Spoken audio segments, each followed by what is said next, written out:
1191. The primary target to capture the empty room was silent for a moment.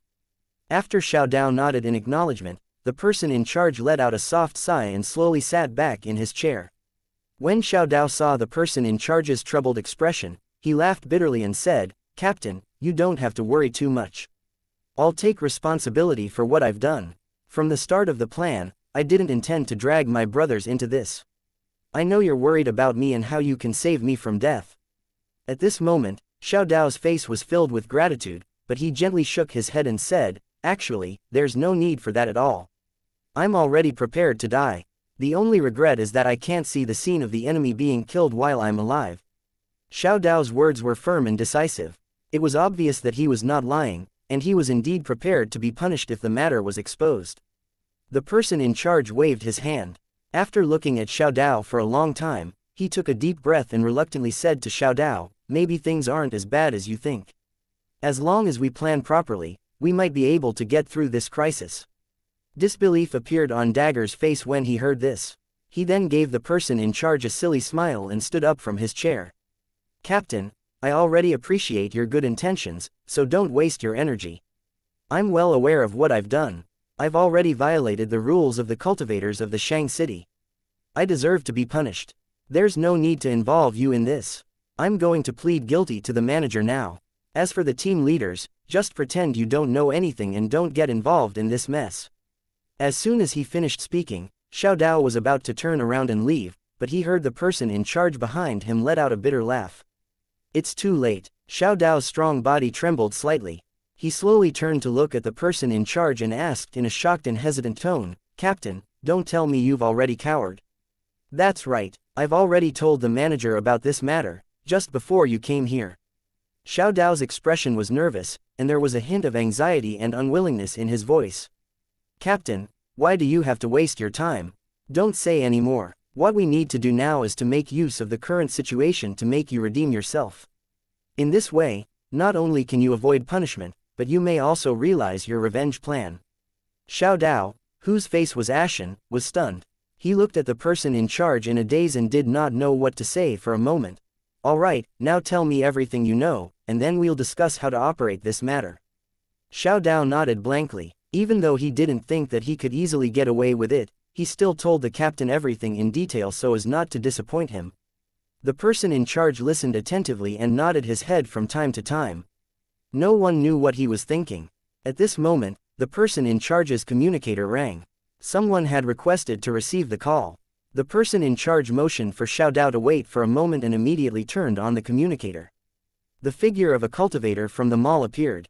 A black mask covered his face, and there was the mark of the Myriad World Mall between his eyebrows. He looked cold and mysterious, and had a sense of authority. "There's news from the laboratory that the item sold in the store by the target has been analyzed. This was a highly toxic substance produced by a special creature. Just a small portion of it sent to the laboratory was enough to kill an entire street of tourists. It was extremely toxic. What was worth noting was that almost all those who were poisoned to death would turn into a spiritual energy form at the same time they died. Moreover, after being nourished by this poisonous substance, their cultivation base would rapidly increase and even their memories of when they were alive would be restored. However, compared to a real energy body, the strength of this kind of spirit body could only be considered ordinary. It's also only effective on those with weaker cultivation. If you're above rank 6, you'll be able to resist the poison." The person in charge frowned and asked, "Is there any effective way to resist this poison? You should know that only 1/3 of our tourists are high-level cultivators, and at least half of the tourists are mediocre, which just happens to be within the range of the poison. Once the target releases this poison inside the mall, coupled with his special hiding methods, it's impossible to guard against it." When the subordinate heard this, he gently nodded and said, "The laboratory has seized the time to rush out a special mist-like agent. The moment the poisonous substance appears, the drones and defense towers will fire and cover the area after loading the bullets. This will neutralize the toxicity of the poison and prevent it from causing too much damage. It was estimated that the special bomb would be completed in about an hour, and its use should not be delayed." The person in charge nodded. Since the other party's poison was no longer a threat, there was no need to worry too much in the process of capturing them. However, the problem was that they had no information about their target. Even after interrogating the captured cultivators, they still didn't get the answer they wanted. The cultivators in the city were also unfamiliar with the target and said that they had never heard of it before. From their attitude, it could be confirmed that this group of cultivators was not deliberately hiding anything. As a result, the matter became complicated and confusing. Tang Zhen, this special mission personnel, was a strange and troublesome existence to the cultivators of Lusheng and the Myriad World Mall. His danger level also began to rise. In view of Tang Zhen's cultivation as a Law King and the possibility of him having a highly toxic attack, the person in charge thought for a moment before he decisively issued an arrest warrant that could be seen by all the customers in the mall. After this order was issued, all the places in the Myriad World Mall that were used to display the announcement of the mall immediately refreshed a holographic image. Tang Zhen's head portrait was particularly eye-catching on it. Even the large holographic billboards of some shops had the same arrest warrant on them, which kept rolling. When the tourists who came and went discovered this unexpected situation, they immediately walked over curiously. They wanted to see what exactly had happened that was worth the Myriad World Mall making such a big fuss. As a result, the first thing the curious tourists saw was a long list of bounty numbers that made their hearts jump. It was a total of 10,000 mall coins. This was not a small sum of money. The entrance fee to enter the mall was only 1 mall coin, and the price of a bottle of liquid of rebirth was only 100 mall coins. For many tourists who had been wandering around the Myriad World Mall for a long time, 10,000 coins was undoubtedly a huge sum of money. With a hint of greed in their eyes, the tourists all looked at the content below, wanting to see who was worthy of the Myriad World Mall to issue a wanted order and offer a reward of 10,000 mall coins. However, after seeing Tang Zhen's appearance, all the tourists were at a loss. This was because they had never seen Tang Zhen in person. In fact, ever since Tang Zhen entered the Myriad World Mall, he had only maintained his original appearance for a very short period of time. Moreover, he was still wearing a hood. Under such circumstances, it was impossible for anyone to pay special attention to his appearance. As for what he looked like after he changed his appearance, it also appeared on the wanted list. However, no one could provide any valuable clues. Counting on these tourists to help capture Tang Zhen was obviously not a good chance of success. At most, after discovering his traces by chance, they could inform the Myriad World Mall in time. In this way, the arrest warrant would not be issued in vain. The long-term visitors who were very familiar with the Myriad World Mall had noticed a sharp increase in the number of drones and biological patrols above their heads. Some of them were even clearly equipped with lethal weapons, which was almost never seen in the past. They could not help but click their tongues in wonder. They were all very interested in this guy who made the Myriad World Mall act as if they were facing a great enemy. 1192 Tracking and ambushing at the end of a street in the Myriad World Mall, a figure hurriedly walked out of a shop. After walking on the street, he carefully observed his surroundings. After confirming that there was nothing abnormal, he quickly walked towards the dimensional barrier not far away. When they passed by a huge glowing plant, the figure suddenly stopped and slowly turned to look at the position next to the glowing plant. A light pillar with a diameter of half a meter was shot out from the ground. Images floated and swam in it, looking very lifelike. The wanted order issued by the Myriad World Mall was among them, which was extremely eye-catching. The figure took a closer look, and a trace of anger and fear appeared in his eyes. Then, he lowered his hood and continued to move forward. A few seconds after the Magus left, a ghostly figure slowly appeared and spoke a few words into the communication device. It then quickly turned invisible and followed him. At the same time, in other hidden positions in the distance, a number of fully armed cultivators from the merchant city were in stealth mode. They were ready to attack at any time when they received the order. Due to Tang Zhen's extraordinary strength and his mysterious background, the person in charge of the operation had directly mobilized a combat squad to prevent any accidents from happening during the process of capturing him. All the cultivators from the merchant city who were involved in the operation looked at the sorcerer who had been locked on by the super creature's brain but knew nothing about it. In fact, when he suddenly appeared in a commercial street, the super biological brain had already locked onto him, and the follow-up action quickly began. According to the analysis of the person in charge, these few magi who were being followed by Tang Zhen were most likely already captured by him and locked up in a place where even the super biological brain could not monitor. This statement sounded ridiculous at first glance.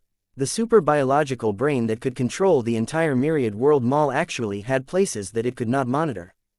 However, this was the truth, but few outsiders knew about it.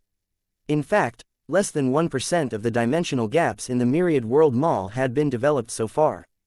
But even so, they had built an unimaginably large super mall. As for the remaining dimensional gaps, they needed to be explored continuously to confirm whether they were connected to the worlds where intelligent races existed. Then, the Myriad World Mall would contact them and encourage them to open shops in the Myriad World Mall. As long as the other party agreed, the Myriad World Mall would transfer the dimensional gap and merge it with the ever-increasing size of the Myriad World Mall. Throughout the entire process, the Myriad World Mall would naturally take advantage of the first contact to obtain a large number of precious resources. Compared to the invasion of the Tower World by force, this method was obviously better and much more powerful than the teleportation invasion. It was a pity that this model could not be replicated. So far, only one special place like the Myriad World Mall had been found. As for invading through the dimensional rift, that was simply impossible. This was because the races that appeared in the dimensional rift were just projections. Only by relying on the special characteristics of this place could items be conjured. If he were to enter through the dimensional gap, he would only end up in the void. After all, the other party's existence was only a projection, and he had no idea how far away his real body was. Unfortunately, the probability of finding an intelligent race was not very high. Most of the dimensional gaps that the cultivators in the mall explored were basically dead ends. In addition to the worlds that could allow living beings to survive, many terrifying stars would also form projections of dimensional gaps here. The consequences of entering it were needless to say. Every year, there would be casualties in the city of trade. They basically died in the process of exploration. It was also because of this that the Myriad World Mall would regularly issue free teleportation cards to recruit cultivators to make up for the losses. These undeveloped dimensional gaps, or places that had been explored and proved to be of no value, would be abandoned and sealed by the super creature's brain, leaving no means of surveillance. No matter how rich the Myriad World Mall was, they would not waste their precious resources on these useless dimensional gaps.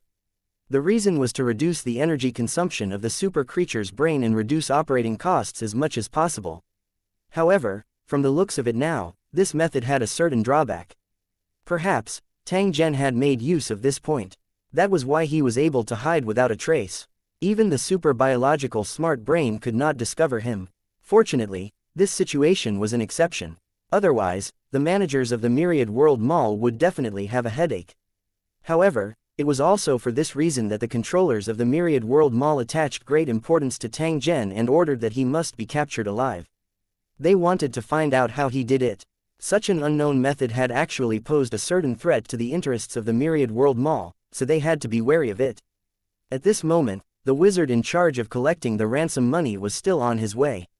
He passed through many dimensional barriers and gradually approached the edge of the mall.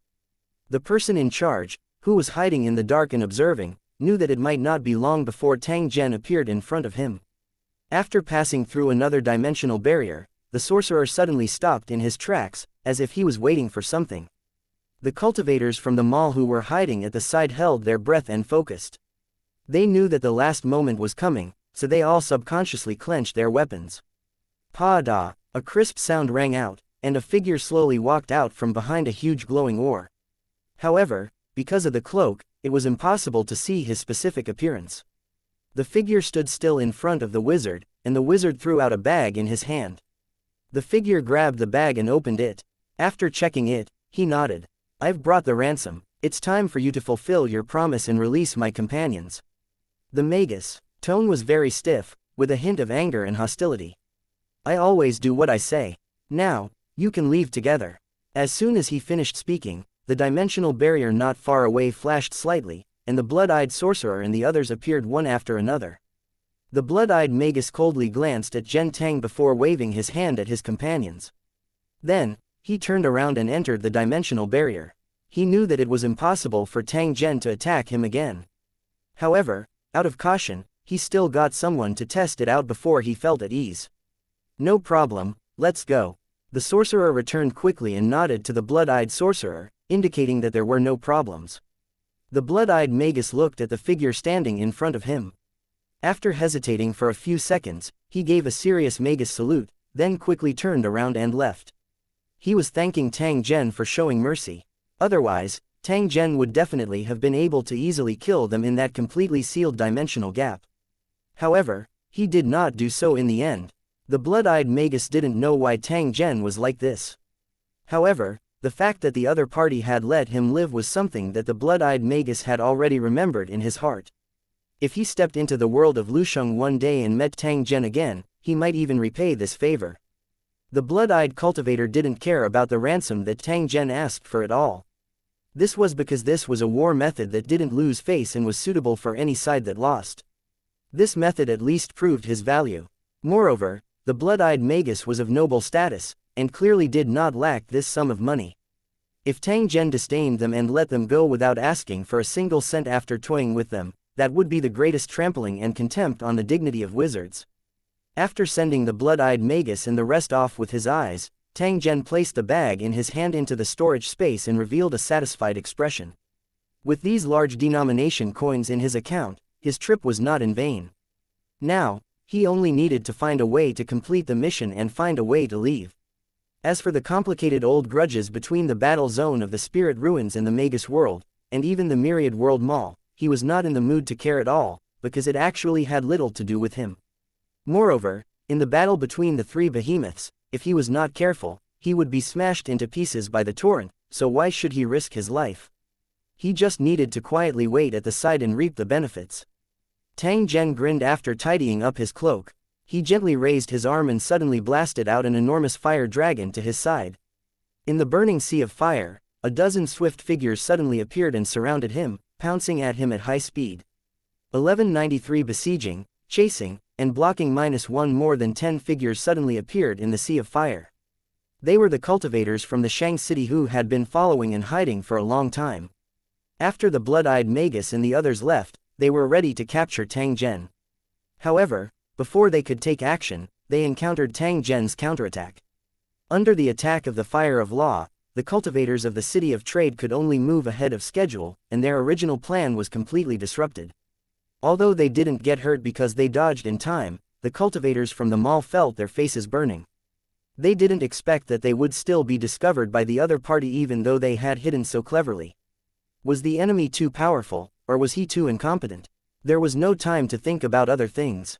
Under the command of the person in charge of the remote command, more than 10 cultivators from the Shang city who were in the same combat team immediately launched an attack. They were equipped with excellent weapons. Before they even got close to Tang Zhen, all kinds of terrifying attacks had already arrived. Compared to the fighting style of the Lu Cheng cultivators, the Shang city cultivators paid more attention to cooperation, trying to make the surrounded enemy have no place to escape. In just an instant, Tang Zhen's surroundings were filled with berserk energy. Its might was sufficient to split apart mountains. However, it was completely blocked by a transparent protective barrier that he had released. After the fierce attack came into contact with the protective shield, it immediately turned into liquid energy. It was like a wave of water that constantly swam on the surface of the protective shield, looking exceptionally dazzling.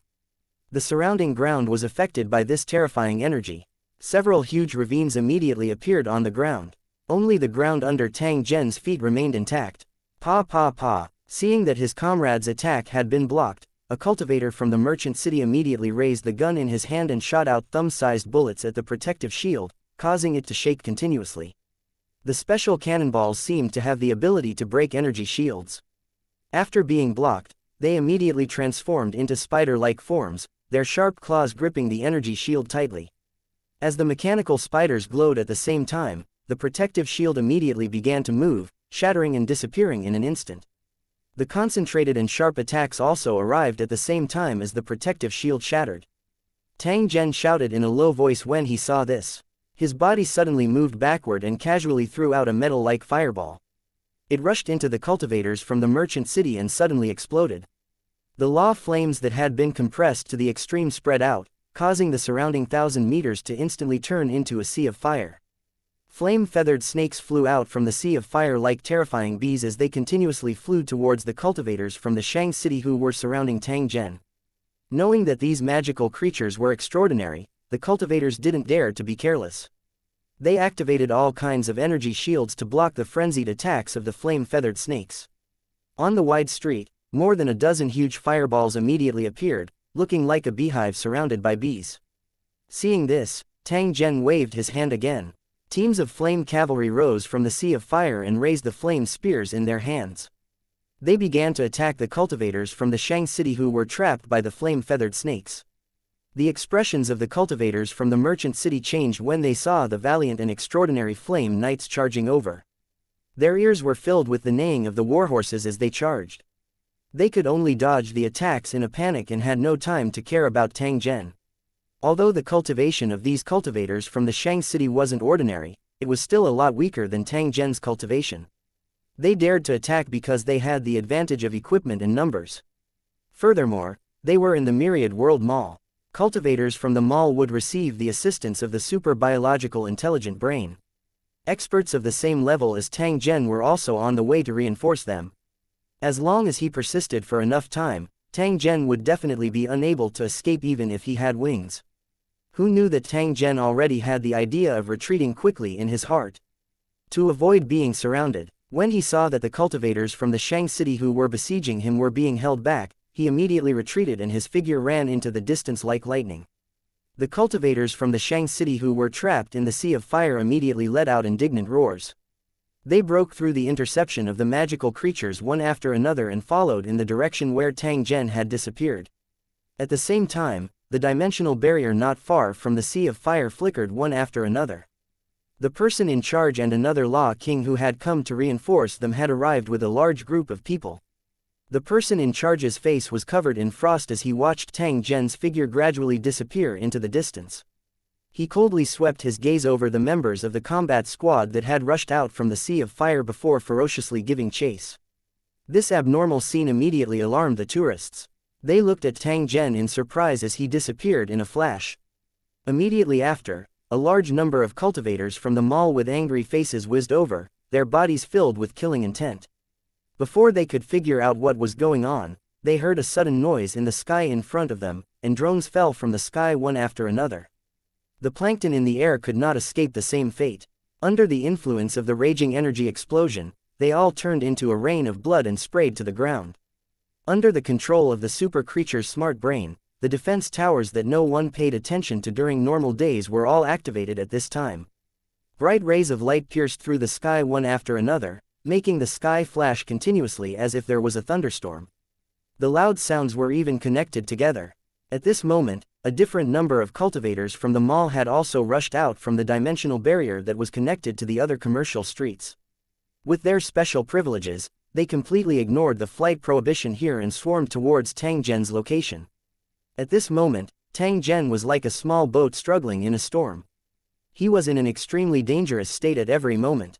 The slightest carelessness would cause the boat to capsize and everyone to die. A cold glint flickered in Tang Zhen's eyes when he saw that he was about to be surrounded by hundreds of cultivators from the merchant city. A terrifying law flame suddenly appeared and condensed. At the same time, it continued to spread with him as the center. A flame giant that was hundreds of meters tall appeared quickly. It bent its back and roared at the cultivators from the mall, spewing flames from its mouth. The flames were like a river of fire that fell from the sky, engulfing the cultivators from the Shang city. With a series of screams, human-shaped fireballs fell from the sky. After annihilating a group of cultivators from the merchant city, the flame giant turned around and spewed out another wave of flames at another group of cultivators from the merchant city. The rest of the cultivators from the Shang city did not dare to be careless after seeing their companions being injured by the flames. They dodged with all their might, but even so, some of them were still stained by the flames of the law and could not be put out in a hurry.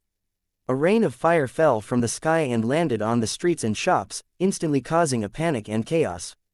Countless tourists and merchants fled in a hurry, trying to avoid the battle.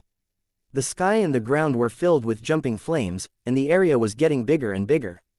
One by one, fire maxim creatures were born from it, and then they bowed to the flame giant as if they were worshipping the god in their hearts. Seeing this, the cultivators from Shang city immediately became alert and subconsciously avoided the area affected by the flames. They were at a loss as to what to do in the face of the thousands of troops in the sea of fire. Tang Zhen, what exactly do you want to do? The person in charge gasped and muttered to himself.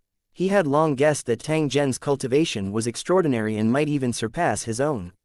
However, It had only appeared at this moment. The other party's methods were actually so terrifying. Instantly creating tens of thousands of magical creatures was no longer something an ordinary magical king could do. Even those at the realm of law comprehension perfection could not do it, because it required terrifying mental power to support it. Even if it was possible that he had used some special means, it still proved that the other party's mental energy was extremely strong. Otherwise, there was no way to explain what was happening in front of them. The person in charge felt a headache at the thought of the magical creatures scattering and attacking in all directions. The entire commercial street would probably have to be repaired and rebuilt after this battle. Because of the huge cost of reconstruction, the person in charge even felt a little regretful. If he had known earlier, he would have used a different method to capture them. However, he was already in a difficult position. He had caused such a huge commotion in front of everyone. If he still couldn't capture Tang Zhen, then he would completely lose the face of the cultivators in the Shang city. 1194 Above the laws of nature, the magical creatures that appeared in the Sea of Fire were basically majestic knights riding on flaming warhorses. They formed a huge square formation and protected the flame giant in a circle. A wave of murderous aura spread out from the formation of these flame knights. It seemed that no enemy could stop their terrifying charge. At the edge of the Sea of Fire, there were some strange creatures of laws playing in the waves of fire. They seemed to be very agile. If they were not made of fire, people would have subconsciously thought that they were real living creatures. The pure fire elemental energy they carried far exceeded that of ordinary living beings, making them extremely extraordinary. There was no lack of knowledgeable cultivators among the onlookers. When they saw these strange-looking fire elemental creatures, they were surprised and their eyes were filled with amazement. On the roof of a shop in the distance, it was already full of tourists. Some of them were even eating snacks while watching, looking very comfortable. Even the shopkeeper himself was among them. He looked at the Sea of Fire in the distance, his face full of joy. The tourists discussed animatedly, and a white-haired cultivator among the crowd explained from time to time, making everyone sigh. Tang Zhen and the cultivators from the merchant city were fighting in full swing, but the entire matter had nothing to do with the tourists. Therefore, the only thing the tourists needed to do now was to find a safe place and quietly watch a good show. Many cultivators would never have the chance to witness such a grand and intense battle. You might not know this, but when a cultivator has perfected the power of a certain law, they will have the special ability to create things from the law. However, due to the difference in strength, the number and intelligence of the creatures they create will be greatly surprising. The white-haired old man pointed at the magical creatures that were playing and said to the tourists beside him, "Then tell us, what's so different about this thing?" A well-built young man casually said. However, his eyes were staring at Tang Zhen, who was in the Sea of Fire. A dense shock was hidden within his eyes. This person was the money-grubbing young man that Tang Zhen had met by chance. He was also the one who had warned Tang Zhen that there was a hidden mystery in this mission. It was very likely that it was a plot planned by a traitor of the Tower World. And the truth of the matter was indeed similar. Upon hearing the money-grubbing young man's question, the white-haired old man who was eager to show off immediately explained, "There are many types of nomological laws in this world, but they are all derived from several major origin source laws. The closer a cultivator's comprehension of the nomological laws is to the origin source laws, the more powerful they are." However, comprehending origin source laws was extremely difficult and very few cultivators could do it. However, the man who was being hunted by the cultivators from the city of Shang was obviously an expert who had comprehended powerful laws of nature. He might even have pure origin source laws. Otherwise, he could not have such a terrifying combat power. Ordinary nomological kings are no match for this cultivator at all. The only outcome of fighting him is death. The white-haired old man pointed at the creatures of laws playing at the edge of the Sea of Fire and sighed. "Do you see those magical creatures? In fact, they weren't created by the cultivator's will, but they were automatically generated by the true magical creatures. Even if they leave the domain formed by the fire of laws, as long as they are placed in a place where the flames exist at all times, they can continue to live. They will only die when the flames disappear." The tourists around them were shocked when they heard that. Someone even exclaimed, "If that's the case, wouldn't that cultivator be able to create a special race?" The white-haired old man nodded, then shook his head and sighed, "You're right and wrong. These creatures of laws can indeed survive independently, but they can't reproduce because they are pure fire attribute creatures. In a situation where the world energy in their bodies is out of balance, they can't reproduce at all. Since they could not reproduce, how could they be called a race? If he wanted to create living beings that could live and reproduce in the world, he would have to comprehend all the origin source laws, or at least have all 5 origin source laws. Otherwise, he would not be able to do this. However, when a cultivator reaches the stage of comprehension, they'll try their best to break through to a higher realm. Who would waste their precious time to comprehend the power of origin source laws that are already extremely difficult to comprehend? At this point, the white-haired old man let out a long sigh, as if he had thought of something, and a sense of desolation appeared between his brows. The surrounding tourists were originally listening with great interest, but after the white-haired old man sighed, his face became dispirited. It was like a different person from the way he spoke with fervor and assurance just now, which made the tourists immediately dissatisfied. Why aren't you saying anything? Hurry up and continue. What realm is after the King of Laws? The money-grubbing young man turned his head and asked the white-haired old man. The tourists around him nodded at the same time. Obviously, they were also very interested in this question. The white-haired old man shook his head and looked at the crowd with a mocking expression. You're really aiming too high. It's enough to crush thousands of cultivators to have the opportunity to peek into the realm of the King of Laws in this life. Why do you have to figure out so many unattainable secrets? Sometimes, the more you know, the more worries you have. As time goes by, it might even become a heavy burden that prevents your cultivation from advancing even an inch. The tourists immediately looked disdainful when they heard this. Someone directly sneered, if you don't know, just say it. Why do you have to be so mysterious here? You make it seem like you know everything. The white-haired old man laughed. He had a feeling that he was the only one who was sober. He was very outstanding. A well-dressed tourist had a disdainful look on his face. He ignored the dissuasion of the guard beside him and said to the crowd, what's there to hide?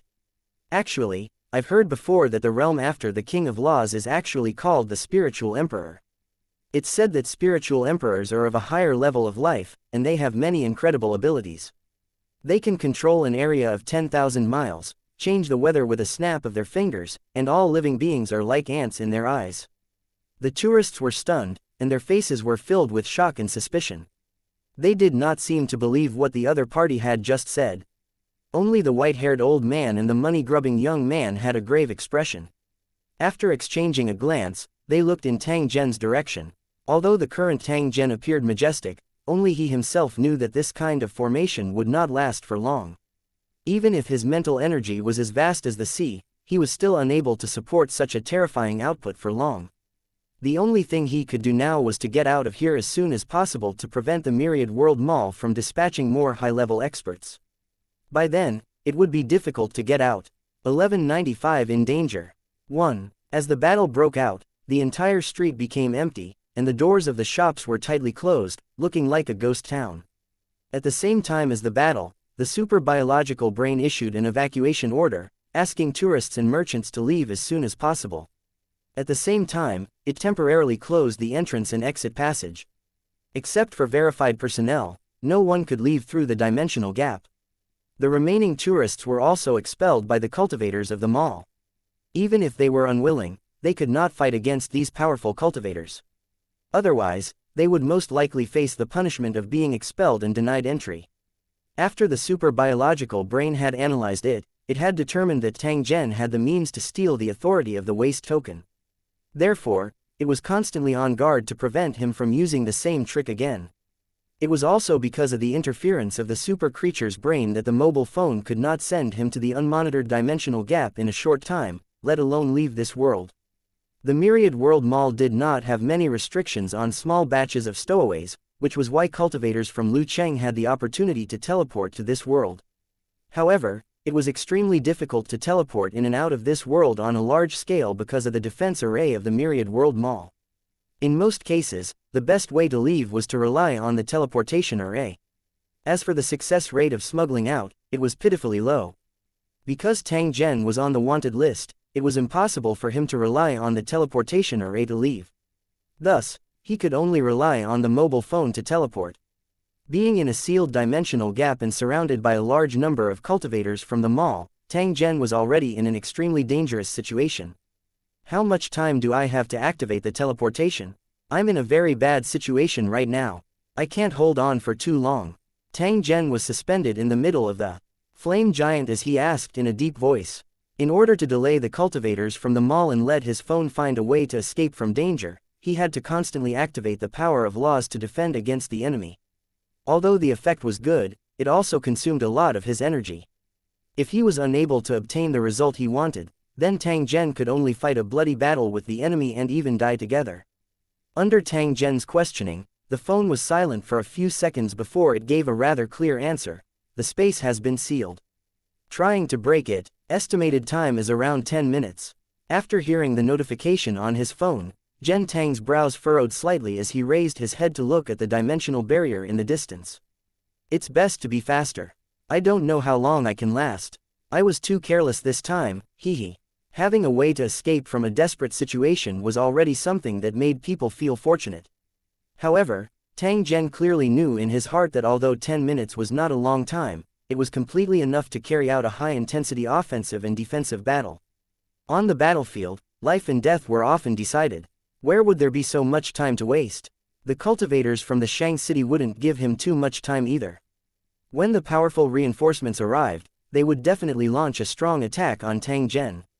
He could only hope that the enemy's reinforcements would come a little later, so that his chances of escaping would be greatly increased.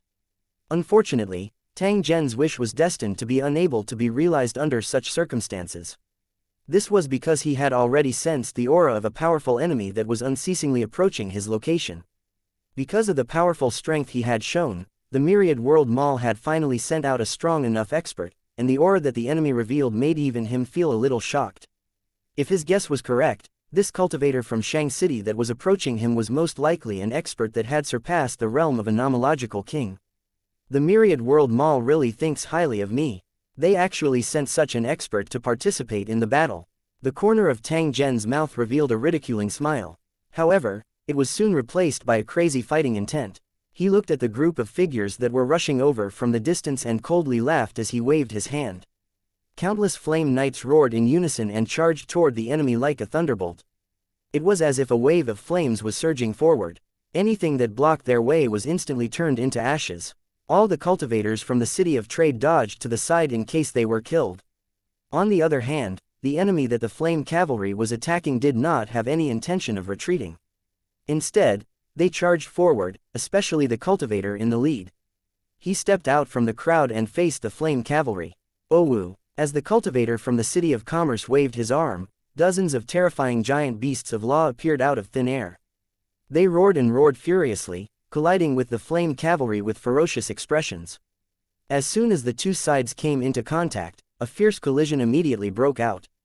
Under the bite and trampling of the precept behemoths, the flame cavalry broke into pieces one after another, but they still launched a fierce attack. They were like a group of soldiers who were not afraid of death. Facing an enemy who was countless times larger than them, they had no fear at all. There were too many flaming cavalry. Under their continuous attacks, these giant beasts of law were soon covered in wounds and kept howling in pain. Unlike the flaming cavalry, these giant beasts of law were all high-level magical creatures. They were almost the same as real creatures, and in some cases, they were even mentally connected to the cultivators who created them. Seeing that his law beast was heavily injured, the cultivator from the city of commerce was furious. He rushed into the sea of fire and killed a large number of flaming cavalry with a wave of his hand. The fire of law that the other cultivators of the city of commerce avoided like the plague couldn't cause any damage to it. As this expert stepped into the battlefield, the other cultivators of the Shang city also launched fierce attacks on the flaming knight. A large number of nomological flames were extinguished one after another, causing the area of the sea of flames to shrink. If this situation continued, the cultivators from the Shang city would break through the fire cultivators' defense in a few minutes and fight with Tang Zhen. The situation was precarious. Tang Zhen knew that if he did not take any countermeasures, he would immediately fall into a desperate situation. He narrowed his eyes and took out an item from his storage space, then gently shook it twice. "I'll give you an appetizer first, then we'll bring the main course." As soon as he finished speaking, he quickly threw the item in his hand towards the group of cultivators from the mall. The defensive towers on the ground immediately locked onto the item, and several energy pillars accurately hit it. However, at the same time, there was a loud bang, and a terrifying shock wave immediately spread out on the street. This was Tarobo's star destruction mother-child bomb. Although it was just a bullet, it still contained extremely terrifying power. Destroying this street would definitely be extremely easy. At the moment of the explosion, the super biological brain that had been monitoring the scene immediately activated all the waste tokens, teleporting all the tourists who had not yet evacuated to the complete area, and then completely sealed the dimensional gap. As for the cultivators from the Commerce City, they were immediately moved to a safe place. Only Tang Zhen was left on the huge commerce street. 1196 Identity verification. 1 After the terrifying explosion, what was left was a scene of devastation. The power of the star destruction bomb was needless to say. Even if the materials used to build the shops were special, they could not withstand the bombardment of such a destructive weapon. In the end, they would only be reduced to ruins. The cultivators from the merchant city shuttled back and forth in the dust that filled the sky. They had killing intent on their faces as they searched for Tang Zhen's traces. Since the establishment of the Myriad World Mall, this was the first time it had suffered such heavy losses. This made the manager of the mall, who had been monitoring the battle from a distance, furious. He ordered that Tang Zhen must be captured at all costs. This was the first time for many cultivators of the Shang City. In the cultivators' impression, these controllers had always been gentle and elegant, as if they were hermits from the outside world. Their actions also gave people a feeling of a spring breeze. Especially when it came to fighting and killing, he had always been extremely repulsed. There was a saying that the merciful would not command the army. Many things related to killing were actually done by the cultivators of the Shang City. The controller would never interfere easily, and the purpose of doing so was only to protect the interests of the Shang City from losses.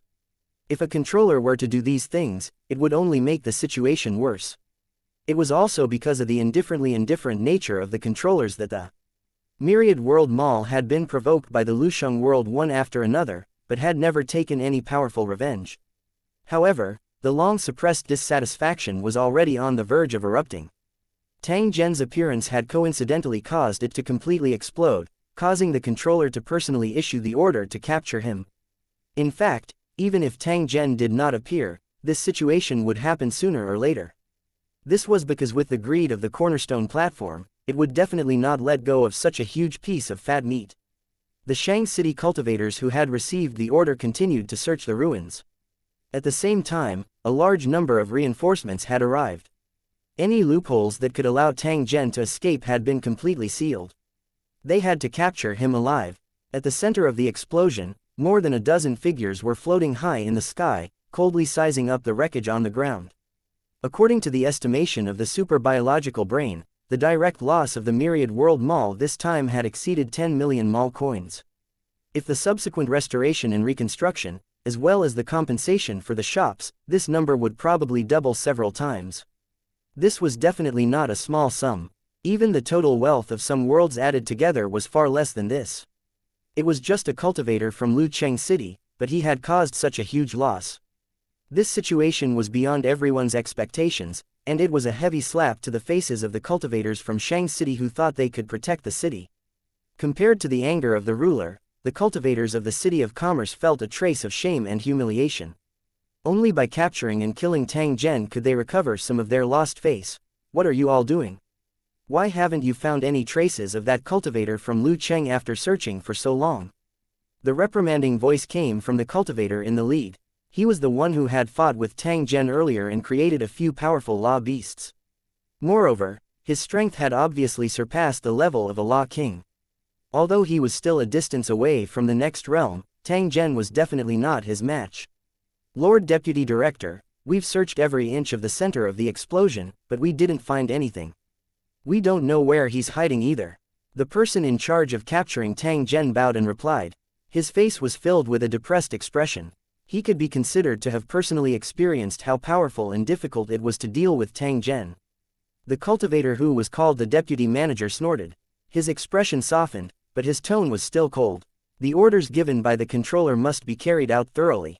Therefore, you must collect all of them for me even if this Tang Zhen is burned to ashes. This matter is related to our reputation and the evaluation of our abilities by the controller, so we can't allow any mistakes. Do you all understand? The person in charge and the other cultivators from the merchant city nodded in agreement with a solemn expression. Then tell me where cultivator Lu Cheng might be hiding.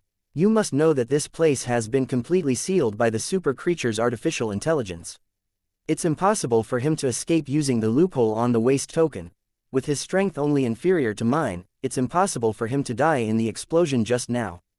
The real purpose of him detonating the bomb might be to hide in the chaos. So this person must still be hiding here. As long as we look for him carefully, we'll definitely be able to find him. The cultivators were also confused. The weakest cultivator in the city was a king-level cultivator. No enemy could escape their spiritual scan. Perhaps the other party was hiding in a corner that they did not expect, and was coldly watching them dig 3 feet into the ground to search.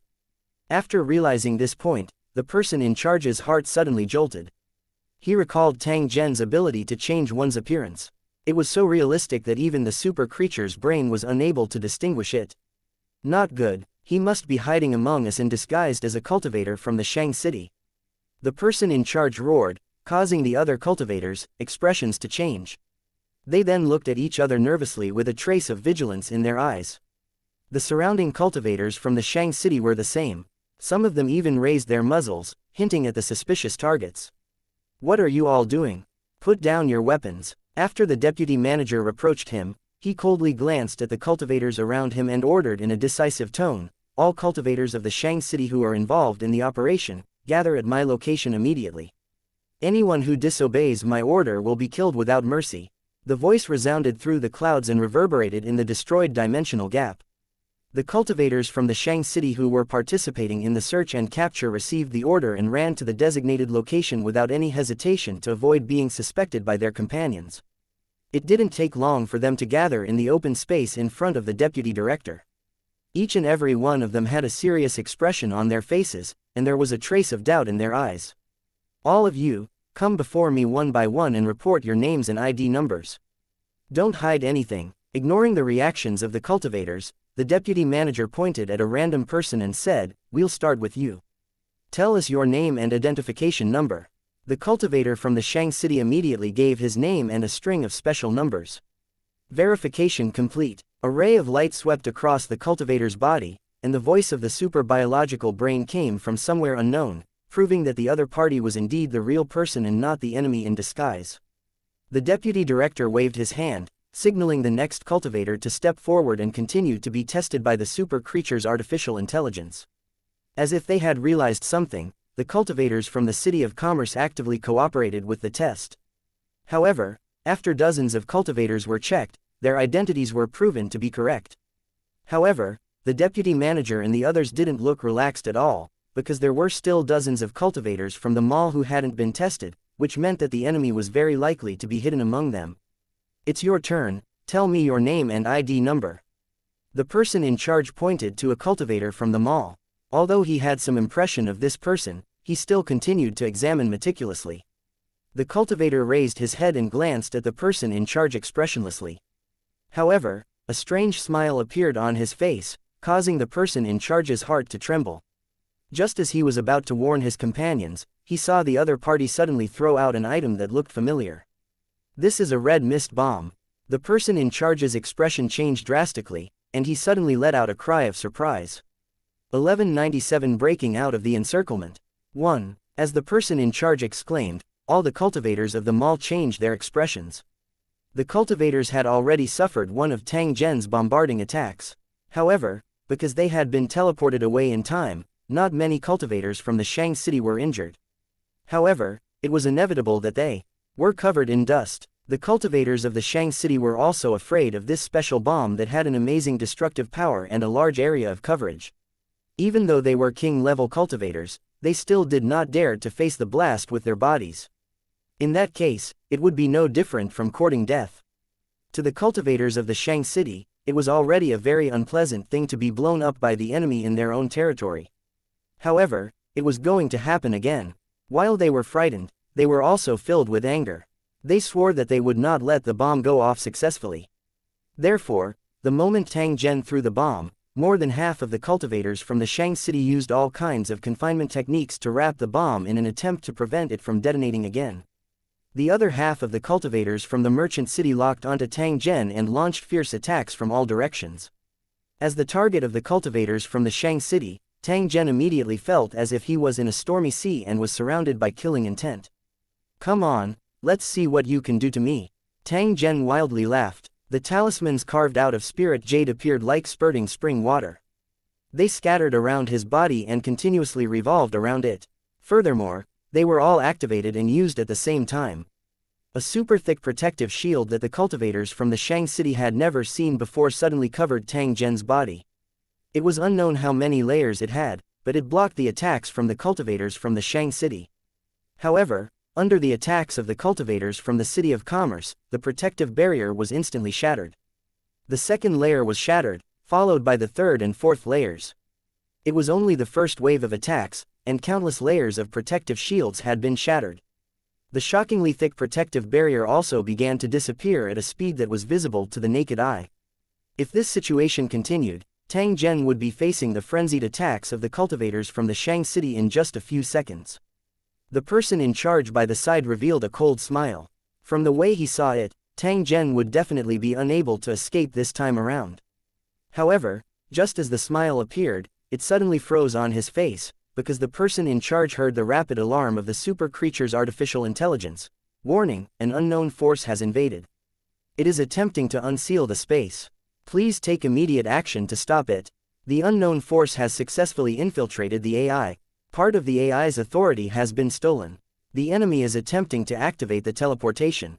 Please take immediate action to stop it and prevent the enemy from using the stolen authority to destroy it. The teleportation has been activated. Unable to intercept. Tracking mode activated. Please head to the teleportation destination immediately and kill him on the spot. The super biological brain issued 3 consecutive warnings and orders, causing the expressions of the Shang city cultivators to change drastically. They looked at Tang Zhen, who was still sneering in the midst of the stormy waves, and immediately understood where his confidence came from. To be able to smile so confidently under the attack of so many cultivators from the Shang city, he must either be crazy or have a trump card to escape. Clearly, Tang Zhen had a trump card that could allow him to obtain a thread of life from a desperate situation and leave in front of everyone's eyes. "Stop him, we can't let him leave." The person in charge let out a furious roar and launched a full-force attack at Tang Zhen, vowing to kill him. The deputy manager, who had been watching from the side ever since Tang Zhen was exposed, also chose to make a move at this moment. A terrifying aura that caused everyone's heart to palpitate wildly blasted toward Tang Zhen. Boom! All of the protective barriers shattered completely. Tang Zhen's body was like a doll that was sent flying as he violently vomited blood and flew backwards. At the same time, a special power wrapped around him, and his figure began to fade away. It was obvious that he was trying to escape from this dimensional gap. "Just you wait. One day, I will charge into the Myriad World Mall again and make you pay an unimaginable price." Tang Zhen's eyes were blood red. His body was covered with cracks and there was a faint energy glow flickering below. However, the glow appeared extremely unstable, as though it would be extinguished at any moment. This situation represented that Tang Zhen had already suffered serious injuries. It was so serious that his life was in danger. However, until the last moment before he disappeared, the cultivators from the Shang city did not see any signs of pain on Tang Zhen's face. There was only an indescribable sinister sneer that made their hair stand on end. If such a difficult enemy did not die and escaped, he would definitely become a major problem for the Myriad World Mall in the future. "We must kill him at all costs." The deputy director roared and punched the bomb left by Tang Zhen, instantly shattering it into pieces. Just as the deputy director's order was issued, the super biological AI's voice sounded again. This time, it provided the location where Tang Zhen had appeared after being teleported. "The enemy is in the 5th dimensional gap prison. Please head to the location immediately and kill him." Upon hearing the notification from the super biological brain, all the cultivators from the mall were instantly stunned. They didn't expect that Tang Zhen would actually walk right into the trap and run into the dimensional prison that they specially used to imprison criminals. However, when they thought of Tang Zhen's strange methods, the expressions of all the cultivators from the mall, including the deputy manager, changed. Without the slightest hesitation, they rushed towards the dimensional barrier to leave this place. They were afraid that their slow speed would lead to new changes. At the same time, all the cultivators of the merchant city who were closest to the 5th dimensional prison also received a warning from the super biological artificial intelligence. They immediately rushed to the designated location to capture Tang Zhen. However, when they approached the entrance of the dimensional prison, they were shocked to find that the passage there had been forcibly opened by someone. A group of fiendish prisoners were rushing out impatiently. They laughed without restraint. They were filled with madness and bloodlust. At the edge of the exit, Tang Zhen, who had blood on the corner of his mouth, was leaning against the wall. He was sneering at the cultivators from the Shang city who had rushed over. Damn it, we can't let them escape. Otherwise, the Myriad World Mall will be in chaos. A cultivator from the City of Commerce roared and attacked a prisoner without hesitation. He didn't know what method Tang Zhen had used to open the passage to the dimensional prison, but he knew that once the prisoners detained by the Myriad World Mall escaped, they would definitely launch the craziest revenge operation against the mall. However, before the cultivators from the Shang city could attack them, the prisoners who had been imprisoned for countless years grinned and charged at them without dodging. Long-term imprisonment could cause a person to have a mental breakdown. The torture of the cultivators in the mall was still fresh in their minds. They had long vowed to take revenge in their hearts, but because they were imprisoned in the dimensional prison, they could not get their wish.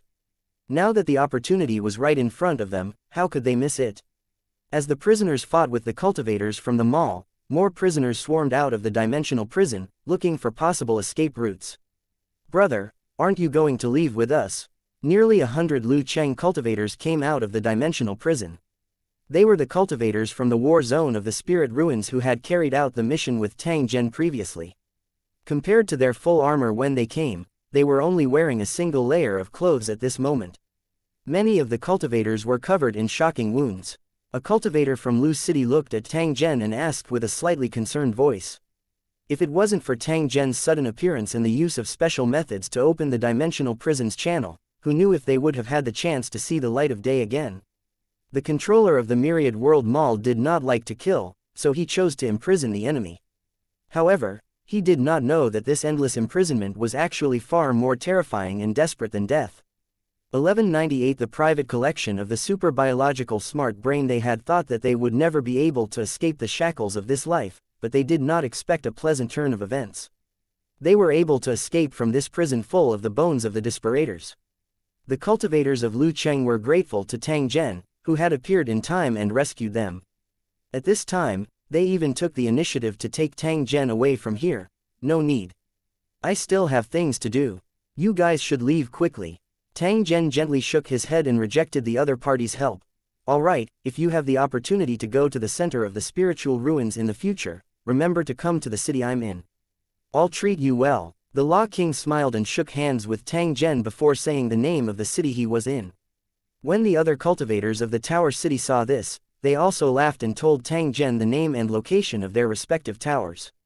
They invited him to visit them when he had the opportunity. Alright, brother, we should go.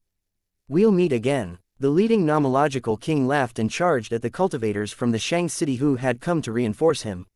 His battle intent was shocking, and the sound of battle resounded through the sky. At the edge of the battlefield, Tang Zhen was like a spectator as he coldly watched the prisoners and the cultivators from the Shang city fight. Due to the fierce attack he had suffered earlier, Tang Zhen was currently severely injured. If it was not for the extremely strong endurance of a Law King, he would have already fainted. Naturally, he would not be able to continue participating in the battle. Fortunately, everything was going according to plan. He was now out of danger. Even if he was still in the Myriad World Mall, he did not have to worry about falling into the hands of the cultivators of the mall. Not only did he get a chance of survival at the cost of being seriously injured, but he also used his mobile phone to hack into the super creature's brain and randomly obtained some authority. Relying on the authority he had temporarily obtained, Tang Zhen made a decision in the shortest time possible and opened a dimensional prison channel that imprisoned Lu Cheng's cultivators and many prisoners. Only by using these prisoners to pin down the cultivators of the Shang city and create a bigger chaos would he have a chance to escape from this desperate situation. Have you found the coordinates of a connected plane? I need to leave this place as soon as possible. Tang Zhen noiselessly hid in a hidden corner and asked in a deep voice through his phone. The plane coordinates have been locked, and you can teleport at any time. However, your body is severely damaged, and it is likely that you will suffer even greater damage during the teleportation process, or even endanger your life. Do you wish to proceed with the teleportation? Please make your choice. Looking at the notification given by his phone, Tang Zhen laughed dryly and said, "If I stay, I'll definitely die. If I teleport away, I'll have a chance of survival. What do you think I should choose? It's just that I'm a little unwilling to go all the way here for nothing, and I'm also covered in injuries." Tang Zhen shook his head in annoyance. He knew that his injuries were serious and it was a problem for him to protect himself. It was likely that the mission this time around had already been ruined. If he missed this rare opportunity, who knew when he would be able to complete the unsealing mission of the spatial tower? The thought of the space tower's deadline approaching and it was very likely to be downgraded from a national-level tower to a first-class tower made Tang Zhen feel extremely depressed. When I hacked into the super creature's brain just now, I intercepted some special information. If you're interested, you can give it a try. It might be able to make up for your regrets and losses. Tang Zhen's brows twitched when he heard this. His tone carried a trace of surprise. What special information? Why don't you tell me? When the super biological brain was handling the transfer of resources from the Myriad World Mall, it secretly did something. It secretly intercepted and hid a part of the resources in a hidden dimensional gap. I can't believe there's such a thing. Could it be that the super biological brain of the Myriad World Mall also has selfish motives and wants to build its own little treasury? Tang Zhen revealed a curious expression. Clearly, this matter had exceeded his expectations. He was also extremely curious about the resources that the super biological brain had secretly kept. The wealth of the Myriad World Mall was almost uncountable, and the things that the super biological brain, the butler, had taken a fancy to and kept for himself were definitely not ordinary. If it was possible, Tang Zhen didn't mind packing it away. It could be considered as a small revenge against the super creature's brain. From the beginning to the end, it had been assisting the cultivators of the Shang City, which caused Tang Zhen to be restricted in many ways and eventually reduced to this situation. Can you send me to the location where the supplies are stored? I plan to collect some interest first. Through analysis, it has been determined that the super biological brain is extremely strict in guarding the locations where the supplies are stored. Its purpose is to prevent anyone from discovering and stealing the supplies. The dimensional gap where the resources are stored is a dimensional projection of a special celestial body. Its gravity is 20,000 times that of the original world, and this is greatly weakened due to the projection. If you wish to enter, you will be protected by a special force field. However, you only have 3 seconds to retrieve the item. If you exceed the time limit, you will be instantly crushed into powder. Tang Zhen pondered for a moment before gently nodding. 3 seconds is enough to do a lot of things. I only hope that the dimensional gap is not very big and that the supplies were not abandoned. He took out a bottle of concentrated healing potion from his storage space and drank it in one gulp. Then, he immediately issued an order to his phone. I'm ready, let's start. After obtaining the resources, you will be directly teleported to an unknown location. The operation begins now. A ray of white light enveloped Tang Zhen's body and forcefully tore open this dimensional gap, sending him to an unknown region. We've arrived at our destination. Please begin the operation immediately. Tang Zhen's eyes suddenly opened the moment his phone rang. He rushed toward the area in front of him at lightning speed. It was a vast white world that seemed to be only a few hundred square meters in size. The ground was filled with transparent crystal pits that emitted a dizzying light like a huge incandescent light bulb. Only the heavens knew where the super biological brain had stored the resources. This was because Tang Zhen had not seen any items on the surface. How would he search for them? He had thought that 3 seconds would be enough, but now it seemed that that was not the case. However, for a mobile phone, 3 seconds of protection time was already the limit that it could withstand. It couldn't do anything more than that. Since he did not have the time to carefully search, the only thing Tang Zhen could do at this moment was to use the storage ring's function to directly store the surrounding empty area. It was also at this moment that Tang Zhen suddenly felt an intense vibration coming from the inside of his storage ring. It seemed as though it would break apart at any moment. He was slightly happy, knowing that he might have already gained something. Time's up. Teleportation begins. Just as the phone's notification rang, Tang Zhen felt a terrifying heavy pressure wrap around him, making him feel like he was about to explode into a cloud of blood mist. After losing the protection of his phone, he realized how terrifying the pressure was. Fresh blood wildly spurted out from the shattered wounds on his body. If it was not for his half-energized body sealing up the wounds, Tang Zhen would have died from blood loss in an extremely short period of time.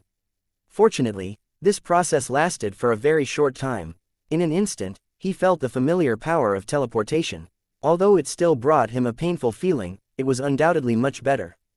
However, Tang Zhen, who was seriously injured and had lost blood, was unable to continue enduring this kind of pain. His body's protective function caused him to directly enter an unconscious state. Tang Zhen entered an unknown world while he was completely unconscious. He landed heavily on a pile of garbage that was filled with an overpowering stench. 1199 Trash Mountains native. This was a strange world. There were pitifully few plants on the surface, and it seemed extremely barren. Other than the tornadoes and the billowing smoke, this place did not seem suitable for any living being to reproduce. However, there were still some scavenger birds that appeared from time to time above the huge garbage dump. They searched every inch of the ground, hoping to find food to fill their stomachs. OWW, a carrion bird suddenly discovered a human-shaped object lying in a pile of trash on the ground. It seemed to be dead. It let out an excited cry and informed its other companions before it swooped down towards the food. The strong desire to eat made the other carrion birds follow closely behind, their mouths constantly letting out unpleasant cries. Although the human-shaped object in front of it did not exude the pungent smell of decay, the smell of blood was extremely strong. Therefore, in the consciousness of the scavenger bird, even if the human-shaped object was still alive, it would not live for long. Sometimes, in a similar situation, coupled with the fact that the carrion birds were extremely hungry, the fierce and cruel carrion birds would even attack directly and tear their prey that was far larger than them into pieces, instead of waiting for the target to die completely before making a move. The flock of carrion birds that appeared today were the kind of birds that liked to hunt dying targets. There were more than 70 of them in total, and they descended like a dark cloud. Pillalala, the scavenger bird that landed first landed beside its prey. It tilted its bald head and sized it up with its blood-red eyes. Then, it suddenly stuck its head out and pecked at the prey. Ding, ding, there seemed to be a faint sound of metal clashing. A trace of pain flashed in the scavenger bird's fierce eyes. It quickly retracted its head and took a few steps back, constantly flapping its wings. By the time it stopped, its head was still constantly shaking. Cracks had already appeared on its curved beak, and blood was constantly seeping out from the edge of the wound, as if it would fall off at any time. It was obvious that the scavenger bird had suffered a great loss from the previous peck. It might even starve to death because of its broken beak. At this moment, the other carrion birds had all landed on the ground. They surrounded the bloody prey on the ground, looking extremely restless. Even though the first companion to attack was injured, it did not scare the other carrion birds at all. They carefully moved forward and constantly tilted their heads to look at their prey. After making sure that their prey had no reaction, they suddenly launched an attack. Ding ding dang dang, a series of metal clanging sounds rang out. The carrion-eating birds felt that after they touched their prey's body, they were immediately bounced back by a huge force, and a sharp pain came from their beaks. A few carrion birds flew back a few steps from the ground in pain. They cried out in pain and then suddenly rushed into the sky. The intense pain made the scavenger bird certain that this seemingly dying prey was not to be trifled with. Therefore, the cunning and cautious scavenger bird decisively chose to fly away from this place to avoid further danger. When the other carrion birds saw this, they seemed to be unwilling, but their naturally cautious nature drove them to leave reluctantly. This prey that seemed to be on the verge of death was actually quite dangerous. After the group of disappointed carrion birds left, the garbage mountain returned to its calm state, as if this was a dead and silent land without any signs of human habitation. This situation continued for an unknown amount of time until a slight noise suddenly came. Dozens of figures slowly appeared on a huge garbage mountain in the distance.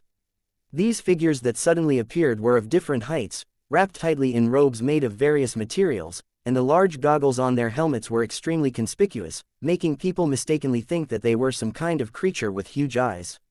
After they emerged from the pile of rubbish, they stood on the high ground and looked around as if they were waiting for something. Not long after, another group of aboriginals in the same dress appeared. They each occupied an area, and they were all looking at each other vigilantly, pointing their simple weapons at each other. Shua shua shua, a loud boom suddenly came from the sky, followed by several large flying objects piercing through the clouds and approaching the garbage mountain.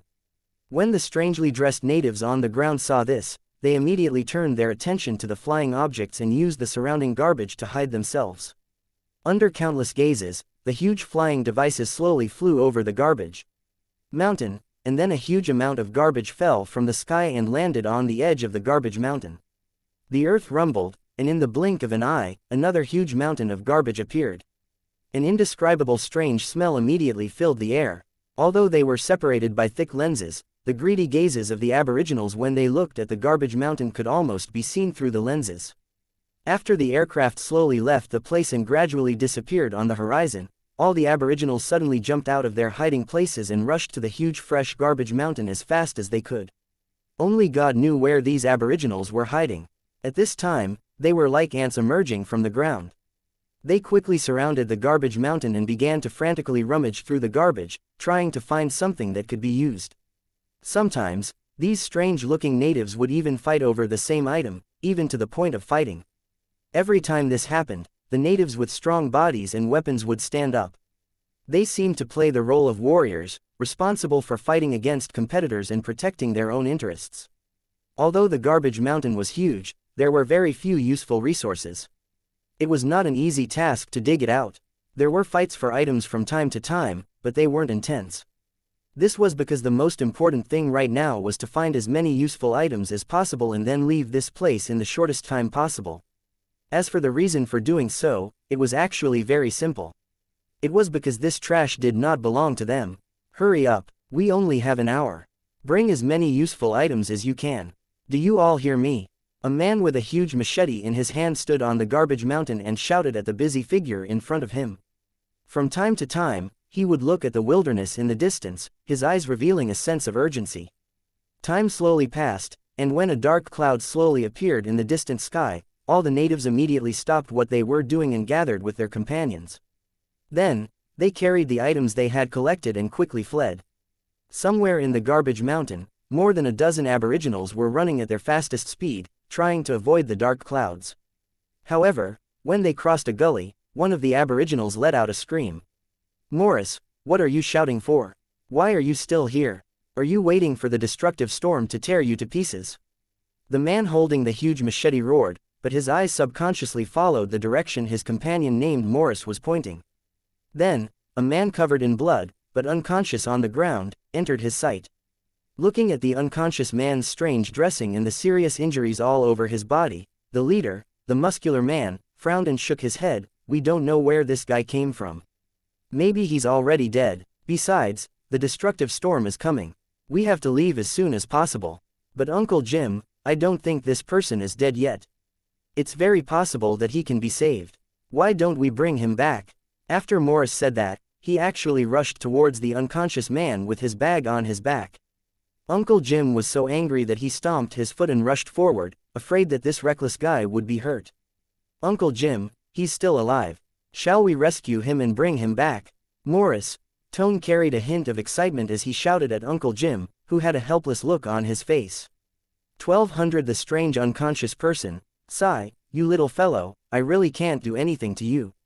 Uncle Jim sighed. He had always felt helpless about Morris' habit of picking up people.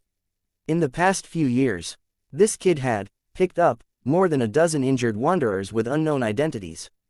Some of them died very quickly after being picked up, some chose to leave after recovering, and some stayed in their team.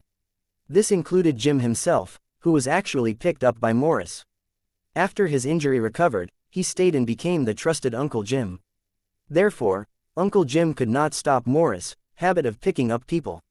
Most of the time, he was responsible for helping Morris pick up people and bring them back to their residence. As for whether the other party was dangerous or not, Uncle Jim never had to worry because he had enough confidence to ensure that his companions would not be hurt.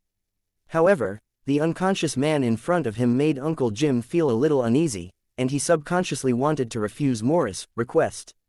"It's a dangerous situation now. We can't be afraid." As Uncle Jim said this, he happened to see Morris's pleading eyes. In the end, his heart softened, and he put the machete in his hand back into the scabbard. He reached out and tried to pick up the man lying on the ground. However, when he grabbed the man's body and was about to pull him up, he realized that the other party seemed to have grown on the ground. He could not move at all. "Damn it, is this guy a robot? How can it be so heavy?" Uncle Jim was shocked. If the other party was a robot, he definitely could not bring it back, as it would bring danger to his companions. However, When he saw the man's broken skin and flesh, as well as the white bones, he immediately made a judgment. This was definitely a normal human with blood and flesh. Morris, we can't take him away because I can't move him at all. Uncle Jim shook his head helplessly and reached out to grab Morris' arm, trying to take him away from this place. Morris had also seen the scene just now. He stood up unwillingly. He understood that the situation was very dangerous. If they were caught in the destructive storm, none of them would be able to survive. Although he had only seen the destructive storm from a distance, Morris was very clear about its horror. The dark clouds formed by countless miniature robots would refine and break down all materials that could be recycled, then store them and continue to produce new miniature robots. Fortunately, they were only active near the garbage mountain. Every time a new garbage was dumped, these miniature robots would appear and collect the resources they needed from the garbage. After being collected by these miniature robots, almost all the garbage would be cut and decomposed, becoming riddled with holes or even turning into powder. They could no longer be used. It was for this reason that the Aboriginals had tried to find some usable complete items from the garbage mountain before the appearance of the miniature robots to make the tools they needed. However, when the miniature robots were working, no living beings were allowed to appear on the garbage mountain. Otherwise, the miniature robots would treat them as a part of the garbage and would cut them up without hesitation. And NBSP, this was why the natives would try their best to escape from the area where the trash mountain was when the terrifying storm arrived, so as to avoid being completely devoured. This unconscious guy could only blame himself for being unlucky. He had actually fainted on the garbage mountain and couldn't be moved at all.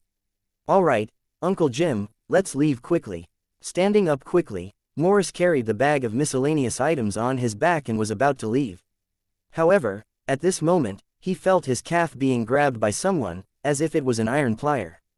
Then, he saw Uncle Jim pull out his knife nervously, staring at Morris's back. Let him go, or I'll kill you. Following Uncle Jim's roar, Morris also turned around nervously and looked at the unconscious man.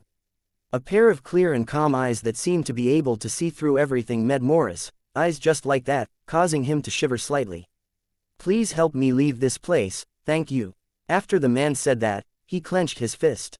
Morris saw a glimmer of light flash from his hand. It seemed that a strange power appeared at the same time. Morris subconsciously ran 2 steps forward, but he felt as if there was some kind of light object hanging on his leg. Then, he found that all his companions were looking at him in a daze. Behind the transparent lens, there was a look of horror. Damn it, what's going on? Uncle Jim growled, rushed to Morris, sighed, and pulled at his calf twice. Morris leaned over curiously, only to find that the man who had been as heavy as an iron block earlier was now floating in the air, swaying with his footsteps. However, after a short period of consciousness, the man had fallen back into a coma. Seeing that Uncle Jim was unable to pull away the unconscious man's hand and was trying to raise the machete in his hand, Morris quickly shouted, Uncle Jim, you can't do that. Since he's asking us for help, and it's not as heavy as before, let's take him away, okay? No, don't you see how abnormal this guy is? Who knows what kind of monster he is? Uncle Jim's face was filled with determination. He did not care about Morris's dissuasion at all. He raised the knife in his hand again and swung it at the man's arm. Bang! The sword landed on the man's arm, but blood didn't splatter. Instead, the sword was sent flying by the huge force and landed on a pile of trash a dozen meters away. One of his companions quickly ran over to pick up the machete, only to find that the edge had been rolled back and was badly damaged. Due to the extreme scarcity of metal, Uncle Jim treasured this machete very much. Now that he saw that his weapon was damaged, he immediately felt so distressed that the corners of his mouth twitched continuously. Morris was also shocked, but when he saw the knife fly out and the man's arm was intact, he heaved a long sigh of relief and said to Uncle Jim, Uncle Jim, since we can't get rid of him, we can only bring him back for now and then think about other things. Besides, this person is very mysterious and must be very capable. If he can help us to repay our kindness, maybe we can live a better life. Seeing the determination on Morris' face, Uncle Jim could only sigh helplessly. He asked everyone to leave as soon as possible because a terrible storm was coming. As for Morris, who was running at the back of the group, he looked extremely strange at the moment. A man who was like a balloon was grabbing his calf with one arm, and it was still shaking with the bump of the running. 1201A Thrilling Escape 1, faster, faster. At the edge of the garbage mountain, many figures of different sizes were running at full speed, as if they were using all their strength. Behind them, a huge, rolling dark cloud had already arrived. It was the terrifying storm that the aboriginals had turned pale at the sound of it. The dark clouds were formed by countless miniature robots. They had streamlined bodies and sharp serrated blades that could easily cut and tear anything. There were even assembly tools at their heads that could be switched at any time, making it easy for them to decompose and extract all kinds of garbage. These miniature robots were like a dense army of locusts, constantly moving forward in the air.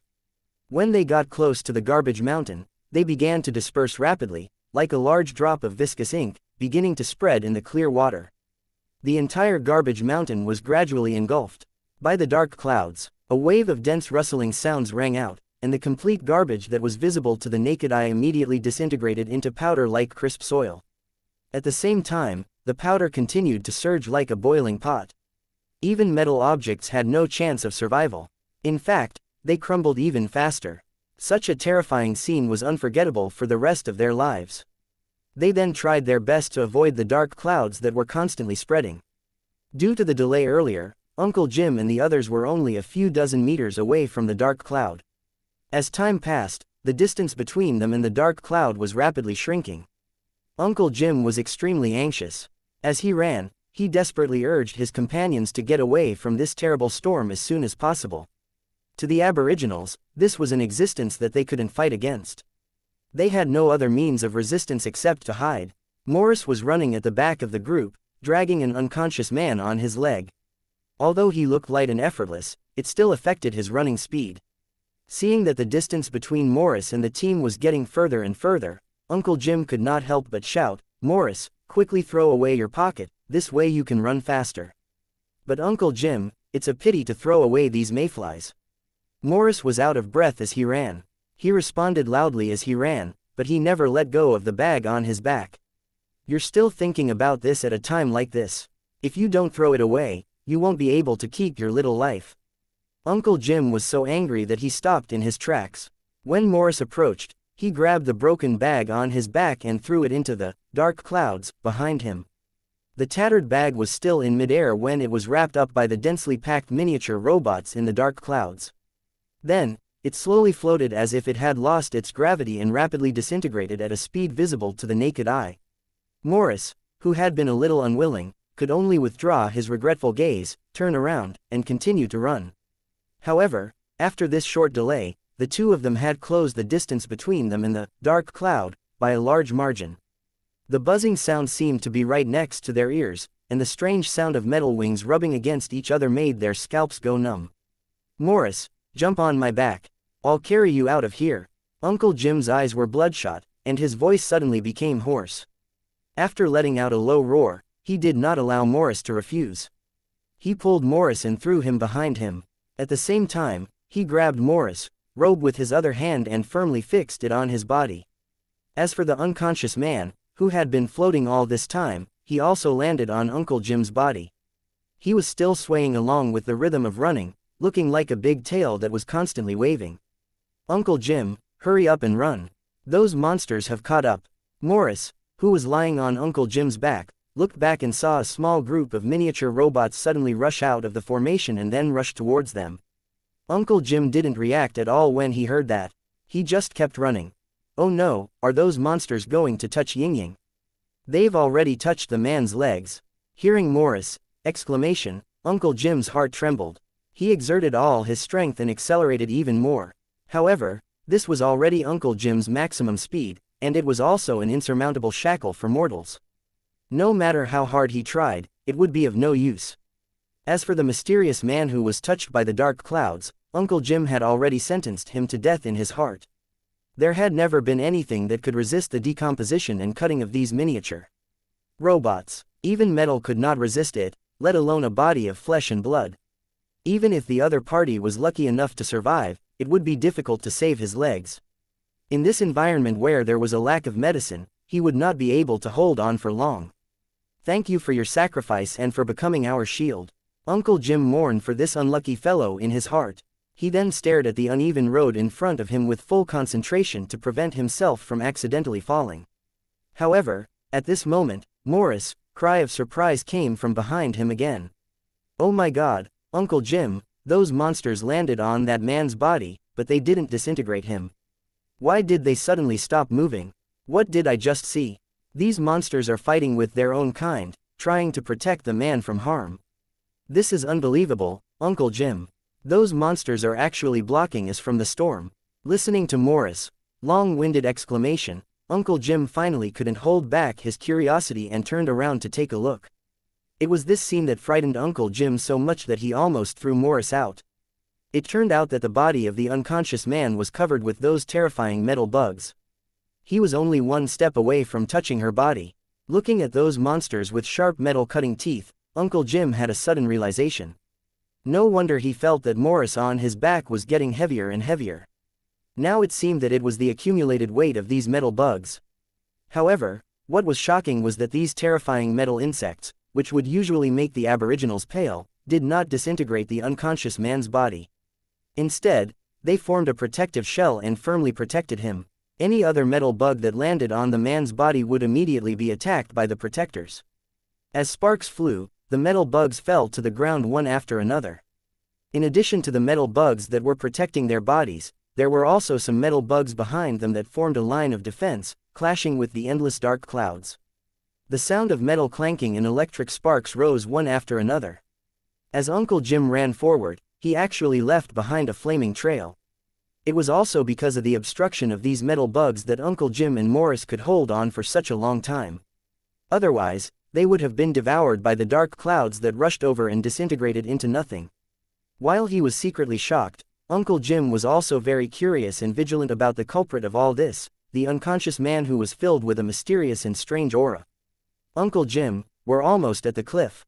Morris's reminder came from behind, which made Uncle Jim, who was a little distracted, shocked and quickly came back to his senses. Looking at the cliff in front of him, Uncle Jim took a deep breath. Suddenly, with a loud roar, he flew into the air. "Morris, hold on to me tightly. We're going to be safe soon." 1202 The Monster City and the Floating City. After a violent roll, Uncle Jim and Morris climbed out of the sand pile. Although they were wearing long robes and goggles, there was still a lot of fine sand on their bodies, which was constantly shaking down along with their movements. Looking at the terrifying dark clouds circling above the sand dune, the two of them looked like they had just survived a disaster. After silently looking at each other, they couldn't help but laugh out loud. Relying on his understanding of the terrain of the garbage mountain, Uncle Jim chose to rush towards this sand dune. The facts proved that his choice was correct. As long as they rolled down from the garbage mountain and left the range of the garbage mountain, these terrifying metal bugs would not continue to chase them. This was a characteristic of the metal insects that would never change. It was also because of this that the aboriginals could make use of it and escape from accidents time and time again. After the joy of escaping, Morris glanced at the unconscious man who had been separated from his legs and half of his body was buried in fine sand. He looked at Uncle Jim with some hesitation. Although this was not the first time Morris had picked someone up, this time he became hesitant. This was because he had already realized that this man did not seem to be simple, and it was very likely that he would bring danger to his companions if he brought him back. From the moment they had met him, he had shocked them more than once. "Uncle Jim, are we still taking him away?" Morris asked for Uncle Jim's opinion, which was a rare sight. It was not the kind of seemingly request but actually extremely stubborn attitude that he had in the past. He would find a way to bring the person back no matter what. Uncle Jim didn't care about that. He took a few deep breaths and said, "We saved his life and he saved ours, so we don't owe each other anything."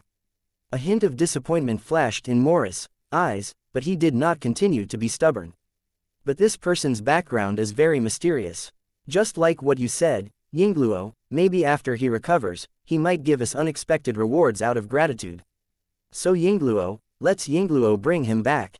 Hearing this, Morris immediately jumped up in excitement and ran straight to the unconscious man. He wanted to see if he was still light so that the two of them could bring him back to their residence. Uncle Jim looked at Morris back and heaved a long sigh. He knew that the reason why Morris had such a strange hobby of picking up people was not entirely because of his kindness, but because of a story he had heard when he was young. The protagonist of the story saved a prince who was in trouble. After the prince recovered and returned to his country, he gave the protagonist of the story countless wealth that he could not eat for a lifetime. What really moved Morris in the story was not the countless wealth, but the food that he could never finish in his lifetime. When Morris was very young, his parents had chosen to enter the dangerous city of monsters to look for food because they lacked food. In the end, they never returned. Therefore, Morris, who had lost his parents at a young age, had a deep obsession with food. He hoped that he could be like the protagonists of the stories he had heard when he was a child, helping a big shot in distress, and then the other party would give him a generous return, preferably an endless amount of food. This silly boy. In this day and age, how can there be any big shots in trouble? That's just a plot in a story. Uncle Jim smiled and shook his head. As one of the hopes that Morris picked up, he could not repay him for the huge amount of food. He could only do his best to protect him until the day he fell. He hoped that this poor and kind child could live a peaceful life and not lose his life because of any accidents. Uncle Jim, come and see, we're rich. Morris, excited shouts could be heard, and he kept waving at Uncle Jim, looking very happy. Uncle Jim struggled to stand up and slowly walked to Morris' side. He saw that this guy was holding two broken metal bugs, as if they were two rare treasures. There were dozens of similar metal bugs in the sand nearby, all damaged and stopped working. After seeing these metal bugs, Uncle Jim also revealed a happy smile on his face. Metal was extremely scarce in this world. It was not that there was a lack of mineral deposits, but after an accident 100 years ago, almost all the metals that could be seen everywhere in the world had been collected and devoured by the Monster City. The so-called Monster City was actually a mutant mechanical city controlled by a super-intelligence. Under the control of the super-intelligence, the collected metal had been swallowed by a special construction mechanical insect, and slowly built into a constantly expanding metal city. This kind of metal city was called Monster City. It was full of strange buildings with strange functions. Because the super-intelligence's way of thinking was different from that of humans, the appearance of these buildings was also strange. In these huge monster cities, the metal residue that had been refined was piled together. After a long time, it became special soil, and special plants that had been modified by superintelligence were grown on it. Although these plants looked equally strange, they could be used to fill their stomachs and adapt to the barren soil to provide food for the indigenous people who relied on garbage to survive. Unfortunately, the fruit of this plant was very special. After planting it in a different place, there were no seeds. If he wanted to continue to plant it, he would have to obtain it again. Therefore, it had become a regular operation for the Aboriginals to obtain plant seeds from the monster cities. The entire process was filled with danger, and it could be said that there was only a slim chance of survival. In these monster cities, other than all kinds of strange buildings, there were also a large number of mechanical guards. They would destroy any non-mechanical creatures as soon as they were discovered. When the Aboriginals with crude equipment fought against such mechanical monsters, the chances of winning were pitifully low. Therefore, the best choice was to escape as far as possible. Every year, there would be Aboriginals who would die in the monster city. After making huge sacrifices, they might not be able to get what they wanted. In order to make weapons and equipment, they also needed to obtain metal materials from the monster cities. This was because the metals that had not been smelted in other places had all been used up by the collection robots with metal detection functions in more than 100 years. That was why Morris was so excited to get a few metal bugs. After they were processed, they could totally create a brand new sharp weapon, which would increase the combat power of their side again. In fact, this world didn't only have the Aboriginals who relied on garbage mountains to survive, because they could only be called abandoned people, at most. In the sky above them, there were also huge floating cities. These man-made cities suspended in space had a man-made atmosphere. At the same time, they completely simulated the environment on the ground, so that people could live here for a long time, not much different from living on the ground. The Aboriginals who lived there called themselves citizens. They sent mining robots to collect the minerals deep underground and send them into the sky. They also dumped all kinds of garbage on the surface and looked down at the abandoned people from above, enjoying the gifts they gave. To put it bluntly, the purpose of the garbage was to provide supplies to the mining robots on the ground, which were collected by the mini-robots that formed the terrible storm and used to maintain the normal operation of the mining robots. The second was to provide the abandoned people with some extremely pitiful material sources to prevent them from going extinct and causing the citizens to lose their object of pride. 1203 The world that is gradually being destroyed. The monster city and the floating city had a very intriguing relationship. It was said that the source of the monster city was a kind of monster that the citizens had unintentionally created in order to build the floating city. After the appearance of the city of monsters went out of control, the citizens continued to speed up the research and construction of the floating city under great pressure, and finally achieved the expected success. After the first floating city was successfully built in space, the citizens immediately moved on a large scale. Of course, the people who were given priority to be transferred were naturally those in power and aristocrats. No matter how special the environment was, money would become waste paper. However, these people had accumulated connections in the past and recognized their own kind. Therefore, the first batch of people to be transferred was unsurprisingly them. When the first batch of citizens landed on the floating city and the second floating city began to build itself, the monster city also began to expand rapidly. A large number of robots swarmed out and fought with the floating city for all the resources of this world. A terrifying war suddenly broke out, and countless natives were caught in it. The buildings in the city were destroyed one after another, and all the usable resources were collected and taken away by both sides. Such a reckless war and plunder eventually led to disastrous consequences. Many places were barren, and useless garbage and remains could be seen everywhere. The surviving natives died one after another. The chaotic and despairing war continued for many years. During this process, floating cities were built one after another. Small monster cities were constantly born from the monster cities, and they continued to expand. The war continued until the resources on the surface were exhausted.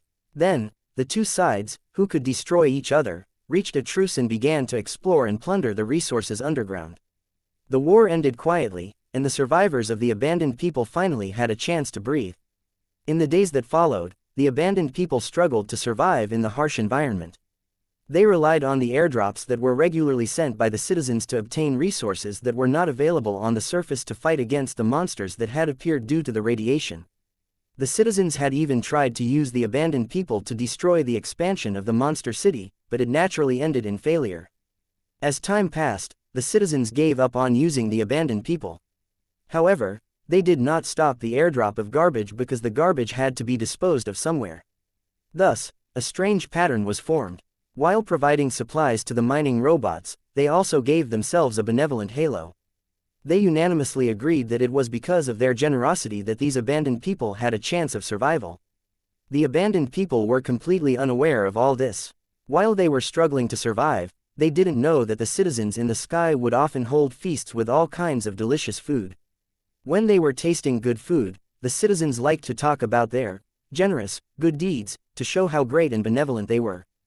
However, the truth was that in the eyes of these high and mighty citizens, these abandoned people who had similar appearances to their ancestors were not on the same level as them. However, to the abandoned people, they didn't need to think about these things either. The dangers that were everywhere and the huge pressure of survival made them have no time to let their thoughts run wild. Even if they were unwilling, they didn't have the power to change everything. Whether it was the floating city in the sky or the monster city on the ground that was impregnable, they were not existences that the abandoned people could fight against. Morris and Uncle Jim were also ordinary abandoned people. Other than saving their lives and filling their stomachs, they did not have any thoughts of resisting change. If they did not understand the secrets and had no one to teach them, the abandoned people would never have such thoughts. At this moment, Morris was working with Uncle Jim and the others to put the unconscious man, Tang Zhen, who had gained a lot of weight, on a bag and drag him forward on the sand. This was because he had crushed a jade talisman that had a weight reduction and suspension effect the moment before he fainted. Therefore, Tang Zhen was as light as a balloon and was easily dragged forward by Morris with his legs. Otherwise, his purple gold armor alone would be enough to make an adult vomit blood, let alone leave with him. Tang Zhen had also realized this point. That was why he had used the jade talisman that he had created in his free time, allowing him to avoid a crisis that was neither big nor small. Otherwise, under the cutting and dismantling of the mechs, even if he did not die, he would have to pay a heavy price. Tang Zhen, who was injured on top of his injuries, might really lose his life because of this. As for the increase in his weight now, it was because the effect of the jade talisman had gradually weakened. In another 1 or 2 hours, his weight would return to its original level. At that time, it was estimated that 4 to 5 people would need to cooperate at the same time before they could bring Tang Zhen back to their residence. The group continued to advance along the barren land. From time to time, they would dig up 1 or 2 edible plants from the ground to be used as the main ingredient for the soup. Due to the scarcity of food, every harvest would make everyone smile. Only Uncle Jim looked around vigilantly, wary of the appearance of wandering mutated monsters, even though they lived in a fixed place most of the time and only wandered outside for a short time.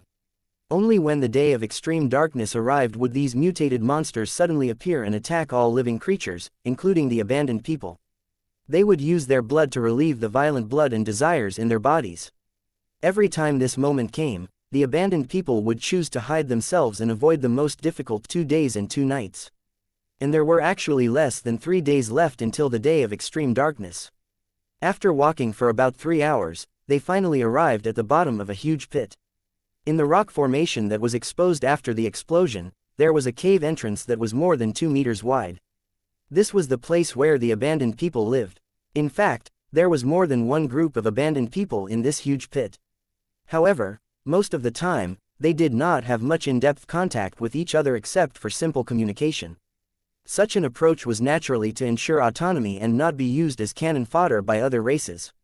Fortunately, due to the scarcity of weapons, there were few fights between the abandoned people. Even if there were, it would only happen when they fought for garbage and seeds.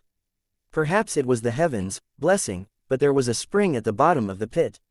The abandoned people regarded it as their lives. In the matter of protecting the spring, they had a rare tacit understanding and were willing to fight a bloody battle with any plunderers. They walked along the narrow passage and approached the open space in front of the cave. Soon, some women, old and young, came out. They took the bags from the people and opened them with anticipation. In their eyes, the trash seemed to be the most precious treasure, and they would occasionally attract a burst of exclamations. "Look, this is half a sweet vegetable root and some seasoning.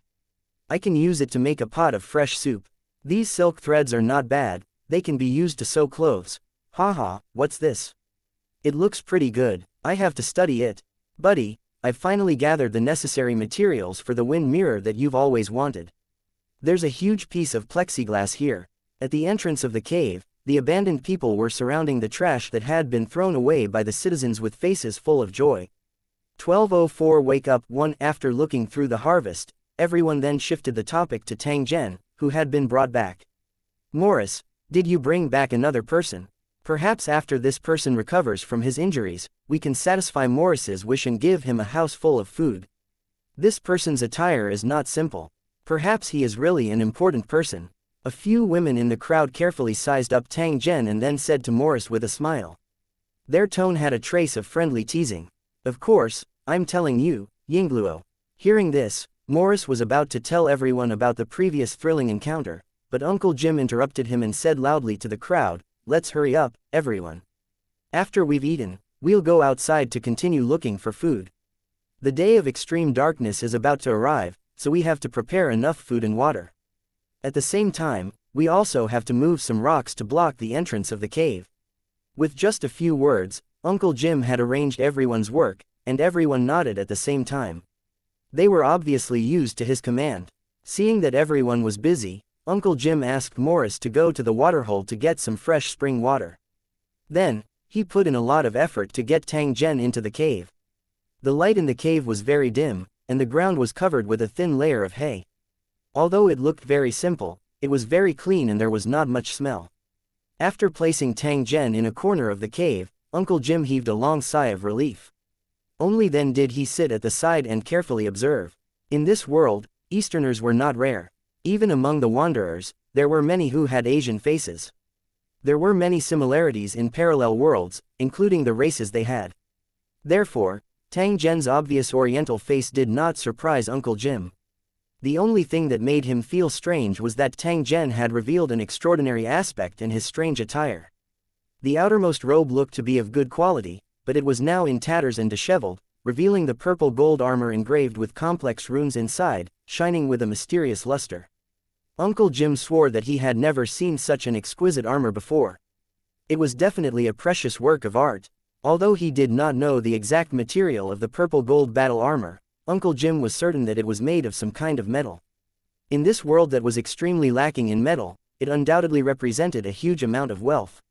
As for its artistic value, no one would care at all. I really don't know where this guy came from.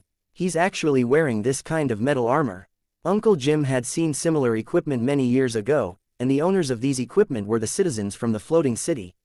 Their dressing and behavior had left a deep impression on Uncle Jim, so he had never forgotten them for many years. However, compared to the purple gold armor worn by Tang Zhen, the citizens' equipment was undoubtedly simpler. It was like the assembly line products of a factory. It was not as exquisite and beautiful as the purple gold armor. Therefore, when he discovered that Tang Zhen was wearing a set of armor, Uncle Jim thought that he was a citizen from heaven. However, he quickly denied this thought. Those high and mighty citizens would never allow themselves to be in danger. Every time they landed on the ground, there would be many robot warriors protecting them. Moreover, there was no energy crystal implanted between Tang Zhen's brows. The energy crystal embedded between the eyebrows was a unique symbol of the citizens, indicating the different levels of the citizens. It was said that it had a mysterious power that could make the citizens have a healthier and stronger body, and even have the opportunity to sense the mysterious power. As for the source of this energy crystal, not only did the abandoned people not know, even the citizens did not know. They only knew that it was extremely precious. A series of footsteps could be heard, and Morris' figure appeared from the cave entrance. He was carrying a broken container as he carefully walked into the cave and slowly sent the clear water inside into Tang Zhen's mouth. Clear water continuously dripped from the corner of Tang Zhen's mouth. Morris hurriedly wiped it clean and appeared to be in a flurry. "Uncle Jim, don't you need to do something? He seems to be severely injured." Morris checked the wounds on Tang Zhen's body and asked Uncle Jim with a slightly worried tone. "It's almost day of extreme darkness, so all the abandoned people choose to stay in their caves to avoid being attacked by the radioactive monsters. In such a short time, we can't find a doctor to help treat them. So we can only help him bandage his wound and wait for him to recover. Other than that, we can't help at all." Uncle Jim shrugged his shoulders, indicating that there was nothing he could do. Morris appeared to be very disappointed. However, he still slowly dripped the clear water from the container into Tang Zhen's mouth, until Tang Zhen's body slightly trembled. "Cough, cough, thank you, Yingluo." Tang Zhen, who was leaning against the wall, suddenly opened his eyes.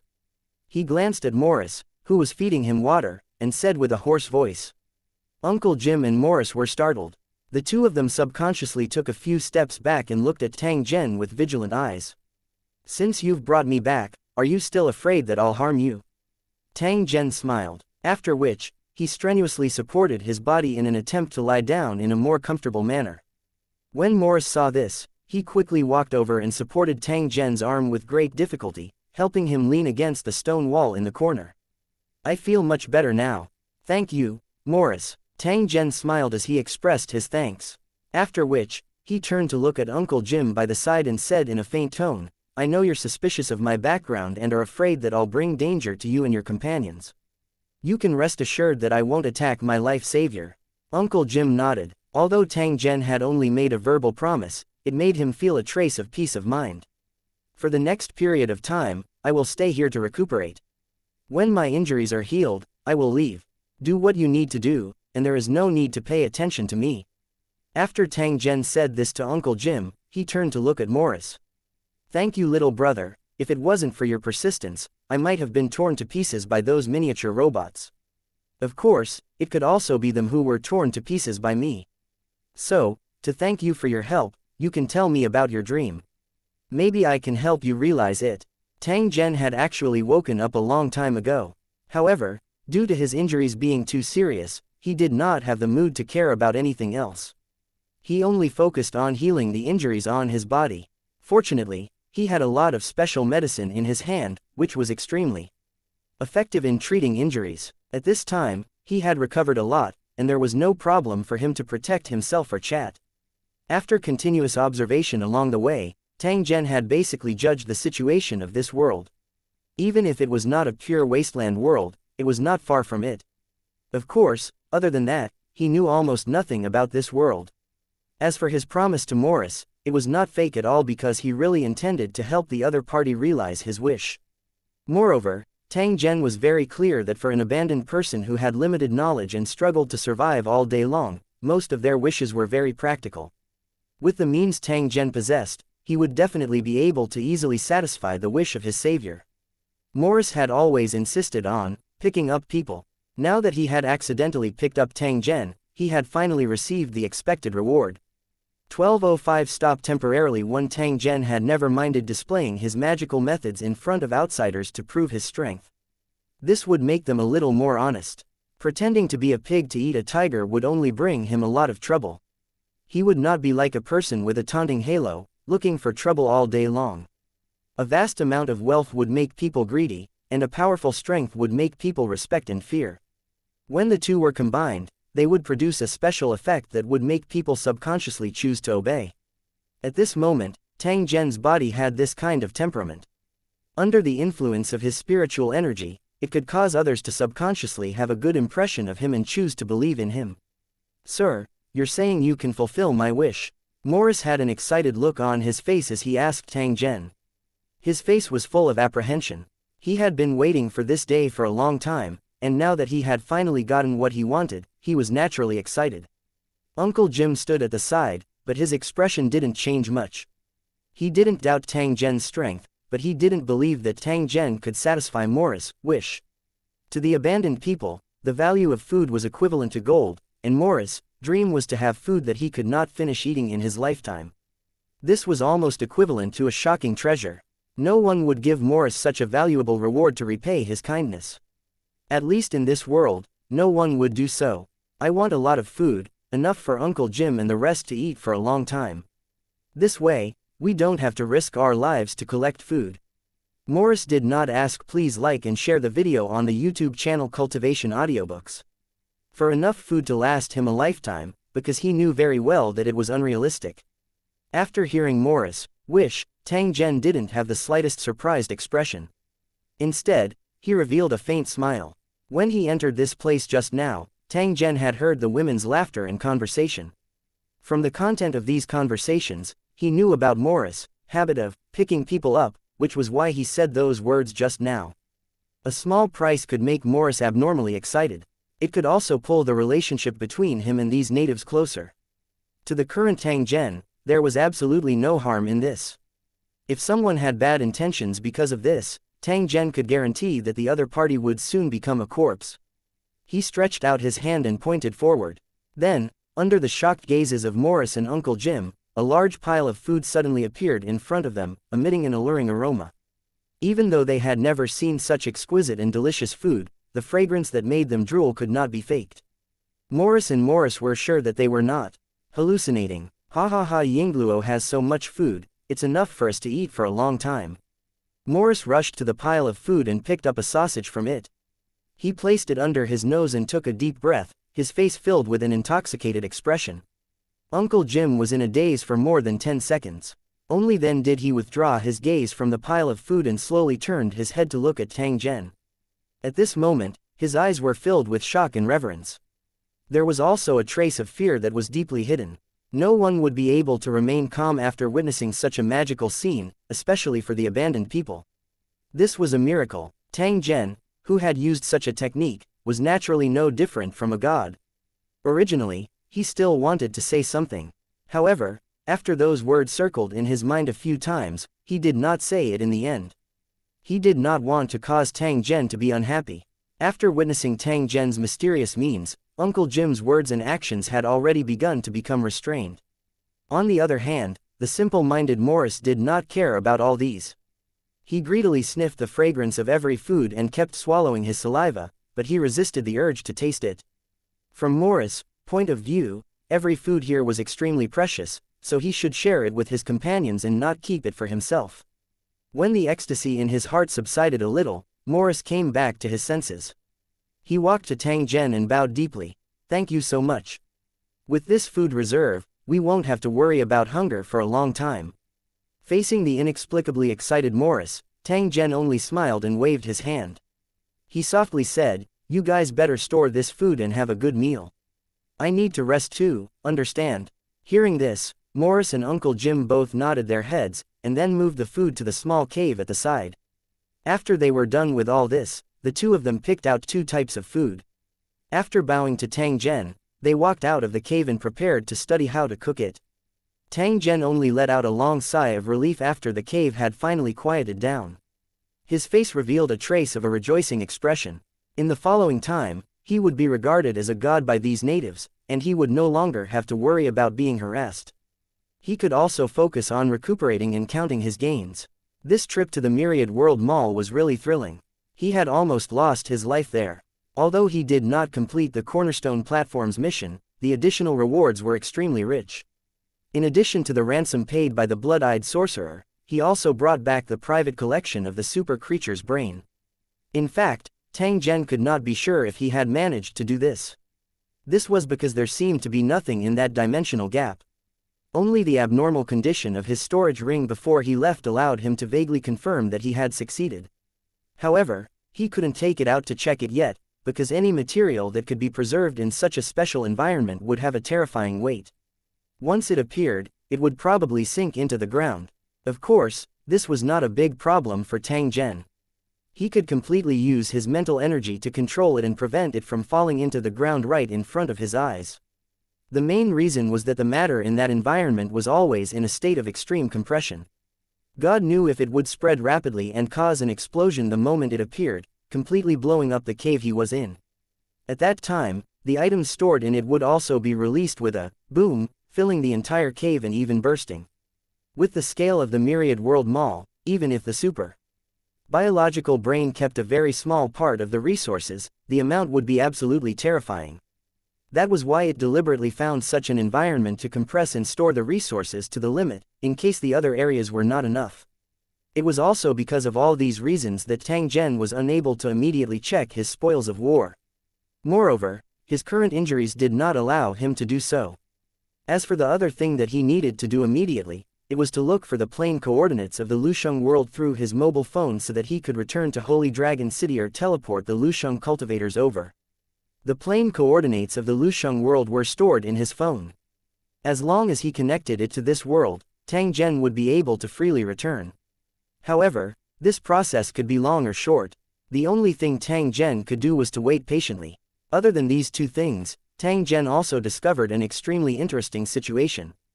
That was that this world was gradually declining. The destructive aura of death was already very obvious. As a cultivator of Lu City, he had always been extremely sensitive to this kind of thing. Therefore, Tang Zhen noticed the abnormality at the first moment. The only reason for this was that the world's origin had been damaged by the outside world, and it was still worsening. However, to Tang Zhen, this was an opportunity to make a fortune. 1206 days of waiting. After an unknown period of time, the aroma of cooked food wafted into the cave. Morris' thin figure appeared again, but he was holding a container in his hand, which contained food that had just been taken out of the pot. "Sir, you must be hungry. Hurry up and eat." Morris sniffed the fragrance emitted by the food and tried his best not to drool. Then, he respectfully placed the food in front of Tang Zhen and carefully said, "I have my own food. You should take it back and eat with the others." He glanced at the food in the container. It was obvious that Morris had given him the best part. Unfortunately, the abandoned people's cooking skills were terrible.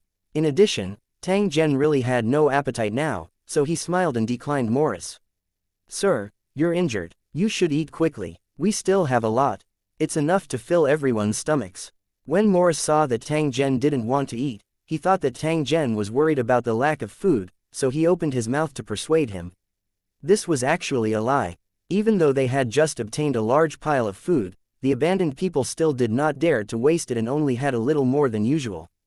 After living a hard life, the abandoned people had learned to be calculative and would never eat and drink without restraint. "All right, stop trying to persuade me. You guys should hurry up and eat." Tang Zhen waved his hand and asked Morris to bring the food out. He then closed his eyes to rest. Outside the cave, waves of laughter could be heard from time to time. The delicious food and sufficient reserves made Morris and his companions exceptionally happy. The abandoned people were filled with respect and gratitude towards Tang Zhen, who had brought them all this. They would definitely not enter the cave to disturb his rest if there was nothing to do. In the next 2 days, Morris and the others no longer went out to search because they had enough food. Instead, They carried stones and soil with all their might and built a stone wall in front of the cave entrance. As they had to go through the day of extreme darkness every year, these stones were gradually accumulated, and the abandoned people only needed to transport them over when they were in use. There was no order to the arrangement of the stones. They were just randomly piled up. God knows if they would collapse when they were piled to the desired height. Tang Zhen guessed that the reason why these abandoned people would spend so much effort to build a masonry once a year was because the stone walls they built were too loose. Therefore, they could only be used for an extremely short period of time. Just as Morris and the rest were working hard, the other two groups of abandoned people on the opposite side of the pit were also doing the same work. Seeing the reaction of Morris and the others, the neighbors were very curious. They did not know why they always had smiles on their faces. Under normal circumstances, shouldn't they be frowning like him? Especially in the past 2 days, from the place where Morris and the others lived, there was often an alluring aroma floating in the air. There was no need to guess to know that it was definitely food that they had never eaten before. They lived next to each other, and their living conditions were similar. Even their sources of food were similar. It was also for this reason that they were very curious. They did not know where Morris and the others had gotten this food from. Perhaps they had an unexpected harvest on the garbage mountain, picking up food discarded by the citizens, but were missed out in the screening process. This was the only reasonable explanation. Otherwise, it could only appear out of thin air. The other two groups of abandoned people didn't know, but this seemingly absurd possibility was the closest to the truth. In fact, the other two groups of abandoned people had long known about Tang Zhen's existence. However, they had long been used to this kind of thing because Morris, picking up people, had happened more than once. Because of this, the two groups of abandoned people had even laughed at Morris many times, thinking that there was something wrong with their neighbor's head, to actually waste precious food for these strangers. However, they had never dreamed that it was because of Morris' foolish behavior that they had obtained enough food and could possibly change their fate. In the blink of an eye, the day of extreme darkness arrived. Morris and the others had finally completed the last step of the work, which was to seal the cave entrance where they lived. In order to prevent the mutated monsters from damaging the water source, the three groups of abandoned people even worked together to temporarily cover the location of the spring with stones. This way, even if the mutated monsters found it, they would not be able to dig the stones away in a short time. Everything was ready. After the night passed, the people began to stay quietly in the cave, staring at each other in a daze. The arrival of the day of extreme darkness meant that the sun would not rise today. There was almost no light outside, and it was all dark. On such special days, the mutated monsters would go crazy at the same time. They would spread out from their territory, their whole body glowing with fluorescent light, and try to attack all normal creatures they encountered. Because of the existence of these monsters, many of the living creatures that had survived were wiped out and completely disappeared from this world. In a certain corner of the cave, Tang Zhen checked the progress of the search for the plane coordinates. After confirming that there was still no progress, he turned his head and looked at Jim and the others. They were currently sitting in a circle, using the light from the fire to try to dismantle the damaged miniature robots into a pile of parts, and then pick out some parts to make weapons. Although it was called a miniature robot, it was still 30 centimeters in size. However, because the assembly was extremely tight, the process of dismantling was quite difficult. In a short while, Uncle Jim and the others were already covered in sweat. However, other than a severely damaged micro-robot that had been taken apart, the rest of the robots were still intact after being fiddled with for a long time. Jim and the others were at their wits' end, feeling as if they had no idea where to start. Morris, let me see it. Hearing Tang Zhen's words, Morris immediately picked up a damaged micro-robot and carefully handed it to Tang Zhen. When Uncle Jim and the others saw this, they also looked at Tang Zhen at the same time, hoping that he would help to open it. Tang Zhen placed the miniature robot in his hand and carefully observed it. The corner of his mouth was gently raised. He stretched out his finger and flicked it at a certain spot. Then, a soft sound was heard, and a screw-like object fell from the outer shell of the miniature robot. Immediately after, Tang Zhen's palm gently trembled. The miniature robot that had caused Jim and the others to be helpless was directly turned into a pile of spare parts. This scene caused Jim and the others to be dumbstruck. They looked at each other and picked up a miniature robot from the ground one after another. After that, they tried to disassemble it like Tang Zhen did. You don't have to do this, because there's not much metal in it. Even if you take it all apart, you can only make a dagger. Tang Zhen explained upon seeing this. However, Uncle Jim and the others merely smiled in a simple and honest manner before lowering their heads and continuing to study.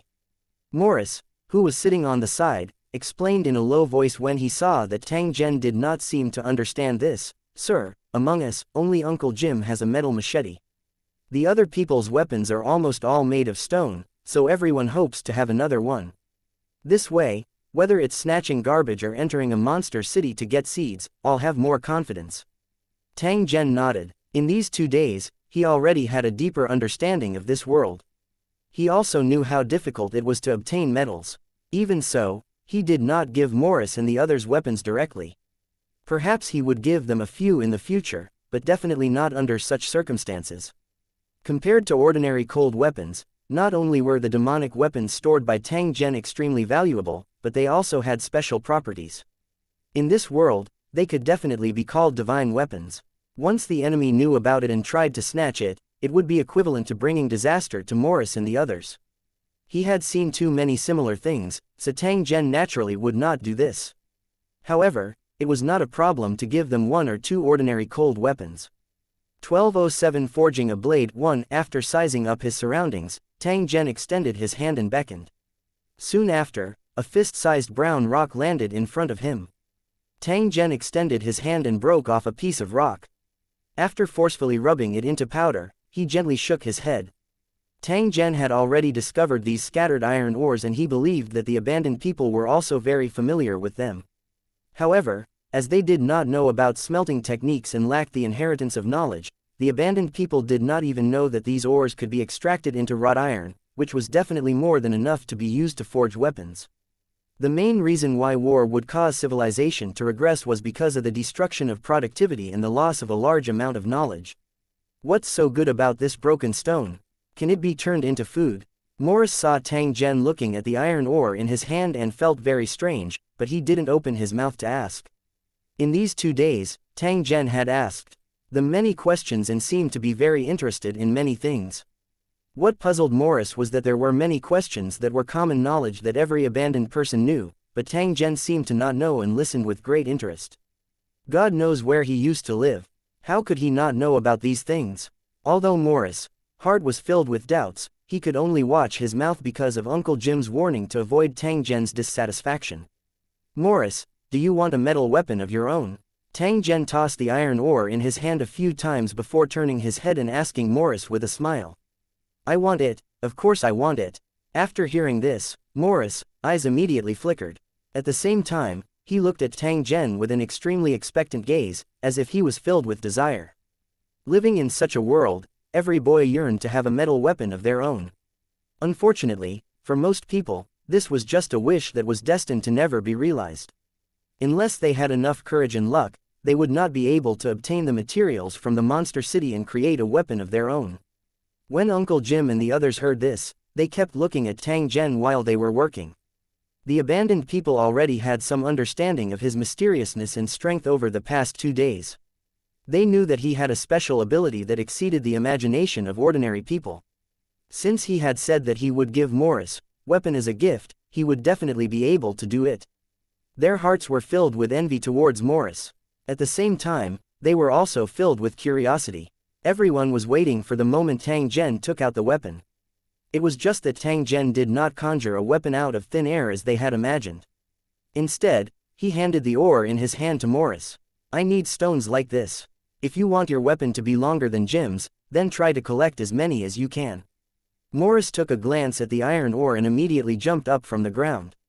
He ran to the entrance of the cave and started to search. In the huge pit formed by the explosion, there were a lot of scattered iron ore. Morris had seen a lot of them before, but it was a pity that they were basically scattered outside.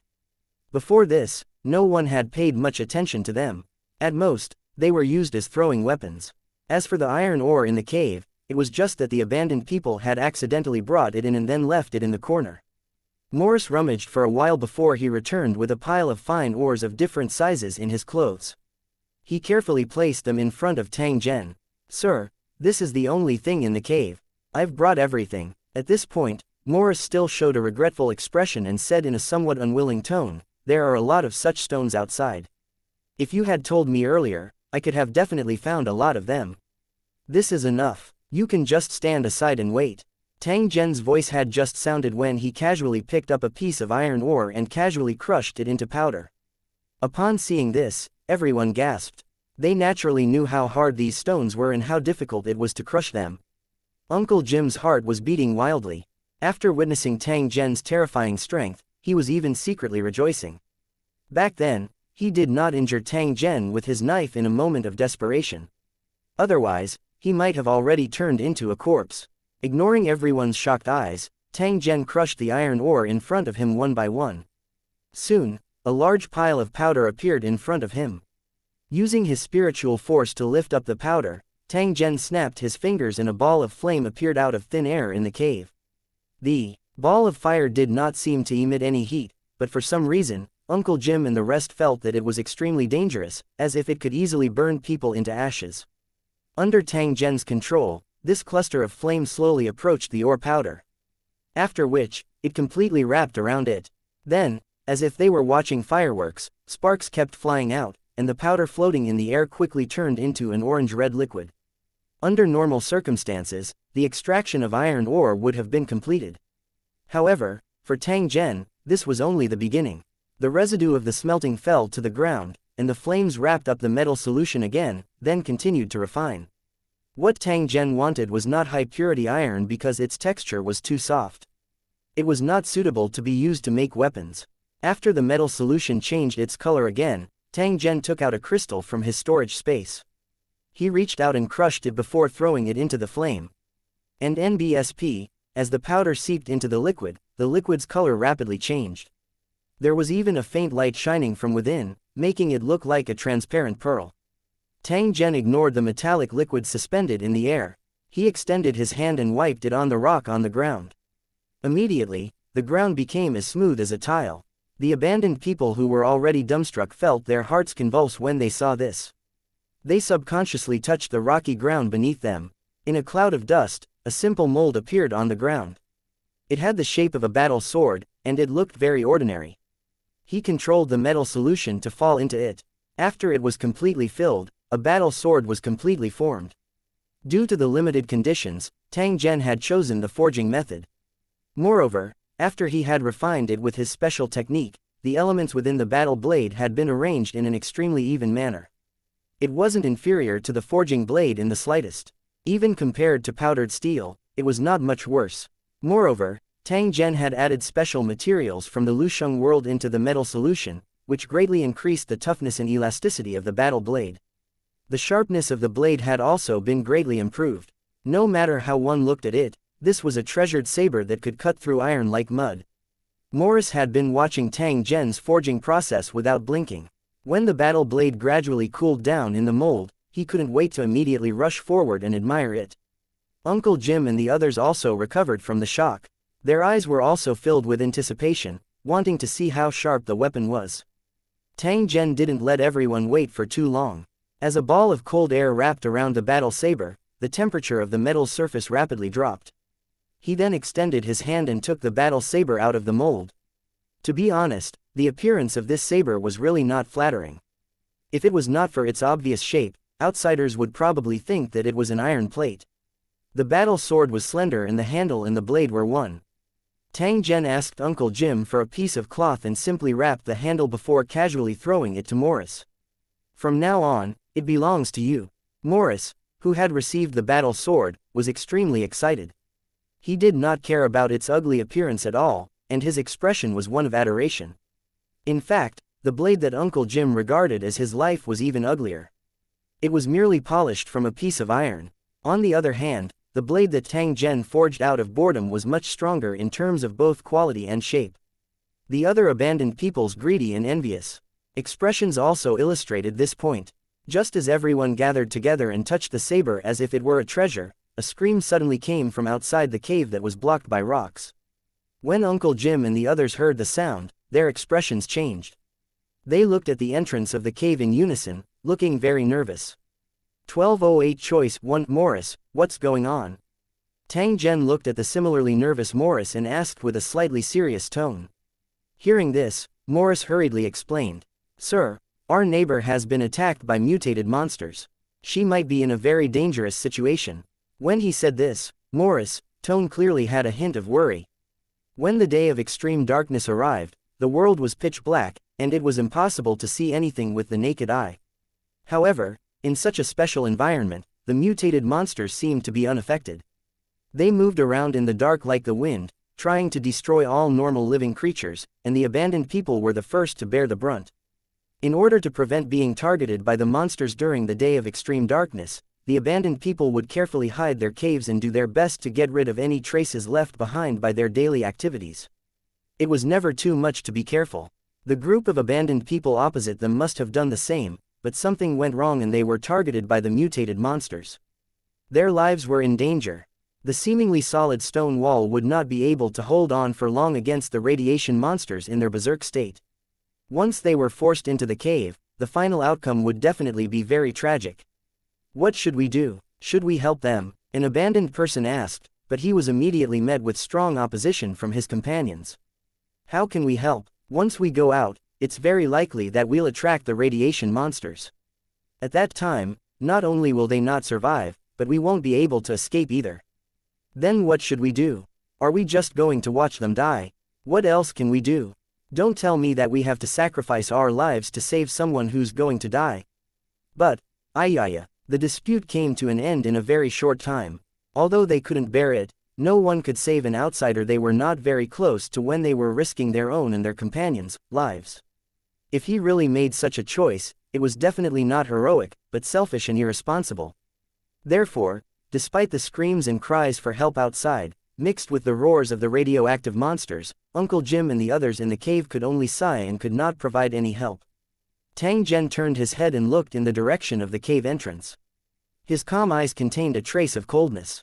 This was because the life and death of the group of abandoned people outside had nothing to do with him. However, no one had expected that Tang Zhen would stand out in this kind of situation where it had nothing to do with him. Morris, do you have the heart to see your neighbors die? Tang Zhen suddenly turned his head to look at Morris, who was holding his battle blade and trembling slightly, and asked in a faint tone. Sir, I actually really want to help them, but that might cause Uncle Jim and the others to lose their lives. So, I know what I should do. Morris hesitated for a moment and whispered to Tang Zhen, you know what to do. Do you think that standing by is the right choice? Then can you guarantee that these monsters won't turn around to deal with you after killing your neighbors? Hearing this, Morris was stunned. He frowned and said in an uncertain tone, I don't think so. We've cleaned up the traces very well. The radioactive monsters shouldn't be able to find. Yingluo, didn't your neighbors do this? And according to my observation, they were even more careful than you in this aspect. But what was the result? That's why you're all just hoping that the radioactive monsters won't discover you. This is equivalent to gambling with your lives. Tang Zhen's tone was very calm. It even carried a trace of coldness and ruthlessness, causing the expressions of Uncle Jim and the others to change slightly. Teacher, what are you trying to say? As the leader of this group of abandoned people, Uncle Jim was undoubtedly the most nervous person present. After hearing Tang Zhen's words, he finally could not help but open his mouth and ask. What I mean is, instead of waiting for death, it's better to rush out and kill the monster. Not only would you be helping others, but you would also be helping yourself. Why not? Of course, this has nothing to do with kindness. It's just a more effective way of self-protection in special circumstances. Sometimes, it's better to take the initiative to attack than to wait for fate's judgment. Uncle Jim could not help but smile bitterly when he heard that. Sir, what you said is not unreasonable, but the problem is that we don't have the strength to do so. If we go out rashly, we'll be courting death. We chose to watch from the side because we had no choice. Otherwise, who would let the radioactive monsters wreak havoc? When the other abandoned people heard this, they also sighed in unison. Tang Zhen slightly nodded. He looked at Uncle Jim and said, I understand how you feel, so you need to make a choice next. Either I take you to save the neighbors and kill the radiation monsters, or we sit here and bet that the radiation monsters will let you go. However, if that happens, it is very likely that I will not help, because the only person I can help is Morris. As for you people, in my opinion, you are no different from the neighbors. Uncle Jim's heart could not help but skip a beat when he heard this sentence. He did not have the courage to question Tang Zhen why he was forcing them to make a choice. Under normal circumstances, this was no different from courting death. Tang Zhen was right, the possibility of them being attacked by the monster was indeed only 50%. If the monster did not target them, everything would be fine. At most, they would have lost a group of neighbors. However, if the monster turned around to attack them, the only result would be death. However, due to Tang Zhen's existence, the abandoned people now had an additional choice. That was to follow him to rescue their neighbors. At the same time, they had to kill all the radiation monsters that they were afraid of. Although they didn't know why Tang Zhen forced them to make such a difficult choice, the thought of killing the radiation monsters after throwing away the concerns in their hearts caused their blood to boil. Uncle Jim naturally did not doubt Tang Zhen's strength. Since he dared to say such words, it also meant that he had the confidence to retreat in one piece. Uncle Jim, I think we should give it a try since we have Sir's help. Morris waved the battle sword in his hand and said to Uncle Jim. There was still a trace of anticipation and fighting spirit in his eyes. So, what's your decision? Tang Zhen looked at Uncle Jim with a smile that was not a smile as he asked in a calm voice. Sir, why are you doing this? This is really making things difficult for me. Uncle Jim shook his head slightly. After standing up from the ground, he slowly pulled out his blade that was polished with iron sheets. After scanning his surroundings, Uncle Jim finally looked at Tang Zhen. He clenched his teeth and said, Morris and I have weapons in our hands, we can go out with you. As for the stone weapons, in the hands of the others, they can't penetrate the tough skin of the radioactive monsters, so it's best to stay in the cave. Hearing this, Morris stood up from the ground with excitement. He turned around and ran towards the entrance of the cave, trying to move the rocks blocking the door. When the other abandoned people saw this, they also expressed that they wanted to go out and help deal with the radioactive monsters. However, they were sternly rejected by Uncle Jim. If he and Morris went out, even if they could not kill the radioactive monsters, they would be able to retreat safely under Tang Zhen's protection. However, if everyone went out and a dangerous situation occurred, he would not be able to come to the rescue at all. Since we've already made up our minds, let's go out now. I hope we still have time. Tang Zhen slowly stood up and walked to the front of the cave. With a wave of his hand, he moved the rocks at the entrance of the cave. A world as dark as ink appeared in front of everyone. It was like a bottomless abyss that could swallow people at any time. Looking at the pitch-black darkness outside the cave, the abandoned people subconsciously took 2 steps back with nervous expressions. The fear of the day of extreme darkness had been deeply rooted in their hearts since they were young. All kinds of terrifying legends related to darkness had also made them never have the courage to step out of their hiding place during the day of extreme darkness. 1209 The abnormality of the sun of extreme darkness. As the stone was removed, the howls of the radioactive monsters became clearer. It was as if they were very close to them. As long as they walked into the darkness, they would bump into the radioactive monsters and be gnawed to the point that not even their bones were left. Morris and Uncle Jim were both nervous and excited. They held the weapons in their hands tightly and looked at Tang Zhen, who was standing at the entrance of the cave. Let's go out. Remember to follow me closely, he said. Tang Zhen smiled and waved his hand. He was the first to walk out of the cave and his figure was immediately swallowed by the darkness. Seeing this, Morris and Mollis quickly followed. At the same time, they instructed their companions to seal the entrance of the cave immediately to prevent the radioactive monsters from taking the opportunity to rush in. When the 2 of them entered the night, they were just about to search for Tang Zhen's location when they discovered a shimmering figure in front of them. The figure was slowly walking towards the cave where their neighbor was. The 2 of them only needed a glance to confirm that this back was definitely Tang Zhen. It was just that they did not know why he was able to emit light in the darkness. However, after witnessing Tang Zhen's mysterious methods, the 2 of them were no longer surprised. Without any hesitation, they immediately staggered and gave chase. In such a special environment, the faint light emitted by Tang Zhen was the best guide for the 2 of them. At this moment, the 2 of them also saw the radioactive monsters in front of them. Their bodies were shimmering with spots of light, and they were jumping and roaring in front of their neighbor's cave. This light spot was actually a special phenomenon that would only appear when the world energy had reached a certain level. Any living creature that had gathered world energy in their body would have their body glow. Morris and his companion were completely unaware of this.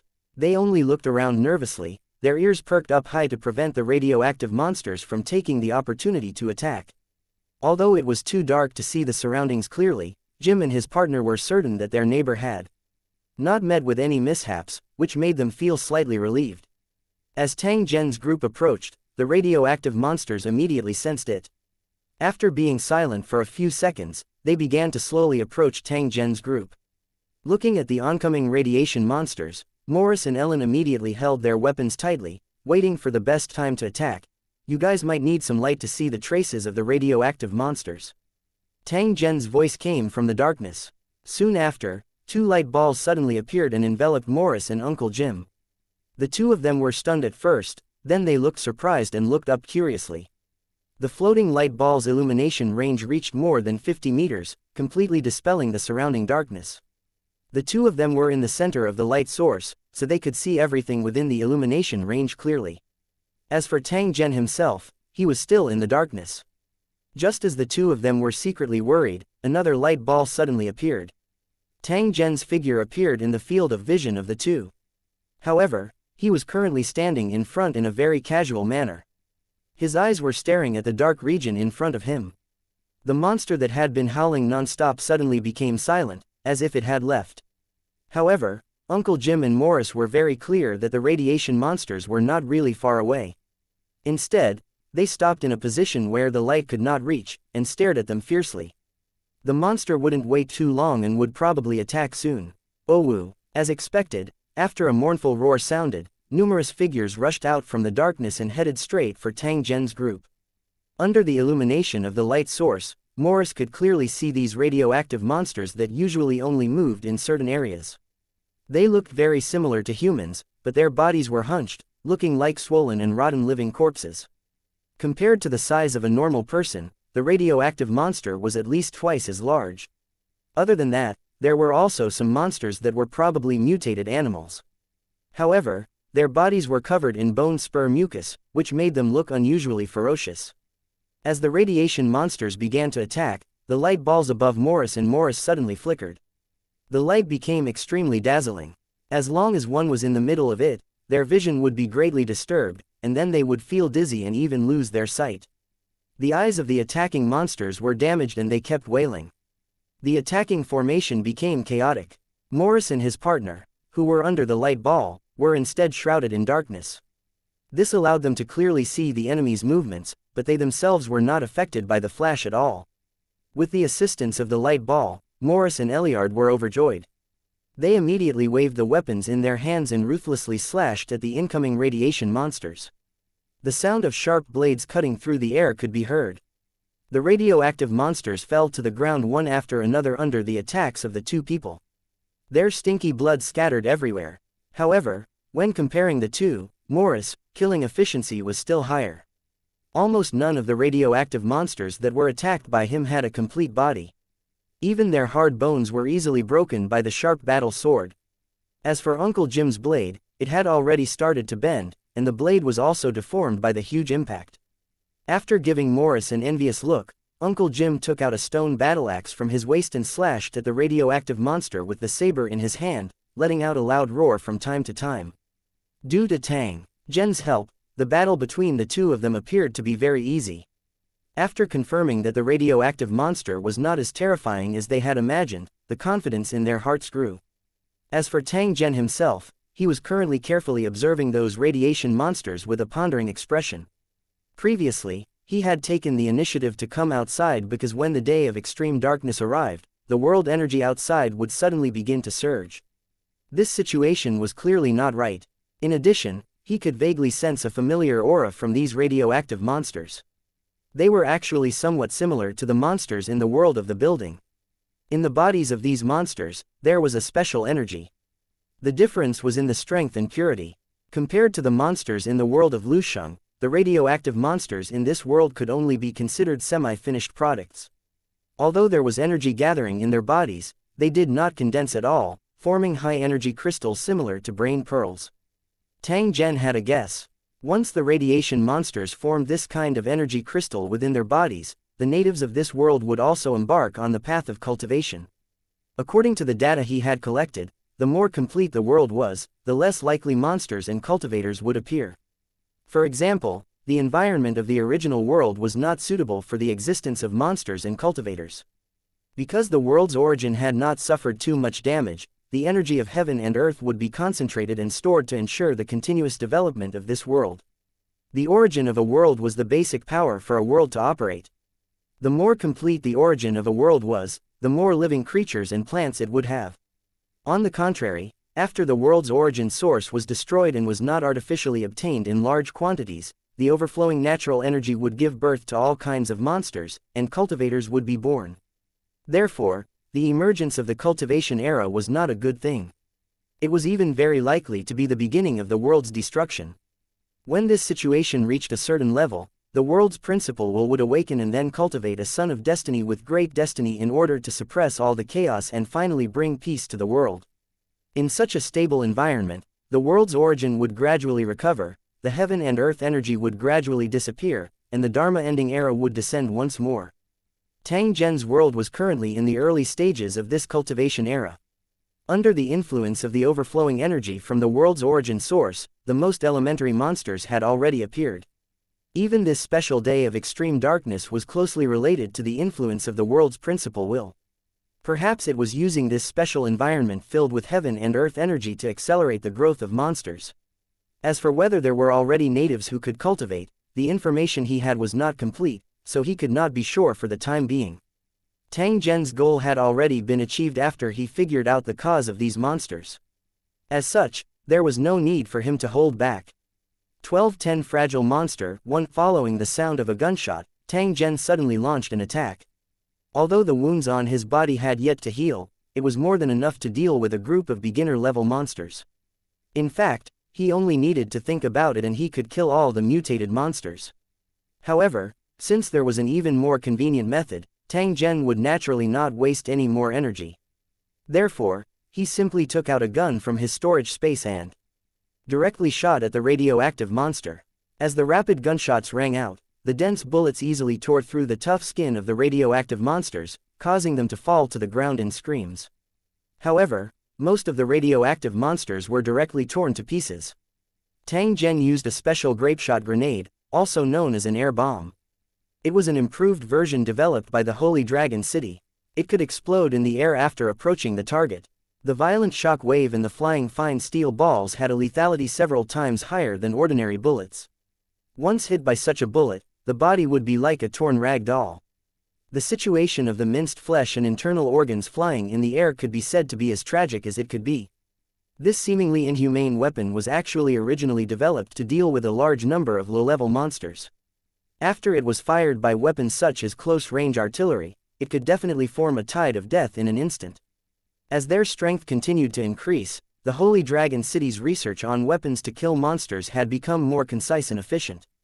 As for the light submachine gun that Tang Zhen was using, it was equipped with a modified miniature grapeshot grenade. Its power was slightly inferior to the ammunition used for defense. However, its advantage was that it was convenient to carry around and its destructive power was also not ordinary. His weapon was only an experimental version. Since he was indirectly involved in the research and development work, he naturally had one with him. In just an instant, the radioactive monsters surrounding Tang Zhen fell to the ground one after another. They kept screaming and screaming on the ground. Some of them even dragged their broken bodies and tried to escape from the area. The radiation monsters that caused the abandoned people's expressions to change when they talked about them now seemed so fragile. For the Aborigines who lacked sophisticated weapons and equipment, the radioactive monsters were absolutely invincible. Their tough skin was difficult to cut through even with ordinary iron. As for the rough stone tools, they could not cause much damage to them at all. However, the moment they encountered weapons that were similar to firearms, the advantage of the radioactive monsters, physical defense would be completely gone. They could only be slaughtered. Compared to the monsters in the world of the building that had been specially trained, the strength of these radioactive monsters was still too weak. The battle not far away had already stopped. Morris and Uncle Jim looked at the scene that had just happened in a daze, their faces full of horror. Heavens, what kind of weapon is this? Morris muttered to himself. He had never seen such a terrifying weapon before. In just a few breaths, the monsters that the abandoned people had avoided like the plague were all blown into pieces. Perhaps the aboriginals of this world also had similar powerful weapons in their hands, but they were definitely not something that ordinary people could come into contact with.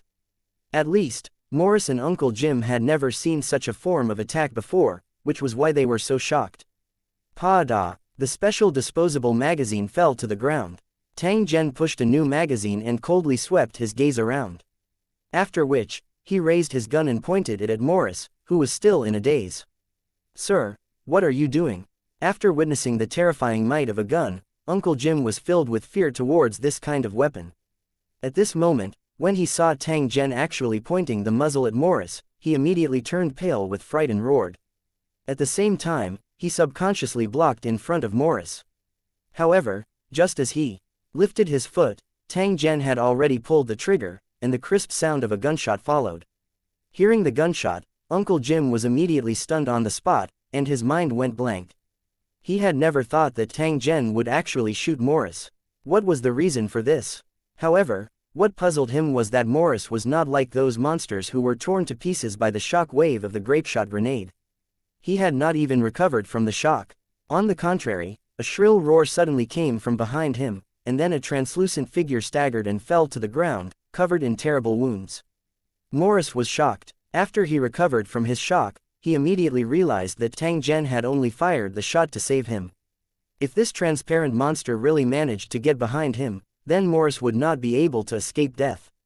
In the future, when you fight, you must remember one thing. That is, you must not just rely on your eyes to observe the enemy.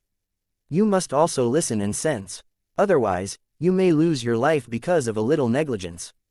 After saying this, Tang Zhen ignored Morris, who didn't seem to understand, and Uncle Jim, whose face was filled with shame.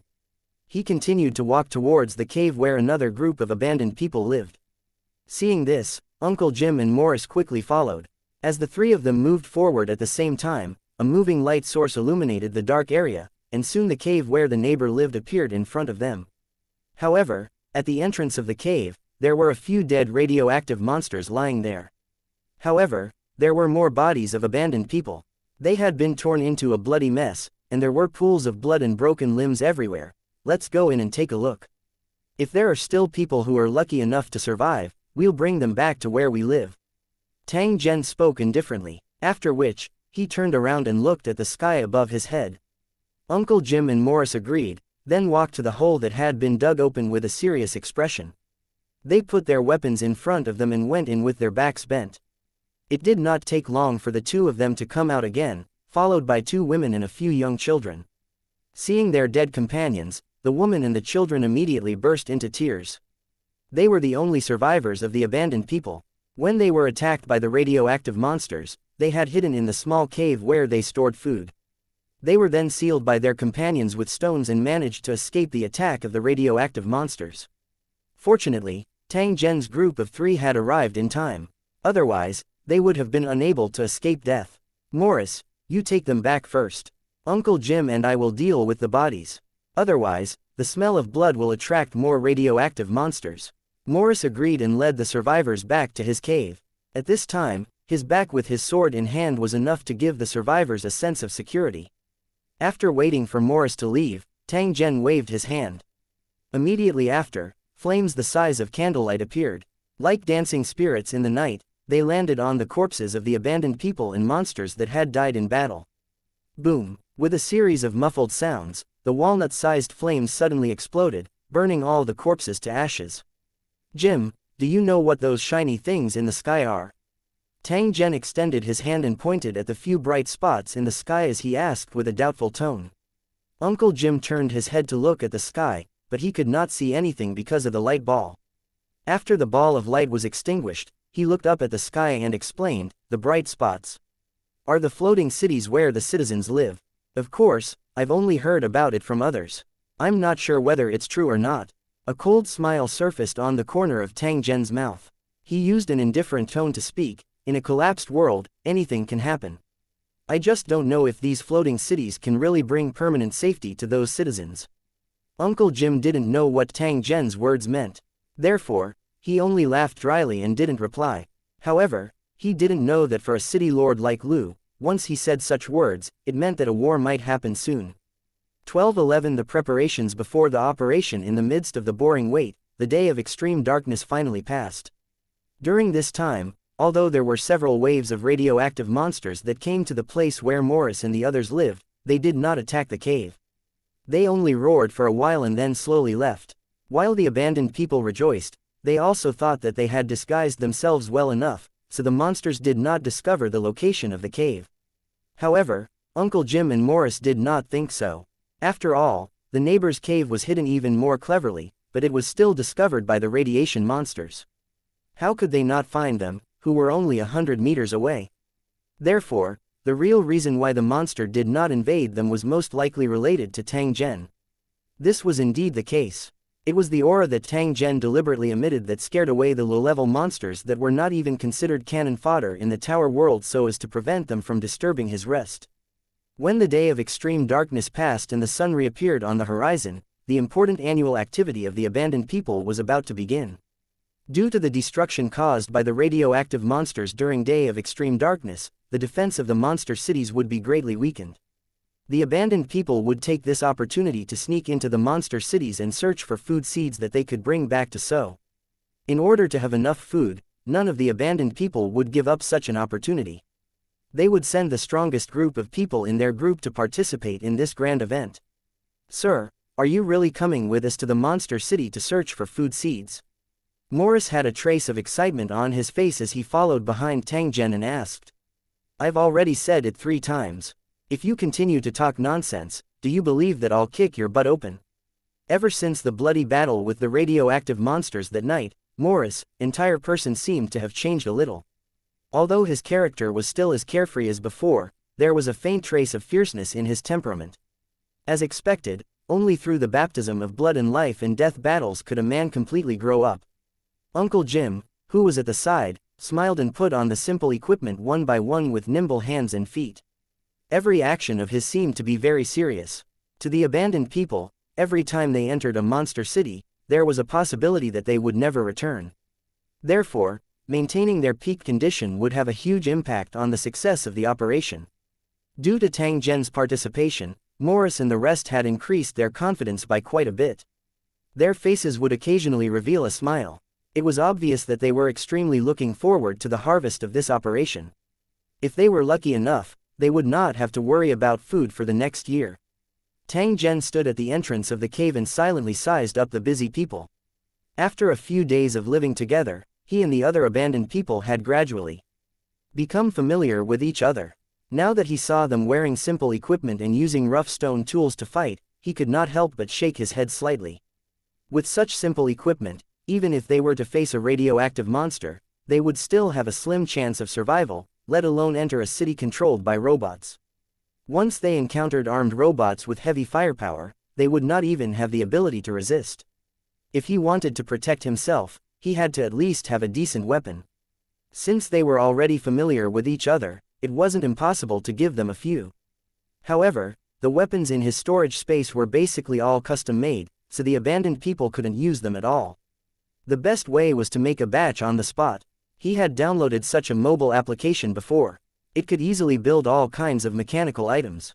If he was not in a hurry, he could even build an aircraft carrier.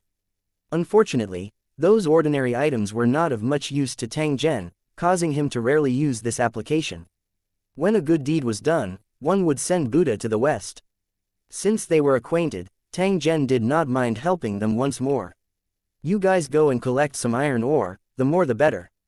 After hearing Tang Zhen's instructions, the eyes of Uncle Jim and the others lit up. The abandoned people who had seen him use iron ore to cast a saber immediately realized that Tang Zhen might want to do the same thing. After all, given Tang Zhen's performance, he had no need for these things. Therefore, the greatest possibility was that he would give them to them. After realizing this, the abandoned people were extremely excited. After seeing the sharpness of Morris's battle blade, they had long been envious in their hearts. However, they were too embarrassed to ask. Please like and share the video on the YouTube channel Cultivation Audiobooks. Tang Zhen to forge a battle blade for them. This was because they were very clear that the reason why Tang Zhen did this was entirely because Morris had saved him from the garbage mountain. However, their actions in the beginning were just to stand by and watch. The group moved together, and it didn't take long for them to collect a large amount of iron ores. After placing them in front of Tang Zhen, the group immediately formed a circle, their faces filled with anticipation as they waited for his performance. "Step back a little, or I won't be responsible if I hurt you."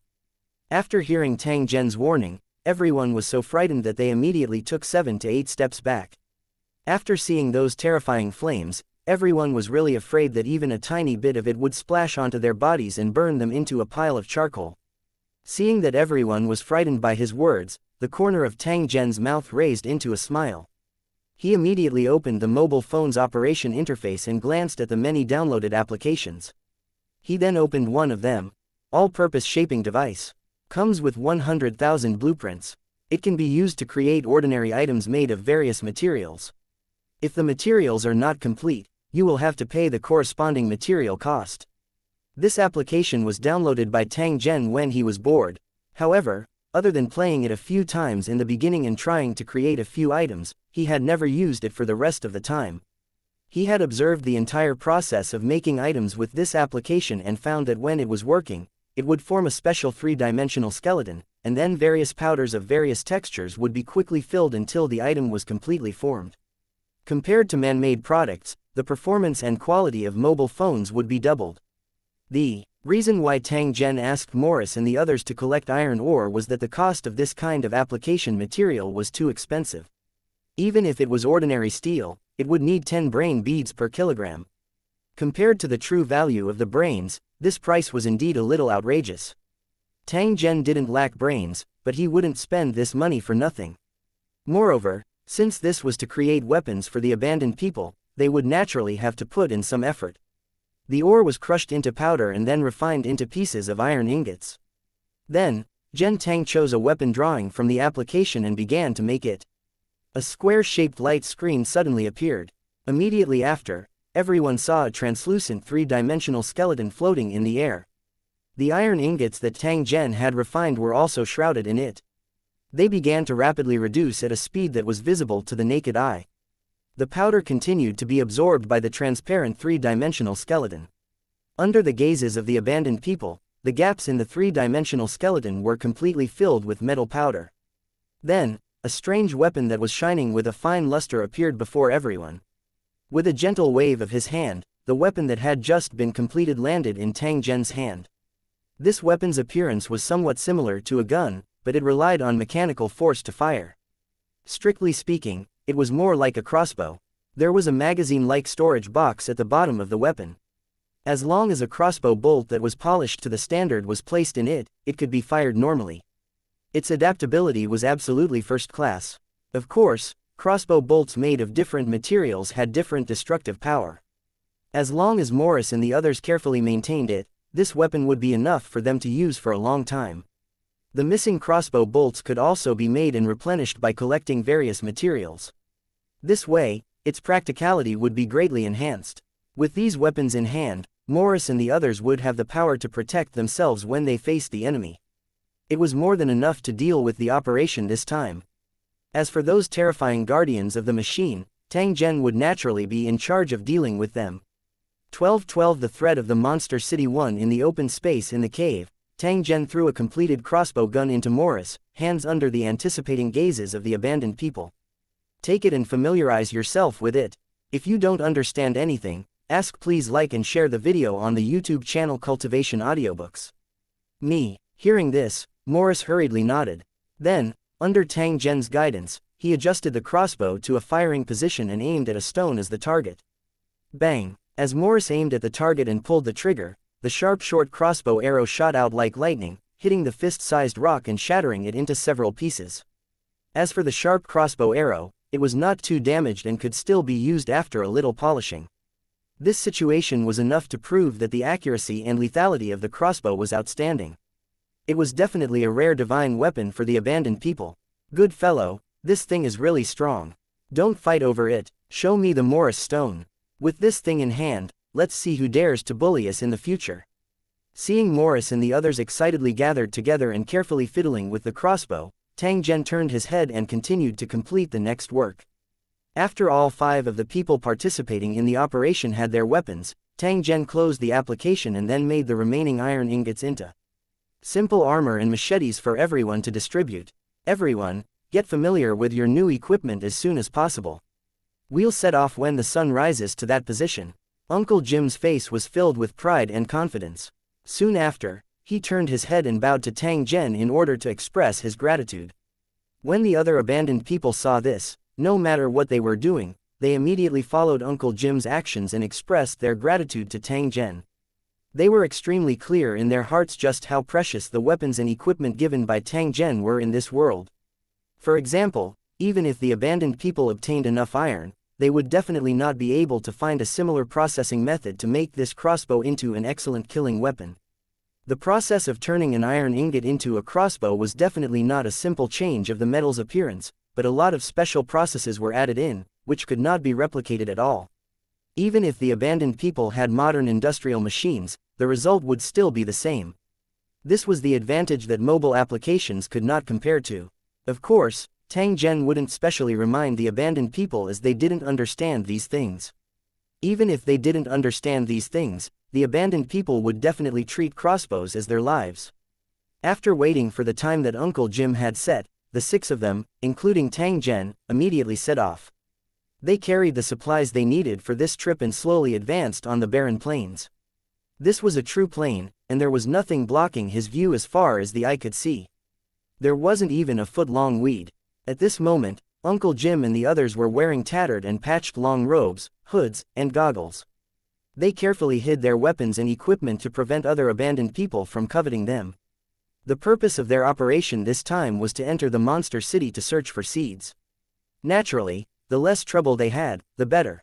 Tang Zhen walked in the middle of the group and looked at the monotonous barren land that had serious desertification. He also saw the occasional strong wind and understood why most of the abandoned people were dressed in such a manner. Moreover, due to the deterioration of the natural environment, bad weather such as strong winds and sand could happen almost anytime and anywhere in this world. Once the sand were stirred up, and the abandoned people did not have effective protection, it would definitely be difficult for them to move an inch in the wild. After walking for a while, several teams with the same goal appeared on the boundless plain. They were separated by a distance, observing each other from a distance but not invading each other. Similar to the fight for the trash on the trash mountain, the abandoned people had entered a state of competition again.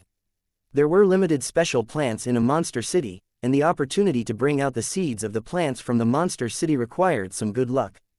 Therefore, it was common for the abandoned people to fight over the seeds. This was a matter of life and death, so the abandoned people would naturally be on guard and treat everyone as their opponents. Jim, how much do you know about the monster city we're heading to this time? Tang Zhen turned his head to look at Uncle Jim beside him and asked with a slightly curious tone. Uncle Jim was checking the bag that contained the crossbow gun with a cherishing expression on his face. He was sure that it was tied tightly and sand would not get in. After hearing Tang Zhen's question, he immediately said in a low voice, "We call the monster city the Mushroom Garden because there are many strange buildings that look like mushrooms. They are of different colors and sizes. The monster city was full of all kinds of dangers, and there were mechanical guards of different forms. One could lose their life if they were not careful. When I was still a child, this monster city had already existed, but it was not very large at that time. As long as we entered the highest point of the monster city, we could see every corner of the city clearly. At that time, we will cooperate with each other and use a special signal to transmit information. This way, we can avoid the mechanical guards of the monster city and leave safely after obtaining the plant seeds. The mechanical guardian will never leave the monster city, so as long as we escape to the outside, we can guarantee that we will not suffer any damage." At this point, Uncle Jim had a reminiscing look on his face, then he shook his head gently. In the past few years, although there were always wars, we often found useful items in the ruins. There were also many edible plants and animals. However, as time passed, survival became more and more difficult. There were no longer any usable resources in the ruins, and the number of animals and plants decreased sharply. The abandoned people also gradually moved closer to the garbage mountain from their original state of living everywhere. Relying on the laughable charity of the citizens and other scarce food sources, we barely managed to survive. The monster city was also expanding at a terrifying speed. In less than 10 years, when I climbed up the buildings I had climbed before, I found that I could no longer see the edge of the monster city. Especially in the past few years, the speed of the monster city's expansion has been getting faster and faster. The plains where it was originally located could no longer accommodate it. Now, it is spreading in the direction where we live. I'm really worried that after a few years, there might not be a place for the abandoned people to stay in this land. At this point, Uncle Jim let out a long sigh. His eyes were filled with endless worry. The difficulties of life made him look very old, like an old man in his 50s or 60s. Morris had been listening quietly from the side. When he saw Uncle Jim's appearance, he stepped forward and patted his shoulder to express his concern. After his parents went to the monster city and never returned, Uncle Jim, who he had accidentally picked up, took the initiative to take care of the young and led his companions to survive. He treated Morris as his own son and took care of his other companions, so he was quickly recognized by the group and elected as the leader of the group. To the abandoned people, being the leader of a group did not mean power, but more effort and labor. Uncle Jim, who wasn't too selfish, was obviously suitable for such a role, and he didn't disappoint his companions. 12-13 Hurrying on the road and provocation in the sandstorm, the team walked for a distance before they unexpectedly met a familiar face. It was the other group of abandoned people who lived with them at the bottom of the stone pit. They had set off much earlier than Tang Zhen and the rest. However, their speed was much slower. Other than the sand that they would occasionally stir up, the main reason was that their food was too poor. Therefore, they were unable to support themselves for a long time. If a normal person did not lack food, even if they ate one less meal occasionally, they would not go weak in the legs and constantly sway as they walked. However, for the abandoned people who had not been able to eat their fill for a long time, a long journey was indeed an extremely painful thing. They had no choice but to walk slowly in order to reach their destination. Even if they could eat some food along the way, the amount was pitifully small. Although they had brought a lot of food, they needed to last for a few days. As they were near the monster city, it was almost impossible for the abandoned people to obtain food. For some unknown reason, there were no real plants or animals around the monster city. If you saw living animals and plants in a monster city, you would be sure that they were all mechanical creatures, but they were too real. When they saw Uncle Jim and the others, the neighbors looked at each other and subconsciously kept a distance. The unforeseen event during the day of extreme darkness caused one less group of abandoned people to be at the bottom of the stone pit, and it was the group that originally had the most people. The two groups of abandoned people were quite close, so they often joined forces to bully Uncle Jim and the others. Especially after Morris' parents and others died in the monster city, they often humiliated the old and the weak. Although it was not to the point of murder, it still made Morris and the others go through a very difficult time. Even when they were on the garbage mountain, they were often robbed of their spoils. It wasn't until Uncle Jim took over the heavy responsibility and retaliated against the two groups of abandoned people that the other party's behavior became more restrained. However, he still caused them some trouble from time to time. When the group of abandoned people was attacked by the radiation monsters, the group of abandoned people who had a better relationship with them did not take any action. Instead, Uncle Jim helped them. Although Ji Mu and the others had also chosen to take action under Tang Zhen's pressure, they were still much stronger than this group of people who were merely watching from the side regardless of the reason. Even after Uncle Jim and the rest took in the survivors, this group of abandoned people had secretly laughed at them, thinking that there was something wrong with Jim and the rest's brains for them to take in a few children who could not find food. In this era where resources were scarce, the higher the population, the greater the pressure on survival. No group of abandoned people would casually increase the number of members and share the food that was not much to begin with. However, with the disappearance of their allies, Uncle Jim's strength started to be on par with this group of abandoned people. This also made the other party start to be wary, afraid that Uncle Jim and the others would take revenge on them for what happened in the past. At the same time, this group of abandoned people also sized up Tang Zhen with obscure eyes. They had reason to believe that the delicious food that Uncle Jim and the others had been eating these few days was most likely brought by this man of unknown origin. Although he really wanted to find out the origin of the fragrant food, in order to avoid aggravating the conflict between the two sides, spying and investigation were naturally carried out in secret. As such, although the two groups of abandoned people met, they were like strangers and quickly pulled apart in the sandstorm. They continued to advance towards the mountain range in front. Along the way, Tang Zhen's group encountered many groups of abandoned people. The largest group had several tens of people while the smallest group only had 2 to 3 people. A group of 5 to 6 people like Tang Zhen's group could be found everywhere. Everyone's dressing was very similar, but there were still some relatively wealthy abandoned people who hung metal weapons on their bodies.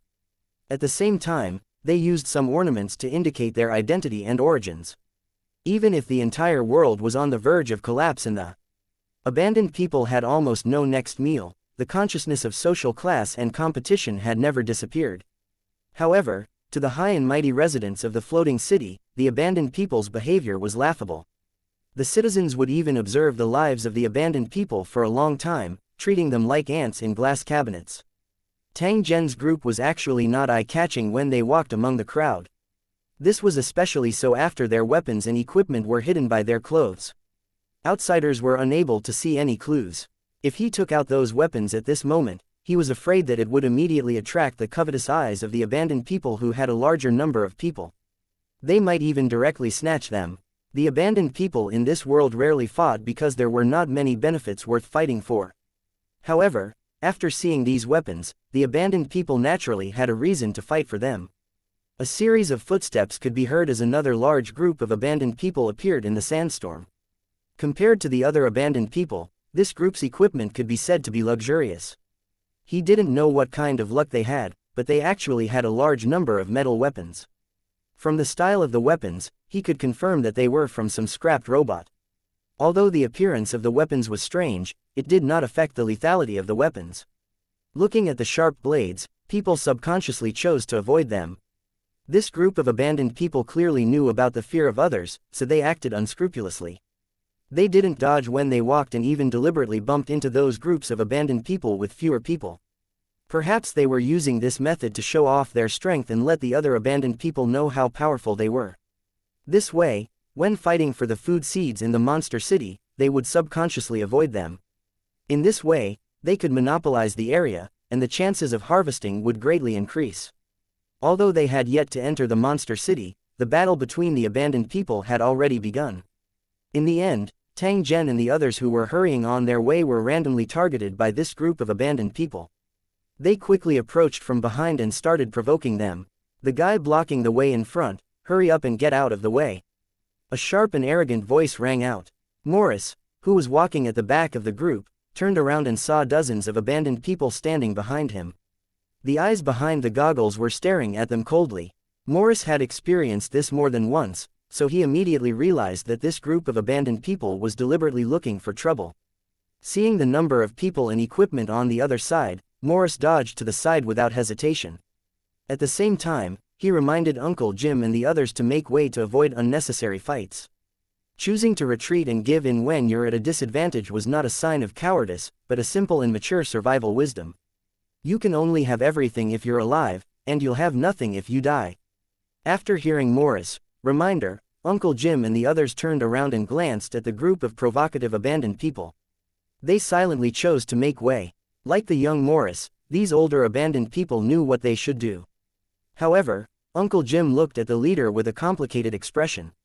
There must be a special reason behind this. Even Tang Zhen followed and dodged to the side. He looked at the group of arrogant abandoned people with a smile that was not a smile and waited for their next action. "Kid, your saber looks familiar." "It seems to be the one I lost a few days ago." The smile on Tang Zhen's face grew wider when he heard the other party suddenly say this after Morris and the others made way for him. 12-14 Resentment and Battle of Life and Death. Morris had already retreated to the side, planning to continue his journey after the other party had passed.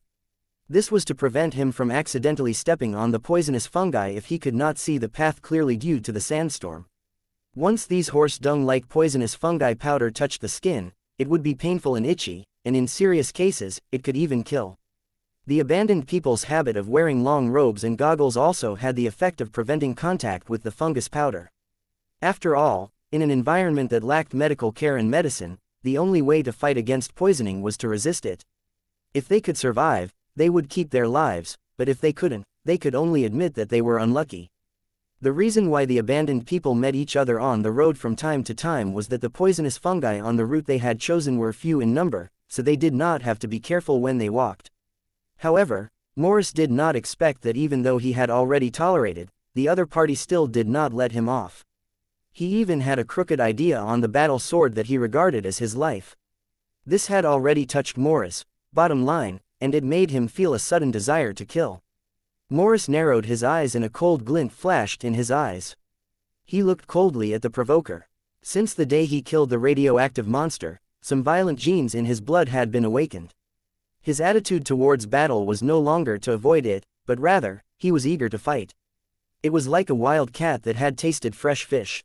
Once it smelled a similar smell, it would become restless and even lose control.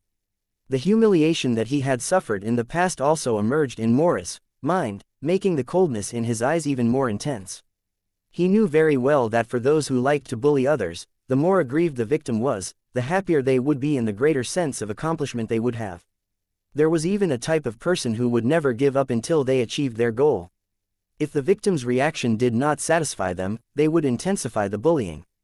The more cowardly and easily bullied he was, the prouder he would be. Uncle Jim had been with Morris for a long time, so he naturally knew his words and deeds very well. When he saw that the situation was not right, he immediately came over and patted Morris on the shoulder. Morris, who was originally hot-blooded, suddenly trembled and realized the consequences of his actions. He could not help but break out in a cold sweat.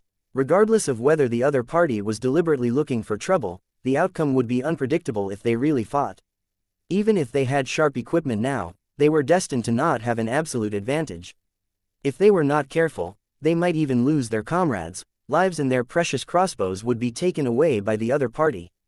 After taking a deep breath, Morris said in a calm voice, "You must be mistaken. This is a weapon that I just forged. It's not the same one as yours." When the provocative abandoned person heard this, he sneered, "Cut the crap. If I say it's mine, it's definitely mine. If you're smart, quickly hand it over, and I won't pursue your crime of stealing. Otherwise, the result will be different when I take it back. All of you will probably die." This was already an extremely explicit threat. As the provoker spoke, the abandoned people behind him drew their weapons and looked at Morris and the rest in an unfriendly manner.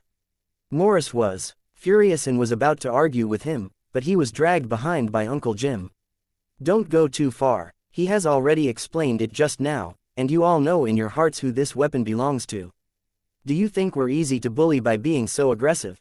As Uncle Jim stepped forward, Morris and the other three came over in unison.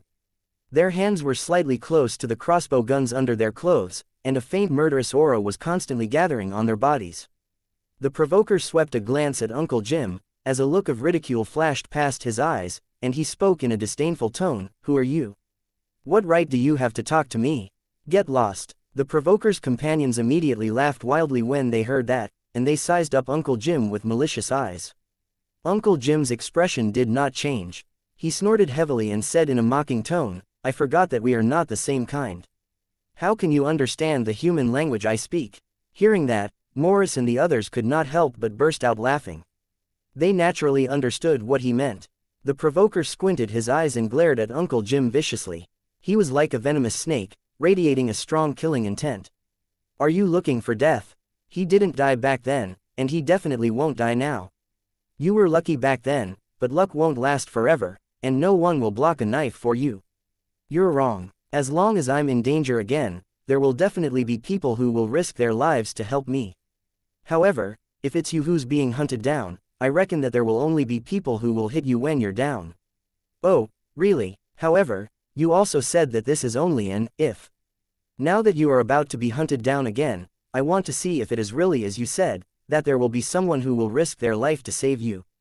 What a coincidence. Actually, I also want to see how your companion will react after I kill you." At this point, the two of them were already filled with killing intent as they reached out for their respective weapons. The provoker had a weapon that was made from a metal steel pipe on his waist. His head was sharp and pointed. Once it pierced into the body, blood would flow out rapidly and a large amount of air would be sucked into the body. It was a very vicious weapon. On the other hand, Uncle Jim's weapon was a sharp short knife about 25 centimeters long. Once it pierced into the body, it would definitely be fatal. Since the two people who seemed to have old grudges chose to fight to the death, one of them would definitely fall. In the blink of an eye, both of them had their weapons in their hands. Then, with the fastest speed, they stabbed out from the shortest distance. The moment they attacked, neither of them dodged, because they both believed that they would win, and they were very clear that dodging at this time was courting death. However, while the provoker was attacking, he shouted at Uncle Jim, "Little Jim." After hearing the name, Uncle Jim's body trembled slightly, and the speed of his blade also slowed down slightly. The provoker on the other side was overjoyed, but the speed of his attack did not slow down at all. He directly stabbed Uncle Jim in the ribs. If it was pierced through the gap between the ribs, it only needed to be lifted slightly, and the heart of the victim would be pierced. In the case of losing the ability to move, it would only take a few minutes at most for the victim to die. However, this sure kill strike suddenly encountered an unexpected situation. A crisp sound was heard. The sharp steel pipe was blocked by the metal armor under the robe and could not penetrate any further. The provoker's expression changed drastically. He dodged to the side without hesitation and shouted, "Jim, you can't kill me." However, as soon as he said this, a sharp knife flew over and ruthlessly stabbed into his neck, forcing the provoker to swallow his words. Caw caw caw caw caw caw. Blood spurted out of the provoker's mouth. At the same time, he tried to cover his neck with his hands. His eyes were fixed on Jim, who had a complicated expression on his face. He seemed to be filled with unwillingness and resentment. Plop! Under the shocked gazes of his companions, the provoker fell to the ground in the sandstorm. After his hands and feet twitched violently a few times, he completely lost his breath. 12:15 The battle between the abandoned people, do it. As the provoker was killed by Uncle Jim, the battle between the two sides was inevitable. The moment the provoker fell to the ground, both sides roared in anger and drew their weapons. The instigator's companions had all kinds of strange weapons, but each of them was a killing weapon. They also had the advantage in numbers. They let out strange and crazy howls, and when they rushed towards Uncle Jim and the others, they also deliberately blocked the other three directions. It was obvious that they did not want Uncle Jim and the others to leave. As for Uncle Jim's group of 5, at this moment, besides Uncle Jim who was in charge of buying time, Morris and the other 3 quickly took out the pockets hidden under their clothes, quickly pulled out the crossbow guns from inside, and directly unfolded the bow arms. At the same time as the bow arm was extended, an arrow was loaded at the same time, and it could be fired with just a pull of the trigger. Morris was the fastest. When he finished assembling the crossbow, he immediately looked at Uncle Jim's position and saw that he was fighting with an enemy. After another enemy beside him tried to sneak an attack, he directly launched an attack on the sneak attacker. Whoosh! The sound of the wind covered the sharp sound of the crossbow arrow, and the accuracy would not be affected too much within a short distance. Thus, this crossbow arrow finally hit the back of the sneak attacker as Morris had expected. The provoker who had just raised his weapon trembled and knelt on the ground powerlessly. The back of his robe was quickly soaked in blood. "Uncle Jim, hurry up and retreat." After Morris shouted, he pulled on the handle of the crossbow and pulled the bowstring taut. At the same time Morris shouted, the other 3 abandoned people also pulled their triggers. The flying crossbow arrows immediately shot down 3 enemies, causing the other enemies to be slightly stunned. However, they only hesitated for a moment before they continued to attack, trying to kill him before Morris and the others could shoot again. Although the enemy's idea was good, it was obvious that they had underestimated the firing speed of the crossbow. Although it was not as fast as a gun, it could guarantee a firing rate of 30 shots per minute. In the process of charging towards Morris and the others, another 10 enemies fell to the ground. The sharp crossbow arrows pierced deep into their bodies, and the enemies who suffered such heavy injuries were almost unable to escape death. Damn it, what the hell are they using? How can they be so powerful? An enemy in the distance cursed fiercely, but the speed of his charge did not slow down in the slightest. He directly locked onto Morris and charged forward, the self-made battle axe in his hand also flying out casually. Bang! Morris, who was shooting, felt a shock on his back. When he turned around, he found a battle axe on the ground, and a dumbfounded enemy beside him. Go to hell! Without any hesitation, he pulled the trigger and the arrow shot directly into the head of the sneak attacker, shattering the goggles and piercing into the brain, killing him on the spot. Everyone, be careful, do not charge at them. An enemy was lucky enough to dodge the arrow. At the same time, he loudly warned his companions, but when he turned around, he saw the ground full of corpses. The battle had just started, and they had already lost more than 10 people. This situation had completely exceeded the enemy's expectations. Looking at the bodies of their comrades on the ground, a chill suddenly rose in their hearts. What kind of weapon are these damn guys using to be so terrifying? When fighting with such an enemy, one could either quickly retreat to reduce losses, or pay a certain price to kill all the enemies and seize these weapons to arm themselves. Victory seemed to be so close that no one would choose to give up. The enemy gritted his teeth and pounced again. Uncle Jim had already returned to Morris' side, holding a machete and a seized short spear in his hand. He was covered in blood as he fought hard against two enemies. The four of them, including Morris, had already been injured by the enemies who came close from time to time. Fortunately, they were not too fatal and could still persist in the battle for the time being. However, the enemies were already in a killing frenzy and were charging forward recklessly. They were not like at the beginning, where they had slowed down their charging speed due to the sharp attacks of the crossbows or even chose to stay in place to avoid being shot. Kill them all and take revenge for our fallen brothers. As long as we can get our hands on those weapons, we'll be able to occupy the entire trash mountain. An enemy's roar explained why they were so crazy. You're all dreaming. Go to hell. Morris roared and threw the empty crossbow on the ground, directly pulling out the sword tied to his waist. As his saber was unsheathed, he and his four companions protected Uncle Jim in the middle, helping him block the enemy's charge so that he could catch his breath. At the same time, they took out their crossbows to support him. In just a few breaths, the enemy had completely surrounded them, and all kinds of weapons were attacking Morris and the others at the same time. A good tiger would not be able to fight a pack of wolves. Morris and the rest were just ordinary abandoned people. They were not the enemy's match at all in their injured state. The enemies were obviously aware of this, and there was a hint of a smug smile mixed in with the cruelty, as if Morris and the others were lambs waiting to be slaughtered. However, both sides seemed to have forgotten one thing. There was a special onlooker on the battlefield, who was watching the scene coldly. All right, let's stop here. As Tang Zhen's voice resounded in the sandstorm, the bodies of the enemies surrounding Morris and the rest stiffened. Then, their bodies trembled continuously as bean-sized beads of sweat continuously rolled down from their foreheads. The weapons in their hands fell to the ground one after another, because their hands could no longer hold on to them. Sir, it's Sir's voice. Morris and the others, who originally thought that they would die without a doubt, seemed to only remember Tang Zhen's existence after hearing his voice. At the same time, they let out excited shouts. Morris and the rest were naturally very clear about Tang Zhen's mysteriousness and strength. They also knew that as long as he helped, they would be able to safely pass this crisis. However, there was one thing that made them feel strange. Why did he seem to have completely forgotten about Tang Zhen's existence after the battle? It was as though this person had never appeared in his life. Perhaps this was also a magical ability that he had. He could control people's memories and block their memories of certain things for a short time. Of course, Morris and the others did not have the time to think about the specific reason. They just sat on the ground and panted heavily. At the same time, they looked at the enemies who were paralyzed on the ground and had fear written all over their faces. Their hearts seemed to be filled with a sense of satisfaction. Tang Zhen's figure gradually appeared in the wind and sand. He slowly walked in front of Morris and the others. Apply these things to your wounds. It can help them heal quickly. As soon as he finished speaking, an exquisite bottle appeared out of thin air and fell into the hands of Morris and the others. Everyone poured out the ointment from the bottle and applied it on the wound. They immediately felt a cool feeling and the pain was reduced a lot. Morris stood up from the ground with great effort and returned the bottle to Tang Zhen with both hands. However, his face had an expression of wanting to say something but hesitating.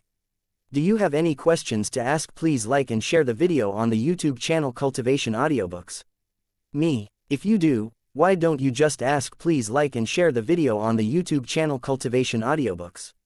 Me directly. After hearing this, Morris hesitated for a moment, but he still gathered his courage and asked, Sir, I'm very confused. Since you won't watch us get killed, why didn't you help us just now? Uncle Jim and the others' expressions changed, because Morris's question was not appropriate. It obviously gave people the feeling that he was interrogating them. They were afraid that Tang Zhen would be angry because of this sentence or that he would no longer follow them into the monster city, resulting in them not being able to obtain enough food seeds in the end. Uncle Jim was about to reprimand Morris, but Tang Zhen waved his hand to signal them not to speak. At the same time, he said to Morris in a deep voice, You should be very clear that I've given you enough help. If it's just you alone, you'll never be able to get food or weapons. If you want to survive in this world and live a better life for yourself and your companions, then you need to rely on the help I can give you. You need to constantly experience these brutal killings and finally achieve your goal. Tang Zhen coldly looked at Morris, appearing to be very cold and heartless. Now, tell me, are you willing to accept such a life, and then step on the corpses of your enemies, and finally change this world completely?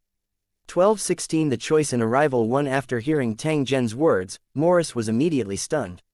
In his past life experience, struggling to survive occupied the majority of his life, and his biggest dream in life was only to have enough food so that he and his companions would not have to continue starving. He did not even think about the things that Tang Zhen had mentioned. Sir, I don't know what to do. After hesitating for a while, Morris did not have an answer in the end, so he could only bite the bullet and answer. With his narrow vision and poor knowledge, he couldn't even imagine what a better life would be like.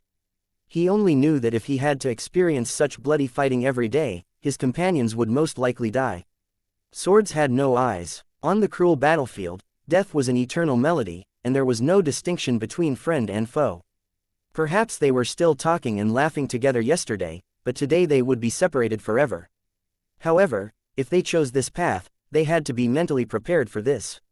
It was precisely because he was afraid of losing his companions that he could not make a decision easily. This was because it would affect his and his companions' entire life. After hearing Morris' answer, Uncle Jim's eyes became very complicated. There was both relief and disappointment. Although he had a lot to say to Morris, it was definitely not the time, because he was not qualified to participate in this matter at all. Think about it when you're free. I'll give you a chance to make a choice. I hope you won't miss it. If you still don't know what to choose by then, I won't force you to make a choice. As for my purpose, there's no harm in telling you. This is a world that is on the verge of collapse. In the future, it might become even more dilapidated, and it might even be destroyed. However, there was another possibility, which was to break and then rebuild, and regain its former vitality. I may be the destroyer, and you may be the one I've chosen to rebuild. You may be able to go further on the path I've paved for you. By the way, there's nothing that's eternal in this world. The floating cities and monster cities that you think are invincible are not invincible. They might even replace you. After experiencing all kinds of changes, Tang Zhen had already developed a sense of insecurity towards the world of Lusheng. Therefore, he began to try to leave a way out for the Holy Dragon City, or a temporary shelter. As for how to deal with these enemies, I'll leave it to you to decide. After Tang Zhen finished speaking, he walked to the side. Morris was stunned for a moment before he turned his head and looked at Uncle Jim, who was sitting at the side. Uncle Jim, what do you think we should do? It was not that Morris did not pay attention to it, or that he could not be ruthless, but he was very clear in his heart that Uncle Jim must have some kind of enmity and entanglement with these enemies. It was absolutely appropriate for him to decide the fate of these enemies. After sweeping his gaze across the enemies who were struggling in pain on the ground, Uncle Jim came back to his senses from what he had just heard. He sighed and said, I've killed my enemy with my own hands, so it has nothing to do with these people. However, since the enmity has been formed, it will definitely not be easily resolved. Therefore, we can't let the remaining enemies go so easily, in case they take revenge in the future. Morris and the others nodded slightly at the same time. When the enemies who were struggling on the ground heard this, their eyes revealed a trace of pain and despair. Why don't I bring them along first? After we reach the monster city, I'll use them to attract the attention of the mechanical guardian. Morris suddenly opened his mouth. When he saw that everyone was looking at him, he continued softly, with their help in luring the mechanical guardians away, we can enter the depths of the monster city. That way, we can harvest more and better food seeds. Even if some of them are lucky enough to escape, it's not a big deal. After all, we've already killed most of them, so it's impossible for them to have the ability to take revenge. Everyone thought for a moment and then nodded. That's not a bad idea. Let's do as Morris says.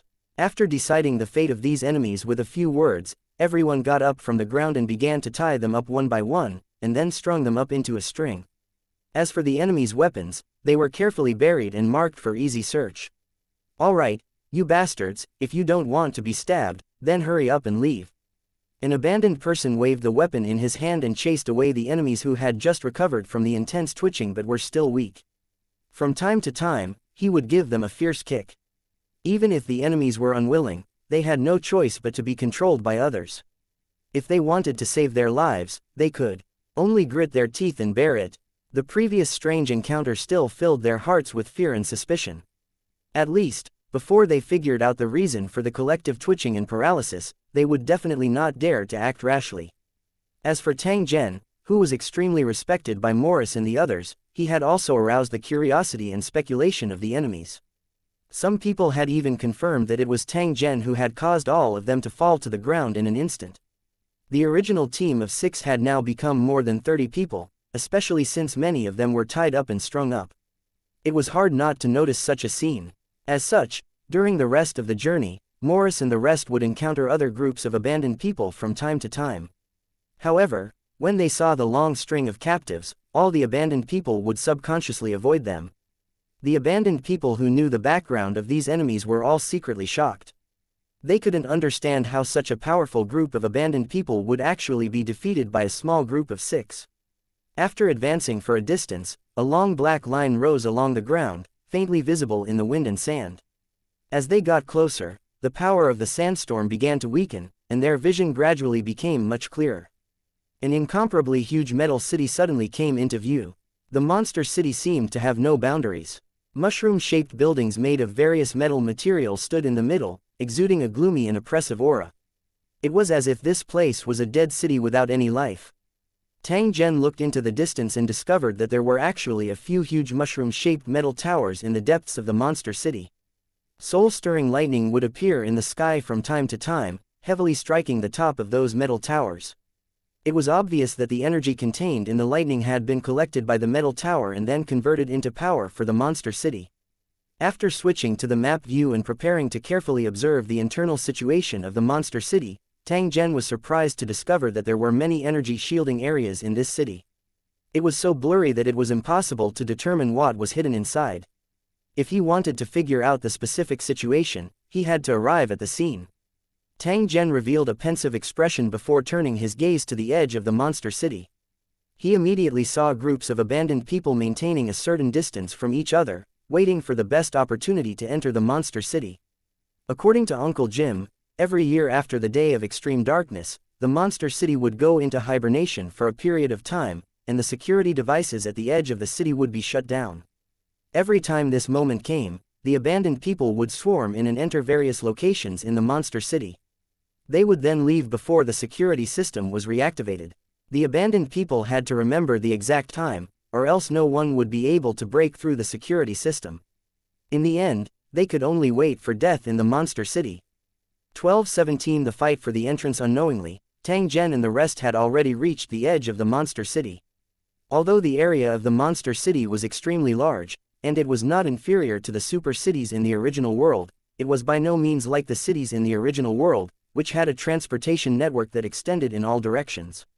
Although it was called a city, and was built with a human city as a template, there were no humans living in it, and the brain circuits of the builders were completely different from those of real humans. This could be seen from the various strange buildings. Many of the buildings looked normal, but in fact, there were no doors or windows at all.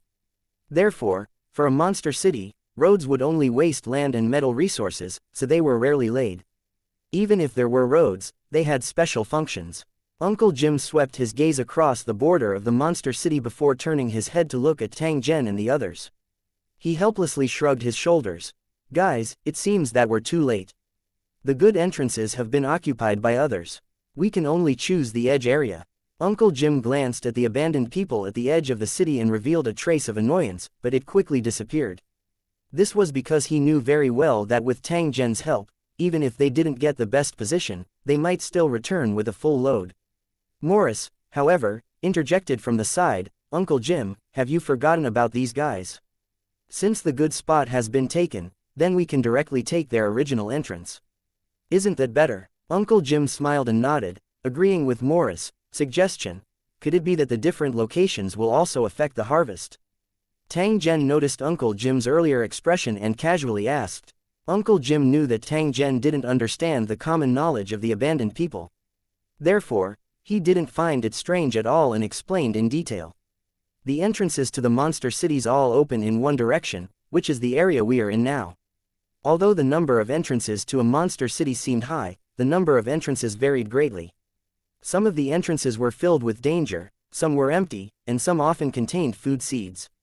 After many years of exploration, people have basically grasped the information inside these entrances. Although there will definitely be changes as the monster city continues to expand, it won't change much. Uncle Jim explained, then pointed to a group of abandoned people at the entrance and continued, according to the rules of the abandoned people, the group that occupies the front of the entrance will have the right to enter first. Because we came too late, we couldn't occupy a good position at the entrance, which would definitely affect the harvest. But fortunately, we defeated those bastards, so the position that originally belonged to them now belongs to us. The advantage of being the first to enter doesn't seem to be that great. Won't the other teams enter after us? Tang Zhen revealed a puzzled expression when he heard this and asked in a puzzled tone. Sir, you may not know this, but this monster city looks dead, but we think it's alive. This was because as long as a party entered, the path inside would immediately change. Even if a second party followed closely behind, they would enter a new path. However, compared to those dangerous entrances, even though the interior of these entrances has been changed, the chances of obtaining food seeds are still not low.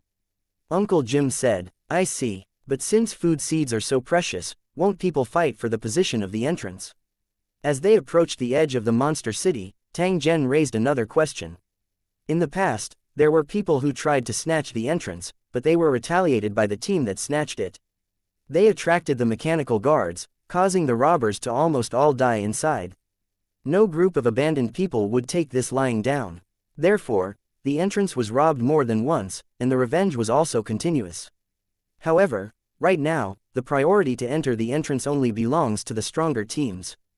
They discuss the distribution among themselves, and the weaker ones don't even have the chance to participate. At this point, Uncle Jim sneered and glanced at the group of abandoned people who were occupying the best positions. Even if I didn't remind you, sir, you would have noticed that the group of abandoned people occupying the best positions are actually those bastards with the strongest strength. Tang Zhen nodded his head. The truth was indeed as Uncle Jim had said. The good places had long been occupied by others and there were many groups of abandoned people lined up behind them. As for the dangerous entrance, there was not a single person. At this moment, as Tang Zhen's group approached, they immediately attracted countless peeking eyes that were filled with surprise and doubt. They did not seem to understand why they were holding over a dozen prisoners when there were only a mere 6 of them. Jim, what are you guys doing? An old man with a full beard walked out from the group of abandoned people that Uncle Jim was familiar with. He greeted Uncle Jim and asked in a low voice, "This matter is a little complicated. Let's talk about it later." Uncle Jim replied and quietly motioned for Morris and the others to be ready to deal with the battle that could happen at any time. Those powerful abandoned people groups that occupied the best entrance were also using bewildered gazes to size up Tang Zhen's group. Some of them had even reached for the weapons on their bodies. As they had to explore the monster city every year, they were quite familiar with each other. They had already recognized the identity of the abandoned people who were captured by them through their clothes. They were another group of abandoned people who were almost as strong as them. As for Uncle Jim and the others, they were rarely noticed due to their weak strength, so the other party had not recognized them yet. Uncle Jim glanced at them coldly, then walked straight to one of the entrances. This place was prepared for the group of abandoned people. There was no one at the front of the entrance, but there were more than 10 groups of abandoned people waiting behind. When they saw Uncle Jim walking over, the members of the small team looked at him with complicated expressions. "Listen, there's already someone here. Get lost immediately." Uncle Jim had just walked to the front of the entrance when an abandoned person walked over from the side. He sized Uncle Jim up with a cold gaze and his tone was extremely unfriendly. Uncle Jim sneered. He knew very well that this was a test by the powerful abandoned people. They wanted to find out what was going on to avoid any accidents during the fight for the food seeds. However, this time, they would not back down. 12-18 visitors from beyond the sky. 1. If I were you, I'd get out of the way immediately to avoid bringing myself unnecessary trouble. Looking at the abandoned person who had been sent to test the waters, Uncle Jim sneered and said in a cold tone. The abandoned person was stunned when he heard that. He sized up Uncle Jim with a serious expression before asking in a deep voice, "Do you think I'll just move away like this? Unless you give me an explanation." The abandoned person pointed at the captives who were squatting on the ground and said in a low voice. The strange encounter of these captives made a few powerful abandoned people feel uneasy. They were eager to find out what had happened to prevent their own groups from being in danger. What explanation do you want? Uncle Jim looked at the members of the abandoned people's team who had serious expressions on their faces. When he saw that they seemed to be getting more and more nervous, he couldn't help but sneer. This group of people thought that they had the advantage in numbers and wanted to harm us. In the end, they were defeated by us. It's that simple. Are you satisfied now? The abandoned person in charge of testing the waters shook his head and said with a threatening voice, "You'd better tell us the whole story. Otherwise, I'll see how you'll deal with it if all of us attack you together." Is that so? If you have the guts, then try it. Uncle Jim retorted coldly without any fear. You're looking for death. The abandoned person who was in charge of testing the waters flew into a rage out of humiliation. He suddenly drew his weapon from his waist and looked at Uncle Jim with a murderous look. Seeing that their companions had pulled out their weapons, the members of the abandoned people who were eyeing them covetously roared and rushed forward one after another, glaring fiercely at Uncle Jim. The scene immediately became tense, and a bloody fight could happen at the slightest sign of trouble. When Morris saw this from behind, he immediately became nervous. He took out his crossbow without hesitation and aimed at the murderous-looking abandoned people.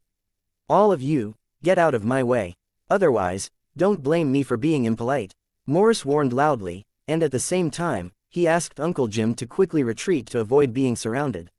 When the abandoned people saw Morris take out the crossbow, they all had curious and serious expressions. As their knowledge was limited, they could not even understand what kind of weapon it was. However, after being aimed at by the crossbow, the sense of danger that rose in their hearts reminded them not to act rashly. After all, the performance of Jim and the rest was too strange. Who knew if the reason why they were able to defeat a powerful group of abandoned people was related to the weapons in their hands? Morris, don't act rashly. After Uncle Jim shouted, he turned to look at the few abandoned people walking towards him and knew that they were the leaders of the abandoned people's teams. The ones who blocked the way just now were just small fries. The key to how the situation would develop was actually these few guys who had been silently observing the whole time. No matter what methods you use to achieve this, it has nothing to do with us. However, I still want to warn you that we are about to enter the monster city. No accidents are allowed, or you will be our common enemy. A man wearing a leather jacket, a machete tied to his back, and a worn gas mask said in a hoarse voice. Jim knew the other party's background. He was the leader of the strongest group of abandoned people in the vicinity. Since he had spoken, it meant that the crisis in front of them had been temporarily averted. Uncle Jim heaved a sigh of relief in his heart and nodded. Don't worry, we're also here for the seeds. We won't cause any trouble at the critical moment. The other party stared at Uncle Jim for a few seconds before turning around and returning to the place where he had stopped earlier. When the other abandoned people saw this, they also put away their weapons and returned to their respective teams. Seeing this, Morris and the others chided the captives to walk to the front of the entrance and began to wait for the last moment. As for the peeking eyes that were constantly cast around, everyone pretended not to see them at all. Tang Zhen did not have any intention of interfering from the beginning. He only observed the monster city through the map's perspective. Even so, it still gave Uncle Jim and the others sufficient confidence. This caused them to not have the slightest fear in their hearts when they faced the other abandoned people. If such a situation had happened in the past, it would have never happened. However, no one noticed that Tang Zhen had once unintentionally glanced at the sky when he was observing the monster city. His face even revealed a faint look of anticipation. After Morris and the others sat down to rest, the originally chaotic scene began to calm down. However, it did not take long before a faint roar came from the sky. Upon hearing this voice, the expressions of the abandoned people changed. They stood up abruptly and looked up into the sky. What's going on? Why is there a spaceship? Uncle Jim also looked a little nervous. After he looked at the sky, he reminded Morris and the others to hide their crossbows and not speak without his order. In fact, Uncle Jim was not the only one who did this. All the abandoned people at the scene took the same action, causing the atmosphere to suddenly become very tense and oppressive. The roar became louder and louder, and soon a white spaceship appeared in front of everyone. After circling a few times in the air, it slowly landed on an open space not far from them. As the spaceship landed, the surroundings were immediately filled with sand and dust. The abandoned people put on goggles to cover their mouths and noses, and at the same time, they looked at the location of the spaceship without blinking. The ground shook slightly, and the spaceship landed smoothly. The power system was shut down at the same time. After waiting for about a minute, the closed hatch slowly opened, followed by the sound of heavy footsteps. Through the slowly falling sand and dust, 4 rows of armed robots could be seen walking towards the abandoned people in an orderly line. They were nearly 2.5 meters tall and held a strange-looking gun in their hands. Their movements were very agile when they walked, almost no different from real people. Under the protection of these armed robots, more than 10 men and women in white robes slowly walked over. There was some kind of crystal embedded in the space between their brows, and they had an extremely arrogant attitude. It was as if these abandoned people did not exist in their eyes. The abandoned people hid at the side and looked at the citizens of Floating City with cold eyes. They had lived on the same land 100 years ago, but now they were living 2 completely different lives. Even though they were unwilling, the abandoned people who were kept in captivity on this wasteland were unable to change this tragic situation. Under the gazes of the many abandoned people, this group of citizens from the Floating City arrived at the entrance of the Monster City as though there was no one else around. The place where they stopped was coincidentally the place where Tang Zhen and the rest were. 12-19 strength and forbearance. 1. In essence, there was not much difference between the citizens of the Floating City and the abandoned people on the ground. Although they had once lived on the same land, the status of the 2 sides was now very different. Every citizen was used to looking down at the ants struggling to survive on the ground with a high attitude. In the eyes of these citizens, it was because of their generous charity that the abandoned people had the chance to survive on the ground that was already riddled with holes. However, from Tang Zhen's point of view, this kind of thinking was truly laughable. The construction method of the Floating City was actually very similar to that of the Monster City. After all, they came from the same top-secret experiment. The only difference was that the former could be built according to a certain procedure. However, the resources needed to build the city came from the land where the abandoned people lived, and they were plundered without considering the consequences. The abandoned people's living space was constantly deprived by the citizens, but in the end, not only did the other party not know gratitude, but they also thought that everything was reasonable. Looking at the behavior of the citizens in front of him, he knew what kind of status the abandoned people had in their eyes. Under the gazes of everyone, a group of citizens stood in front of Tang Zhen and the others as they looked at the entrance in front. Is this the place? A young citizen who was walking at the front stopped.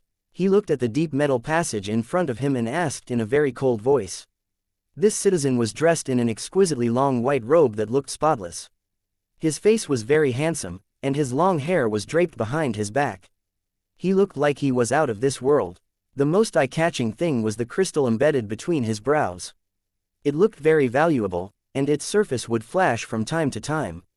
According to my previous calculations, I'm very confident that this is the place we're looking for.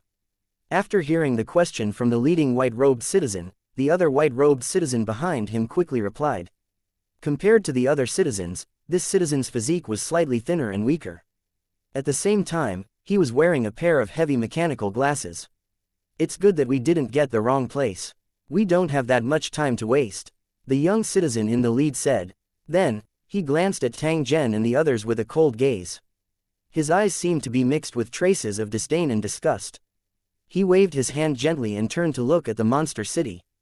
A hint of fanaticism and greed flashed in his cold eyes. After seeing the citizen leader's action, another strong-looking citizen with an overbearing expression stood up and fiercely shouted at Tang Zhen and the others, "All of you, move to the side, you disgusting trash-eating guys." Uncle Jim's face flashed with anger when he heard that. However, he still took a deep breath and retreated to the empty space at the side. When he was confronting the group of abandoned people earlier, Uncle Jim did not give in at all. However, when he faced these citizens, he simply gave up the hard-won first entry spot. The reason for this was that these citizens had a powerful armed force. Perhaps they only needed to send out an armed robot to kill all the abandoned people present. It was obviously an extremely irrational behavior to argue with them. Morris and the others had always followed Uncle Jim's lead.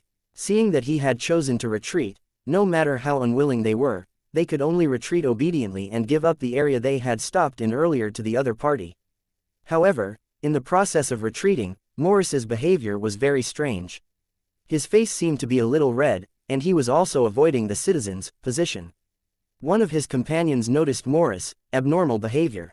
As a result, when they followed his line of sight, they saw that his eyes had been fixed on a woman in the group of citizens, revealing a somewhat infatuated look.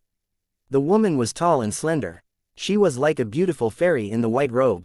Although her expression was cold and arrogant, it made her temperament even more outstanding. Morris was not the only one who was secretly sizing up the woman in white. Even among the citizens who had come, there were a few young men who were looking at her from time to time. Their eyes were filled with infatuation and desire. His companion smiled and elbowed Morris secretly. He lowered his voice and said, "How is it? Isn't this woman very beautiful?" Morris subconsciously nodded, then suddenly came to his senses. He looked at his companion in embarrassment and anger. He had an unhappy expression on his face after his privacy was exposed. At the same time, he reached out and scratched his messy hair. During this time, Morris stole another glance at the woman in white. In the end, he saw that she was still looking forward coldly and did not even look in his direction. He could not help but feel disappointed. His companion saw that Morris did not seem to have good intentions, so he said with a smile, "What's there to be embarrassed about? Women are meant to be pursued by men. Don't hesitate when you should take action. You should know that I was already a father when I was your age." His companion's words were actually just a joke, just to tease Morris.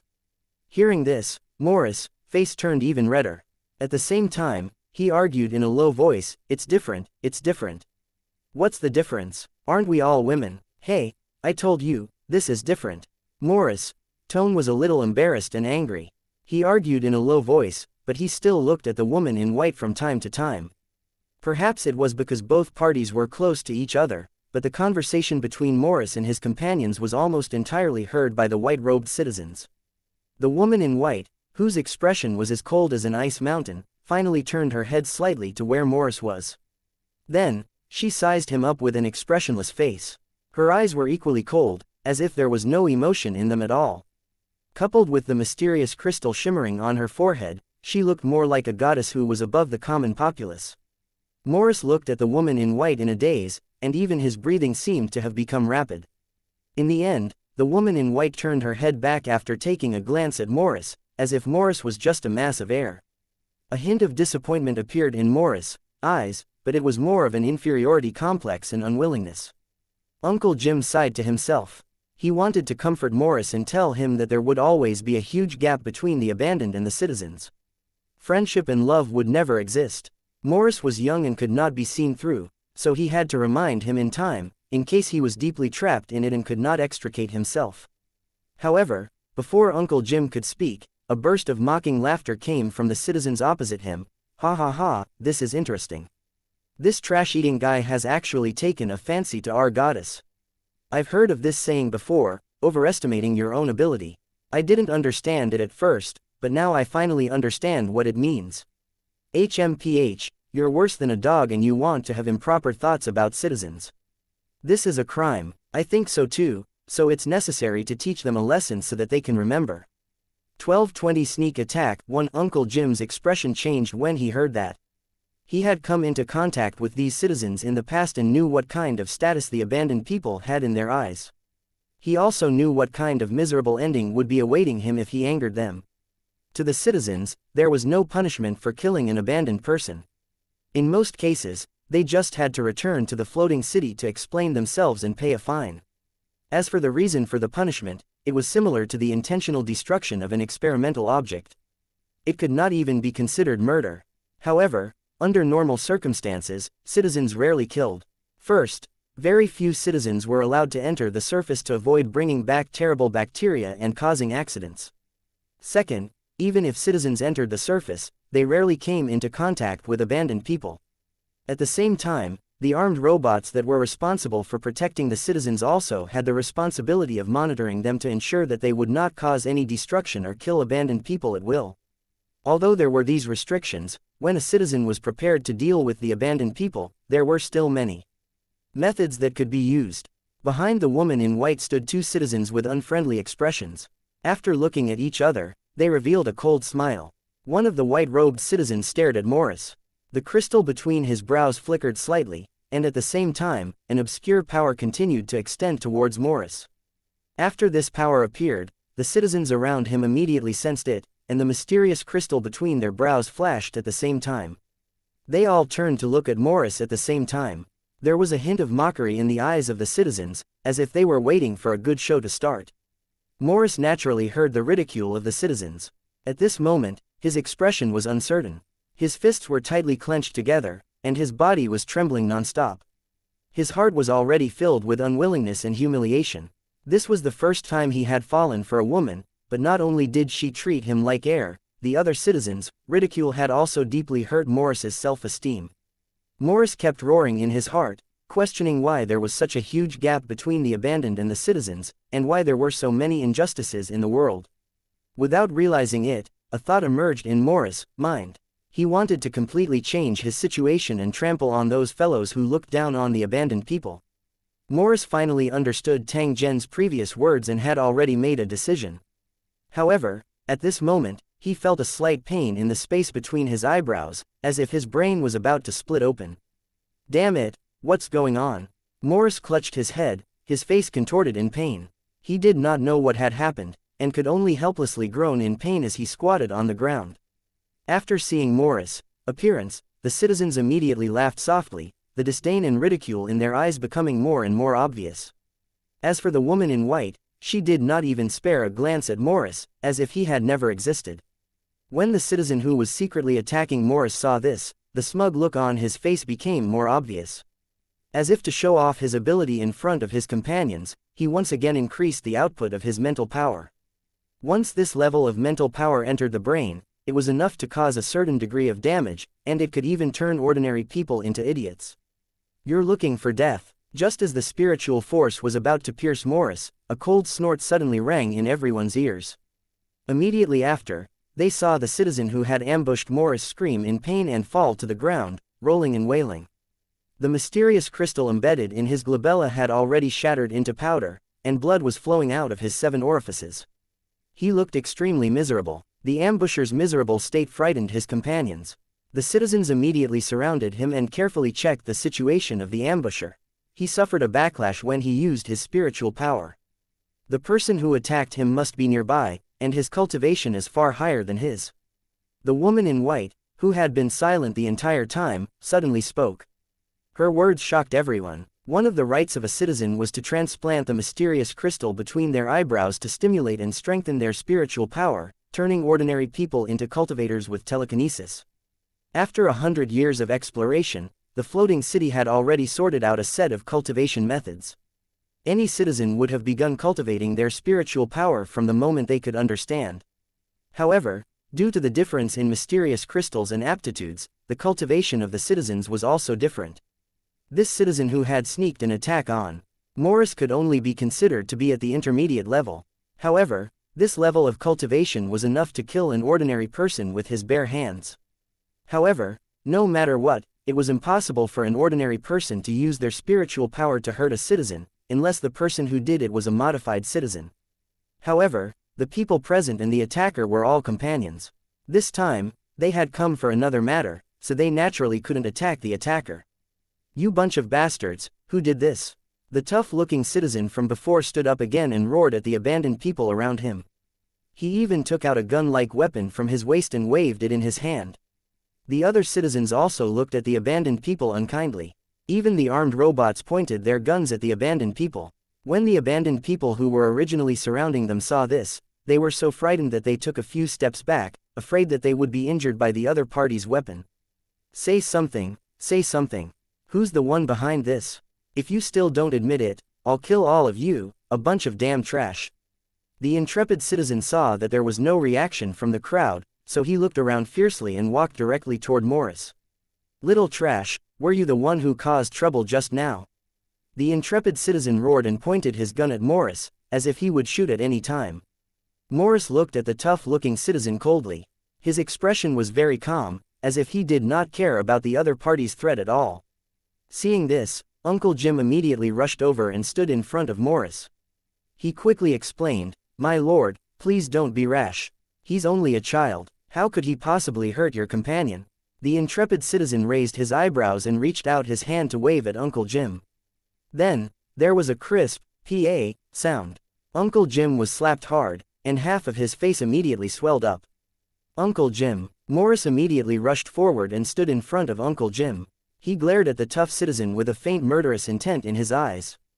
The tough-looking citizen saw Morris blocking his way and raised his hand again, trying to give him a slap. However, Morris did not take it head-on like Uncle Jim. Instead, he tilted his head to avoid the other party's attack, and then kicked the tough citizen in the stomach, directly kicking him to the ground. 1221 on the spot. First aid. Morris was not old and his body was not considered burly, but in his anger, he retaliated with a kick and kicked the tough citizen to the ground. "Damn trash, go to hell." The burly citizen who had been kicked to the ground by Morris clutched his stomach, his face full of pain. After cursing angrily, he picked up his weapon and pointed it at Morris. Morris quickly dodged. Uncle Jim's pupils contracted, and he pulled Morris' body without hesitation and pushed him to the side, but he exposed himself to the muzzle of the tough citizen. Bang! A crisp sound was heard. Uncle Jim was shot in the chest area, but it was blocked by the armor, causing a series of crisp sounds to ring out. The special electric-driven high-pressure pistol bullets did not penetrate the armor. Seeing this, the intrepid citizen couldn't help but become even angrier. He pulled the trigger and didn't let go. Steel balls kept flying out of the muzzle. The dense barrage of bullets hit Uncle Jim's body one after another. Under normal circumstances, he would definitely be dead after suffering such heavy injuries. However, the problem was that the weapon used by the citizens was actually a high-pressure air gun with limited lethality. Although it had a very high firing speed and sufficient ammunition capacity, its greatest use was for self-defense and completely incapacitating the enemy. Although they could also kill people, unless they were hit in a vital spot, there was a chance to save them. Moreover, not everyone could equip such a pistol. Only after an application and approval could one obtain the right to use the weapon from the floating city's officials. For this land operation, in addition to the armed robots that they had to bring, each of them also applied for an electric-driven high-pressure gas pistol for self-defense. But the moment they reached the ground, they aimed their weapons at the abandoned people. Warning: it is forbidden to kill abandoned people for no reason, or you will be severely punished. This scene happened in a very short time. It was not until the voice of the armed robot suddenly sounded and pointed the black muzzle at the tough citizen that everyone recovered from the shock. Although the comrades of the intrepid citizens looked down on the abandoned people, it definitely required some courage for them, who had lived in the floating city since young, to shoot and kill. That was why they were so shocked by their companions' behavior, and some of them even showed a hint of panic. As for Morris and his companions, at this moment, they roared in unison, took out their hidden crossbow guns, and aimed at the dazed tough citizen holding the pistol. Warning: a target has been detected to be a threat to the citizens. Depending on the situation, we will decide whether to initiate the attack. The armed robot's voice rang out, and the black muzzle was pointed at Morris and the others. This was not a high-pressure air gun, but a military standard weapon, which could definitely kill people in an instant. Uncle Jim was covered in blood. Although his armor had covered his chest, his limbs and head were not protected, which was why he was injured by the bullets. Although the situation looked terrible, Uncle Jim's consciousness was still very clear. When he saw Morris and the others pointing their guns at the tough citizen, he immediately opened his mouth to stop them. "Put down your weapons, are you crazy?" Uncle Jim glared at his companion and then shouted at Morris, "You brat, why are you so impulsive? Do you want to kill everyone?" Morris's hand that was holding the crossbow was trembling. He glanced at the citizens who had a serious expression on their faces and the armed robots that were ready to shoot at any time. He stomped his foot in anger, threw down his weapon and rushed to Uncle Jim. "Uncle Jim, how are you doing?" After taking a closer look at Uncle Jim's injuries, Morris's heart sank slightly. His wounds were mainly concentrated on his limbs, but he had also been shot twice in the abdomen, and blood was oozing out. As for the dozen or so bullets that were shot at his chest, they were completely blocked by his armor and did not cause any damage. However, even with such injuries, he had to be treated as soon as possible, or his life would be in danger. Due to the limited resources of the abandoned people, there were many times when they were unable to treat their wounds effectively. Therefore, Morris immediately thought of Tang Zhen and the special healing ointment that he had once taken out. He turned his head and glanced behind him. When he found that Tang Zhen was looking at him expressionlessly, Morris immediately rushed over. "Sir, can you give me some more of that ointment? Uncle Jim is severely injured." Morris' tone was pleading. After all, Tang Zhen was his only hope at the moment. Tang Zhen glanced at the anxious Morris, took out the ointment, and directly threw it into his hand. After thanking him, Morris immediately returned to Uncle Jim and was ready to apply the ointment on the wound. "You have to remove the bullet from your body and then apply the medicine. Otherwise, he might get infected and die." Just as Morris was about to start the treatment in a hurry, a clear and cold voice suddenly came to his ear, causing him to be stunned. Turning around, he saw that the woman in white had already walked over and was examining Uncle Jim's wounds. Morris's heart could not help but beat wildly. His face turned slightly red, and he stuttered, "Then what do you think we should do, you? Move to the side and let me handle this." As the woman in white spoke, she immediately tidied up her long robe, revealing a combat suit that looked like a tight leather suit. At the same time, she took out a set of tools from her waist bag. It looked like she was going to perform surgery. "Lay him flat on the ground and take off his clothes. Try to be as gentle as possible." Morris agreed and quickly put Uncle Jim down on the ground according to the woman in white's request. He then looked at the other party with a very nervous expression. The woman in white was not distracted at all. She quickly and steadily operated the tools in her hands. After the anesthetic took effect, she immediately cut open Uncle Jim's wound and tried to take out the bullet inside. "The bullets in the limbs are easy to take out, but I can't see the bullet in the abdomen. I need to use telekinesis to take it out.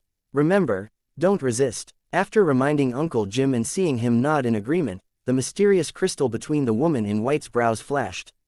Then, a stream of mental energy seeped into Uncle Jim's abdomen and took out the bullet inside. Under everyone's gaze, the 2 bullets that had shot into Uncle Jim's abdomen slowly appeared and fell into the dust on the ground. "All right, the bullet has been removed. You can apply the medicine on him now." The woman in white let out a long breath and used her sleeve to check the fine sweat on her head. She turned to Morris and said, "He's all right. I'll apply the medicine for him immediately." Morris agreed and quickly opened the bottle of ointment in his hand, preparing to apply the ointment on the wound. The woman in white saw this and frowned slightly. She stared at the ointment in Morris' hand and a trace of disdain flashed in her eyes. Then she said softly, "What is this? Is this the medicine you use to heal your injuries?" Morris nodded and quickly said, "Yes, it's the ointment that Sir gave me. It's very effective." The woman in white shook her head and said to Morris, "I have some special healing medicine here. Give it to your companion. As for your ointment, don't use it carelessly, in case it infects the wound." Ah Yingluo. Hearing this, Morris was stunned. He looked at the woman in white with some difficulty. He naturally knew the effect of the healing ointment, but he did not know how to refuse the woman's request. Morris, who had been rather astute at first, was now nervous and flustered when he was facing the woman in white. He didn't know if he should continue to use the special ointment given to him by Tang Zhen or listen to the words of the white-clothed woman and use the healing medicine she gave him to save Uncle Jim. Without any idea in his heart for a moment, Morris subconsciously looked at Tang Zhen. He saw that Tang Zhen had his arms crossed and was staring at him with a smile that was not a smile. 1222 Who's the attacker? One After a moment of hesitation, Morris said to the woman in white, "Thank you for your kindness, but you should use my ointment." Morris smiled at the woman in white and rejected her request. Hearing this, the woman in white did not say anything. She just stood up and tidied up her tools, which made Morris feel very embarrassed. He felt a little embarrassed. Although he had declined the white-clothed woman's good intentions, he was very nervous. However, after Morris rejected her, her companions' expressions changed. One of the women said indignantly, "I say, you really don't know what's good for you. Do you know what medicine Sister Jun gave you? You ignorant little trash. In my opinion, Sister Jun shouldn't have helped. She put in so much effort and even gave him a special medicine, but he didn't appreciate it at all. Sister Jun, you'd better not care. They won't be grateful anyway." A few citizens spoke at the same time, their tone carrying a trace of dissatisfaction and anger, as if they were complaining about the white-clothed woman named Little She. The woman in white was still expressionless. At this time, she had put down her long robe, covering her exquisite body that was wrapped in a white tight combat suit. Morris did not care about the citizens' mocking complaints. Instead, he looked nervously at the woman in white and said, "This ointment is very effective. I've used it before, and the wound will heal very quickly. The woman in white did not speak. Her expression returned to the way it was when they first met, as if she did not know Morris. Sighing in his heart, Morris turned his head, took out the ointment, and applied it on Uncle Jim's wound, but he looked a little absent-minded. When Uncle Jim, who was lying on the ground, saw this scene, he shook his head slightly. "All right, now can you tell me who injured my companion?" The citizen leader, who had been silent all this while, suddenly spoke at this moment and spoke to Morris in a cold tone. This person who had been hiding among the abandoned people and possessed a strong mind power was definitely the biggest hidden danger in their operation this time. Therefore, the citizen leader had to find him and deal with him according to the situation. If the other party made him feel threatened, the citizen leader would not mind killing him on the spot. Furthermore, the floating city was constantly monitoring the abandoned people. If they knew that an abandoned person had naturally awakened mental strength that required the activation of mysterious crystals, they would definitely be extremely interested. The surroundings were silent, and no one among the abandoned people answered the citizen leader's question. This was because other than Morris and the rest, they had no idea who was the person who had protected Morris and injured the ambusher. When the leader saw this, a cold smile appeared on his face. He said in a cold voice, "You've been enjoying our charity and protection all this time. That's how you can survive on the ground with monster cities and radioactive monsters, but you've never known how to be grateful. Cruel and unscrupulous things, is this how you repay me?" After snorting coldly, the citizen leader turned to look at the armed robot and said at an extremely fast speed, "Citizen number 4357, applying for temporary command authority to capture dangerous elements that may pose a threat to the floating city. The other party is suspected to have a naturally awakened powerful telekinesis." The robots protecting the citizens were silent for a moment, before a cold voice rang out from within, "The video has been verified and the presence of a dangerous person has been confirmed. Citizen 4357 is granted temporary command. The suspect must be captured and escorted to the floating city. Command authority has been activated, control link in effect, voice control system activated, please use your power of justice fairly." "Thank you." After hearing the voice of the armed robot, the citizen leader smiled. He then turned to look at the abandoned people around him with a cold glint in his eyes. "Armed guards, listen up. Surround them all. Don't let a single one of them escape." Upon hearing the orders from the citizen leader, the androids immediately moved out and quickly spread out, surrounding the abandoned people. When the abandoned people saw this, their faces were filled with fear. They quickly gathered together and held their simple weapons as they looked at the cold armed robots. They did not know what was happening. "Gather everyone together. I have some questions to ask. Please like and share the video on the YouTube channel Cultivation Audiobooks." The citizen leader gave another order and all the abandoned people were chased by the armed robots towards a certain location. During this period of time, some abandoned people tried to resist but they were easily subdued by the armed robots. There were still a few abandoned people who tried to escape, but the armed robots opened fire and used electric bullets to knock them down. It didn't take long for all the abandoned people to gather together. They looked at the citizens with nervous expressions. "Someone ambushed my companion just now, causing him to suffer very serious injuries. I reckon it will take a long time for him to recover." The citizen leader used a high and mighty attitude to sweep his gaze across the abandoned people in tattered clothes before continuing with an icy cold voice, "If you do something wrong, you have to be punished. Especially if you sneak attack a citizen, it's an even greater crime. That's why I have to find him and give him the punishment he deserves. Only then will it be fair to all of us.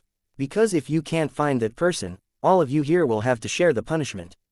I can remind you that it's definitely a very painful thing." After saying that, the citizen leader pointed at Morris. "Let's start with you. Tell me, who was the one who used telekinesis to attack the citizens?" Clapping Uncle Jim's hand, Morris turned around and sneered. He said to the citizen leader, "I'm sorry, I don't know what you're talking about." "Very good, next." The citizen leader looked at Morris with a profound gaze, and at the same time, he pointed at his companion. "Tell me, you must know who it is, right?" Morris's companion shook his head and said, "I don't know." "You don't know? Very well, I will make you remember the things you should remember." The citizen leader's smile became more relaxed and warm, but his eyes became extremely cold. It was as if this pair of eyes and this face belonged to a different person. "Armed guards, immediately interrogate him until he speaks."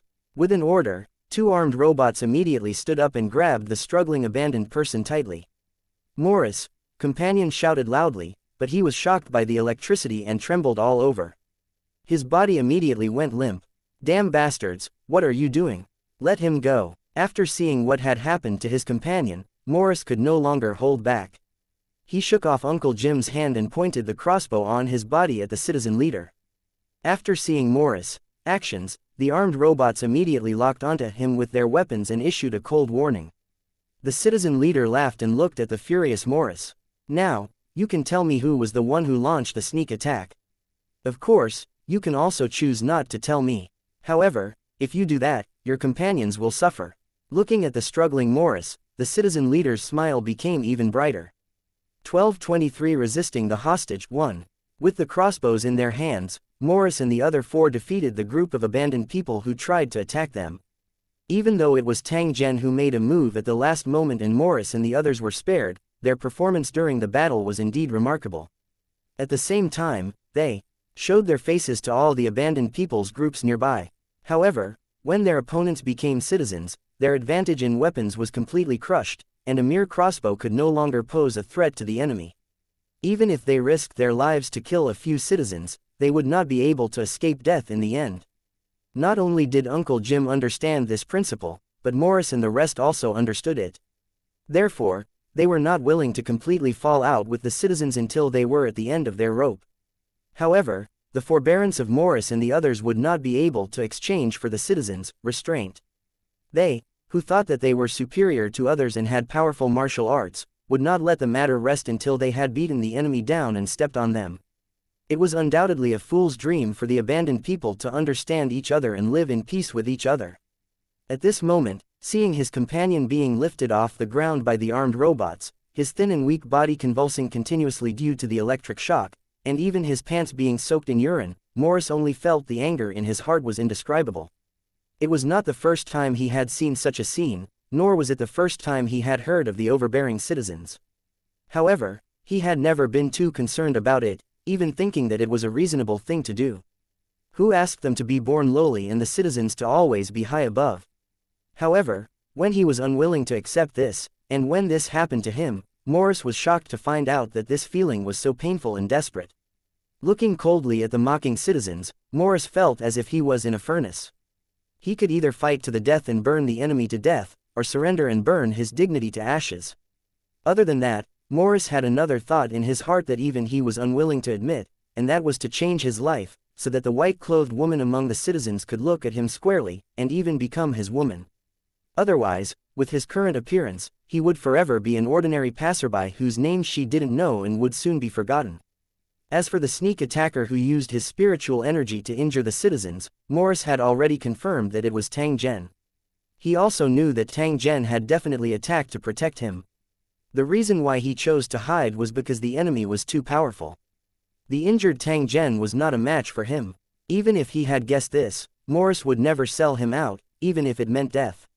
Morris had long regarded this mysterious man, who had fulfilled his greatest wish in life and even brought weapons to him and his companions, as a god. He would not allow anyone to blaspheme him. In the time it took for a spark to fly off a flint, Morris experienced a struggle, pain, hesitation, and finally determination. He also finally understood how his future life would go. The flame of desire in his heart had also appeared from nothing under Tang Zhen's deliberate provocation. Moreover, it was burning more and more vigorously. The finger that had released the trigger of the crossbow was put back on. His trembling arm suddenly became calm. Morris looked at the proud citizen leader coldly, a trace of ridicule flashing in his eyes. "Do you think that you can make me surrender like this and then watch me kneel on the ground like a dog and beg for your forgiveness?" Upon hearing Morris' words, the citizen leader was shocked and nodded his head naturally. "You're right, so are you planning to surrender? Or do you want to watch your companions continue to suffer in order to protect the ambusher who is hiding?" The citizen leader's tone became colder and colder.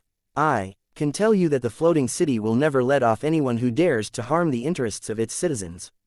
The citizen leader's words had already expressed his attitude. He would not let the matter rest until he caught the attacker. Morris turned to look at Uncle Jim on the ground. A trace of guilt flashed in his eyes, but he saw a look of approval in Uncle Jim's eyes. The two of them had been together for many years, and many things could be done with just eye contact. It was also because of this that Morris immediately understood Uncle Jim's thoughts. He was supporting her and encouraging her with his eyes.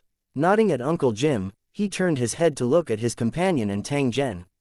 Morris then turned to the citizen leader and chuckled, "What a coincidence, I will never let anyone who wants to hurt my companions off." As soon as he finished speaking, Morris' body suddenly rushed forward. Before the crowd could react, he had already rushed to the front of a citizen, and at the same time, he pointed the crossbow at the other party's head.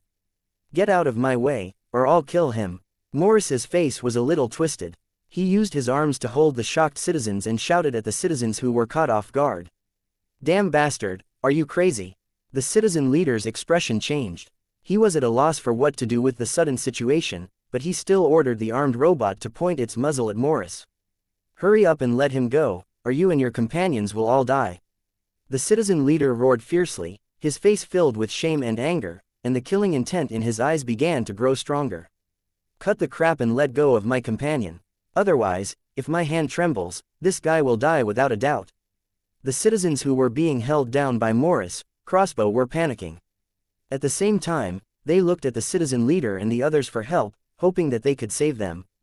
The citizen leader took a deep breath. He had only wanted to find the person who had ambushed them and then humiliate Morris and the others. He had not expected things to turn out like this. The slyness and stubbornness of these abandoned people had simply exceeded his imagination.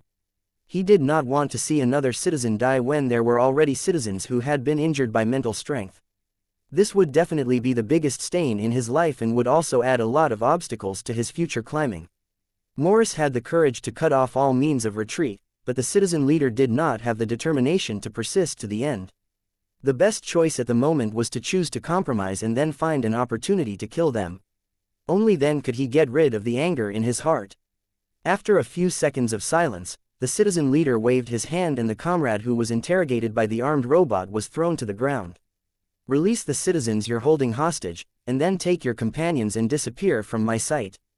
The citizen leader looked at Morris coldly and said word by word, "My patience has a limit, so you better not play any tricks, or I will definitely make you regret it for the rest of your life." Morris's eyes were also shining with a cold light. He sneered at the citizen leader and said, "Don't worry, I won't do that kind of stupid thing, because there are still many wonderful things waiting for me to do. It's good that you know what to do. I hope you don't regret it." "That's right, I already know what to do. I won't regret it." After the two of them said something meaningful, Uncle Jim and his companion, who was being interrogated, were supported by two other people and had already walked to Morris' side.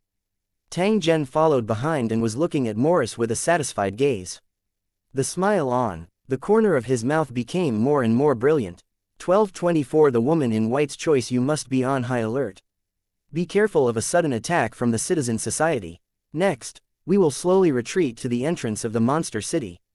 Once the time is up, we will immediately rush in. Morris explained his plan to everyone.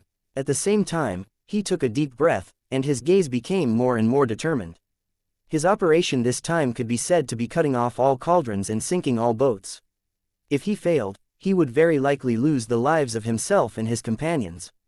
This was only because he was forced by the situation, because he had no other choice but to take the risk. Uncle Jim and the others nodded at the same time. They didn't say much, but they showed their support with their actions. When his line of sight unintentionally landed on Tang Zhen, the corner of Morris' mouth revealed a bitter smile. He then turned to the citizen leader and loudly said, "I'll retreat to the monster city. I'll let him go after I'm sure it's safe." The citizen leader was furious and pointed at Morris, "Don't push your luck. Do you really think I won't kill you?" Hearing this, Morris smiled bitterly and said in a faint voice, "Of course I know you dare to kill me. After all, in the eyes of you citizens, what's the difference between us and rats? But it was also because of this that I chose to do this, so as not to cause my companions to lose their lives. Don't worry, even if you give me more courage, I won't dare to kill a citizen unless I'm at my wit's end."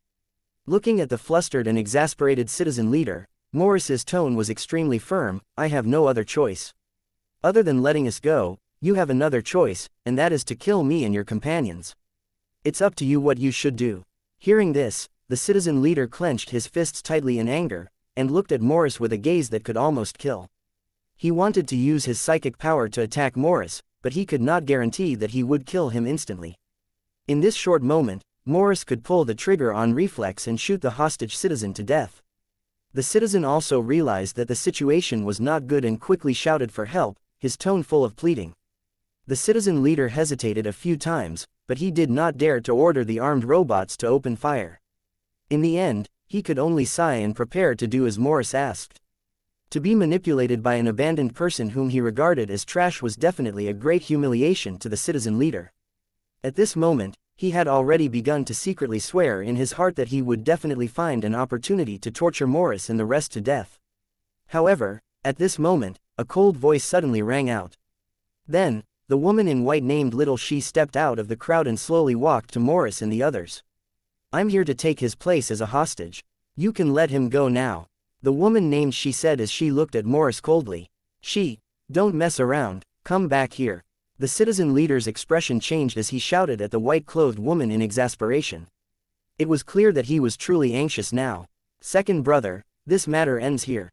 If this continues, it won't be good for anyone," Flammy said without turning her head. She ignored the citizen leader's dissuasion and walked directly to Morris, indicating that he should take her as a hostage. Morris froze for a moment, then took a deep breath. As he released the controlled citizen, his arm quickly clasped Zai's neck. "I'm sorry, I didn't want to do this," Morris explained, but there was not much guilt in his tone. "I know, and I won't run away. I only hope that you can keep your promise, because I despise men who break their promises the most." Morris's expression turned serious as he nodded slightly. "Don't worry, the abandoned people are definitely not as bad as you think. In some places, even you citizens can't compare. Are you talking about the ability to resist diseases? I admit that, but then again, what is the ointment you just used? Why is it so effective?" She glanced at Uncle Jim's wound. She couldn't hide the shock in her eyes when she saw the scabs on the surface of his skin. "We'll talk about this later. Now, retreat with me." As Morris spoke, he immediately pulled Little She back and kept looking at the armed robots to prevent them from suddenly attacking. The citizen leader glared at Morris, but when his gaze fell on the woman in white, it was filled with helplessness. Although he was a little annoyed at his sister's decision, the citizen leader knew very well that Zai's approach was the most appropriate, and it would prevent him from making a bigger mistake. But the problem was that if he did that, his sister would be in danger again, and she might even lose her life in the monster city. If something really happened to his sister, even if the citizen leader wasn't beaten to death by his parents, he would definitely suffer for the rest of his life. Taking a deep breath, the citizen leader spoke in a voice that only he could hear. "You'd better not harm Little She in the slightest, or I'll definitely kill all the abandoned people, absolutely kill them all." Under the watchful eyes of the citizens and the abandoned, Morris and the rest retreated all the way to the entrance of the monster city. They were only one step away from triggering the alarm device. "It's almost time, everyone get ready." Uncle Jim glanced behind him and reminded the others in a low voice. As soon as he finished his sentence, a series of strange noises came from the monster city behind them. It was like a super machine that was running non-stop suddenly went into a shutdown state. For some unknown reason, the people who had not heard any sound at first suddenly felt that the whole world had become quiet. It seemed that the noise of the monster city would only be heard in the soul, and when the monster city stopped operating, the soul that was affected by the noise would immediately be aware of it. "Time's up, everyone, follow me. Remember, don't fall behind," Uncle Jim reminded him again, then stepped on the metal ground that should not be stepped on normally and walked directly toward the entrance of a dark metal building. Morris and the others followed him one by one, and also entered the entrance, slowly disappearing from everyone's sight. When the citizen leader saw this from a distance, he immediately glared at his surroundings, then lowered his head and fell into deep thought. "Boss, are we still going to continue with our mission?" A citizen walked over and asked in a low voice. "Of course, I'll continue. And I must succeed." The citizen leader took a deep breath and said to everyone, "However, the situation has changed, so our plan has to change. Shaolei, Fang Yu, and James, the three of you will follow me to carry out the mission. As for the others, each of you will bring an armed robot and a group of abandoned people to search for Zai's whereabouts. After you find she, you don't need to save her, just follow her in secret and help her when she's in danger." Seeing his comrade nod his head, the citizen leader swept a glance at the uneasy abandoned people and said in an icy cold voice, although I was very angry with the actions of that abandoned person, I wouldn't take my anger out on you for no reason. However, in order to ensure the safety of the hostage, I have to find her. You will be hired. As long as you complete the mission, I will give you enough food as a reward. You will not suffer any losses. When the abandoned people heard this, they could only helplessly nod their heads. At this moment, they were the same as Morris, they had no other choice. 1225 Metal building bug. Following the citizen leader's order, the abandoned people were immediately split into many small groups. Then, each of them followed a citizen and entered the monster city from a different entrance. There were more than 100 people in each team, and they looked very imposing. The reason why they did not follow Tang Zhen's group into the same entrance was because something had definitely changed there. Even if they were to chase after them, they would be heading in the opposite direction. As he watched his comrades gradually leave under the protection of the armed robots, the citizen leader hesitated for a moment before finally opening his communication tool and connecting to the floating city on the other end. After the communicator rang twice, it showed that the call was connected. Then, a slightly dignified man's voice was heard. Why did you look for me? Did something happen? After hearing the man's voice, the citizen leader shivered unnoticeably, but he still took a deep breath and said, something did happen. She was kidnapped by an abandoned person and entered the monster city. It seemed that the leader was extremely afraid of the man, so he did not dare to hide anything, and quickly repeated what had happened. After he finished speaking, he secretly heaved a sigh of relief and waited for the other party's reply. Your response was appropriate, and Xiaoxi being held hostage was an accident, so I don't blame you. However, since it has already happened, we have to deal with it positively to prevent it from getting worse and even out of our control. When the citizen leader heard this, he quickly nodded in agreement. Since you've confirmed that some of the abandoned people have naturally awakened telekinesis, this matter cannot be underestimated. Whether it's to maintain the stability of the floating city or to unearth the secrets of telekinesis cultivation, it has extremely important significance. I'll immediately contact the Archon and request for the black-clad law enforcement team to rescue Xiaoxi and capture the naturally awakened. Continue with the plan and wait to cooperate with the black-clothed law enforcement team. The citizen leader nodded repeatedly, then turned off the communicator with a respectful expression, and gently wiped the sweat on his forehead. Looking at the monster city that was like a terrifying giant beast, the citizen leader waved his hand and led his companions into the dense forest. The monster city was just like its name, filled with many illogical places. It was grotesque and variegated, which made people feel extremely strange. It was as if one had entered a complicated metal maze. If one was not careful while walking, they could enter a dangerous area. This wasn't an ordinary city, and danger could be seen everywhere. It was very possible that an extremely ordinary-looking item could take a person's life in an instant. Fortunately, as the monster city stopped operating, many dangerous places were no longer operating. Even if he accidentally touched them, he would not be in danger. However, just because there were fewer dangerous areas, it did not mean that there were no threats. For example, the mechanical guardians of some monster cities were still swimming around in the huge cities, preventing intruders from entering. Since it was called a city, there would naturally be citizens in it. As the monster city stopped operating, these special citizens also fell into a state of deep sleep. Ever since Tang Zhen and the rest entered the monster city, they had been slowly moving forward through the gaps between various metal buildings under Uncle Jim's lead. Along the way, there were many fluorescent patterns on the buildings. The light was enough to illuminate the surrounding scenery, so that they didn't have to explore in the dark. In addition to the flashing patterns on the buildings, the most common thing in the monster city was actually some thumb-sized metal bugs. They were the builders of the city, and their numbers were as uncountable as ants. In the construction site of the monster city, it was almost like an ocean of metal bugs. They emitted a light green light and constantly spewed out all kinds of special metal solutions in their abdomens, causing the metal buildings to take shape in a short time. Tang Zhen stopped when he passed by a metal pillar that was around 3 meters in height. He carefully observed the light spots on the top of the building and seemed to be extremely interested. Uncle Jim explained in a low voice, "These are the mechanical bugs that built the monster city. If you don't provoke them, there will be no danger. But if you anger them, those metal bugs will swarm forward and turn you into a metal statue or burn you into ashes. As long as these metal bugs leave the monster city or change their color, they will immediately explode, so they are very dangerous."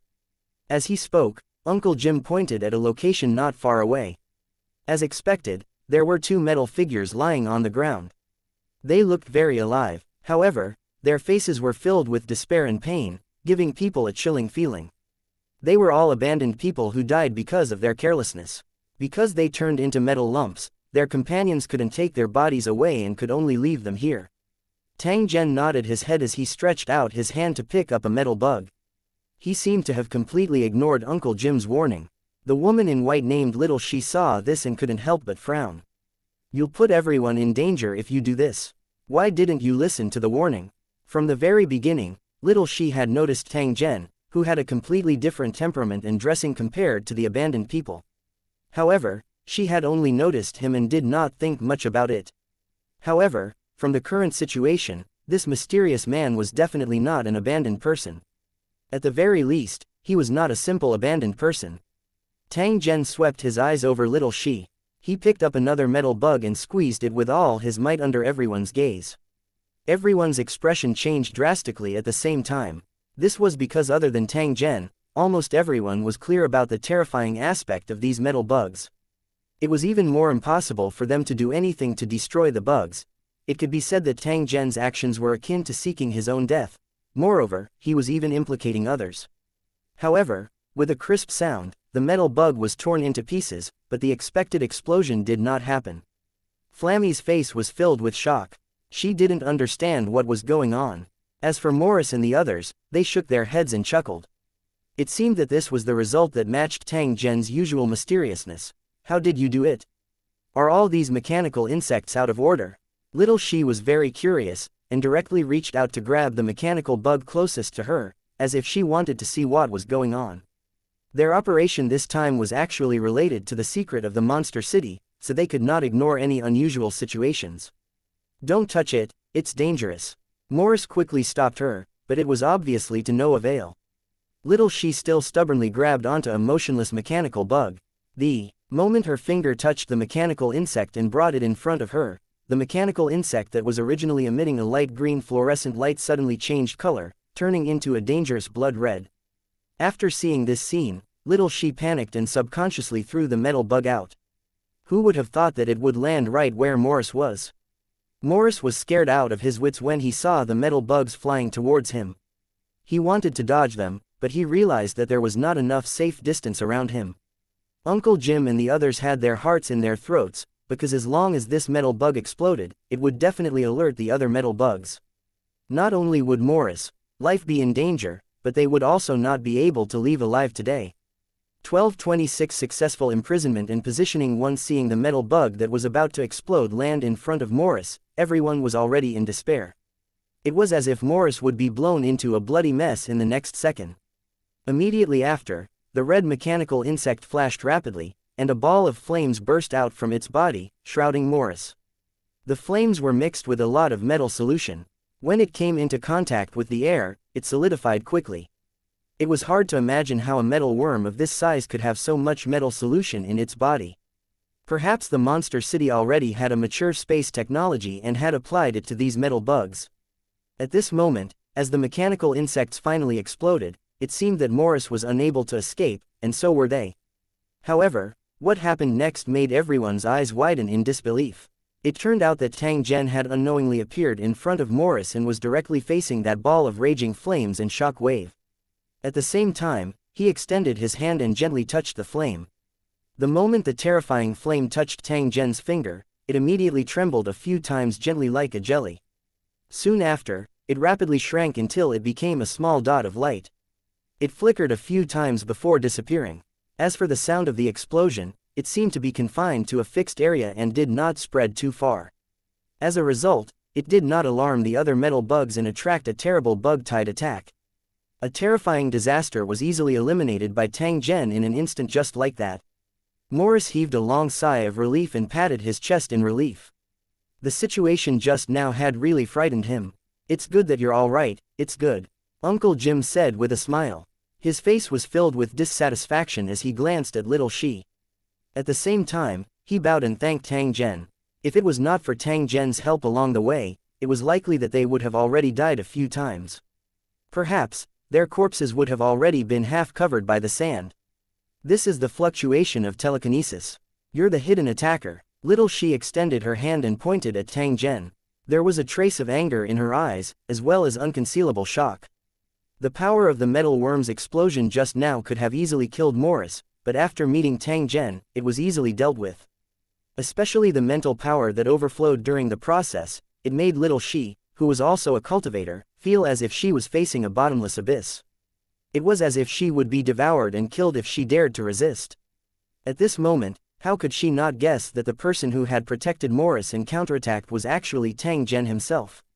She had never dreamed that there would be such a super expert hidden among the abandoned people. If this matter were to spread, it would definitely cause an uproar in the entire floating city. If the citizens' ruling position was threatened, they would definitely take new measures against the abandoned people, even using extreme measures to prevent the situation from worsening. Flammy's face was alert, and it subconsciously took 2 steps back, wanting to take the opportunity to escape. It's too late to leave now. Tang Zhen coldly snorted. He looked at Little She, who had already turned around and ran some distance away. Soon after, he heard a miserable cry. Little She, who was running, suddenly fell to the ground and couldn't get up. Her face was filled with pain. A trace of dark red blood slowly flowed out from the corner of her eye. I'll give you a little lesson. Remember, before I let you leave, you're not allowed to leave my sight, or you'll die without a doubt. As Tang Zhen's voice fell, Little She felt a scorching heat on her palm. She frantically flipped her hand over to check, only to see a strange symbol appearing on her palm, emitting an extremely dangerous aura. This was a rune condensed from physical spiritual energy. Regardless of the distance, it could attack the controlled person's spiritual or physical body according to Tang Zhen's will. Unless one's strength was on par or greater than Tang Zhen's, not only would one be unable to dispel this kind of control method, one might even be seriously injured by the backlash and directly turn into an idiot or a corpse. With Tang Zhen's cultivation and mental energy that was as vast as the ocean, it was likely that no one in this world could compare to him, let alone resolve this symbol.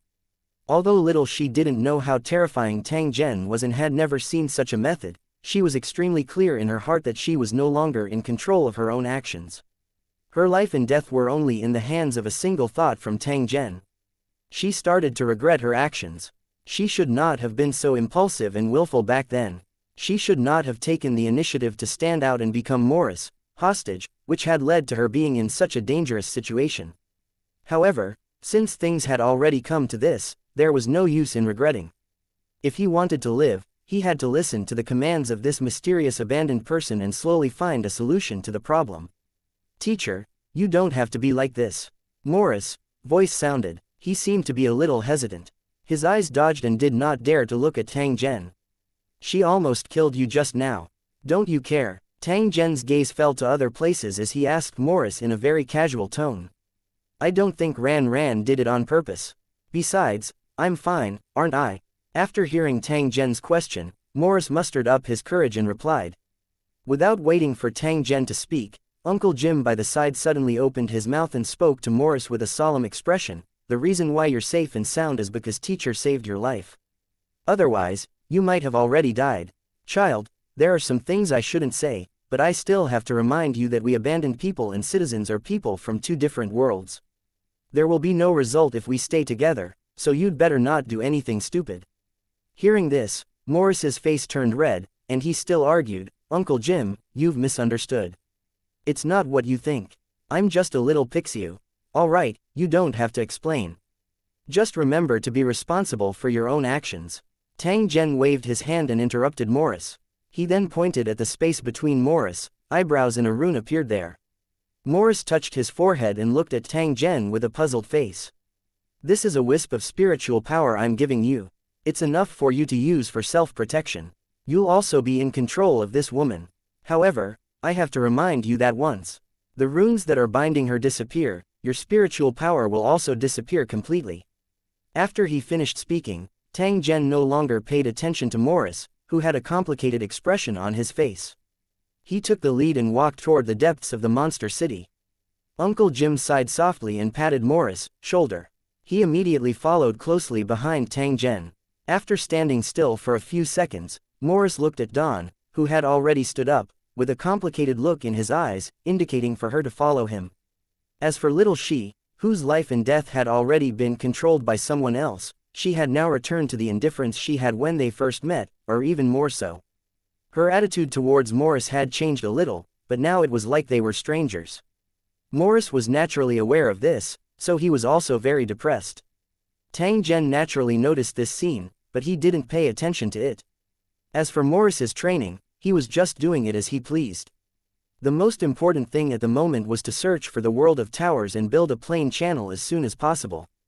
Based on his observation and understanding, he was certain that this was a world with a large number of origin stones. It was very likely that they had already been mined and were in the hands of the floating city and monster city. Perhaps the reason why the two of them were digging underground was not only to build the city, but also to find the origin stone. Only the origin stone that contained a huge amount of energy could operate the floating city and the monster city, two special cities that could be called miraculous. The transplanted origin stone embedded in the citizens' foreheads could prove this point.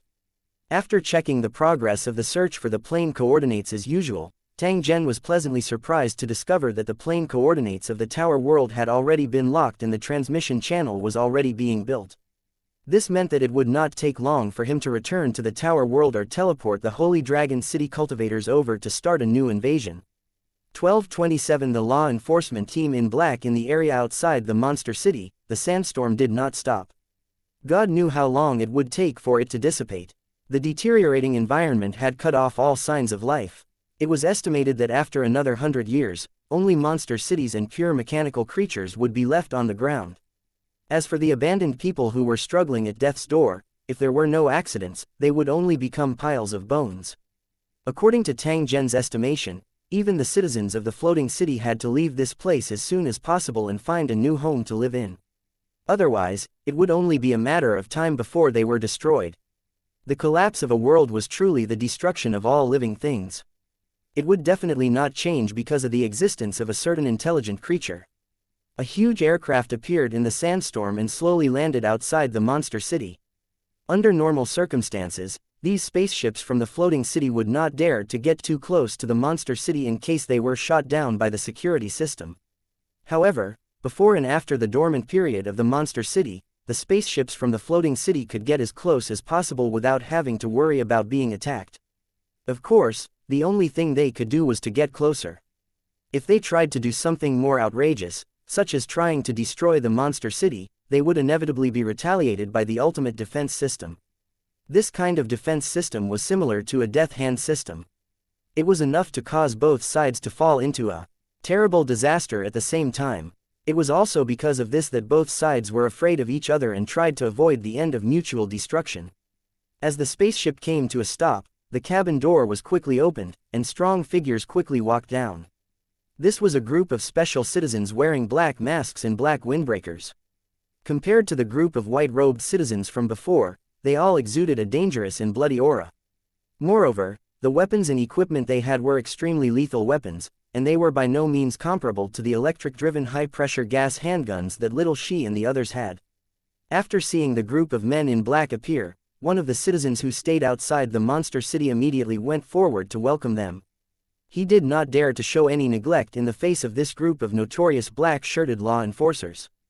To the citizens, these black-shirted law enforcement officers were the floating city's army, and they were the special forces of the army. The telekinesis cultivation of each candidate must reach a certain standard, so that they can use special standard weapons and obtain combat power far beyond that of ordinary soldiers. In addition to the cultivation of telekinesis, they also needed to undergo a series of cruel training before they could finally become a member of the black uniform law enforcement team. The black-shirted law enforcers with powerful combat power became a sharp sword in the floating city, responsible for dealing with special emergencies.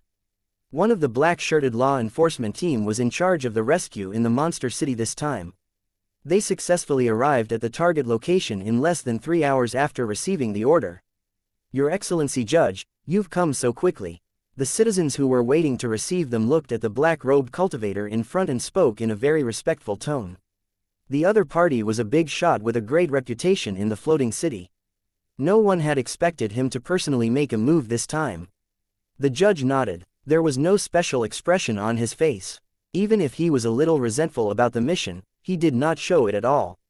However, his subordinates were extremely dissatisfied. They were on vacation when they suddenly received an order to rescue the daughter of a high-ranking official who had been kidnapped by an abandoned person, and it was urgent. Although it was a soldier's duty to carry out and obey orders, sacrificing precious vacation time to clean up the mess of those officials, children was enough to make everyone feel indignant. Therefore, when they faced the citizen who was waiting for them, the members of the black-clothed law enforcement team looked as cold as ice and emitted a murderous aura. The citizen was shocked by the killing intent and felt his breathing quicken. Sweat rolled down his forehead. The judge didn't stop his underlings' discouraged behavior. Instead, he asked in a low voice, "Tell me what you know, the more detailed, the better." When the citizen heard this, he quickly nodded and repeated what had just happened. The judge's face was calm at the beginning, but it didn't take long before his expression changed.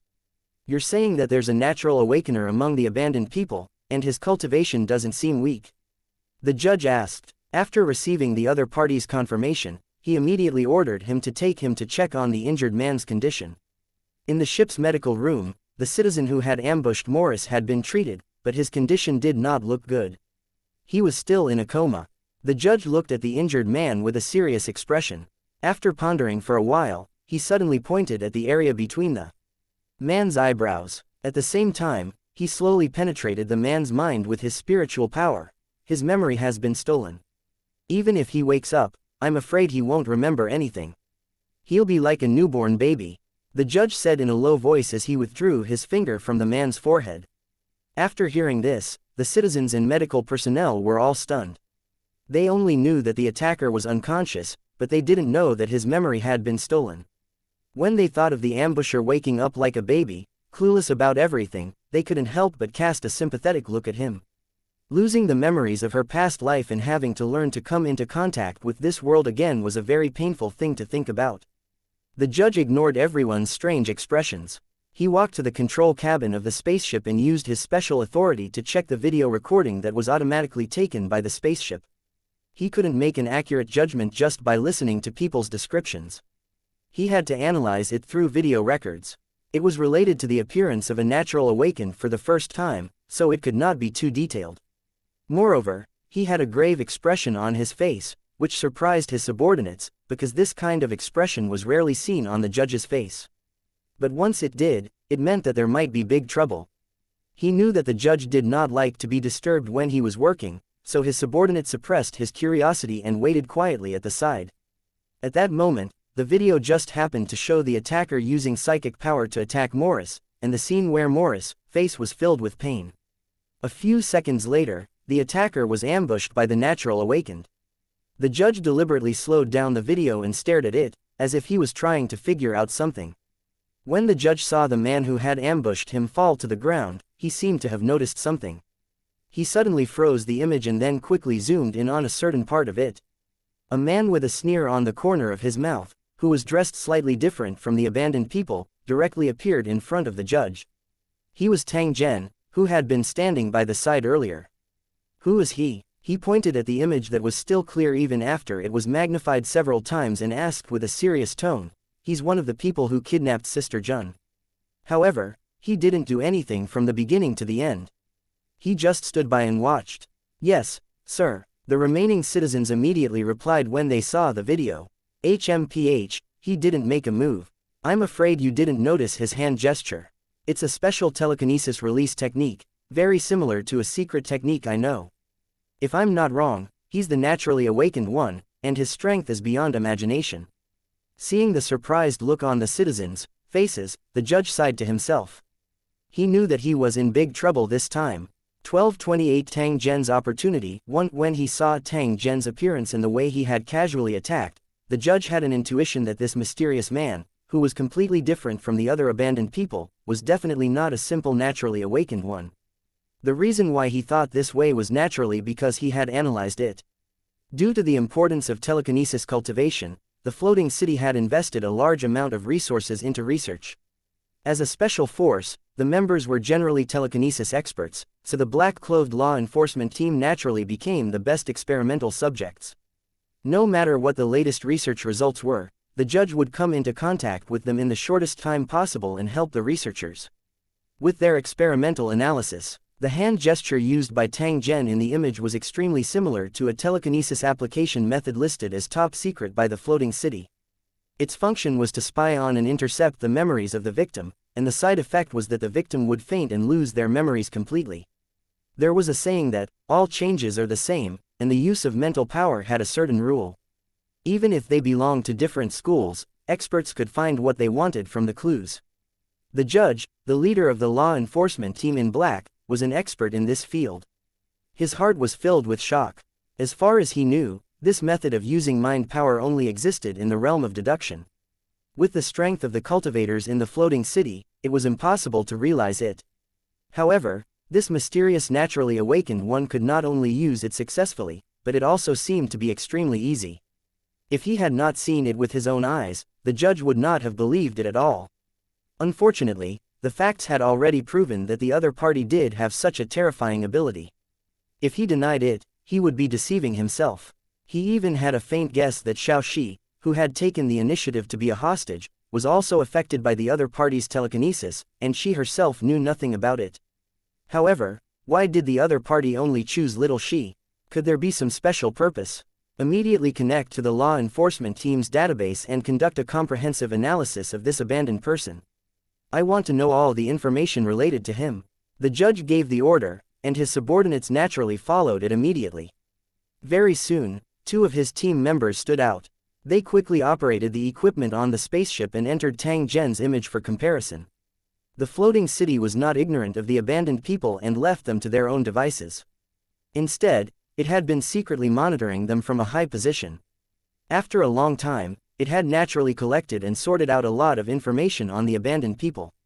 In reality, the main reason the floating city was able to do this was to monitor the monster city's movements. Observing and recording the abandoned people was just a side mission. The result of the comparison was extremely disappointing. This was because there was no record of Tang Zhen in the database. It was as if he had appeared out of thin air. The judge frowned slightly and ordered his men to search for information on Morris and the others. Soon, the video data of this area was gathered, and a section was saved for observation. In the first video, the deep pit where Morris and the others lived was clearly shown. Morris, Uncle Jim, and the others also appeared from time to time. Through the video, it could be confirmed that Tang Zhen had yet to appear. It was obvious that he had only come into contact with Morris and the other abandoned people later on. As the video fast-forwarded, Tang Zhen still didn't appear. This situation continued until the garbage release day. It was also in this video recording that Morris and his team found an unconscious man on the garbage mountain and rescued him by a hair's breadth. Underworld judge stared at the screen intently. When he saw the abnormal situation during the rescue process, his expression became more and more serious.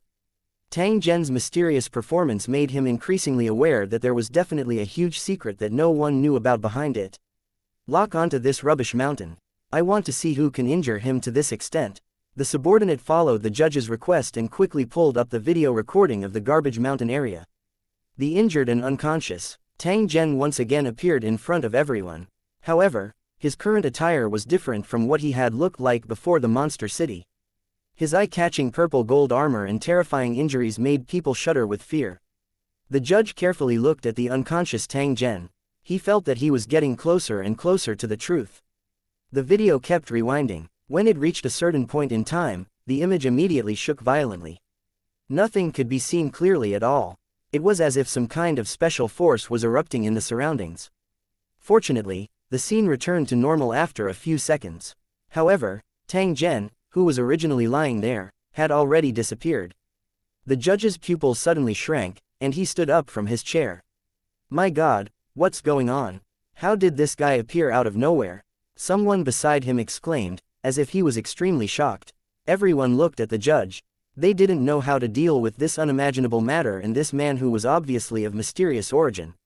The judge left his chair and started to pace back and forth on the ground, as if he was thinking about something.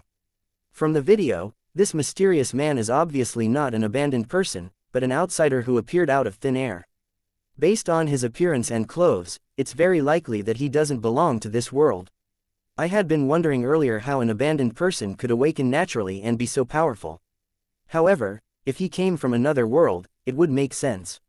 Whether it was the telekinesis cultivation technique he had or the world he originally came from, they were both extremely important to the floating city. Although the floating city seemed to be thriving, it was at the cost of overdrawing the world's lifespan. The people in power had long realized this, so they had never stopped exploring their new home. The appearance of the mysterious man might lead to an unexpected breakthrough in the exploration work that has been stagnant for a long time. The judge became more and more excited as he spoke. The excitement on his face was almost uncontrollable, and he kept waving his arms in the air. This is an extremely important opportunity, so we can't miss it. Otherwise, it'll be an unforgivable sin. After saying that, the judge dismissed all unrelated people without hesitation. At the same time, he rushed to his communicator and requested to contact the floating city's supreme consul. A judge with special authority could directly speak to the supreme consul in an emergency. The current situation definitely met the criteria. After waiting for about a minute, the communication was successfully connected. The judge immediately reported everything he knew in an impatient tone. The supreme governor chose to believe the underworld judge's story because the underworld judge was his most trusted subordinate. He would never joke about such a matter. Taking a deep breath, the grand consul on the other side of the screen realized the importance of the matter, so he asked in a serious tone, "Then what do you think we should do to ensure that the other party won't escape?" "I suggest we activate the isolation program and mobilize all the troops to the surface at the same time. We'll completely seal off this monster city and prevent it from escaping as much as possible."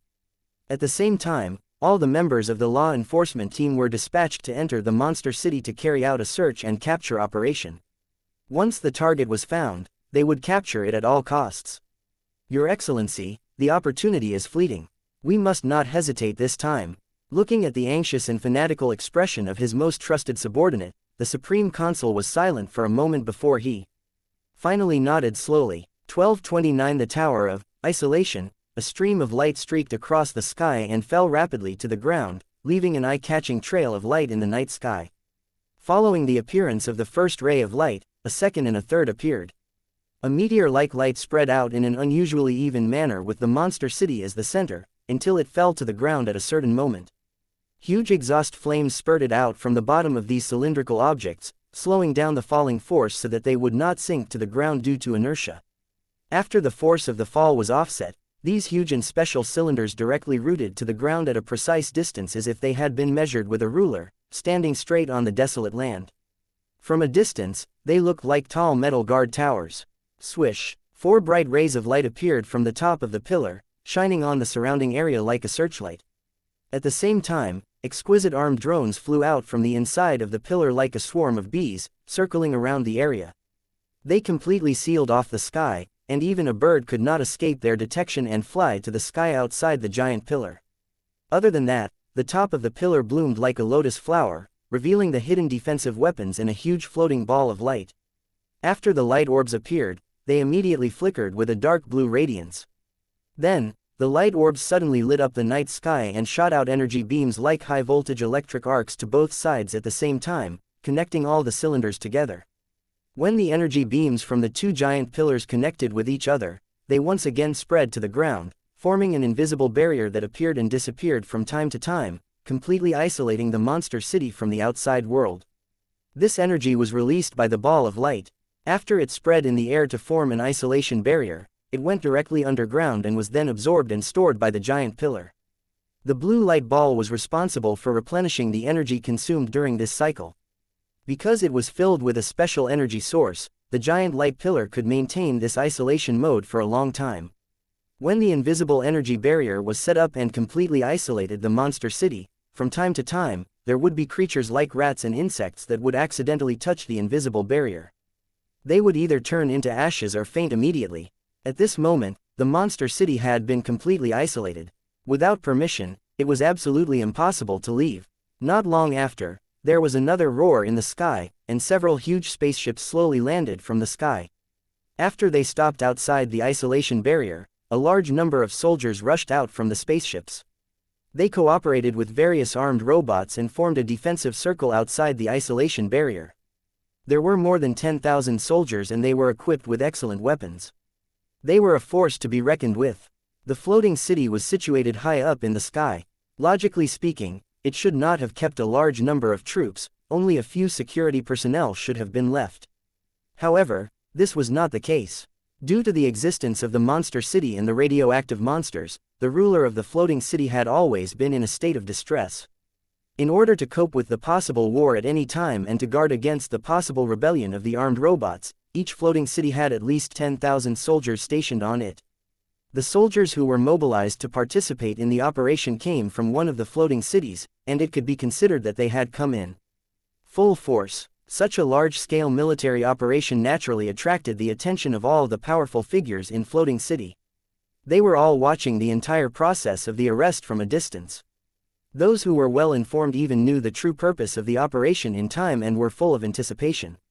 The floating city's 100 years of isolation and the constant worry of being destroyed were enough to make the citizens yearn for the vast continent. However, they knew very well that the land under their feet was no longer suitable for living. Looking for a new home and getting rid of this boring life that seemed to be filled with songs and dances but was in fact a life with a sharp sword hanging over their heads had become something that almost all the citizens were looking forward to. Now that Tang Zhen had appeared, the citizens finally saw a trace of hope. Naturally, they would not let this chance slip by. At this moment, the judge had already led his men into the monster city. The members of the black-clothed law enforcement team who had arrived later had also begun to enter in batches. They were ready to dig 3 feet underground to carry out a search. An all-encompassing net that was specifically woven for Tang Zhen had already been completely unfolded. Along the way, Tang Zhen saw many strange scenes. For example, the ground full of metal spikes covered an area of nearly 10,000 square meters. It flickered with a cold light, which made people shiver. No one knew what these metal spikes were for, because with the way humans thought, they could not understand what the monster city wanted to do. In addition to the metal spikes on the ground, Tang Zhen also saw a forest of metal fluorescent mushrooms. It was a forest of metal pipes of different heights, which were constantly emitting colorful steam. It seemed that as long as they kept walking, they would never be short of new sights to see. Uncle Jim, who was in charge of leading the way, was not interested in this at all. He kept looking around, trying to find traces of food seeds. In this city that was almost entirely made of metal, the special plants that were regarded as treasures by the abandoned people were actually very rare, and the reason for their appearance was only a coincidence. The monster city tried to transform everything into a metal mechanical structure. During this transformation process, some plants would undergo genetic mutation and gain characteristics that ordinary plants could not achieve. Most of the seeds would grow at a terrifying speed after they were sown, and the fruit seeds they bore would be extremely full and dense. Some of the fruit seeds were used as food for the abandoned people to fill their stomachs. Even though these special seeds might contain substances that were harmful to the human body, the abandoned people did not care. As long as they could fill their stomachs, they would even dare to try soil. However, along the way, they did not see a single special plant. No wonder Uncle Jim had once said that not everyone could guarantee that they would obtain anything from the abandoned people who had explored the monster city over the years. As they went deeper and deeper, Uncle Jim's face became uglier and uglier because they were getting closer and closer to the center of the monster city. According to his past experience, he should have been able to find the mutated plants by now. However, along the way, they didn't even see a shadow. Even the mechanical guardians that often appeared and told the abandoned people to avoid them had disappeared into thin air. Strange, what's going on? Uncle Jim kept mumbling to himself, as if this was the only way to release the pressure in his heart. Tang Zhen, who was walking at the front, turned his head around. He extended his hand and pointed at a metal building not far away. He said to Uncle Jim, "If you have the guts, go into the building in front and take a look. I guarantee you'll find something." Uncle Jim's eyes brightened. After witnessing Tang Zhen's magical ability more than once, he had faintly reached the level where he would listen to everything he said. Although it was very dangerous inside the metal building, as long as he could get food seeds, what was the big deal about taking some risks? "You all wait here, I'll go in and take a look." After instructing the crowd, Uncle Jim picked up his crossbow and slowly walked towards the mushroom-shaped metal building without caring about his own injuries. 12:30 Whereabouts exposed 1. Thank you for the 10,000 yuan tip from the Carefree Pavilion Master. I'll definitely add more when I'm not busy. At the same time, thank you to the other readers for your support all this time. Thank you, old bye. After seeing Uncle Jim enter the metal building alone, Morris quickly walked over and tried to follow him in. His companions quickly stopped him. According to the abandoned people's practice, exploration missions that entered dangerous buildings were usually completed by one person to reduce the number of casualties in accidents. Since Uncle Jim had already entered first, they would not act on their own even if they were worried. However, if it was confirmed that Uncle Jim was in danger, Morris and the rest would definitely save him from the danger even if they had to risk their lives. Seeing Uncle Jim carefully enter the metal building, everyone began to wait silently, praying that he would be able to find something. To the abandoned people, every exploration might be their last one, but they had no other choice. As long as they collected the seeds they needed, Morris and the rest could leave this city that was filled with danger, because every second they stayed for would increase the danger by a second. Little She had been obediently following behind the group after being confined by Tang Zhen's symbols. She did not dare to secretly leave even if there was no one watching her. A trapped beast would still fight, and Little She naturally couldn't just let herself be manipulated like this. At this time, seeing that everyone's attention was on the metal building in front of them, she began to gently rub the ornament on her wrist. Her actions were as careful as possible to avoid raising the vigilance of Tang Zhen and the others. This ornament was inlaid with many precious gems, and one could tell at a glance that it was valuable, but its most important function was to send positioning information to make it convenient for others to determine Little Zai's location. Under normal circumstances, the monster city would block all signals that did not belong there. However, during the hibernation period, this blocking function would be greatly reduced, allowing the signal to be successfully sent out. After doing this, Little She used her sleeves to cover the ornament, a trace of joy flashing through her heart. However, she did not notice that Tang Zhen, who was at the very front, had a faint ridiculing smile on his face. It was as though he was extremely clear about everything. As for Morris, who was beside him, he still looked absent-minded. He was frowning and thinking about something. About 10 minutes later, a figure suddenly appeared at the entrance of the metal building. It was Uncle Jim, who everyone had been waiting for. Even though he was limping, he still had a bright smile on his face. He had an extra cloth bag on his body, which looked full. "Sir, I did find plant seeds in there, and there were dozens of them. I didn't want to miss this rare opportunity, so I dug them all out. If we can take care of those unripe plants after we return, the amount of food we grow will definitely be enough to last us for several years." Although Uncle Jim had lowered his voice, he could not hide the excitement in his tone. They had to enter the monster cities almost every year, but they had never had such a rich harvest. No wonder Uncle Jim was so happy. After taking a deep look at Tang Zhen, Uncle Jim knew that without his guidance, he would have missed these mutated plants. This was because there were too many metal buildings in the monster city and it was filled with danger. No one would easily enter. It was because Uncle Jim trusted Tang Zhen that he took the risk and obtained a harvest that far exceeded his expectations. Morris and the rest were also very excited. After all, the more they gained, the less likely they would go hungry. The abandoned people of this world absolutely regarded food as their top priority. Nothing was more important than filling their stomachs. Since you've already gotten what you want, there's no point in staying any longer.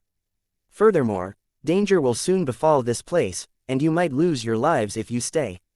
Tang Zhen was speaking the truth. With his ability, how could he not be clear about the situation that was happening around the monster city? It probably wouldn't take long for him to encounter the enemies from the floating city, and a battle would be inevitable. After hearing Tang Zhen's warning, Morris and the others woke up from their joy. They realized that they still had a citizen as a hostage in their hands, and the floating city would definitely not sit by and do nothing. "Sir, what do you think we should do?" Morris looked at Tang Zhen for help, hoping that he could give him a suggestion. "To tell you the truth, with the floating city's power, you'll never be able to escape this crisis unless you escape this world. You only have two choices now. Surrender and let the floating city do whatever it wants to you, and hope that they'll be magnanimous enough to spare your lives." Hearing Tang Zhen's words, Uncle Jim bitterly smiled and shook his head. He knew that it was impossible for him to have a good ending if he landed in the hands of those citizens. "Since you all know that this is a dead end, then you can only choose the second option." Tang Zhen slowly said as he looked at everyone who was staring at him, "Gather as many abandoned people as you can and fight to the death with the floating city. From there, you can change your fate completely." Upon hearing Tang Zhen's words, everyone revealed a stunned expression. As for little Shi, who was standing by the side, her eyes revealed a trace of ridicule. How could the abandoned people, who were similar to the primitive people, defeat the floating city that was far away in the sky and had such powerful strength? This was simply a fool's dream. Teacher, it's not that we don't have the courage, but this matter simply cannot succeed. Why do we need to sacrifice the lives of the other abandoned people? Uncle Jim shook his head and rejected Tang Zhen's idea. In the past, this would have been impossible. But now, with my help, it might be possible. Tang Zhen's face was filled with confidence, causing Uncle Jim and the others to be stunned. Although he knew that Tang Zhen possessed a mystical ability, it was still unrealistic to say that he could fight against the incomparably powerful floating city. No matter how strong a person was, it was impossible for him to fight against a powerful force with a population of more than 10 million people. Unless there was a powerful force behind this mysterious man that could rival him. Little Shi, who had been watching coldly from the side earlier, suddenly realized this possibility. The gaze she used to look at Tang Zhen became increasingly fearful. Earlier, when she saw a group of abandoned people and a mysterious man gathered together to discuss a plan to overturn the floating city, little Zai's heart had been filled with ridicule. However, now, some speculations had changed. She even had a faint premonition that the other party's plan might have a chance of success. An inexplicable fear made her feel at a loss. She was afraid of losing everything she had now, so she subconsciously shouted, "The power of the floating city is far beyond your imagination. Stop daydreaming. As long as you let me go and free me from the restraints, I promise to plead for you and not pursue your crimes." At this point, she turned to look at Morris and said as gently as she could, "Morris, quickly help me persuade them. They must not be so stubborn.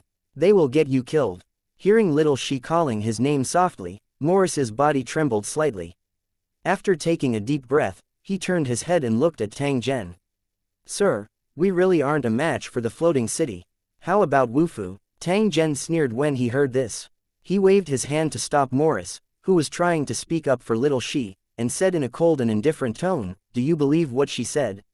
Do you think she will plead for us?" "Yes, sir." Morris nodded. "I believe you. Actually, I also believe it," Tang Zhen said to Morris.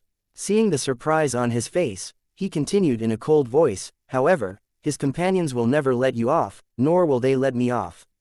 At this moment, there are already enemies coming towards us.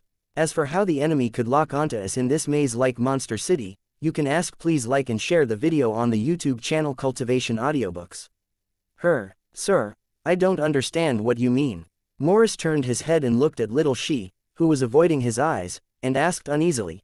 She told her companions our location through the communication device on her wrist. She thought she was being very secretive, but I found out long ago. Uncle Jim and the others glared at little Shi at the same time when they heard this, and Morris closed his eyes in pain. Little Shi took a few steps back and shouted in a frightened and unwilling voice, "Since you've already found out, why didn't you stop me? What's your purpose?" Looking at the mysterious man in front of her, the fear in Xiao Zai's heart grew stronger and stronger. "Why should I stop you?" Tang Zhen's face was filled with smiles. He looked at little Shi, who had lost control of her emotions, and gently shook his head. "The more people that come to the floating city, the happier I am. This saves me a lot of trouble, and I can easily capture them all in one fell swoop." 1231 Morris. Love Tragedy 1. Little Ju was immediately stunned after hearing Tang Zhen's words. His face revealed an expression of disbelief. "You want to kill all the citizens? What's the purpose of this?" Little Shi no longer had the time to distinguish whether Tang Zhen's words were true or false. She only knew that with the magical ability he had just displayed, if he were to deliberately go against the citizens, he would definitely bring unimaginable losses to the floating city. Little Shi understood that she had no way to retreat now. Therefore, she no longer tried to escape. Instead, she sternly asked Tang Zhen. Tang Zhen's expression did not change in the face of little Zai's questioning. He merely used an indifferent tone to reply, "Actually, there's no specific reason. Perhaps I don't like the way you do things, or perhaps you have something you shouldn't have, which brought you trouble." Little Shi revealed a suspicious look when she heard this and asked, "This is the reason?" "I've already said that there's no specific reason. If you have to find one, then you can put it on me. Because as long as I go to a world, it's destined to set off a bloody storm. Since the floating city has taken control of this world, it is naturally my enemy. I never like to hold back against my enemies. Tang Zhen gave little Shi an answer. It seemed laughable and perfunctory, but it was also an indisputable fact. As a cultivator of a city and the owner of a powerful city, his life had been tied to war and plunder. Before he fell, the flames of war would burn wherever he stepped. This was the fate of the cultivators in Lusheng, and also a terrifying curse. They would either burn their enemies with the flames of war or set themselves on fire. This is ridiculous. It's definitely not the real reason. You're just trying to scare me, right? She took a deep breath and calmed herself down. She shook her head again. All right, we've delayed for so long. I believe your companions are already nearby, so our conversation ends here. Tang Zhen no longer paid attention to the guilty-looking little Shi. Instead, he spoke to the unusually silent Morris. Her life and death are in your hands. I hope you can make a decision on how to deal with this woman. No matter what decision you make, I won't have any objections. Sir, I don't know Yingluo. Morris didn't expect Tang Zhen to target him again and then force him to make a painful choice. If he continued to keep little Shi as a hostage, it would indeed increase the safety of him and his companions. As long as Tang Zhen's seal was present, little Shi could forget about escaping from their control. But if that was the case, Zai's situation would become extremely dangerous. Once a battle broke out, she was likely to be the first to be dealt with. Morris could not bear to see the woman who had made his heart race die. However, if they chose to let her go, it would be equivalent to putting their companions in danger. Without Xiaoxi as a hostage, the enemy would attack them without any hesitation. As for how to choose, Morris did not know what to do for a moment, and his heart was in pain. Morris, you're different from them, right? Little Shi knew that her fate was in Morris' hands, so when she heard Tang Zhen asking her to make a choice, she knew that this was her only chance to escape. Although she didn't know the relationship between Tang Zhen and Morris, little Shi was very sure that if Morris decided to let her go, the other party would definitely not refuse. She spoke at this moment to let Morris make a decision that was beneficial to her, so that she could get out of this dangerous situation as soon as possible. Morris pursed his lips when he saw Shi looking at him with a smile and a look of anticipation. A touch of determination gradually appeared in his eyes. Morris turned his head to look at Tang Zhen. He bowed deeply and then slowly straightened his body. Sir, although I don't understand your intentions, I'm sure you don't have any intention to harm me. Perhaps it's just as you said, this is to help me and my companions get rid of our tragic fate and live a good life that we never dared to think of before. It's a pity that I'm just an abandoned person without much knowledge or ambition. The things you've mentioned are too far away from me, so far away that I feel extremely hesitant just thinking about it. Taking a deep breath, Morris looked at Tang Zhen, who was standing in front of him with his hands behind his back.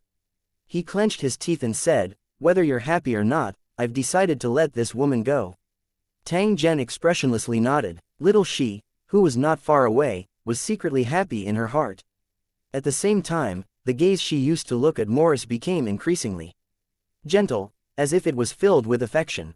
She knew that this expression of hers was very powerful and would definitely make this abandoned child more determined in his decision. "I'm sorry, Uncle Jim, and the other uncles. Please allow me to be willful for once." Morris glanced at Uncle Jim and his other companions with an apologetic look, then turned to look at Don and said with a bitter smile, "I'm actually very clear in my heart how big the gap between you and me is. I don't have the right to like you at all. That's why I suddenly hate the floating city and its citizens. It's because of their existence that I had to struggle for survival since I was young. One day, I died of illness and hunger, buried in a corner no one knew about. I don't want to repeat my parents' fate, and I don't want to experience the torture of wanting to love but not daring to love again, because it makes my heart feel extremely painful." Morris gently raised one of his hands and slowly pressed it between his eyebrows. At the same time, little Shi only felt a heat in her palm. The confinement runes set by Tang Zhen began to slowly disappear. "Thank you for your appearance, and for letting me finally understand what I want. I also hope that you can remember my name. If one day, I am constantly mentioned by people, or even looked up to in fear, you will definitely have a part to play in this. If you can no longer hear any news about me or know that I'm already dead, don't ever forget that there was an abandoned child who fell in love with you at first sight and even gave up his life for you." As Morris' voice fell, the rune in little Zai's palm completely disappeared, and Morris himself swayed a few times before suddenly falling to the ground. "Sir, I'm sorry to have disappointed you. Morris' face was pale. He smiled at Tang Zhen and fainted because of the loss of his spiritual force. No, I'm actually very happy, because you finally know what you want to do. Tang Zhen waved his hand with a smile on his face. Morris' body floated up from the ground and landed in front of Uncle Jim and the others. Even if you leave the monster city now, you can't escape the citizens' encirclement, so I suggest you enter the building where you found the mutant plant and wait for my notice before you leave. Uncle Jim seemed to have been mentally prepared for this long ago. Now, he was even more obedient to Tang Zhen's orders. When he heard Tang Zhen asking them to hide in the metal building, he immediately carried the unconscious Morris. Sir, please take care. I'll be leaving first. Uncle Jim was clear in his heart that Tang Zhen would definitely not give up on them. Instead, he would stay behind and deal with the enemy alone. After bowing to Tang Zhen, Uncle Jim was just about to turn around and leave when he suddenly heard a deep voice suddenly ring out from not far away. Stop right there. None of you can leave today. 1232 Probing an opening of the passageway. Uncle Jim, who had turned around to leave, froze. He slowly turned his head back and carried Morris on his back. At this moment, Tang Zhen was expressionless as he looked ahead. He did not seem to be surprised by the sudden appearance of the enemy. As this low and cold voice sounded, many figures in black wind coats quickly appeared behind the surrounding metal buildings. They surrounded Tang Zhen's group from all directions. An ice-cold muzzle was pointed at Tang Zhen and the others. This kind of special gun used telekinesis to assist in shooting. It could fire a special wire-controlled bullet. Within a distance of 50 meters, the speed could be controlled at will. Even if it was an arc shot, it would be effortless. Once one was locked on by such a high-precision gun, it was almost impossible to escape. Because the bullet would follow the shooter's line of sight. When Uncle Jim and the others saw this, they immediately raised their crossbows and aimed at one man in black each. Although the enemy's numbers far exceeded theirs, Uncle Jim and the others were mentally prepared, so they were not afraid at all. When little she saw that the reinforcements had finally arrived, she immediately took a few steps back and hid behind the man in black, with an expression of having just survived a disaster. However, when she looked at the unconscious Morris, a complicated look appeared in her eyes, but it disappeared very quickly, and her expression returned to the indifference when they first met. How dare you? Do you know that kidnapping a citizen is enough to kill you several times over? The voice that had just sounded appeared again, and a few figures emerged from the crowd. The one in the lead was the judge of the black-clothed law enforcement team. He looked at Uncle Jim and the others with a cold gaze, which seemed to be filled with disdain. His gaze lingered on the crossbow for a few seconds, and a sneer suddenly appeared at the corner of his mouth. From the craftsmanship of these weapons, it's obvious that they've exceeded the abandoned people's processing capabilities. Even the floating city can only be barely made. These exquisite weapons must be gifts from someone, am I right? Uncle Jim and the rest obviously wouldn't answer the judge's question, and the judge himself knew it very well, so he continued, privately possessing prohibited weapons is an additional crime. So, if there are no accidents, you're already dead. After asking this question, the judge turned his head and looked at Tang Zhen. His stiff face revealed a warm smile, but it made people feel very uncomfortable. Nice to meet you. Let me introduce myself. I'm Judge, the highest-ranking commander of the black-clad law enforcement team in Floating City. May I know your name? Tang Zhen looked at the judge in front of him and replied in an indifferent manner, you can call me Tang Zhen. So it's Sir Tang Zhen. May I ask please like and share the video on the YouTube channel Cultivation Audiobooks. If the weapons held by these abandoned people were a gift from you. Yes, Tang Zhen nodded. In that case, you've already violated the laws of the floating city. In addition, you've participated in the kidnapping of a citizen and may have used psychic powers to steal all of a citizen's memories. Therefore, you must be arrested for trial. Tang Zhen coldly laughed when he heard this. He used a disdainful tone and said, the abandoned people can't enjoy any of the benefits of Floating City, yet they have to abide by the laws of Floating City. This is really a laughable matter. The judge's expression did not change. He said in a very serious tone, you're wrong. If it weren't for the Floating City's protection, these abandoned people might have starved to death or been eaten by the radiation monsters. They've enjoyed plenty of benefits, so they naturally have to abide by the laws of the Floating City. Tang Zhen could only reply with a cold smile in the face of the judge's words. If you think giving trash is a kind of benefit, I have nothing to say. But I think you already know my origin and that I don't belong to this world. I've never enjoyed your welfare, so naturally, I don't have to follow your laws, right? No, no, no. Since you participated in the kidnapping of citizens, you must be punished, even if you are not an abandoned person. After all, this is my territory, and only I have the final say. That sounds right, but what if I don't want to cooperate? Tang Zhen looked at the prideful judge and asked in a curious manner. Then we can only show our true strength. In fact, I would also like to see your magical means. You know, even I can't steal a cultivator's complete memory. A fanatical expression appeared on Underworld Judge's face. As a battle maniac, he had not met an opponent for a long time.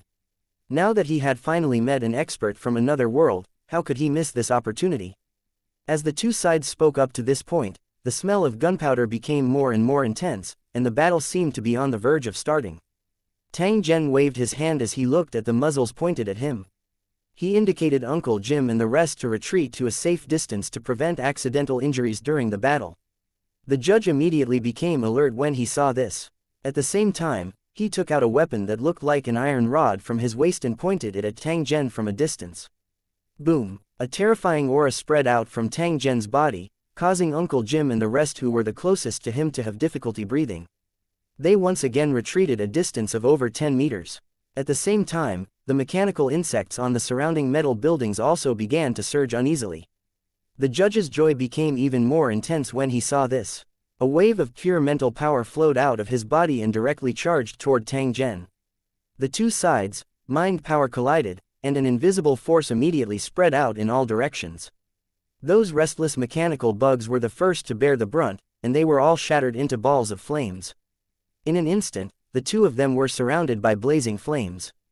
Under the pressure of the rolling heat waves, the surrounding people quickly hid at a safe distance and stared at the battlefield in the center without blinking.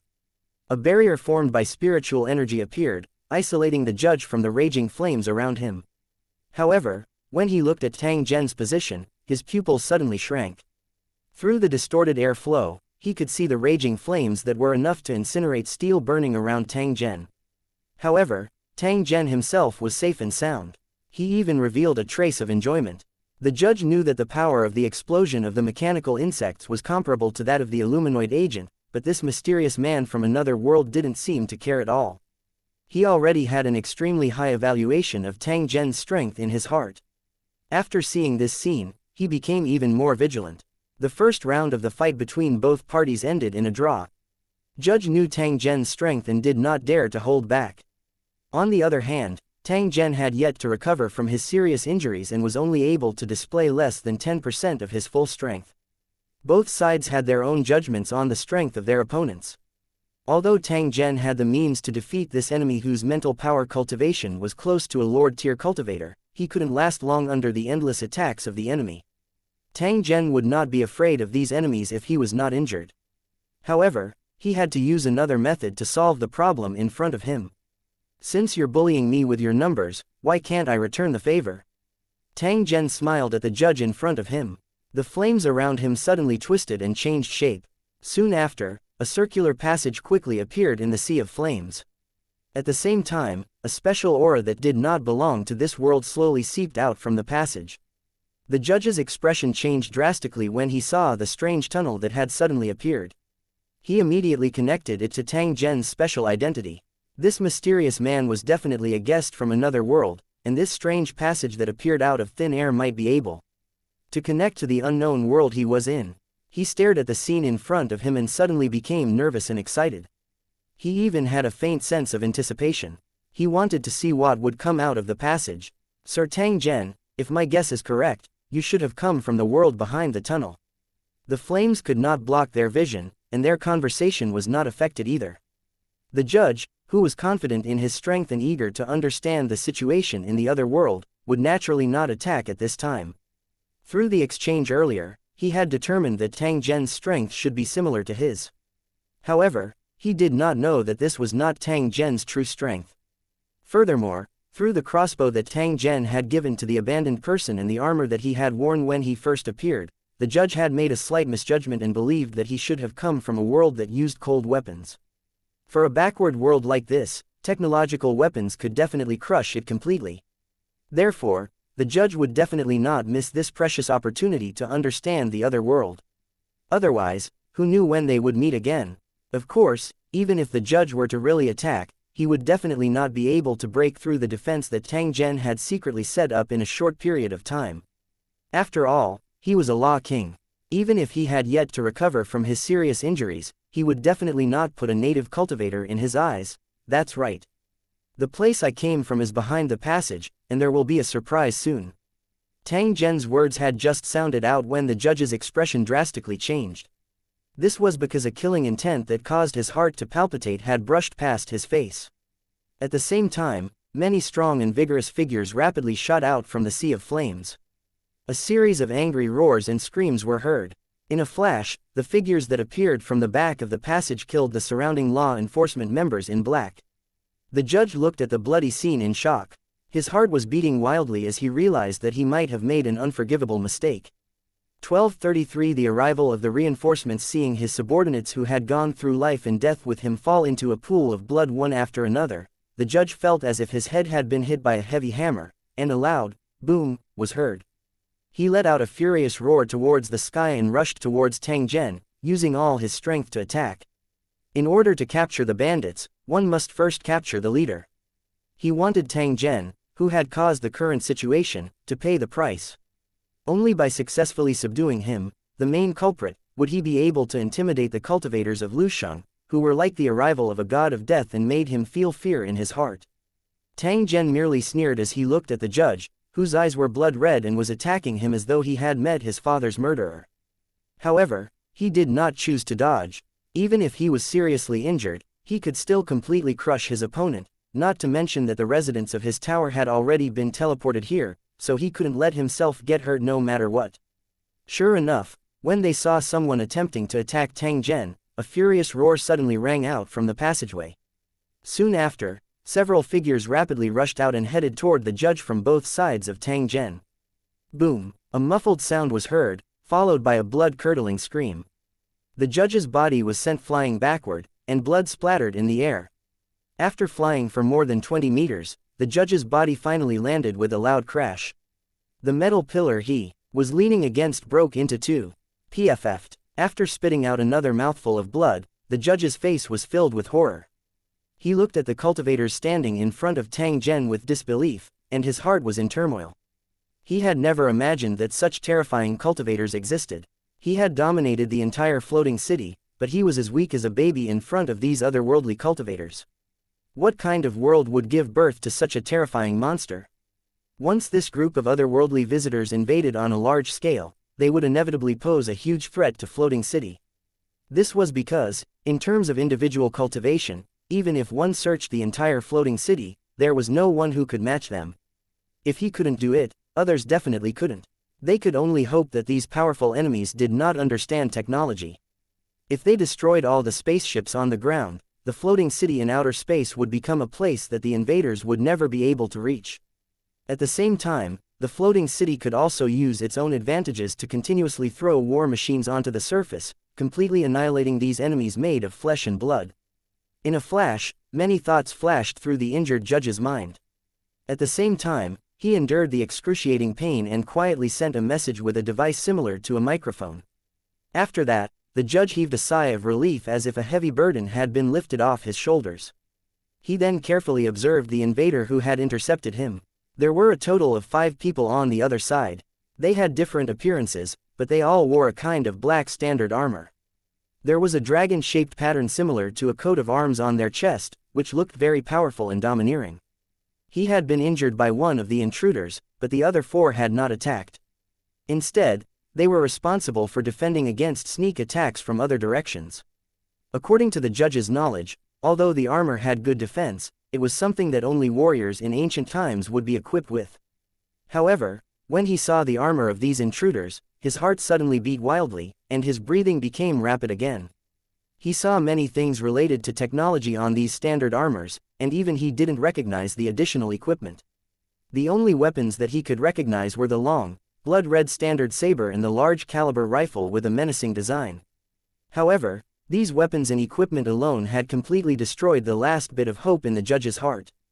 It also made him painfully realize that these invaders were not barbarians from the era of cold weapons, but a powerful enemy who had already mastered science and technology. Even if the intruders' technology was not as advanced as the floating cities, they were still a terrifying threat. They could even kill their way into the floating city. A trace of regret flashed in his heart. When Tang Zhen opened the plane's channel earlier, he should have done everything he could to kill him. That way, none of this would have happened. The judge, who was filled with regret, didn't expect that if Tang Zhen wanted to open the plane's channel, he could do it at any time. Even if he wanted to stop it, he couldn't. City Lord, this guy's strength is not bad, and his identity doesn't seem to be simple. Do you want to stay and interrogate him? Xianxia's white hair had increased by quite a bit and was tied up with a rubber band behind his head. He glanced at the judge whose chest was covered in blood and asked Tang Zhen, "Let's keep him for now. This guy knows a lot of secrets, so he'll definitely be of great use to us." Tang Zhen slowly walked over. As he walked forward, the flames in his path disappeared as if they had never existed. Greetings to the city lord. The 5 holy dragon city cultivators used their right fists to knock on their armors as they saluted Tang Zhen with solemn expressions. "Everyone, you've worked hard." Tang Zhen raised his fist and smashed Xianxia's battle armor. After which, he chatted with the other 4 residents. When he saw these familiar faces, another familiar face surfaced in his heart. Tai Seng, Mirong Xian, Xiao Dai, Fatty Qian, they were still sealed, and before they found a way to solve the crisis of the city being destroyed, there was no possibility of meeting. This was also a sore point in Tang Zhen's heart, but he had been unable to cure it. Tang Zhen turned his head and glanced at his surroundings. When he saw that the battle had already ended and all the black-clothed law enforcement members had fallen to the ground, he nodded his head in satisfaction. Greetings to the city lord. The sound of armor being struck rang out again. More than 100 holy dragon city cultivators who had arrived first saluted Tang Zhen at the same time, their faces filled with determination and fanaticism. Uncle Jim and the others by the side were already dumbstruck. They recuperated in disbelief as they watched everything that had happened before their eyes. At this moment, they finally knew where Tang Zhen's confidence came from for daring to confront the floating city. These murderous cultivators were like ferocious beasts in human form. How many enemies could resist their sharpness? However, Uncle Jim and the others hesitated at the thought of the floating city's tyrannical strength. It seemed that they were still no match for the floating city with just their manpower alone. They were now in the same boat as Tang Zhen. If Tang Zhen capsized, they would also be unable to protect themselves. Therefore, they naturally hoped that Tang Zhen's strength was as strong as possible. Fortunately, their worries quickly disappeared. In the mysterious and deep passage, cultivators in black armor appeared in batches. Before long, they had occupied all the empty space around. An aura that made Uncle Jim and the others feel oppressed was accumulating in the surrounding air. With a rough estimate, the number of cultivators in the building was close to 1,000, and each of them was a veteran. Even if they were facing an enemy with high-tech weapons, they still had a lot of combat experience. Compared to the tribesmen who had once destroyed the entire wild war zone, the seemingly powerful floating city was actually nothing. The first batch of combatants arrived and Tang Zhen immediately started to implement his plan. Now that the monster city they were in had been sealed off, if they wanted to leave, they would have to destroy the citizens' isolation tower, and then attack the enemy in the second defensive circle. Tang Zhen would only have the opportunity to carry out the next step of his plan after completely destroying their defenses, which was to launch an invasion on the floating city. At the same time, he also had to be wary of accurate attacks from beyond the sky, because the floating city would definitely not allow the Holy Dragon City cultivators to do as they pleased. They would definitely think of ways to kill them, thus ensuring the safety of the floating city. If he wanted to obtain the final victory, he still needed to plan carefully. 1234 Tang Zhen's counterattack won. Although the current situation was not good, Tang Zhen was full of confidence. The floating city's advantage was that it was in outer space and could launch attacks from above. However, as long as Tang Zhen and the others did not leave the monster city, the floating city could not easily launch an air raid. They could only choose to deploy ground troops to fight. However, for the cultivators of Lusheng, the native ground troops were simply vulnerable. Perhaps only a fully armed Lord-level cultivator could kill the citizens in the army and cause them to lose their horses. Especially when the distance between the two sides closed, the Holy Dragon City cultivators who were also good at using technological weapons and had all kinds of magical skills would become the nightmare of all indigenous enemies. At the same time, Tang Zhen also had a plan. He was prepared to make use of the floating city's powerful enemy, which was the monster city under his feet. This would cause the other party to be unable to focus on dealing with the Holy Dragon City. Tang Zhen had seen many strong enemies, be it the Tarobo people, the Myriad World Mall, or even the Magus World. They were all existences that the floating city could not compare to. Even so, Tang Zhen did not underestimate them. The war against the floating city might take a long time, but Tang Zhen could afford to wait. With the plane coordinates, he could enter this world at any time and lead the cultivators to attack the enemy and plunder the precious origin stones in the world's origin. If the cultivators in the Tower City were to leave temporarily, it would be impossible for Floating City to have time to catch its breath. This was because Morris and the others, who were specially trained by Tang Zhen, would take on the task of harassing and attacking Floating City so that they could not continue to plunder the resources on the ground. With excellent weapons and supplies, and with the dream to change their future, the abandoned people did not need much motivation and would actively participate in the battle to protect their homes. Tang Zhen waved his hand to gather everyone and told them his plan. The place we are in is called the Monster City by the natives. Although there are many hidden dangers, there are also many good things. I even suspect that the operation of the entire Monster City is related to the world's origin and origin stones. The world's origin provided the Monster City with a special ability similar to creation, and the Stone of Origin provided an inexhaustible power to operate it. No other item could be so perfect. So, in the time to come, I will continue to explore the Monster City and find out its true secret. As for your mission, it is to destroy the Tower of Isolation, and then use the Monster City to attack the citizens. At the same time, try to gather the abandoned people scattered in the Monster City as much as possible, and Jim will come forward to take them in for his own use. I hope to gather as many abandoned people as possible. Then, we'll provide weapons to investigate and attack the mines of the Floating City and the Monster City, completely cutting off their supply of resources. Tang Zhen pondered for a moment when he said this before continuing. I need to control a large number of abandoned people to participate in the battle, but they are scattered all over the world and can't be gathered in a short time. Therefore, it is necessary to select a group of residents to be responsible for lobbying and commanding these abandoned people. I'll leave this matter to Qian Long. For now, we'll pick 100 people and bring enough storage cards. Then, we'll head to the locations of specified and gather all the abandoned people in that area.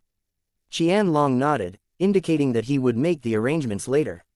There's another thing to do, which is to attract the radiation monsters of this world and let them attack the civilian army from behind. Tang Zhen will be in charge of this matter. You can choose 10 holy masters who are skilled in this area to participate in the operation. The more radiation monsters we attract, the better. The Holy Dragon City cultivator that Tang Zhen called Tang Zhen was a well-proportioned and handsome cultivator. He was one of the orphans adopted by the Holy Dragon City and had extremely high cultivation talent. He had advanced to the Lord Tier cultivator at a young age. As for Tang Zhen's name, it was given by him. It implied that he was fighting for the Holy Dragon City. In fact, there was more than one orphan in the Holy Dragon City who followed Tang Zhen's surname.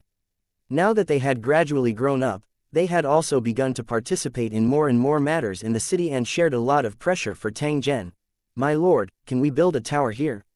This way, the monsters will take the initiative to attack, and the enemy's defense will most likely collapse. Tang Zhen gave a suggestion after some thought. It's not impossible. We have enough trashy cornerstones anyway, so there's no harm in testing it out. The amount of brain matter required to build a level 1 city tower was a piece of cake for the current Holy Dragon City. Any Lord-level cultivator could easily provide that. The only problem now was whether the world outside the world of the city tower could successfully build a city tower. Although there was a successful precedent in the original world, the cornerstone platform was basically in name only. Fortunately, Tang Zhen only needed to attract the monsters to attack the city. Whether the foundation stone platform was operating normally or not was of no importance. After everything was arranged, Tang Zhen called Uncle Jim and the others over and asked them to cooperate with Qian Long and the others to execute the plan. After that, he walked into the depths of the monster city alone. He wanted to search for the traces of the citizen leader and the others because his intuition told him that the other party had come to the monster city for an important item. After Tang Zhen left, Qianlong and the others immediately started to take action. Uncle Jim and the other three, including Morris, who had just woken up, followed the Holy Dragon City cultivators and participated in the operation, providing the information that the cultivators in the Lusheng city needed at any time. At the edge of the monster city, on top of a building that looked like a giant wall, Morris' heart was still beating wildly. Just a few minutes ago, he had experienced the feeling of flying in the air. He was lifted up by the 1,000 dragons and flew to the top of the metal building. When he saw that the Holy Dragon City's cultivators could fly over short distances, and that more than one person could do it, Morris only felt that there was something wrong with his eyes. Otherwise, how could he see such an incredible thing? Even the non-Overlord realm cultivators who couldn't fly climbed up the metal buildings as if they were walking on flat ground. Just where did Sir's companions come from? Why were they all so powerful? Although his heart was full of doubts, Morris did not dare to be careless about the task that he had taken on. Everyone, be careful of those metal blocks on the ground. Maybe one of them is mobile. As long as you step on it, you will fall into a very deep place, and very few people can climb out again. Morris pointed at the flat ground at the top of the building and reminded the cultivators. Morris, right, you've done well. Remember, if there are similar dangerous areas, you must remind me in time. 1,000 dragons smiled at Morris. At the same time, he took out a large piece of chocolate from his storage ring and casually threw it into Morris' hands. Take it and try it. It's not bad. Looking at Morris and the others, attire, Qianlong knew that they were the same as the wanderers in the tower world, living a precarious life. Having the same experience, Qianlong naturally had a good impression of Morris. Moreover, he could also faintly see that Tang Zhen was preparing to train Morris to become the leader of the abandoned people. In this way, the other party could barely be considered as one of his own. Qianlong had always taken good care of his companions. Thank you. After Morris expressed his gratitude, he kept the chocolate in his arms. He would not waste such a rare meal just because he was greedy for food. Once the several hundred Holy Dragon City cultivators had arrived, 1,000 Dragon and the others immediately began to take out their weapons and equipment, preparing to launch a probing attack on the enemy's isolation tower. This kind of giant metal cylinder that could release an energy shield must have a good defensive ability. Other than the solid metal shell, it was also very likely to activate an energy shield when it was attacked. However, no matter how powerful the energy shield was, it would still be greatly depleted after being attacked. If the energy was not replenished in time, it would soon become a piece of trash. 1,000 Dragon and the others were prepared to launch long-range attacks on the isolation tower, trying to destroy it without getting close. 10 electromagnetic cannons that had been dismantled from the Terobo's warship were released from the storage card. They were only the size of a small car. Due to the powerful technology of the Terobo's people, these electromagnetic cannons that were installed on the small warships had many advantages such as fast charging, good heat dissipation, high firing speed, and many other advantages. The only regret was that there was a lack of energy reserves. As a result, many of the weapons and equipment obtained from Terobo could not be used normally, and could only be left in the warehouse to eat dust. After all the electromagnetic cannons were assembled, 10 special metal bullets shot out at a speed of nearly 10 kilometers per second under 1,000 Dragon's command. They instantly hit one of the isolation towers in front of them. 12:35 The battle at the edge of the city, boom. A loud sound was heard, and a few huge holes appeared on the smooth surface of the Tower of Isolation. It was a shocking sight. The damage broke the balance of the Tower of Isolation, and then an unpleasant twisting sound rang out.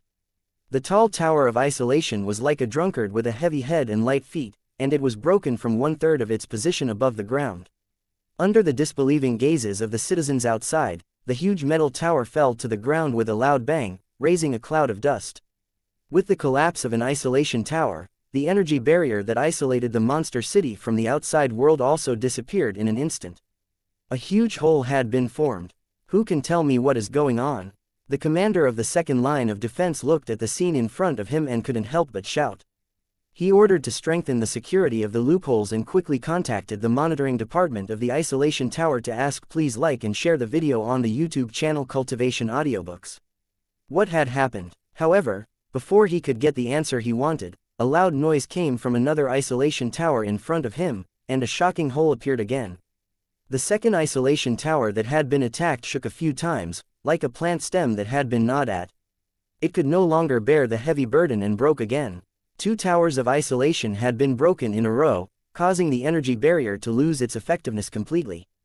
The width of the hole had exceeded the limit of defense. If they were to forcefully activate the isolation barrier in this situation and seal up the gap, it was very likely to cause instability in the energy transmission, which could even lead to an even more terrifying disaster. The best way to solve this problem was to apply for the redeployment of the isolation towers. Unfortunately, this would take at least an hour, and they had to prevent more isolation towers from being destroyed. What's going on? Did the monster city launch an attack? The commander finally connected to the control center of the isolation tower on the other end and loudly asked what had happened. From their position, they could only see a fire coming from the monster city, and then the tower of isolation was broken.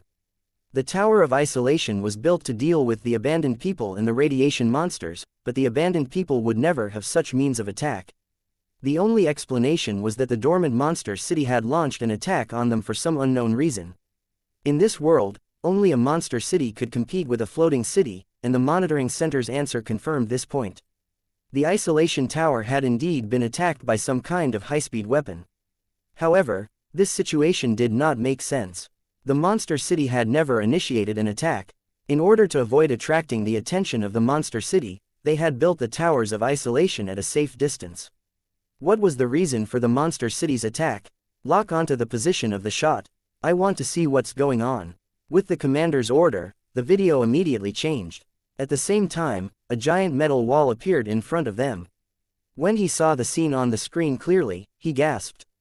He saw hundreds of enemies in black armor standing on the open space at the top of the wall like flagpoles. They were operating a strange weapon and shooting. What's going on? Are they attacking the isolation tower? The commander was stunned for a moment before he continued to observe. Boom! Another huge explosion rang out, and the last isolation tower in front of the entrance was also directly blown to pieces. But when the commander saw this, he heaved a sigh of relief. As long as they confirmed that it was not a monster city that launched the attack, the commander did not have to worry about starting a war. As for the unknown attackers, they could actually be easily dealt with. Order the drone cluster to launch a precise attack and kill all these damn bastards. As soon as the order was given, the drones that were circling in the air immediately responded. They formed into formations and rushed toward the edge of the monster city. You came just in time, beat him up. At the top of the metal wall, Thousand Dragon looked at the rapid attack of the drone cluster and gave the order to attack. The Holy Dragon City cultivators, who had been waiting for a long time, immediately opened fire. In the continuous firing, the drones exploded in the air one after another, as if they had set off a gorgeous firework. Occasionally, there would be drones that got close to the attack range, but their attacks could not cause any harm to the Holy Dragon City cultivators. This was because in front of the Holy Dragon City cultivators, a flashing energy shield appeared out of thin air. More than 20 Holy Masters were in the middle of the team's attack, providing enough defense for their companions, allowing them to attack without dodging.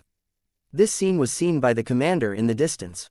While he was shocked and angry, he was more concerned about where this group of unfamiliar and powerful enemies came from.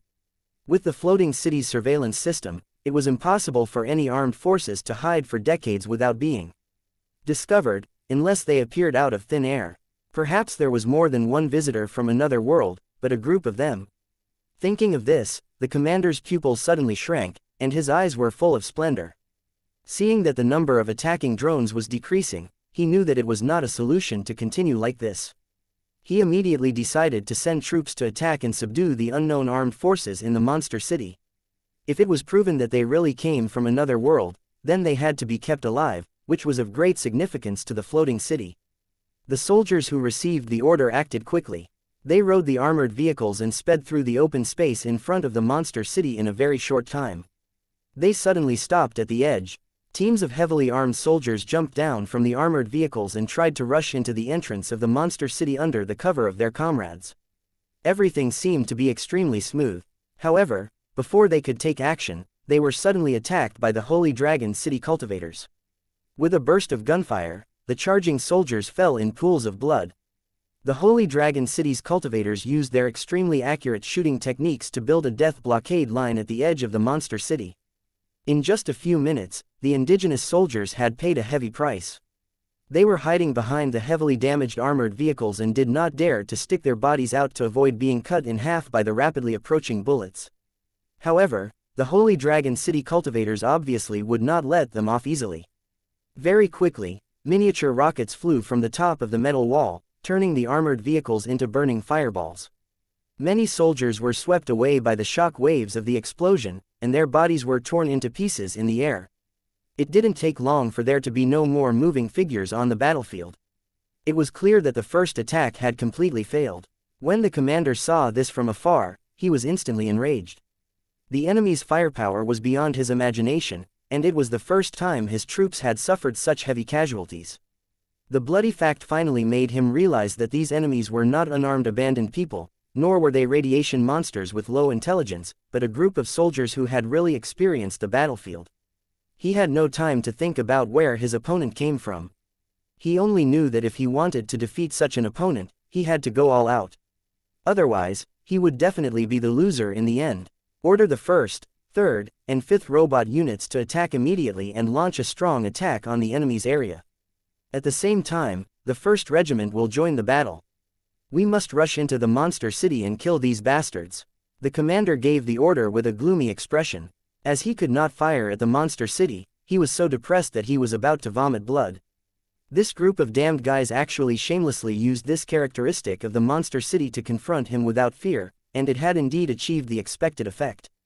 However, in the following fierce attacks, the other party was destined to be unable to stop it. The final winner would definitely be him. 1236 killing under the smokescreen. One after the commander's order was given, all the people who were involved in the battle arrived one after another. They looked at the corpses in the distance with grave expressions. The officer leading the team was worried. He was very clear about the combat power of his soldiers and had seen the cold-blooded and powerful enemy.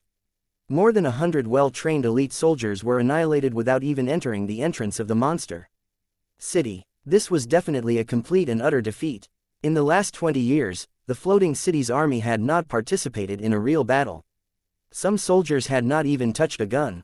The reason they joined the army was only because of the official mandatory order. They had no choice but to join the army and receive the corresponding training. Before joining this mission, these soldiers would never have dreamed that they would be so unlucky as to encounter a real war. That's right, he was unlucky. Currently, the floating city was filled with an air of comfort and enjoyment. The long-term peaceful environment had caused the new generation of citizens to lose their vigilance. They were only thinking about how to make themselves more comfortable. Joining the army and serving in the military was also a last resort. The soldiers participated in the training with a mentality of resistance, so their combat power could be imagined. The fierce battle that had just happened had completely frightened these soldiers. When they heard that they were going to continue fighting on the battlefield, many soldiers were so scared that they directly fell to the ground. Many soldiers immediately jumped out and shouted that they refused to participate in the battle, but no one paid them any attention. When these soldiers saw that no one was paying attention to them, they immediately brandished their weapons to demand an explanation. In the end, before they could do anything, they were locked on by the guns of the supervision team. Unusual times called for unusual things. With the war imminent, the commander had every reason to shoot these troublemakers. Looking at the cold robots, the soldiers who were causing trouble hesitated for a moment, but finally accepted their fate. They were very clear that if they were smart on the battlefield, they might be able to come back alive. However, if they continued to resist, they would only end up being killed by the androids. With a strong sense of unwillingness, these troublemaking soldiers returned to their ranks dejectedly. At the same time, they were strictly guarded by the other soldiers to prevent them from causing trouble on the battlefield. With all the combat personnel gathered, the offensive immediately began. The ones at the forefront were naturally the unmanned heavy armored vehicles, providing cover for the androids and armored personnel carriers that were following closely behind. Smoke grenades were thrown into the open space as cover, causing the edge of the monster city to be filled with smoke. The huge convoy took the opportunity to get closer to the predetermined position. However, as they got closer and closer, the battle that they had expected did not happen. The enemy occupying the top of the building did not even fire a single shot, which was extremely strange.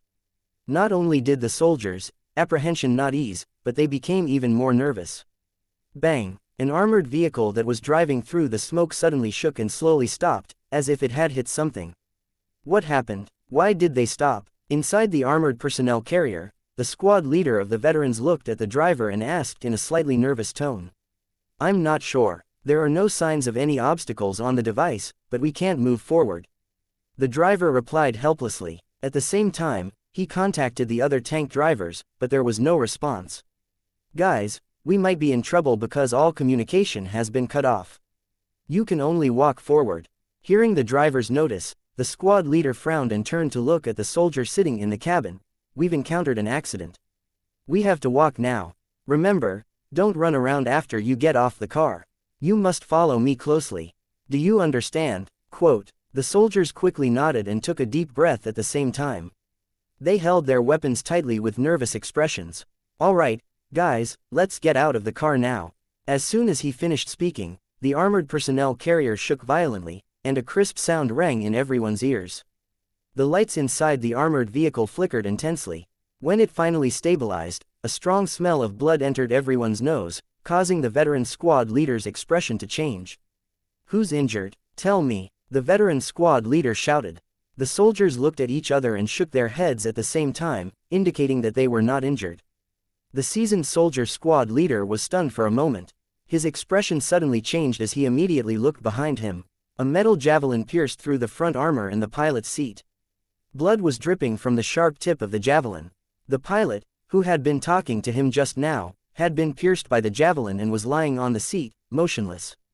After seeing this scene, the seasoned soldier squad leader gasped. He didn't know what kind of terrifying power was needed to use a javelin to shoot through special metal armor and kill the pilot. The seemingly sturdy armored vehicles were no longer safe. Guys, we have to get out of the car now. We have to act immediately. The veteran squad leader stood up and slammed the open button on the door. After the door opened, he jumped out first. The rest of the soldiers didn't dare to hesitate and jumped out of the armored vehicle one after another. As soon as he got out of the car, a disgusting smell of smoke and blood hit him. One of the soldiers couldn't stand the smell and vomited. It was only then that the soldiers realized in shock that they were surrounded by smoke, which seemed to have become thicker. They could not see beyond 2 meters, and there were constant gunshots and screams around them. At the same time, some of the chariots were burning.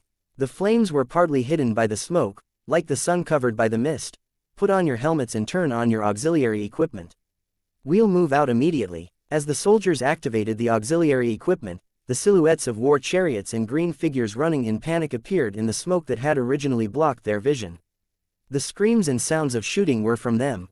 The friend or foe identification system proved that these green figures were all soldiers on their side. However, among these green figures, there were red figures.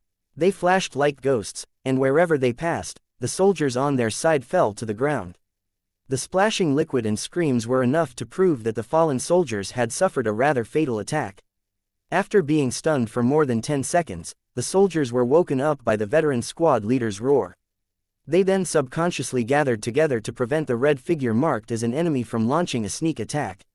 Everyone, don't panic. Remember not to point your guns at your own people, and don't leave the team alone. The veteran squad leader, who had participated in several battles to clean up the radioactive monsters, warned. He knew very well how bad these new recruits were on the battlefield for the first time. It was already extremely rare for them to be able to execute orders in a timely and effective manner. However, just as he finished speaking, he heard a scream beside him. Blood splattered all over his helmet and mask. Plop! The body of the soldier standing next to the seasoned squad leader stiffened. The gun in his hand fell to the ground, and he fell to the ground with a look of unwillingness. There was a strange metal bar stuck in his chest. Looking at the fracture at the end, it was obvious that someone had broken it off from the armored personnel carrier and used it as a throwing weapon. The veteran squad leader's expression was grave. He really wanted to know what kind of terrifying strength was needed to break this kind of metal object. These enemies that they had yet to meet were far more terrifying than the radioactive monsters. The sudden death of one of their comrades immediately threw the team into chaos. Some soldiers couldn't stand the atmosphere and immediately began to curse madly. At the same time, they raised their weapons at the moving enemy and pulled the trigger. 1237 A terrifying enemy 1, bang bang bang bang bang bang bang. A crisp gunshot rang out, and the red figure that the soldier was aiming at suddenly fell to the ground. I hit him. Did you guys see that? Ha ha ha. When the soldiers who fired saw that their target had been knocked out, they immediately shouted excitedly through the communicator, trying to get praise from their companions. At the same time, the fear of the enemy in his heart was swept away, and he even desperately wanted to use the weapon in his hand to kill a few more enemies. However, instead of his comrades' praise, a cry of surprise came from the communicator. "Look! That guy isn't dead, he's standing up again, he's watching us. What does he want? Not good, the enemy is about to attack. Quickly kill him." Following the shouts of his comrades, the first soldier who fired the gun was stunned. Then, he saw a flash of fire. PFF'd. His head burst like a balloon and suddenly disappeared without a trace, leaving only a bare neck that was constantly spurting hot blood. The headless corpse fell to the ground, limp like a pile of mud. Seeing the tragic state of their comrades, the other soldiers felt their scalps go numb. They raised their guns and shot without hesitation, trying to kill the resurrected enemy. However, the other party was like a ghost, his figure flickering in and out of sight. No matter how the soldiers aimed and shot, they could not hurt him at all. "Throw a grenade to stop him, hurry up." Seeing the enemy getting closer and closer, the veteran squad leader threw the bomb in his hand without hesitation. When the enemy was drowned in the flames, he shouted, "Retreat," in order to get out of this terrifying battlefield as soon as possible. Through his observation, he was shocked to realize that the robot troops and a regiment of soldiers who had participated in the attack had already fallen into a state of complete chaos. The corpses on the ground proved that their side had suffered heavy losses and were in a state of collapse without command. The second attack had undoubtedly failed. What the squad leader was thinking about now was how to minimize casualties as much as possible and bring back these soldiers who were about the same age as his son. After using the positioning system to retreat for a distance, they didn't encounter any more enemy blockades, which made the seasoned soldier squad leader secretly heave a sigh of relief. However, just as he inadvertently turned his head to take a look, he saw a red figure half kneeling on the ground where the grenade had just exploded. The figure was staring at him coldly with blood-red eyes. Looking at the familiar outline, the veteran squad leader's pupils suddenly shrank.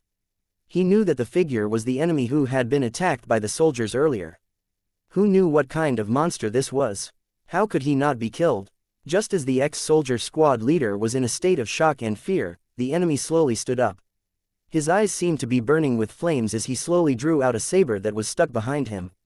Seeing the shimmering light on the blade, the seasoned squad leader had a bad feeling. He couldn't help but shout, "Run! Get out of this smokescreen. The faster, the better." After giving the order, the veteran squad leader didn't escape with the soldiers. Instead, he quickly raised his gun and shot, trying to stop the approaching enemy. As he fired, he kept retreating, trying to maintain the distance between him and the enemy. Unfortunately, the enemy didn't fall again because of his shots. On the contrary, it continued to speed up and was soon less than 10 meters away from him. The veteran squad leader's face was already filled with fear. This strange enemy that couldn't be killed made him feel an indescribable sense of despair. Crack! The seasoned squad leader's expression changed as he ran out of bullets in his magazine. He pulled out a pistol and continued shooting at the approaching enemy. A terrifying scene appeared again. The enemy actually grabbed the bullet and threw it in front of him. At this moment, the squad leader was very clear that he had completely lost the chance to escape. He could only hope that those rascals could escape, so that his efforts would not be in vain. The squad leader's face twisted as he thought he was dead for sure. He threw away his pistol again and drew a military knife from his waist. He waved it and shouted, "Come at me, you damn monster. I'm not afraid of you, understand?" The enemy on the other side stopped. His figure was faintly discernible in the smoke, as if he was sizing up the somewhat crazy veteran squad leader. "You could have escaped. Although you would not be able to escape death in the end, I admire your choice." The enemy in the smoke slowly opened his mouth. His voice sounded very dull, obviously synthesized by some kind of electronic device. "Is that so? But what I know is that you cowards can only hide in the monster city. You don't even dare to come out and fight us head-on. What despicable and pitiful guys." Hearing the sneer of the veteran squad leader, the enemy shook his head and then raised the sword in his hand. "Native warrior, you are qualified to fight with me with a blade. If you can survive 3 strikes from me, I will let you go." The seasoned soldier squad leader was taken aback. He squinted his eyes and sized up the other party before slowly nodding his head. In the next moment, the seasoned soldier squad leader exerted force in his legs and charged toward the enemy. He even stabbed the military knife in his hand at the vital part of the enemy. However, before his military knife could reach its target, an ice-cold battle knife flashed in front of him. Then, the squad leader felt a sharp pain in his left arm. One of his arms fell to the ground, and blood kept spurting out. The intense pain made him scream involuntarily, but the military knife in his right hand stabbed at the enemy again. Another cold light flashed, and blood spurted out of his chest. The huge wound looked shocking.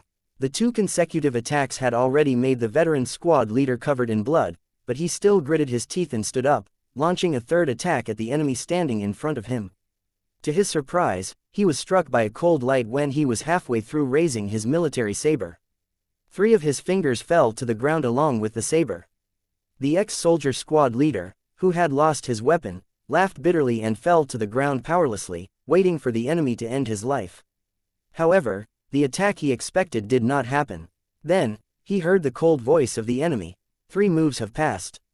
Congratulations on obtaining the chance to live. Take care of yourself. After saying that, the enemy slowly turned around and walked towards the monster city. Wait a minute, why didn't you kill me? The seasoned soldier squad leader looked at the enemies back and asked in a doubtful voice. He was very clear about the enemy's strength and knew that the other party only needed 1 strike to kill him, but the other party obviously did not do so. This was also something that made him very puzzled. After hearing the veteran squad leader's question, the enemy who was about to leave stopped and answered without looking back, "You're very similar to my captain. In the past, when we encountered danger, he always told us to retreat and stay behind to face the danger alone." "I see, then where is your captain?" The seasoned soldier squad leader was curious and asked again. "He might be sleeping in a piece of paper right now. He might have been killed in the battle. Who knows?" The enemy's voice carried a hint of desolation. Then, he took a step forward and slowly disappeared from the veteran squad leader's complicated gaze. 1238. A terrifying opponent won. As the smoke disappeared, a hellish scene appeared before everyone's eyes. The wreckage of the burning chariots and the corpses of the soldiers were everywhere. They were lying on the ground in a mess, covered in dust and blood. It was a terrible sight. The cruelty and terror of war were completely displayed in front of everyone. The commander looked at the scene in front of him in a daze. His body was trembling, and his eyes were filled with fear and shock. Before the battle, the commander had never dreamed that they would pay such a terrible price just to capture a visitor from another world. The enemy's strength and cruelty had far exceeded his expectations, and the direction of the war was beginning to become unclear. The commander let out a long sigh. He was already aware of his fate in the future. The citizens of Floating City could not afford to suffer such heavy casualties. Once news of this reached Floating City, who knew what kind of waves it would cause? It was estimated that the families of the soldiers who died in battle would all gather and demand to cut him into 8 pieces. However, as the supreme commander here, he had to bear the corresponding responsibility and could not escape. Sighing, the commander turned around and ordered, "Immediately send a medical vehicle to bring back all the bodies of the dead soldiers. At the same time, check if there are any survivors. I want to know what happened. This is very important to us, and we can't let something like this happen again." As the roar of the engine sounded, more than a dozen military vehicles with white flags slowly drove into the battlefield and quickly arrived at the location of the battlefield. As the vehicle stopped, the life detection device on the medical vehicle was activated and began to search for possible survivors. After confirming that there were no survivors in the search area, the mechanical arm on the ambulance quickly reached out and collected the corpses on the ground one by one. It then sealed them in a special container and loaded them into the ambulance. Every time a medical vehicle was filled, it would return to the starting point and return to the battlefield after clearing it. The commander looked at the coffins that were being unloaded one after another, but there was no news of any survivors. This made his face even gloomier. Damn it, are there no survivors? As soon as the commander's roar rang out, a soldier shouted, "Report, a survivor has just been found. He's on his way back. Quick, bring him to me immediately. I want to know what happened." The commander shouted, his face filled with impatience. The medical vehicle returned quickly, bringing with it the only survivor who had been discovered. He had already received emergency treatment and was now lying quietly in the medical cabin. "Hurry up and tell me, what happened to you? What's wrong?" The commander asked the ex-soldier squad leader who had lost an arm as he rushed to the medical vehicle that had just stopped. Opening his eyes with great difficulty, the squad leader looked at the military officers surrounding the medical bay. He exhaled with great difficulty and asked in a hoarse voice, "Can you first tell me how my soldiers are doing?" Hearing this, the commander's face revealed a pained expression. He then shook his head and said, "Although I don't know the names of your soldiers, there's no need to confirm it. Other than you, no one else has returned alive." The veteran squad leader's eyes revealed a trace of pain when he heard this. Although he had long guessed that this might be the result, he still felt extremely pained when he heard it personally. He glanced at the commander who was waiting for him to tell him the battle. The veteran squad leader sighed and said in a low voice, "That's a group of terrifying enemies. They're so powerful that they can't be killed. If the battle continues, no one will be able to leave this place alive." The officers' expressions changed when they heard the veteran squad leader's words. Someone immediately reprimanded, "Soldier, please mind your words. You're just trying to scare us." The commander's face was as calm as water, but he didn't say anything. His brows were tightly knitted together. "I know you won't believe me, but I still hope that you will seriously consider it. Don't let those children lose their lives in vain." The veteran squad leader seemed to be very agitated, and his wound had opened up due to his violent movements. After the medical cabin detected this situation, it released anesthetic gas in time to put him into a coma and then repaired the wound. Looking at the veteran squad leader who was sent into the spaceship, the commander pondered for a moment and gave the order to temporarily stop the attack. He was going to speak to the highest commander of the floating city and seek his opinion to determine if he should continue to carry out this order that was bound to cause a large number of casualties. However, he knew very well how important his new home was to the floating city. Those in power would not easily miss this rare opportunity. Even if they had to sacrifice the lives of all the soldiers here, as long as they achieved their final goal, they would not hesitate. Looking at the young and anxious faces, the commander could not help but let out a long sigh. The other side of the monster city had always been deserted. As there was no entrance, very few abandoned people would come here. But today, in the complicated ruins, a group of humans who looked similar to the abandoned people had appeared. However, their temperaments were completely different. They carefully avoided the dangerous areas and went straight to the edge of the city. It didn't take long for them to arrive at their destination and see the drones and the isolation tower outside. "We'll pass through the sealed area in 1 minute, and then we'll act separately," one of the abandoned people said to his companion. Then, his figure rose into the sky and went straight for the drones. In this world, only the cultivators of Holy Dragon City could do this. It was obvious that these abandoned people were cultivators of Holy Dragon City in disguise. The purpose of their attire was to integrate them into the abandoned people. They would also gather and arm themselves to fight against the floating city's rule. After the drone in the air discovered the suspicious target, it immediately rushed toward the Holy Dragon City cultivator. However, it exploded one after another as it got close, as if it had been crushed into pieces by an invisible hand. The Holy Dragon City cultivator charged straight in, approaching the isolation tower in an instant. The defensive weapons at the top of the tower fired one after another, and beams of energy light flew past him. The Holy Dragon City cultivators turned a blind eye and laughed as they stuck to the metal tower of isolation. At the same time, they took out a bomb and threw it at the blue energy ball at the top. Boom! After a loud sound, the energy barrier released by the isolation tower suddenly disappeared. The other Holy Dragon City cultivators took advantage of this opportunity and quickly rushed to the outside area, their unrestrained laughter echoing in the sandstorm. "Brothers, take care. We'll see you later." 1239 Tracking 1. In the occasional sandstorm, close to 100 Holy Dragon City cultivators embarked on their journey. They were prepared to head to various parts of the world to arm the scattered abandoned people and completely change the situation of this world. With the strength of the Holy Dragon City's cultivators, in addition to the resources they had brought along, this mission was actually very easy. No wonder the cultivators were in such a good mood, as if they were going on a vacation. As for eating and sleeping in the open during the journey, it was just a piece of cake for the cultivators of Lucheng. The pattern of war was not fixed. This time, Holy Dragon City intended to use the native forces to carry out a long-term war. Although the Holy Dragon City was powerful, the floating city's strength was not simple, either. The chances of defeating it in a short time were pathetically low. Once the floating city made its judgment and determined that the Holy Dragon City had the ability to overturn their rule, they would definitely use all means available to them to annihilate the Holy Dragon City cultivators. Any enemy with high-tech weapons should not be underestimated, because if they wanted to, they could destroy the world at any time. If that was the case, the situation of the Holy Dragon City cultivators would also become very dangerous. It was very likely that they would be dragged down by the enemy to die together. Moreover, the complete destruction of the invading world would not be of much benefit to Tang Zhen. It was definitely not the result he wanted.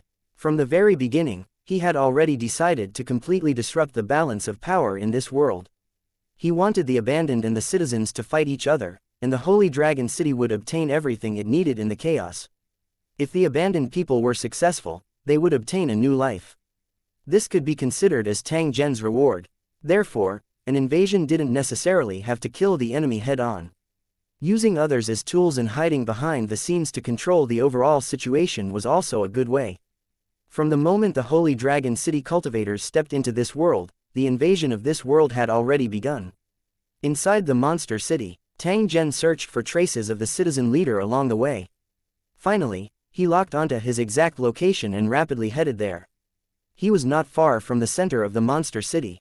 There were tall, strange-shaped metal buildings all around him, and he could see mechanical guardians appearing from time to time, wandering around the monster city. These mechanical guards varied in size. One of the mechanical guards that looked like a spider was particularly large. It was more than 50 meters tall, and when it walked, it looked like a hill. When the mechanical guardian passed by, Tang Zhen hid in the corner of the building and observed it very seriously. Tang Zhen could sense a trace of a special aura from this giant mechanical guardian.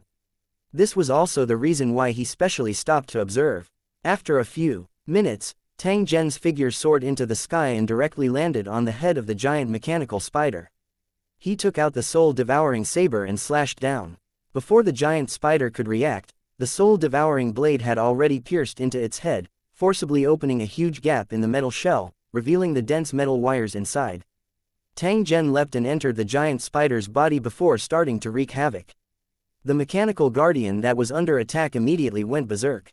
Its huge body rampaged through the monster city, and many metal buildings along the way were completely destroyed. Boom! After destroying another metal building, the spider-shaped mechanical guardian collapsed to the ground, sparks constantly flashing on the surface of its body. Shattered pieces of metal flew in all directions. Tang Zhen's figure rushed out of the mechanical guardian's body and landed on the broken building at the side. After which, he slowly opened his palm. A 5-colored crystal appeared and floated in his palm, emitting a mesmerizing light. This was a source stone that had been cut and processed, and it contained a large amount of source power. The monster city had used a special method to turn it into the energy core of this giant mechanical guardian. Due to the special creation ability of the world's origin, this mechanical guardian already had a trace of spirituality, and it could be regarded as a special mechanical life. At this moment, the world's origin source in its body had been taken away by Tang Zhen, so the mechanical guardian was naturally dead. Tang Zhen's face revealed a trace of satisfaction as he kept the origin stone into his storage space. This was because his guess had been confirmed. There was indeed a large number of origin stones in the monster city. There might be origin stones in the bodies of the mechanical guardians. The only difference was the size. Obviously, the monster city was not just a cold metal monster, but also an attempt to turn the robots here into a special existence with life through the influence of the origin stone. To Tang Zhen, this place was a huge treasure vault. Tang Zhen glanced at the mechanical guardian that had been completely scrapped. He no longer hesitated and swiftly ran toward a tall metal building. The building looked like a stick of candied haws. On the top of the straight metal pillar, there were huge metal balls every 10 meters, and the surface was constantly flashing. The citizen leader and the others had entered this building and had been staying there for a long time. Tang Zhen stepped into the building with the door opened. He discovered that it was extremely spacious inside. With the help of the fluorescent light on the wall, he could see that there was nothing inside the building except for a metal pillar that led to the ground. The civilian leader who had entered this place earlier had long disappeared. After searching all around, Tang Zhen finally found a trace on the ground. It seemed that this place had been opened by someone before. Tang Zhen used his mental energy to sense it and confirmed that this was the hidden entrance. The question was, how would he enter? Tang Zhen started the all-purpose electronic kit and began to scan the surroundings in an attempt to find a way to enter this place instead of using violence to destroy it. This was to prevent the monster city from retaliating. The results of the scan showed that the mobile application had never disappointed him, and it was the same this time. Following the instructions, Tang Zhen extended his hand and groped the surrounding floor for a while. Very quickly, he stopped at a fist-sized spot, after which, he extended his hand and pressed down with all his might. A transparent, operating panel that was running appeared, prompting him to enter the password. Of course, Tang Zhen didn't know what the password was, but he could crack it through the mobile application. He skillfully operated the mobile application and the password of the entrance was quickly cracked. Soon, a deep passage appeared in front of him, which seemed to be unfathomable. Tang Zhen leapt in and continued to advance along the dark tunnel. He was getting further and further away from the ground. After walking for a distance, the wreckage of the armed robots began to appear in the passage. There were also obvious traces of battle in the surroundings, but there was nothing else. Tang Zhen observed for a moment before continuing forward. In the end, he saw a badly mutilated corpse of a citizen that was casually thrown at the edge of the passageway. On his remaining limbs, there were some metal parts, which were obviously taken from the armed robot and then assembled into a weapon similar to power armor. Beside the corpses of the citizens, there were also the remains of a few incomparably exquisite mechanical creatures. Compared to the giant mechanical guardians that Tang Zhen had killed, these small mechanical creatures were undoubtedly more perfect. As for the origin stones inside these mechanical creatures, they had already been dug out and taken away. It was obvious that this was the doing of the citizen leader and the others. 1240 The metal brain. After seeing this scene, Tang Zhen immediately kept the remains of the mechanical creature and quickly rushed toward the tunnel in front. As he got closer, the sound of fighting could be heard, mixed with the screams of humans. They had already reached the end of the tunnel. A brightly lit underground hall suddenly appeared before Tang Zhen's eyes. After slowly walking into the hall, Tang Zhen saw the giant origin stone floating in the middle with a glance. His face also revealed an expression that said, as expected. Upon closer inspection, one would realize that the giant origin stone was not complete.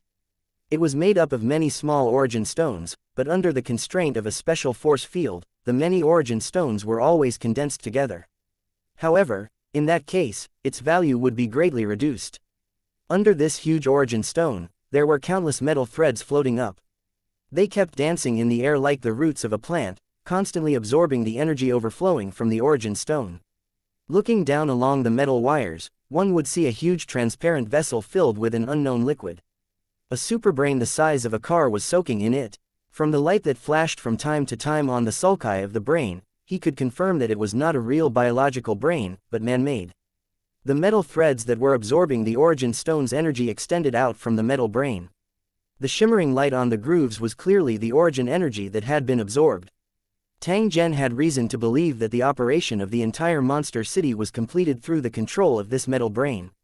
At this time, in front of the sealed transparent vessel, there were dozens of smooth white armed robots standing. A row of antenna-like objects extended from the back of their heads like a peacock spreading its tail. Compared to the armed robots of the citizens, these white robots looked more like humans, and their facial features were also very similar. The white robots held strange-looking weapons in their hands and fired at the armed robots in the hall. The energy beams shot out from the weapons, burned holes in the metal walls, and molten iron dripped down. The armed robots were riddled with holes, but they still continued to attack. From time to time, a white robot would be shot and fall to the ground with smoke billowing out of its body, a pained expression on its face. At the edge of the hall, the citizen leader and the other two in their exoskeleton armors were approaching the metal brain under the cover of the armed robots. It was obvious that their goal for this trip was related to this metal brain. Upon seeing this, Tang Zhen turned his attention back to the metal brain. He wanted to see just what the citizen leader and the others were looking for by spending so much effort to enter this place. After carefully observing it for a moment, Tang Zhen discovered that there was actually a smaller container beside the container that contained the metal brain. There was also a metal brain that had been shrunk countless times inside. Tang Zhen's eyes immediately brightened after seeing this miniature metal brain. He finally knew why the citizen leader and the others had come. If he could get his hands on this miniature metal brain, then use the origin stone to activate and cultivate it, and invest enough resources, a brand new monster city could be built. The so-called monster city was actually a metal city designed and built by the metal brain without its control. The floating city where the citizens lived could build specific buildings according to the requirements of the citizens. As long as it was modified through special means, this metal brain could completely build a brand new floating city that would continue to grow and expand. The value of this item was extremely high.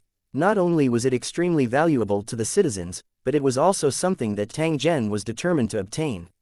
Other than the towers that could be upgraded, the construction of Holy Dragon City had always been completed by human labor. However, if he obtained this metal brain, he could hand over the construction work to the metal brain. Tang Zhen only needed to provide sufficient raw metal materials. According to the terrifying rate of division and consumption of the monster city, the resources of the entire world could not be maintained for long. This world, which was on the verge of collapse due to the depletion of resources, was the best proof. However, for Holy Dragon City, which could continuously invade other worlds, there was no worry of resource exhaustion. After one world's resources were exhausted, they could simply switch to another world to continue harvesting. In the past, the Holy Dragon City would only collect the world's natural source and heavenly and earthly treasures. With this metal brain, the items collected would include various special metals, thus ensuring that the metal city built would be incomparably strong. Tang Zhen no longer hesitated when he thought of this. His figure flashed as he rushed toward the center of the hall and headed straight for the miniature metal brain.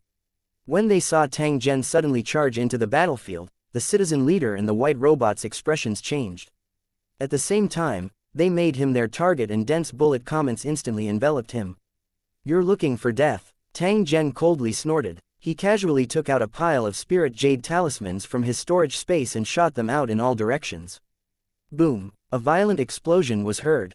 Flames, frost, poison gas, and lightning burst out of the exploded jade talisman, enveloping all the enemies who were attacking him. The jade talismans were so powerful that even a Lord-tier cultivator wouldn't dare to touch them. The robots were no exception, and explosions kept coming. The originally dense gunfire suddenly disappeared at this moment. In that short instant, Tang Zhen had already arrived at the edge of the metal brain. He extended his hand toward the miniature metal brain at the side. The moment he stretched out his hand, two special spiritual forces appeared and launched a sneak attack on him at the same time. Tang Zhen sneered. He maneuvered his mental energy that was as vast as the ocean to launch a counterattack and directly destroyed the two mental energy that had ambushed him. At the same time, a scream came from the edge of the hall. The two comrades of the citizen leader had fallen to the ground and were completely unconscious. These two fellows had overestimated their own abilities and launched a sneak attack on Tang Zhen. In the end, they went for wool and came home shorn. Who knew if they would become idiots because of this? As for the civilian leader, he was looking at him with a cold gaze, but he did not attack. Clearly, he had already realized that he was not Tang Zhen's match. If he were to act rashly, his ending might not be any better than his companions. Tang Zhen ignored the citizen leader. Instead, he extended his hand and beckoned. The vessel containing the miniature metal brain fell into his hand.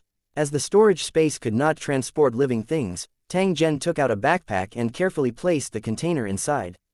He then turned to look at the giant metal brain beside him. Through his spiritual power, Tang Zhen confirmed that it had a consciousness. However, it had fallen into a dormant state for some special reason. However, if Tang Zhen were to take the opportunity to launch a sneak attack, the terrifying mental energy contained within the metal brain would react reflexively and kill all the enemies who tried to attack it. By the same logic, if someone took the opportunity to destroy the city of monsters, they would also be counterattacked by the hidden weapons and eventually die together with the enemy. Since he had already obtained what he wanted, Tang Zhen didn't intend to provoke the controller of this monster city. He didn't want to implicate the residents of his tower city by snatching the origin stones that maintained the operation of the metal brain. 1241 Return and Doubt 1 Tang Zhen walked step by step toward the exit of the hall after passing through a raggle-filled area.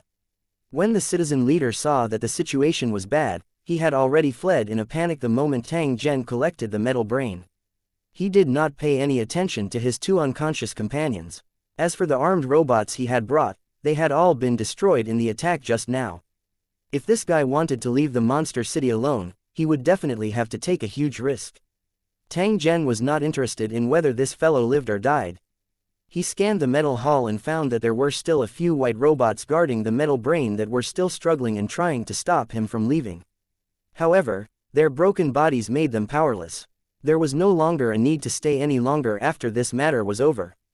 With a flash of his figure, Tang Zhen had already disappeared, leaving behind only a furious roar of unwillingness. Half an hour later, Tang Zhen returned to the location of the Holy Dragon City's cultivators. He also learned about the battle situation from Xianxia. As he had expected, the floating city's army did not dare to launch a large-scale attack because they were afraid of the monster city's counterattack. After paying a high price, the two sides entered a stalemate. However, this situation could not last for long, because the dormant period of the monster city would soon end, and this place would become a forbidden land again. It would be extremely dangerous to stay here any longer. The floating city's army was also aware of this, so they simply surrounded the city without fighting, waiting for the Holy Dragon City cultivators to lose their support and have no choice but to evacuate from the monster city. As long as the Holy Dragon City's cultivators left the monster city, the floating city would definitely use all means to regain its lost face. Before the monster city awakens, we must leave this place. The faster, the better. Tang Zhen stood at the edge of the dimensional gateway as he spoke to Qianlong and the others. I've already ordered people to explore the surrounding area. We can leave from the entrance at any time, but we still need the city lord's guidance on what to do next. Qianlong crossed his arms and asked Tang Zhen in a deep voice, our main goal is still to collect the origin stones. Fighting the floating city is just a side mission. In fact, throughout the entire process, we only added fuel to the fire. The real battle is between the abandoned and the citizens. Tang Zhen explained with a smile as he glanced at Morris, who was holding a gun and learning how to use it with an excited face. I'm going back to Lusheng to deal with some things, so I'll leave the things here to you. As soon as he finished speaking, Tang Zhen had already stepped into the transmission channel and temporarily left this world. The world of towers, the space tower. Tang Zhen walked out of the passage. After returning a bow to the two Holy Dragon City cultivators guarding the passage, he directly headed to the place where he was conducting his research. Before the Holy Dragon City was sealed, Tang Zhen also had a similar workshop. There were many precious items inside, and the one in front of him was just for use. He entered the house alone and busied himself for more than half a day. Only then did Tang Zhen drag his tired body out. However, there was still a trace of excitement on his face. The injuries on his body made it impossible for him to work for a long time, but fortunately, his hard work this time was not in vain. After continuous experiments, he had finally activated the metal brain he had brought back from the monster city. The next thing he had to do was to keep observing and waiting. After ordering people to take care of the metal brain, Tang Zhen rested for a while before he directly went to the room where the foundation stone platform was placed. This time, Tang Zhen did not complete any mission in the Myriad World Mall. This also meant that it was very likely that the spatial tower would be downgraded and become a level 1 tower again. He naturally would not let this happen, because once the space tower was reduced to the primary level, who knew how long it would take to restore it to its current level? If the matter really couldn't be solved, Tang Zhen didn't mind taking a risk. However, if he did that, he would have to face the pursuit of the entire Spirit Ruins Warzone.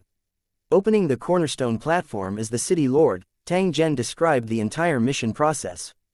During the process, he hid the matter of him robbing the super creature's brain to avoid being taken advantage of by the cornerstone platform. After the mission report was completed, Tang Zhen began to wait for the mission evaluation. The cornerstone platform would evaluate the cultivators participating in the mission based on the performance of a cultivator and all the information they had. This was to determine whether they had successfully completed the mission. After waiting for about a minute, a set of subtitles appeared on the cornerstone platform. The content was somewhat beyond Tang Zhen's expectations.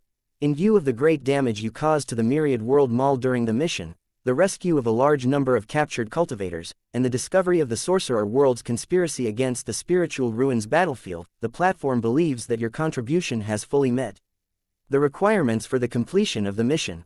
The limited task has been completed, and the cornerstone platform will immediately resume its normal functions. Please continue to work hard with your residents to make the city develop and grow.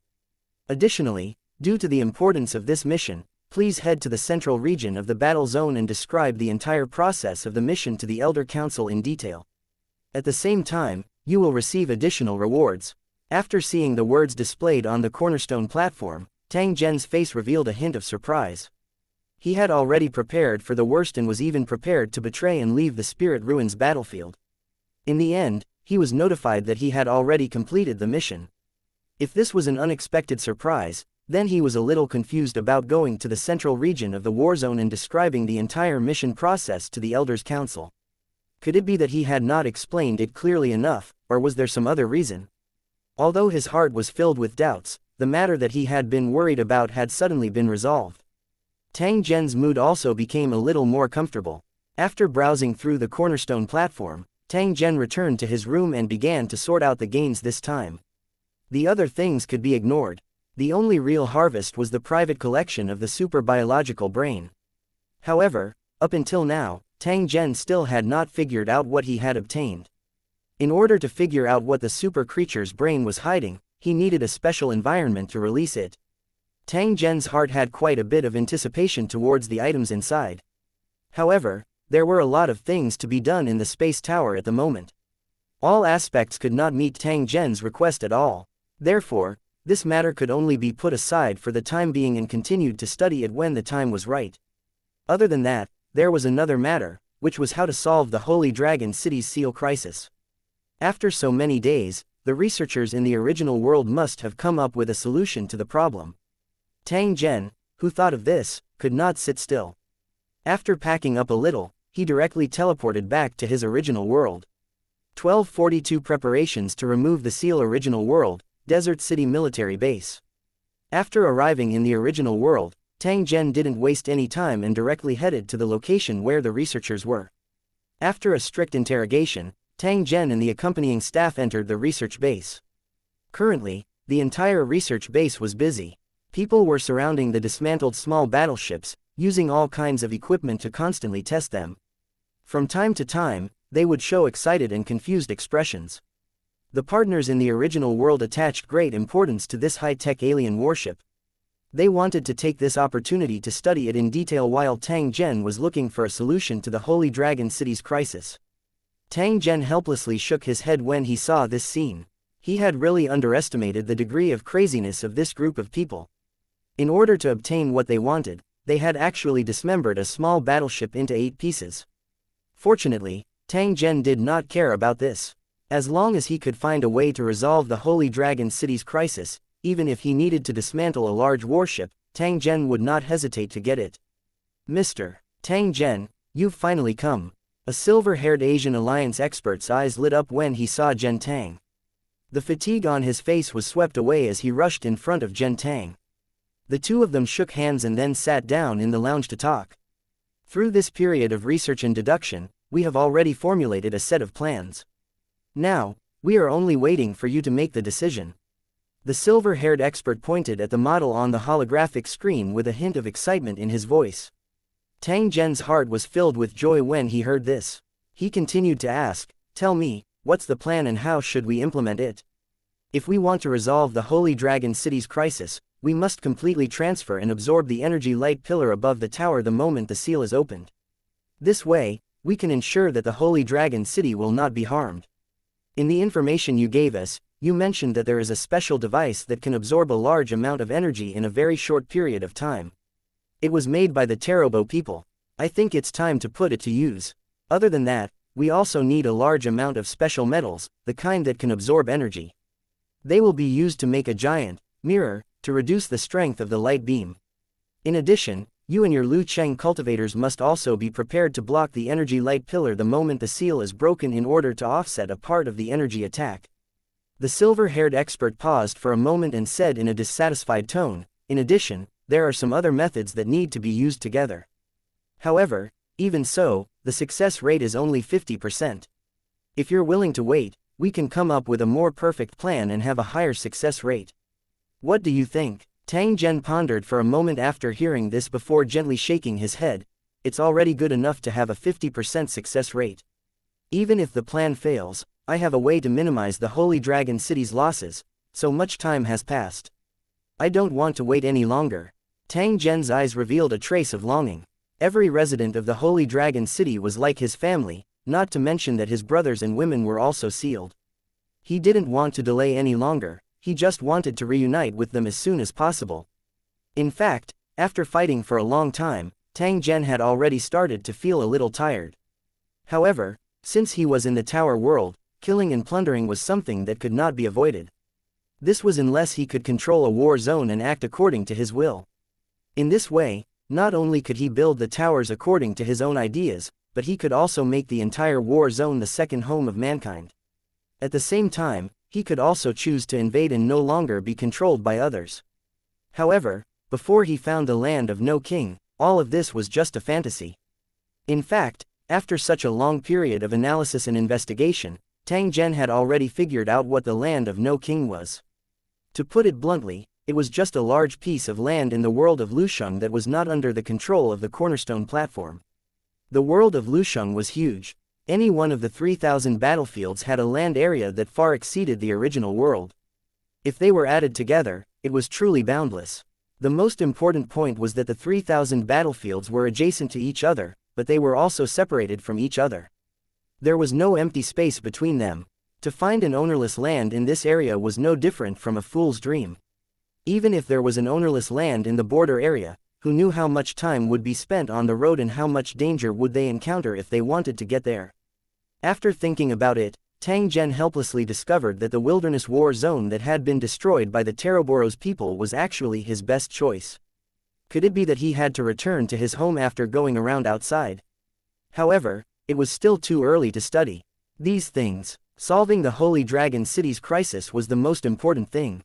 Since the plan had already been formulated, Tang Zhen would need to prepare sufficient materials and quickly implement it. This matter required the cooperation of both parties to complete, so Tang Zhen immediately contacted his partner and made his request. Knowing the importance of the Holy Dragon City to Tang Zhen, the partners in the original world were very cooperative. A large number of resources and manpower were summoned to participate in this plan. While the original world was actively preparing, the residents of Holy Dragon City were not idle either. They first assembled the energy-absorbing devices, and then the Holy Masters took action to extract the special energy-absorbing metal contained in the soil of the space towers in large quantities and sent them to the original world in batches. After the special metal was sent to the original world, it was sent to the factory under strict supervision and processed into the energy-absorbing mirror. Every time a batch of parts was completed, they would be sent back to the space tower by Tang Zhen. The experts who had transmigrated to the world of the tower would command them from the side, and the residents of the tower would be responsible for assembling them.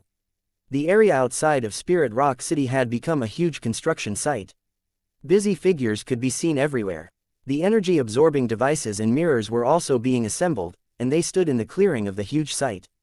The Holy Dragon City, which had been unsealed, would also appear in the open space. It was not enough to only complete 2 devices. Tang Zhen still needed to lead his residents to undergo training in order to be able to act in time the moment the seal was released and weaken the light polar's energy as much as possible. This kind of cooperation needed to be of the same mind, or else it would be impossible to achieve the desired effect. A total of 5,000 Lu Cheng cultivators were gathered and formed a huge square formation from 4 directions. Then, they activated their cultivator skills at the same time according to the instructions and trained repeatedly. The scene of 5,000 cultivators attacking at the same time was spectacular. The sky was filled with dazzling liquefied energy, making the sky above the Spirit Rock City look like a blooming firework. It was a beautiful sight. When the onlookers saw this scene, they were all horrified because they knew very well that once these attacks were aimed at a certain tower, it would definitely be razed to the ground in an instant. Tang Zhen did not join the formation. This was because, other than removing the seal and issuing orders, he was also responsible for resealing the Holy Dragon City if the operation failed.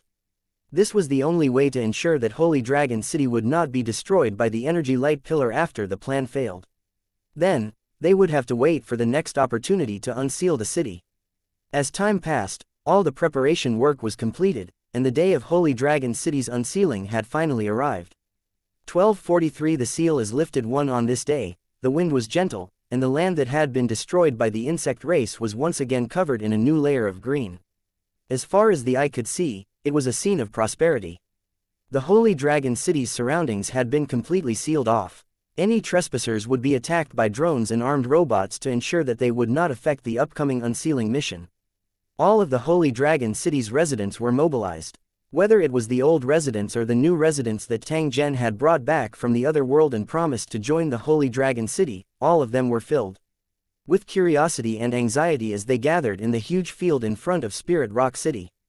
Tang Zhen's group had arrived a long time ago.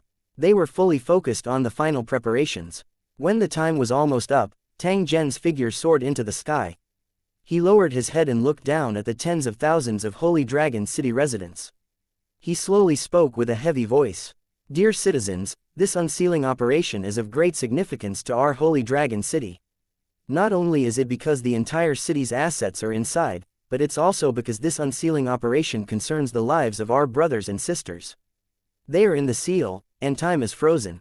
Although their lives are not in danger for the time being, they will be forever separated from us in two completely different worlds. Every time I think of everything they've suffered, I feel a deep sense of self-blame. It's my fault for not fulfilling my responsibility as the city lord. I didn't fight alongside my citizens at the Holy Dragon City's most critical moment. I'm also the one who separated you brave warriors who fought for Holy Dragon City from your loved ones. Even if you don't blame me, I can't shirk my responsibility. When Tang Zhen said this, he deeply bowed to the Holy Dragon City's residents on the ground, causing a commotion in the crowd below. Mayor, it's not your fault. After all, it was an accident. Additionally, as the only surviving building in the theater of operations, we're actually already very lucky. A cultivator from the Holy Dragon City shouted, and his words received the approval of many residents of the city.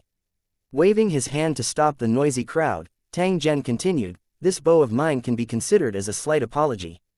I also want to make a promise to you. As long as I, Tang Zhen, am alive, I will definitely not let Holy Dragon City suffer such a crisis again. As soon as he finished speaking, many of the men on the ground, who had never shed tears before, could not help but cry and cheer loudly. While they were fighting bloody battles outside, their homes were the only thing they cared about. When they found out that Holy Dragon City and their loved ones had been attacked and sealed, these cultivators were filled with anxiety and pain. They had been sleepless for many nights, and the smiles of their loved ones flashed before their eyes. Fortunately, everything had passed. As long as the Holy Dragon City could lift the seal, everything would return to normal. All right, everyone, get into position. We're starting the operation immediately. Following Tang Zhen's order, all the cultivators immediately followed the formation that they had rehearsed before and split into 4 directions around the empty space. At the same time, they inhaled a deep breath of air and adjusted themselves to their best condition. A few thousand meters away, rows of equipment were all activated, and a group of Holy Dragon City residents in charge of operating them were constantly busy. The energy absorption device has been activated. It can be put into use at any time. The energy absorbing mirror has been lifted into the air and assembled. The first set of lenses has been connected. The second set of lenses has been connected. The energy absorbing mirror has been assembled and can be put into use at any time. All the auxiliary equipment has been tested and are in good condition. They can be put into use at any time. After confirming that everything was normal, the person in charge sent a message to Tang Zhen, saying that everything was ready and only waiting for the final order to be issued. Tang Zhen nodded and turned to look at the 4 square formations formed by the Holy Dragon City's cultivators. In the end, he saw solemn faces filled with anticipation. The cultivator at the front slowly nodded at him, indicating that he was ready. Tang Zhen inhaled a deep breath of air and slowly walked to the center of the arena under everyone's gaze. When he reached the center, he had already adjusted himself to his best condition. Looking at the energy-absorbing mirror that covered the sky and the energy-absorbing tower of the Teroboros people that was flashing in the distance, Tang Zhen took out the card that he had touched countless times from his storage space and threw it into the sky. Unseal. A trace of mental strength brushed past the card, as if pulling a small bolt, but the result was that a terrible flood was released outside the door, making people suddenly feel that a great disaster was coming. It was obvious that the card not only sealed the Holy Dragon City in its crisis, but also sealed the dangerous atmosphere at the same time, and released it all at once. However, Tang Zhen and the Holy Dragon City's cultivators were long prepared and were not the least bit affected by this scene. They only stared at the void and counted down in their hearts. 10, 9, 8, 7 luminaries ring. However, when he counted down to the last number, a huge and familiar building appeared out of thin air. However, it had been damaged on a large scale, and the flames of war were burning everywhere. The residents who were fighting with the enemy were still roaring, and the bodies of the cultivators who had died in the battle were falling from the sky. The killing continued. Everything was still the same as before they were sealed. The death light pillar that hung high above their heads was about to crash down, turning Holy Dragon City into scorched earth. Start the operation. Following Tang Zhen's order, the energy absorption device quickly operated. It locked onto the giant energy light pillar above Holy Dragon City and began to absorb it crazily. The four formations of Holy Dragon City cultivators roared at the same time, releasing their cultivator skills at the same time. Their defensive and offensive skills were released at the same time, colliding with the energy light pillar that was falling. Due to the devouring of the energy-absorbing device and the impact of the Holy Dragon City cultivators' skills, the terrifying energy light pillar was suddenly reduced by a third. However, more than half of the energy light pillar still fell from the sky and hit the mirror. When the two of them collided, it was as if an atomic bomb had exploded in the sky above Holy Dragon City. The terrifying brightness almost blinded people's eyes, and a large amount of energy shock waves were instantly refracted to other places. However, one-third of it still passed through the energy-absorbing mirror and fell towards the Holy Dragon City, ready to explode in the next second. The moment the Holy Dragon City appeared, Tang Zhen once again felt the connection between him and it. When the remaining energy light pillar fell, a protective light suddenly rose and enveloped the entire Holy Dragon City. This was the tower's protective light curtain that only the City Lord could activate. After obtaining the control authority of the main control platform in the Savage Wildland, Tang Zhen directly used his authority to upgrade the Holy Dragon City's protective barrier to the highest level. As for how many points would be consumed, the current Tang Zhen simply did not care. The energy beam and the protective shield collided violently with a loud bang. Then, a crack appeared. The highest level protective light shield in the Wildlands was shattered. The remaining energy light pillars fell to the ground, and in the end, only a dozen basin-sized pits were created. The Holy Dragon City's crisis of being destroyed had disappeared like smoke in the wind. Tang Zhen's heart, which had been hanging in the air, finally returned to its original position. At the same time, he let out a long sigh of relief and looked at the Holy Dragon City's residents on the ground who were looking at him in a daze. The City Lord has returned. We've won. One of the Holy Dragon City's cultivators, who was covered in blood, shouted loudly. At the same time, he pulled out his sword from the corpses of the Torobo soldiers, his face filled with excitement. Long live the City Lord! The Holy Dragon City's residents who had survived the disaster raised their heads to look at Tang Zhen at this moment. Their roars were like a tsunami that continuously reverberated in the sky above the Holy Dragon City that had been reborn from the ashes. 1244 The Holy Dragon City riddled with holes. The residents who had just removed their seals did not know that Tang Zhen and the Holy Dragon City cultivators, who had appeared out of thin air at the most critical moment, had actually been separated from them for a long time. Although the crisis of the city being destroyed had been resolved, the battle had not yet died down. The injured Holy Dragon City residents still needed to be treated in time. He secretly rejoiced. If not for the magical ability of the phone, the Holy Dragon City would have long been reduced to ruins. These seriously injured Holy Dragon City cultivators would not have been able to hold on until now. Treat the injured and put out the fire. Everyone, hurry up. Without needing Tang Zhen's orders, the Holy Dragon City cultivators guarding the surrounding area were like arrows that left the bow, charging into the Holy Dragon City one after another. With no time to confide in their family and friends or celebrate, the anxious Holy Dragon City cultivators could only rummage through the ruins, carrying out the injured Holy Dragon City residents one by one. After a simple treatment of the scene, they were quickly sent to the military doctors. The medical staff, who had been waiting for a long time, got busy and constantly treated the wounded. The Holy Master also cooperated with the treatment. Holy Dragon City's residents who were not injured were either sitting on the ground exhausted, listening to their companions' shouts and footsteps and falling asleep, or directly tearing off their companions' water bags and pouring them into their mouths. The sound of choking and coughing could be heard from time to time. Brother, you're really lucky. You didn't die even after this. A Holy Dragon City cultivator saw his friend lying on the corpse of a Torobo man and walked up to him with a smile. He patted his friend's shoulder. Damn it, if you do it again, I'll really die. The injured Holy Dragon City cultivator laughed and cursed. He struggled to sit up from the corpses and hugged his friend. Brothers, you're finally back. Yes, we finally meet again. As soon as he finished speaking, the two of them laughed out loud at the same time, their faces filled with joy. Similar scenes could be seen everywhere inside and outside Holy Dragon City, which had been reborn. Uninjured residents also walked out from every corner, looking at the completely different scenery outside the city with surprise. They had already faintly realized that perhaps something had happened that they did not know about, which was why Holy Dragon City had appeared in this strange place. With the combined efforts of all the residents, the injured had all been treated, and the bodies of the residents who had died in the battle had also been properly settled. To the residents of the Holy Dragon City, death was just another form of rebirth. It would not take long for the dead to change into a new body and reappear in front of their friends and family. Fatty, Tai Seng, Ling Xuz, and many other familiar faces appeared one after another. They arrived before Tang Zhen with faces full of joy after surviving a disaster.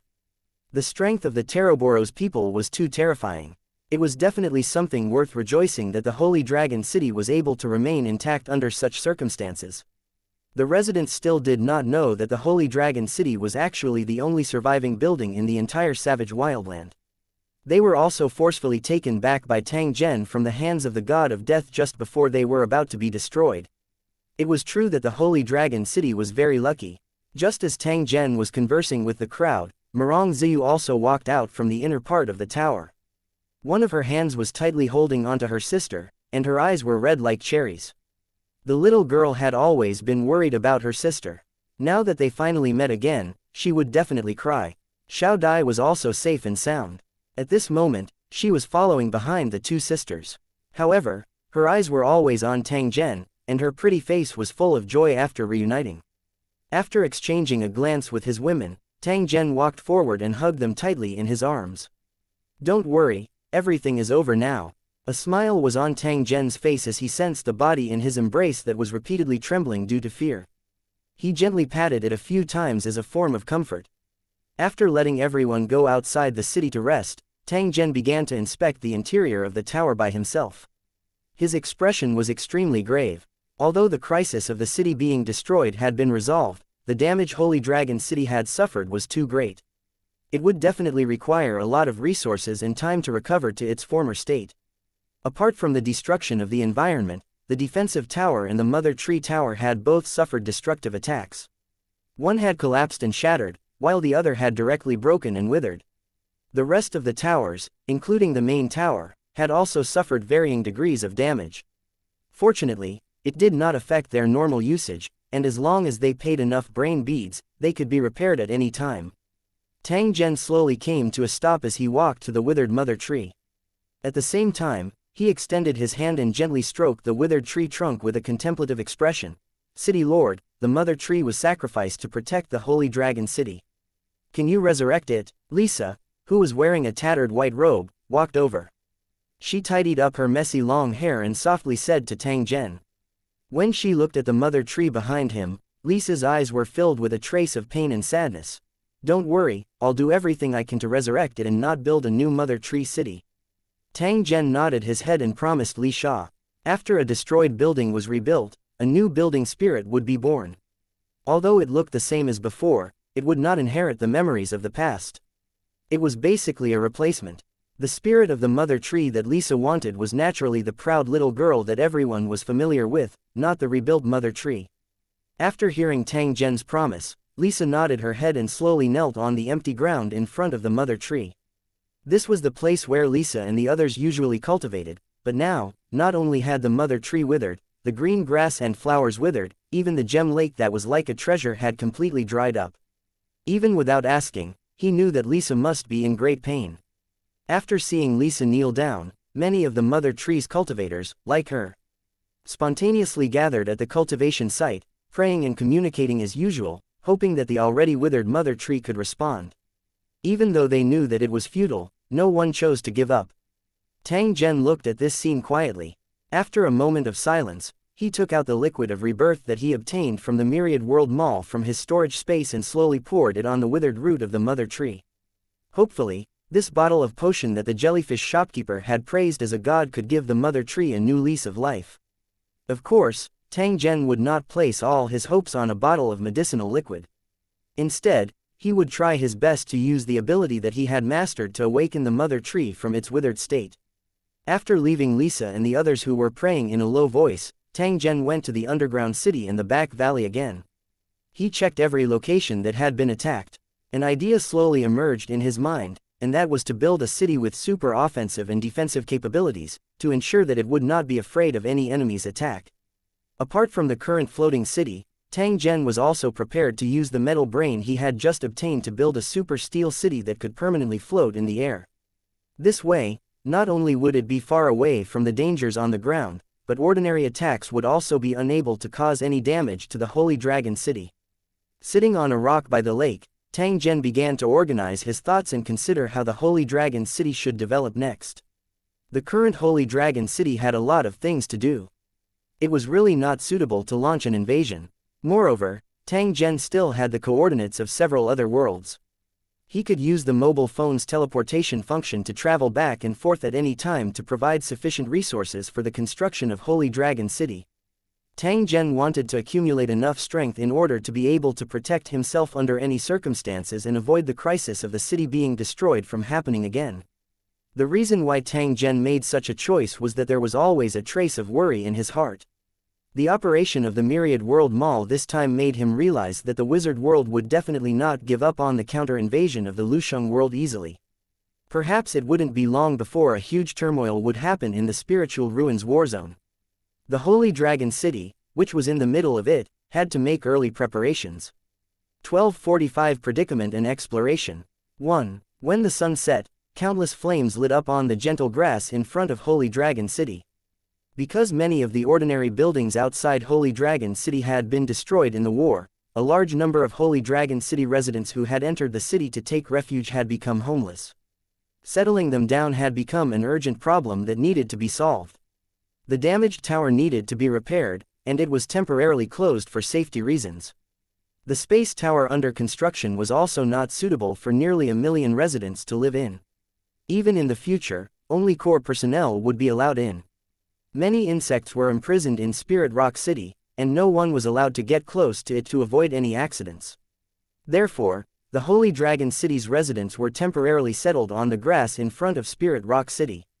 After the city tower was repaired, they would arrange their own residence. The residents of the city were very cooperative with the city lord's arrangements. For the residents of the Holy Dragon City who had, just, experienced a city-destroying crisis, this kind of camping was just a small matter. At this moment, Holy Dragon City's citizens were sitting around each fire. They were chatting enthusiastically with each other, recalling their battle experiences. From time to time, they would attract a burst of exclamations from the bystanders. And every time this happened, the narrator would show a proud smile. It seemed that after this disaster, the Holy Dragon City's residents had become more united. Many residents who had not known each other before were now sitting together with their arms around each other, looking very close. When the sun completely disappeared, the sound of a car engine could be heard. Then, there was someone shouting for the residents to get their own food for the night. When the already famished residents heard this, they immediately gathered in front of the cars and took bags of sealed food. Dried sea monster meat, compressed biscuits, freshly made buns, and buckets of drinking water were placed next to the fire of the residents. Due to the large number of residents, the amount of food they needed was also extremely shocking. Tang Zhen not only used the Holy Dragon City's inventory, but he even specially returned to the original world to transport a batch.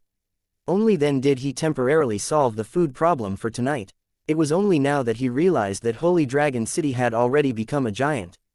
Not only did it have a huge city, but it also had a large number of residents. It was nothing when the city was operating normally, but after a disaster, many problems emerged. Fortunately, Tang Zhen's prestige in the Holy Dragon City was extremely high. The residents would carry out his orders unconditionally. In addition, with the active efforts of the managers at all levels, the chaotic scene did not appear. Since the problem had already appeared, he had to solve it immediately. Otherwise, it would cause big trouble sooner or later. The first problem he had to solve was the source of food. To the residents of the city, as long as they had enough points, they would never have to worry about starving to death because the cornerstone platform would provide them with basic food. However, this could only ensure that the residents wouldn't starve to death. Lu Cheng's cultivators were all big eaters, and basic food supplies couldn't meet their needs. If they wanted more food, it was difficult to buy it from the cornerstone platform. Therefore, in most cases, Lu Cheng could only rely on himself to find a way. When the Holy Dragon City was first built, most of the food came from the original world, except for the small amount of food provided by the city tower. Later, as the Holy Dragon City gradually developed and became self-sufficient, the problem of food sources was slowly solved. However, with the destruction of the Wilderness War Zone, the Holy Dragon City faced a similar problem again. This time, there were hundreds of thousands of residents and hundreds of thousands of troops, which added up to a population of nearly 1 million. Just relying on the supply of the cornerstone platform could no longer satisfy the Holy Dragon City's needs, so he had to think of another way. This matter was already in Tang Zhen's consideration. He already had a corresponding plan and it had to be executed immediately. The mutated plant in the monster city had a rather terrifying reproductive ability and its output was also extremely shocking. Tang Zhen attached great importance to this. If it was confirmed that eating it would not cause harm to the human body, Tang Zhen was prepared to spread it in the nearby area on a large scale. In addition to these mutated plants, the high-quality seeds from the original world would also be planted in large numbers on the land of the Lusheng world. Before the harvest, the Holy Dragon City would still gather food from other channels. The Holy Dragon Corporation had money anyway, so they could not let the residents starve. After the food problem was solved, even if other matters were to slow down, it would not have too much of an impact on Holy Dragon City. It didn't take long before the aroma of food began to spread everywhere. The residents ate the smoked and roasted food, and the sound of laughter rose and fell. It seemed that the stars in the night sky had become brighter. When the night came, the tired citizens gradually fell asleep, leaving only the Holy Dragon City's army stationed in the distance with their lights still on. The soldiers faced the dark wilderness, always on guard against any dangerous situations. Another morning arrived. The Holy Dragon City's residents woke up early. After breakfast, they busied themselves. The sight of hundreds of thousands of people moving at the same time was spectacular. A group of residents began to clear the weeds and gravel on the flat land not far from Spirit Rock City, preparing to use it for sowing. The efficiency of manual labor alone was certainly not high, so the Holy Dragon City's residents simply used their own magical abilities, even the skills of cultivators, just to be able to reclaim more land in the shortest time. There were many large agricultural machines in the Holy Dragon City. They were also taken out of the warehouse. Driven by the residents of the city, these machines roared and galloped across the wilderness, planting the stored grain seeds. Tang Zhen returned to the world where the monster city was located and brought back a large number of mutated plants. After analysis by the researchers, it was confirmed that the seeds of these plants were very harmless to the human body. In fact, they even contained many elements that were beneficial to the human body. Tang Zhen naturally would not miss out on such a good thing. He used a secret technique to accelerate the ripening of the mutated plants. After which, he carefully sowed the seeds that he had harvested. In just a few short days, the fields outside Holy Dragon City had grown into an endless field. The figures of the residents were constantly busy in the fields, seriously managing the seedlings that had just broken through the soil. In addition to large-scale farming, a large number of Holy Dragon City residents brought weapons and supplies. They were directly stationed next to a huge lake hundreds of kilometers away and used fishing gear from the original world to catch fish. Tons of fresh fish were caught from the lake, processed, and then transported to the Holy Dragon City. They were busy every day. Fishing alone was not enough. The Holy Dragon City's cultivators had also formed a large number of hunting teams. They would drive out in the morning and return at night, returning with a full load almost every time. Because they were equipped with firearms with great destructive power, the hunting process of the Holy Dragon City cultivators became much simpler. However, the wild beasts and monsters in the vicinity were very unlucky, as they were almost completely cleaned up by the Holy Dragon City cultivators. Not long after, the hunting range of the Holy Dragon City cultivators expanded once again, gradually approaching the area where the other towers were. The cultivators in the other towers were extremely vigilant against these intruders who entered their territory without permission. They immediately sent out cultivator teams to expel them. After a short fight, the cultivators in charge of driving them out all fled. Whether it was in terms of equipment or cultivation, they were far from the Holy Dragon City cultivators' match. They could only survive because the Holy Dragon City cultivators showed mercy. After a few battles, the nearby buildings had also witnessed the strength of the Holy Dragon City cultivators. They simply allowed them to hunt in their own territory to prevent these guys from directly attacking. After hearing that the Holy Dragon City was collecting food everywhere, some of the low-level cities that had once hired cultivators from the Holy Dragon City actually took the initiative to send food to them, trying to get closer to the Holy Dragon City. When they saw the Holy Dragon City appear out of thin air, the city lords who had followed them here were shocked. Any cultivator with common sense would know that even if this city wasn't a national level 1, it wouldn't be too far off. The city lords were suddenly enlightened. No wonder this group of cultivators was so powerful. They came from such a powerful city. Tang Zhen basically didn't refuse the deliberate flattery of these low-level buildings. However, while he thanked them, he also gave them a lot of gifts. After receiving the gifts from the Holy Dragon City, the city lords were overwhelmed by the unexpected favor. These items from the original world had indeed broadened their horizons. They all treated them as treasures. From then on, the Holy Dragon City's ruling position in this area was completely confirmed. 1246 Trade Area and the Metal Brain, Purple Hair, hurry up, don't keep us waiting for you. In front of a low-level city tower, hundreds of residents were gathered together, placing a package of sealed goods on a simple carriage. These goods included medicinal herbs, precious minerals, animal skins, food, and other items. They were all collected by the residents of Lusheng on a daily basis. On normal days, these items would be placed on the cornerstone platform to be traded for points that were essential for the operation of the building. However, since some time ago, the city lord had issued an order. Other than exchanging points to ensure the operation of the tower, the rest of the items had to be sent to the Holy Dragon City to be exchanged for those novel items. The residents had seen the items from the Holy Dragon City. They were indeed exquisite and strange. No wonder the city lord regarded them as treasures. However, there was something very strange. Holy Dragon City's products were never sold on the cornerstone platform. If one wanted to obtain them, they had to personally go to Holy Dragon City to trade. The residents of the low-level towers were quite resentful about this. In the case of outdated transportation, it would definitely take a lot of time to travel between two towers. Fortunately, the nearby wild beasts and monsters had been cleared by the Holy Dragon City cultivators, and the road was much safer. Otherwise, just the number of cultivators needed to guard the convoy would have to be in the dozens. At this time, the residents who had run to the roadside to pee had already pulled up their pants and ran back. The residents of Lu City shouted and began to set off, slowly walking in the direction of the Holy Dragon City. Just as the residents of this low-level city were setting off, the residents from other cities had already arrived at the original location of Spirit Rock City. However, this place had been replaced by the Holy Dragon City.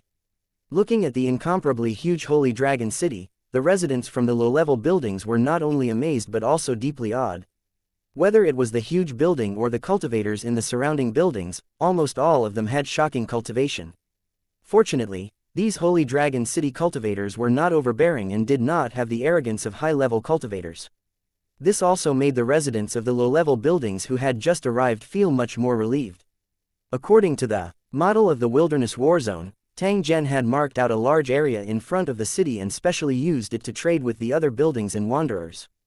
The carriages from the low-level buildings and the wanderers who had heard the news were all moving around in this area.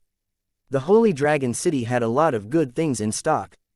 In the past, they could only pile them up in the warehouse to eat dust because they had no sales.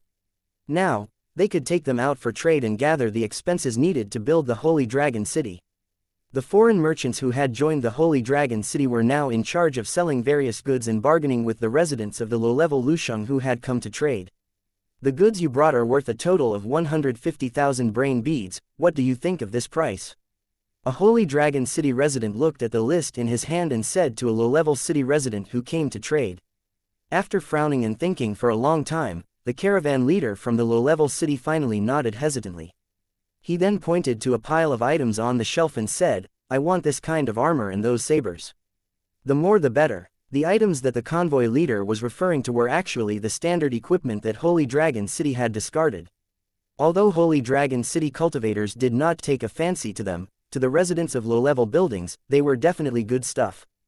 Between the novel item and the weapons and equipment, the leader of the convoy naturally chose the latter. After some price calculations, bundles of equipment were loaded onto the carriage. Then, the residents of the low-level Lusheng who came to trade happily set off on their way home, ready to go back and claim credit from the city lord. Under a parasol by the side, Tang Zhen watched the trading scene in front of him. The corner of his mouth carried a trace of a smile from the beginning until the end. The gains from trading were far less than the plundering from invading other worlds, but it won in long-term safety. After a long period of accumulation, it was still a considerable income. Other than obtaining the brains, this transaction would bring other benefits to the Holy Dragon City. It could not be easily terminated. Now that the urgent problems had been dealt with, the next thing to do was to repair the damaged Holy Dragon City and build it into a city with iron walls. Tang Zhen slowly got up and left the trading market. He returned to the space tower and went to the place where he cultivated the metal brain. Under Tang Zhen's investment that did not care about the cost, the metal brain's volume rapidly increased. It was now comparable to the wheel of a car, and its surface continuously flickered with light. At this time, at the end of the tentacles that extended out from the metal brain, metal bugs quickly formed one after another. They fell off the tentacles one after another and surrounded the metal brain tightly. They almost filled the entire floor and walls of the room. This was the magical part of the world's origin power. The metal brain could use its creation ability to create countless metal bugs, and then use these metal bugs to devour metal to build monster cities and mechanical guards. As long as there were enough resources, this process could continue until the resources of the entire world were completely exhausted. Fortunately, the monster city didn't have the ability to float. Otherwise, these monsters that didn't need to eat or drink would definitely become the most terrifying plunderers, spreading the monster city all over the universe. As for the floating city in outer space, it was built in zero-gravity space. Although it could also rely on power equipment to propel itself, the floating city would never travel in space without absolute confidence, in case it never returned. The thing that Tang Zhen needed the most right now was a city of steel that could be built on the ground. At most, it could only fly. As for the replica of the floating city, it was not in his consideration because of its limitations. Perhaps he would only consider this issue after he obtained a new metal brain. Taking a deep breath, Tang Zhen enveloped the metal brain with his spiritual force. After slowly seeping in, he quickly sensed a clean and pure young soul. The newborn soul was filled with curiosity towards Tang Zhen's appearance. It continued to probe, wanting to figure out what kind of existence Tang Zhen was. Through the information obtained by the interrogators, Tang Zhen knew that the soul of this metal brain would always be sealed in a fixed mental cage. Other than the mother that split it and the human manager, it would not come into contact with any information from the outside world. The designer's approach was to ensure the purity of the soul, so that it would not build metal objects that no one could understand because of those messy ideas. In the process of communicating with the new soul, the metal brain and the human manager would transmit the information they wanted to convey to the new soul. The blank soul would naturally control the metal bug in high spirits according to the information it was instilled with, creating the contents of the blueprint with metal as if it was playing a game.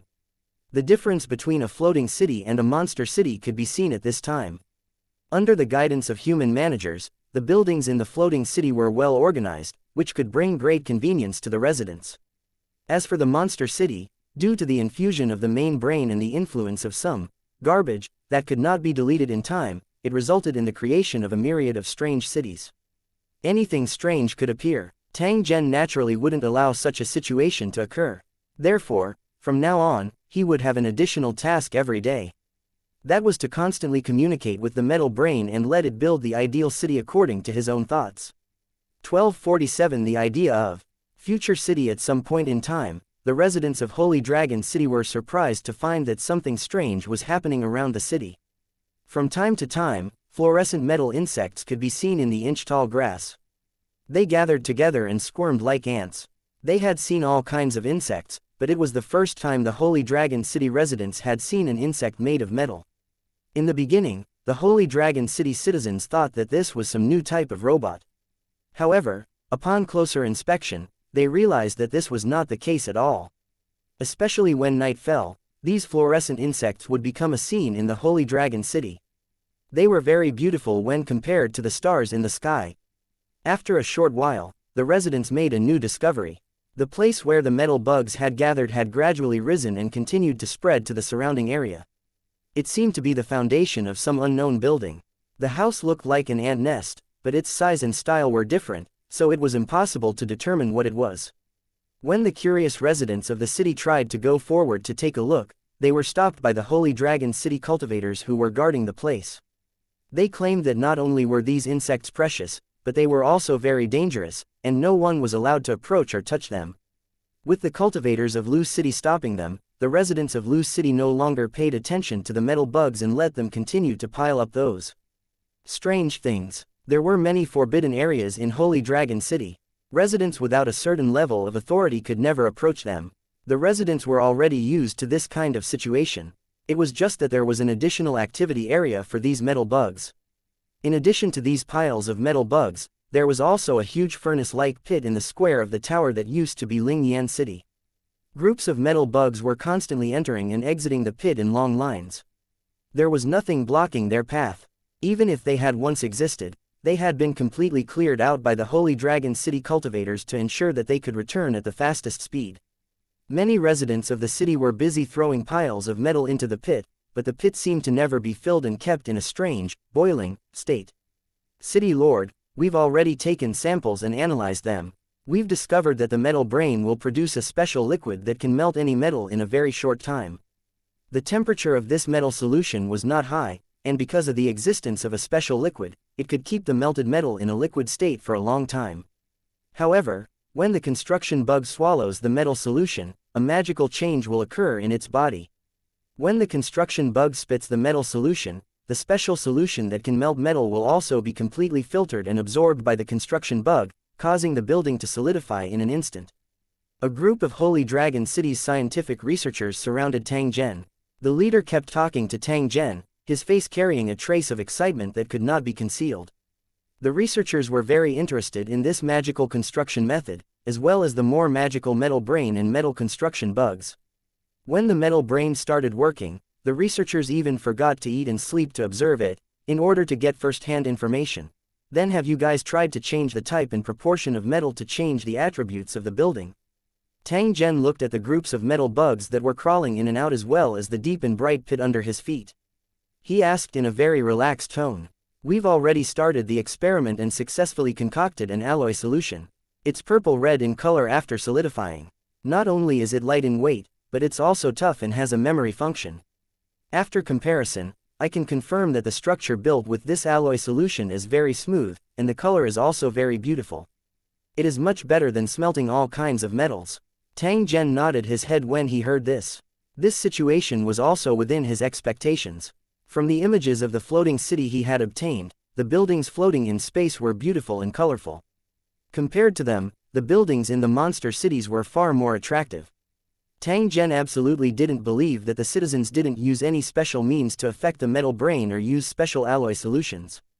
Tang Zhen's ideal Holy Dragon City would definitely be magnificent and have all kinds of vibrant colors. It would not be as chaotic as a monster city where the color was only an extremely monotonous black. Now, Thousand Dragons, mission had one more task, which was to find a way to obtain the floating city's construction materials. This way, Holy Dragon City would not need to waste time and effort exploring, and they could just copy it. However, there was one thing that the floating cities could not compare to the Holy Dragon City. The source of their metal was limited to the world they were in. On the other hand, the Holy Dragon City could collect special metals from countless worlds, which made the performance of their buildings even better. The matter of collecting metal had already been placed in the future plans. The Holy Dragon City had plane coordinates to other worlds, and a large number of cultivators would be sent to the Lusheng world. They would use the storage ring to collect all kinds of metal materials, and then send them back to the Lusheng world regularly. In fact, Tang Zhen had once had the idea of tearing down a monster city to build Holy Dragon City. However, after analyzing the samples he brought back, he discovered that it contained a large amount of radiation and was quite harmful to the human body. This radiation could not be removed with simple methods, so it was naturally not suitable for building a city.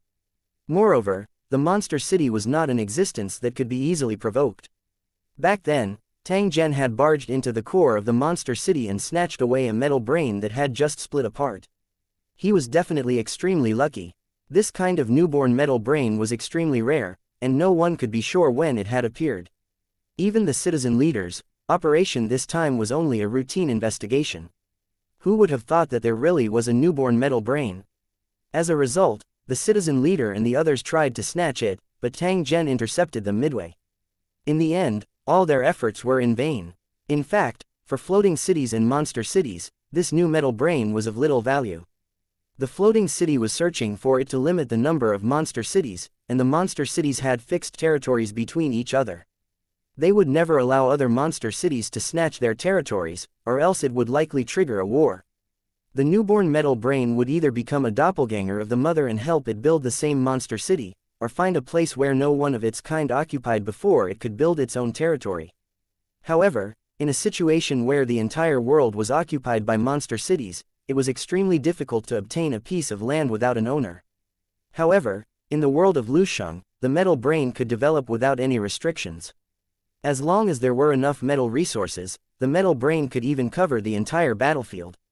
Since he was unable to tear down the monster city and use it as raw material, Tang Zhen could only set his sights on other worlds. After discussing with the researchers for a while, Tang Zhen went to another area of the Spirit Rock City to check on the city lord and the others who were being imprisoned for research. Due to the invasion of the Queen Worm, the 4 city lords, including the city lord Ling Yan, had all turned into monsters. The Holy Dragon City cultivators captured all 4 city lords in one go. While they obtained a large amount of wealth, they also captured all 4 city lords. As one of Tang Zhen's secret weapons against the Teroboros people, these 4 mutated monsters were taken care of very well. Other than having their blood and flesh cut off from time to time and having all sorts of things added to their bodies, there was no need to worry about their lives. When Tang Zhen approached, the mutated bugmen lying in the rune cage immediately became restless.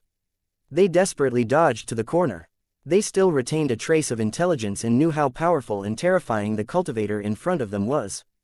Tang Zhen's eyes flickered as he looked at the huge queen bug monster. His brows would knit together from time to time. No one knew what he was planning.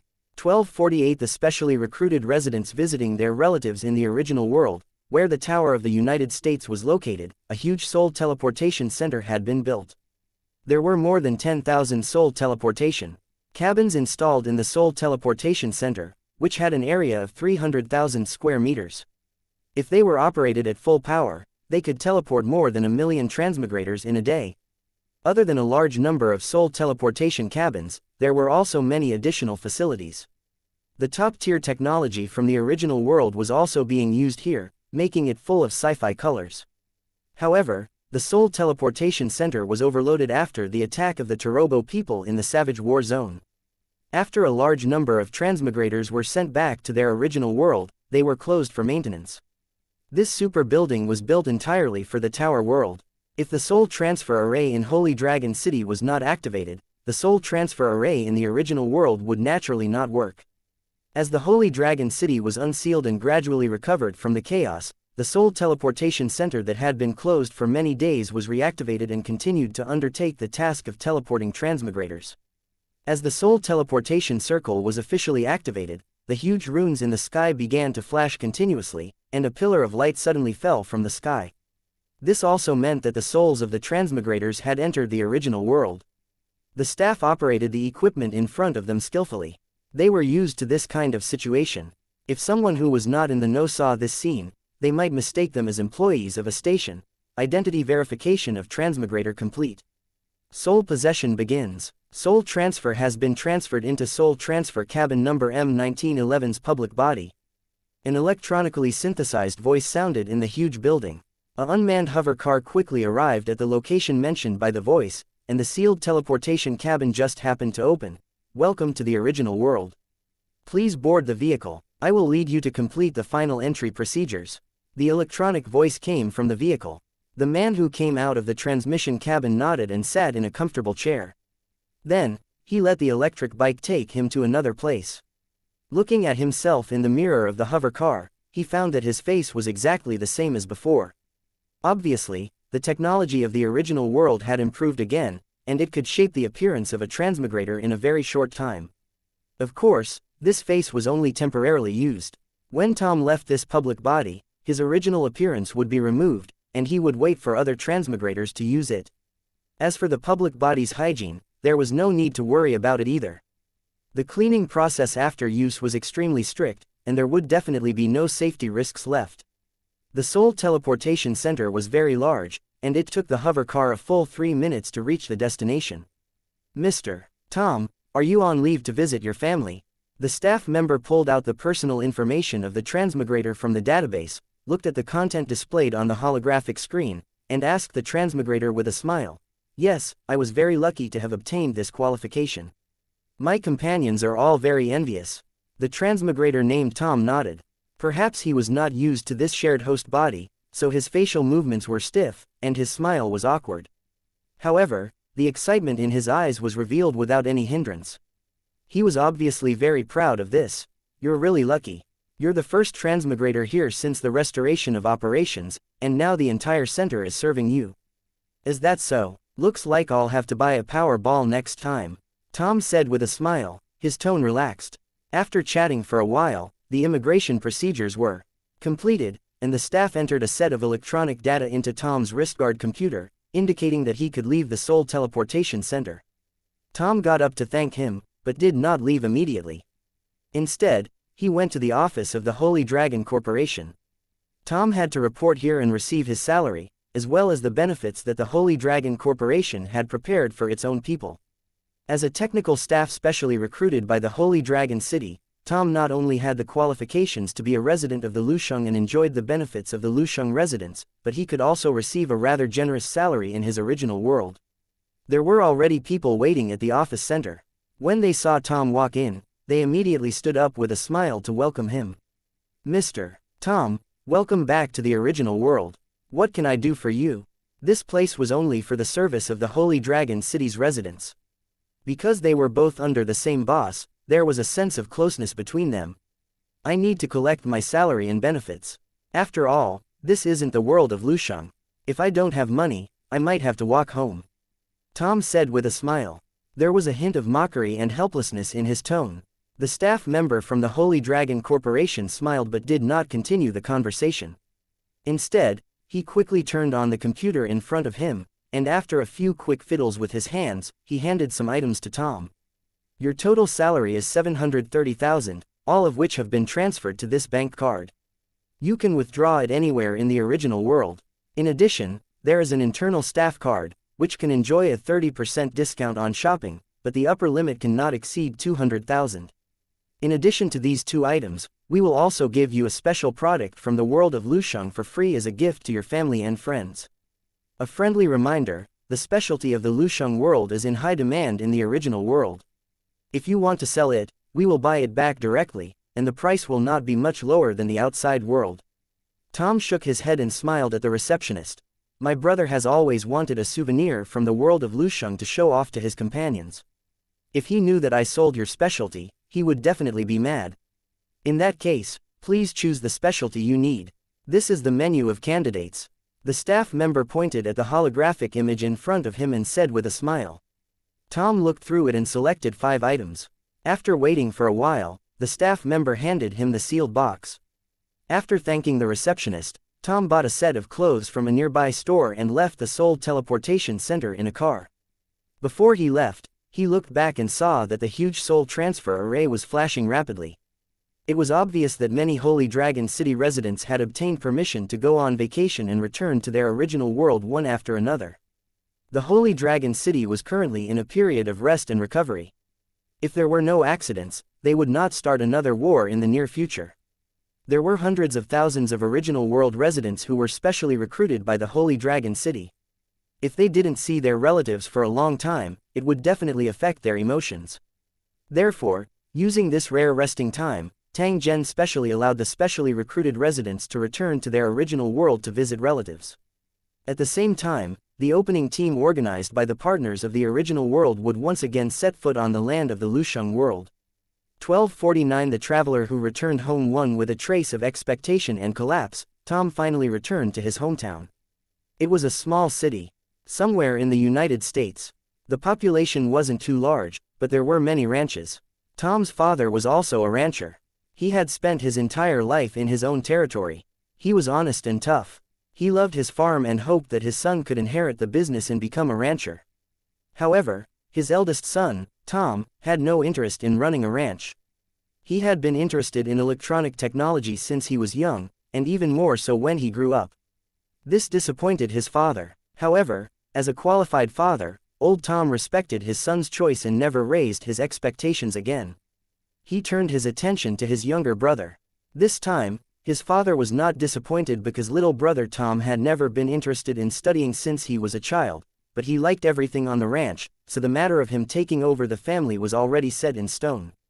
Everything was perfect at first, but when Tom came into contact with the information about the world of Lusheng, he was deeply attracted by this other world and had the idea of immigrating to the world of Lusheng. It was a pity that the Holy Dragon City did not intend to recruit the original world's residents at that time, which made Tom very disappointed.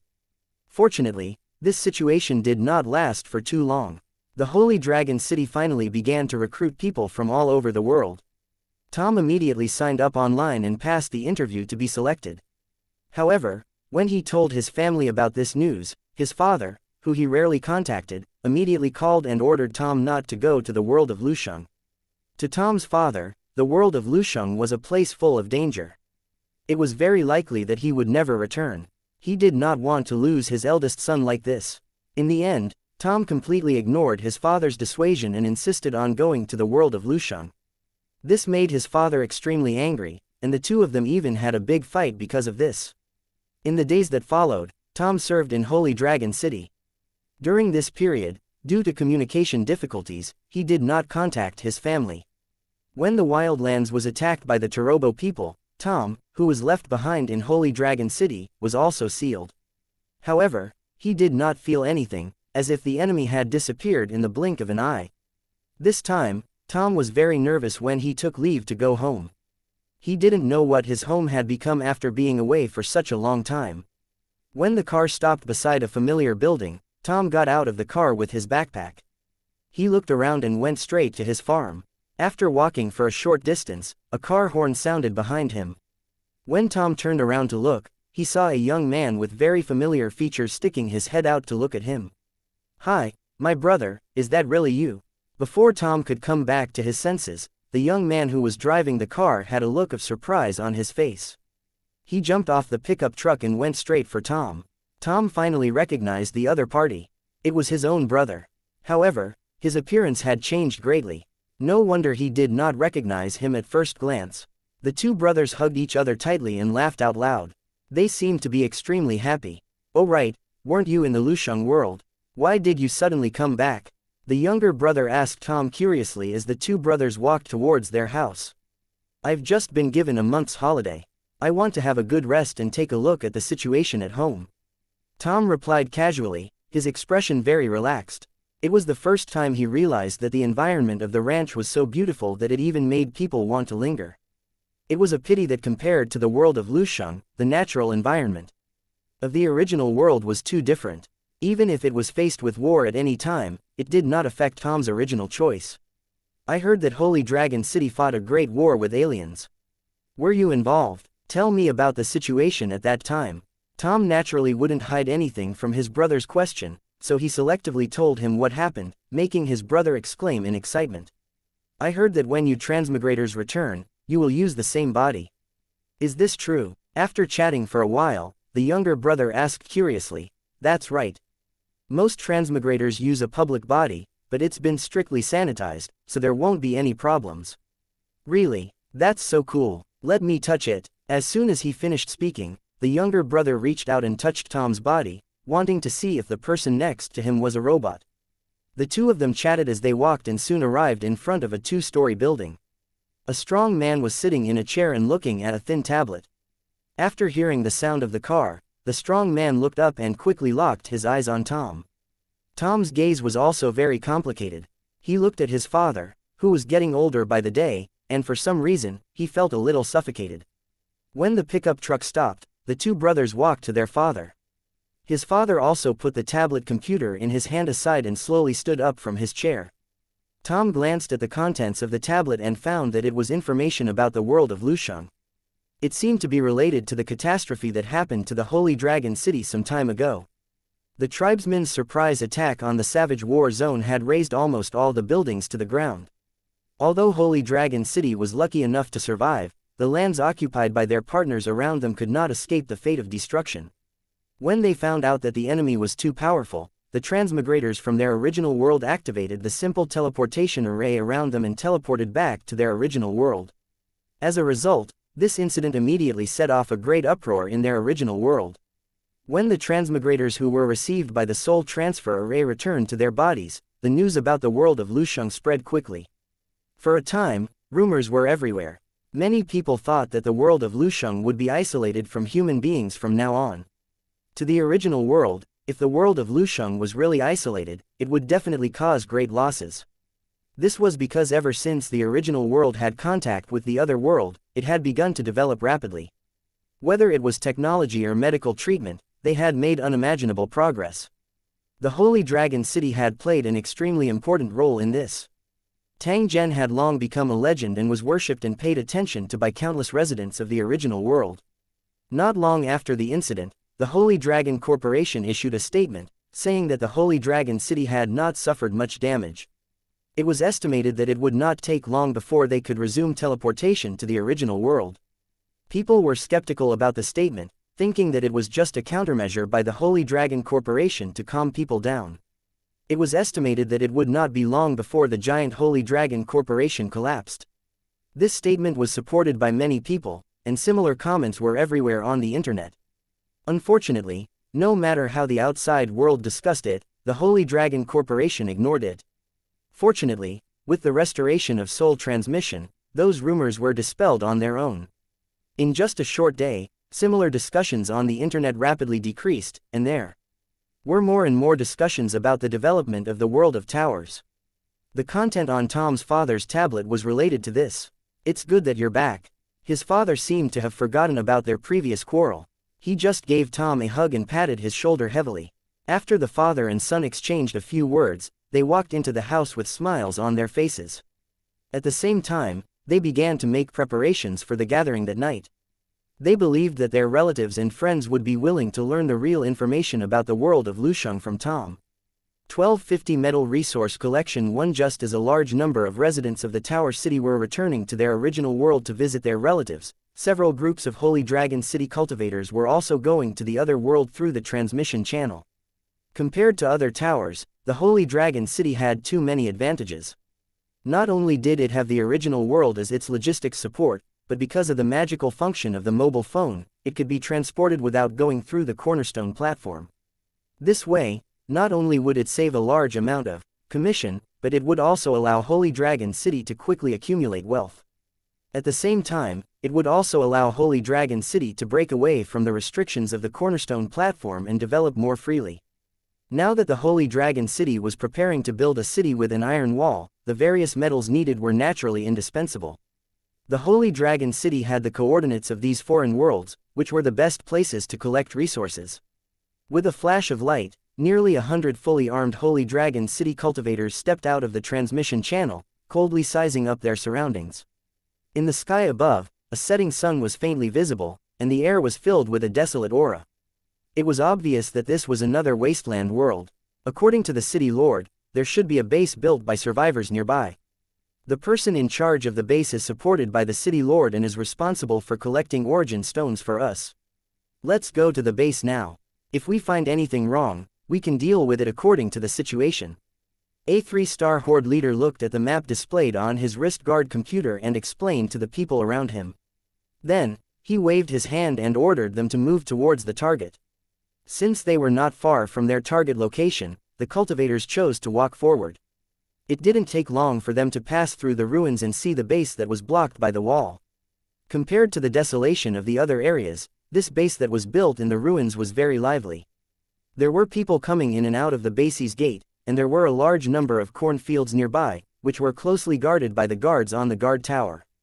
Through the wall at the entrance of the base, 2 armed robots with slightly damaged shells could be vaguely seen, pointing their cold muzzles at the road outside the base. When the Holy Dragon City cultivators appeared, they immediately attracted the attention of the base's guards.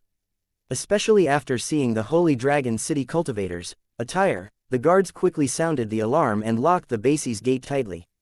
They raised their guns and aimed at the Holy Dragon City cultivators standing at the base's gate. The two spider-shaped armed robots quickly started up.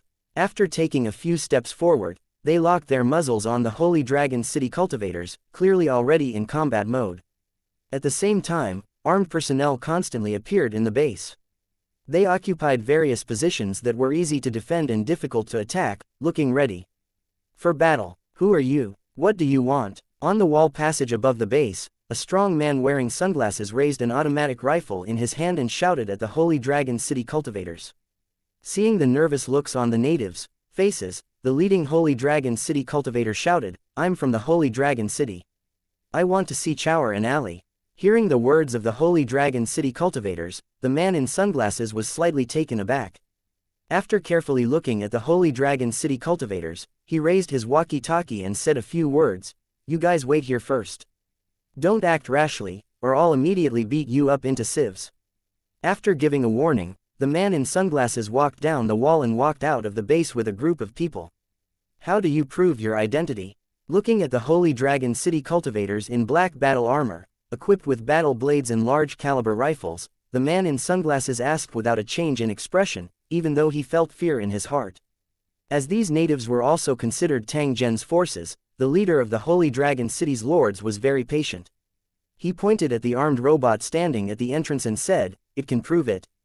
Do you want me to show it?" The man in sunglasses frowned. He didn't know what the leader of the cultivators meant, but he knew that the base relied on these armed robots to deter the surrounding ruffians. "What do you want to do?" "Be careful, it will beat you into meat paste," the man in the sunglasses said casually. He was about to describe the terrifying combat power of the armed robot to let this group of unidentified armed personnel know how powerful it was, but he found that the armed robot in combat mode suddenly put down its weapon and quickly shrank into a ball. This was the safety mode of the armed robot that would only appear after the closing command was activated. It was just that it had never been executed.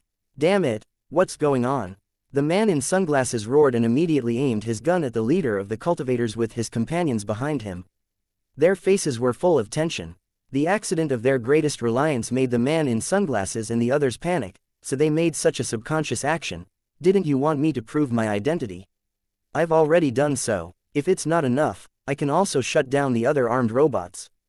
The leader of the cultivators looked at the nervous native and sneered. If the man in sunglasses was an enemy, he would have become an ice-cold corpse by now. Since they were new here, it was necessary to intimidate these natives and let them know what the cultivators of Loose City represented. Among the other worlds that Holy Dragon City could teleport to, this was the only world that had not been officially invaded. Firstly, it was because Tang Zhen was afraid of this kind of semi-finished world. Secondly, it was not worth investing too much in this world. Otherwise, it was very likely that he would not be able to make ends meet. Therefore, using the natives to collect the world's origin had become Tang Zhen's best choice. The hard work would be left to the natives to deal with, and the Holy Dragon City would just sit back and enjoy their achievements. Just as the situation became more and more tense, a group of survivors appeared at the entrance of the base. When the leader saw the man in sunglasses pointing at the cultivators from Holy Dragon City, he immediately shouted nervously, "Put down your guns. They're on our side." When the man in sunglasses heard this, he quickly put down the weapon in his hand. The killing intent of these people in front of him was too strong. It took great courage to raise it and aim at them. Only then did he realize that his clothes were soaked in cold sweat, and his legs were trembling. The one who shouted was Chower. His complexion was much better than before, and he had a trace of power. It was obvious that the survivors were very convinced of him. "Hello, I'm Chower. Did Mr. Tang Zhen ask please like and share the video on the YouTube channel Cultivation Audiobooks. You to come." Chower glanced at the cultivators and asked in a faint voice, "That's right. In addition to bringing back what the city lord wants, we've also brought a batch of supplies. I believe they should be of help to you." After hearing the leader's words, Chower's face revealed a trace of a smile. He then motioned for the cultivators to follow him into the base, attracting the curious gazes of many survivors along the way. Because of Chower's careful management, a large number of survivors had already gathered in the base. The streets were very lively, and many vendors were selling goods.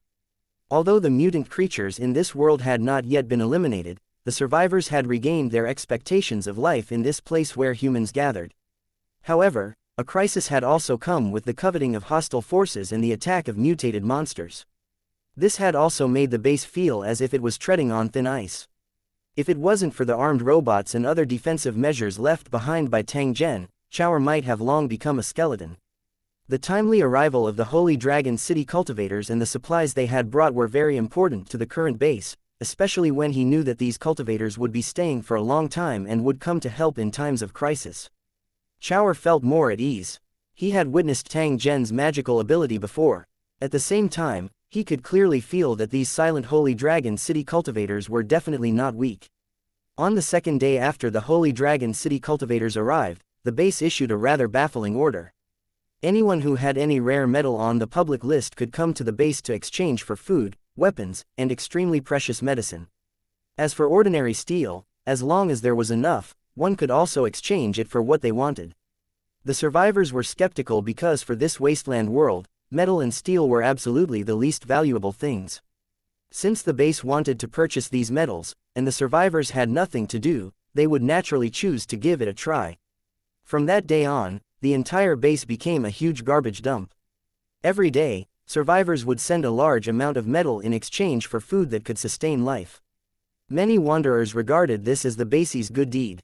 They thought that the base was using this method to help the survivors, but they were unwilling to admit it. Due to the cultivators' collection and the exchange of the wanderers, the Holy Dragon City had a stable source of metal. The base had also become more and more famous due to a strange combination of circumstances, attracting more survivors to seek shelter there. 10 years later, with the help of the Holy Dragon City, the base had become a huge city. The medicine to fight against the mutants had also been successfully developed. The survivors had finally welcomed the dawn of hope.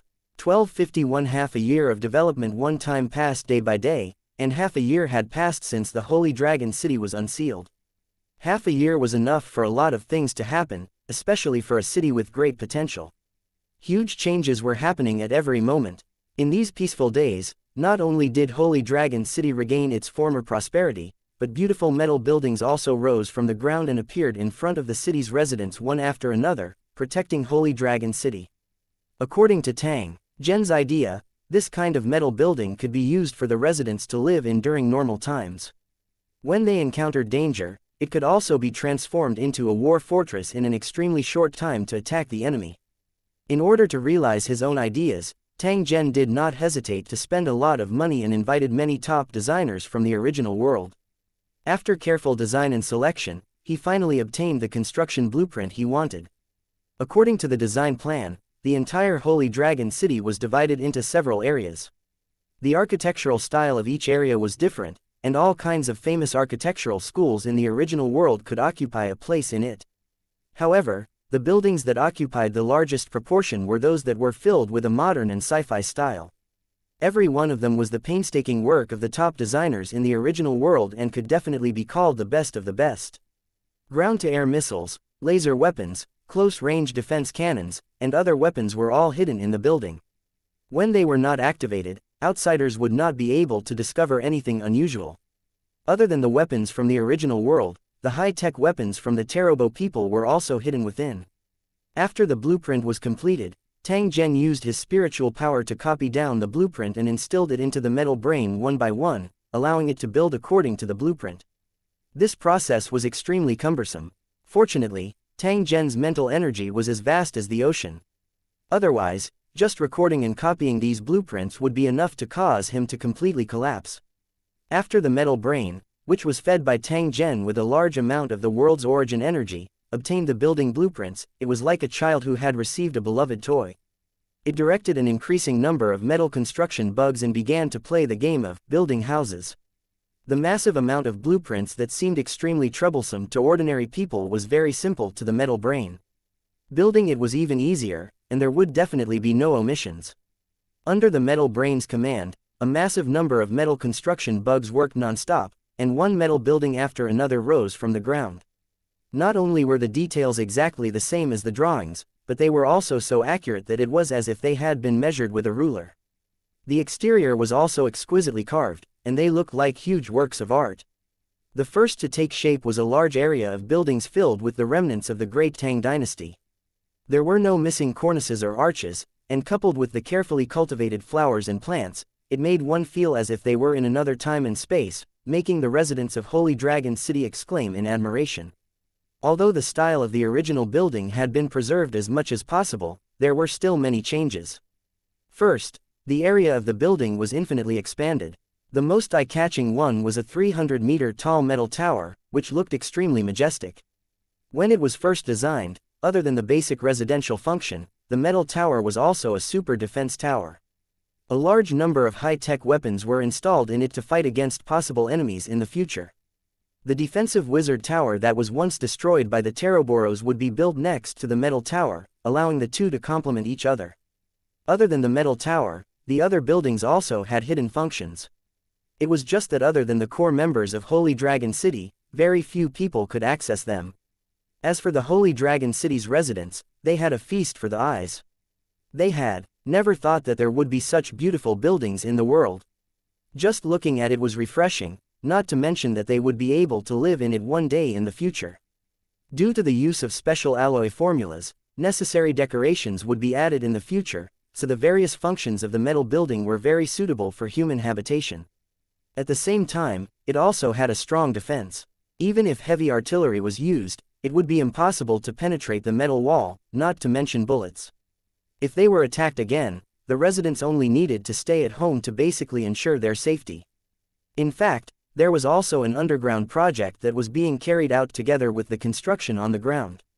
Even the residents of Holy Dragon City did not know that the ground under their feet had been gradually hollowed out. At the same time, it was replaced by a complex and solid multi-layered metal space, just like a cabin, and it was still expanding. In these underground metal spaces, there were also enough space for thrusters to be installed to ensure that one day, the entire Holy Dragon City could fly into the sky. Of course, this was only a plan. With the Holy Dragon City's current means, they could not do this.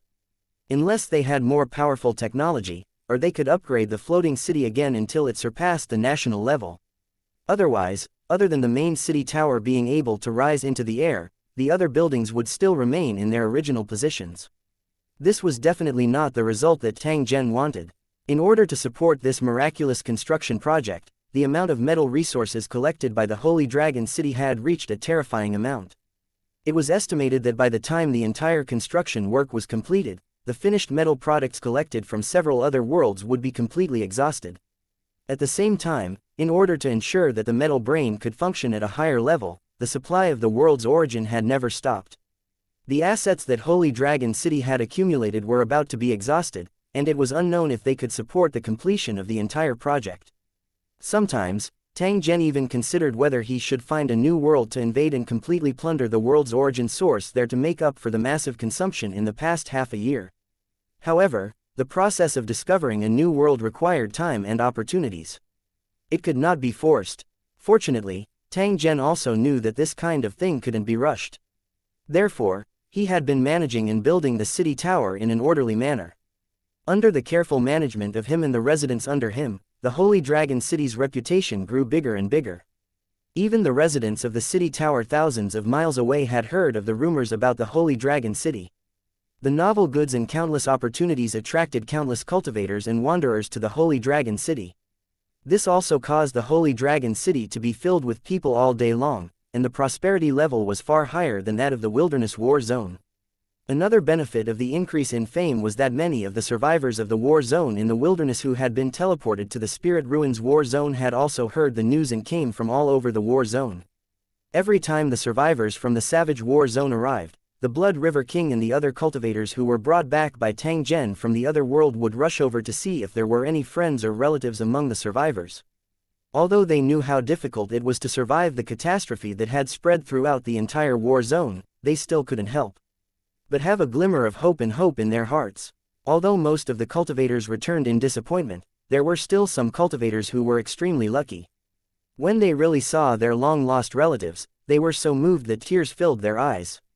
After these Lusheng survivors who once belonged to the Wilderness War Zone arrived, they would basically choose to stay near the Holy Dragon City because the Holy Dragon City would never bully them. Instead, they would be given appropriate care. Moreover, with the gradual development of the Holy Dragon City, there were more and more opportunities. There was even a chance to become a resident of the city.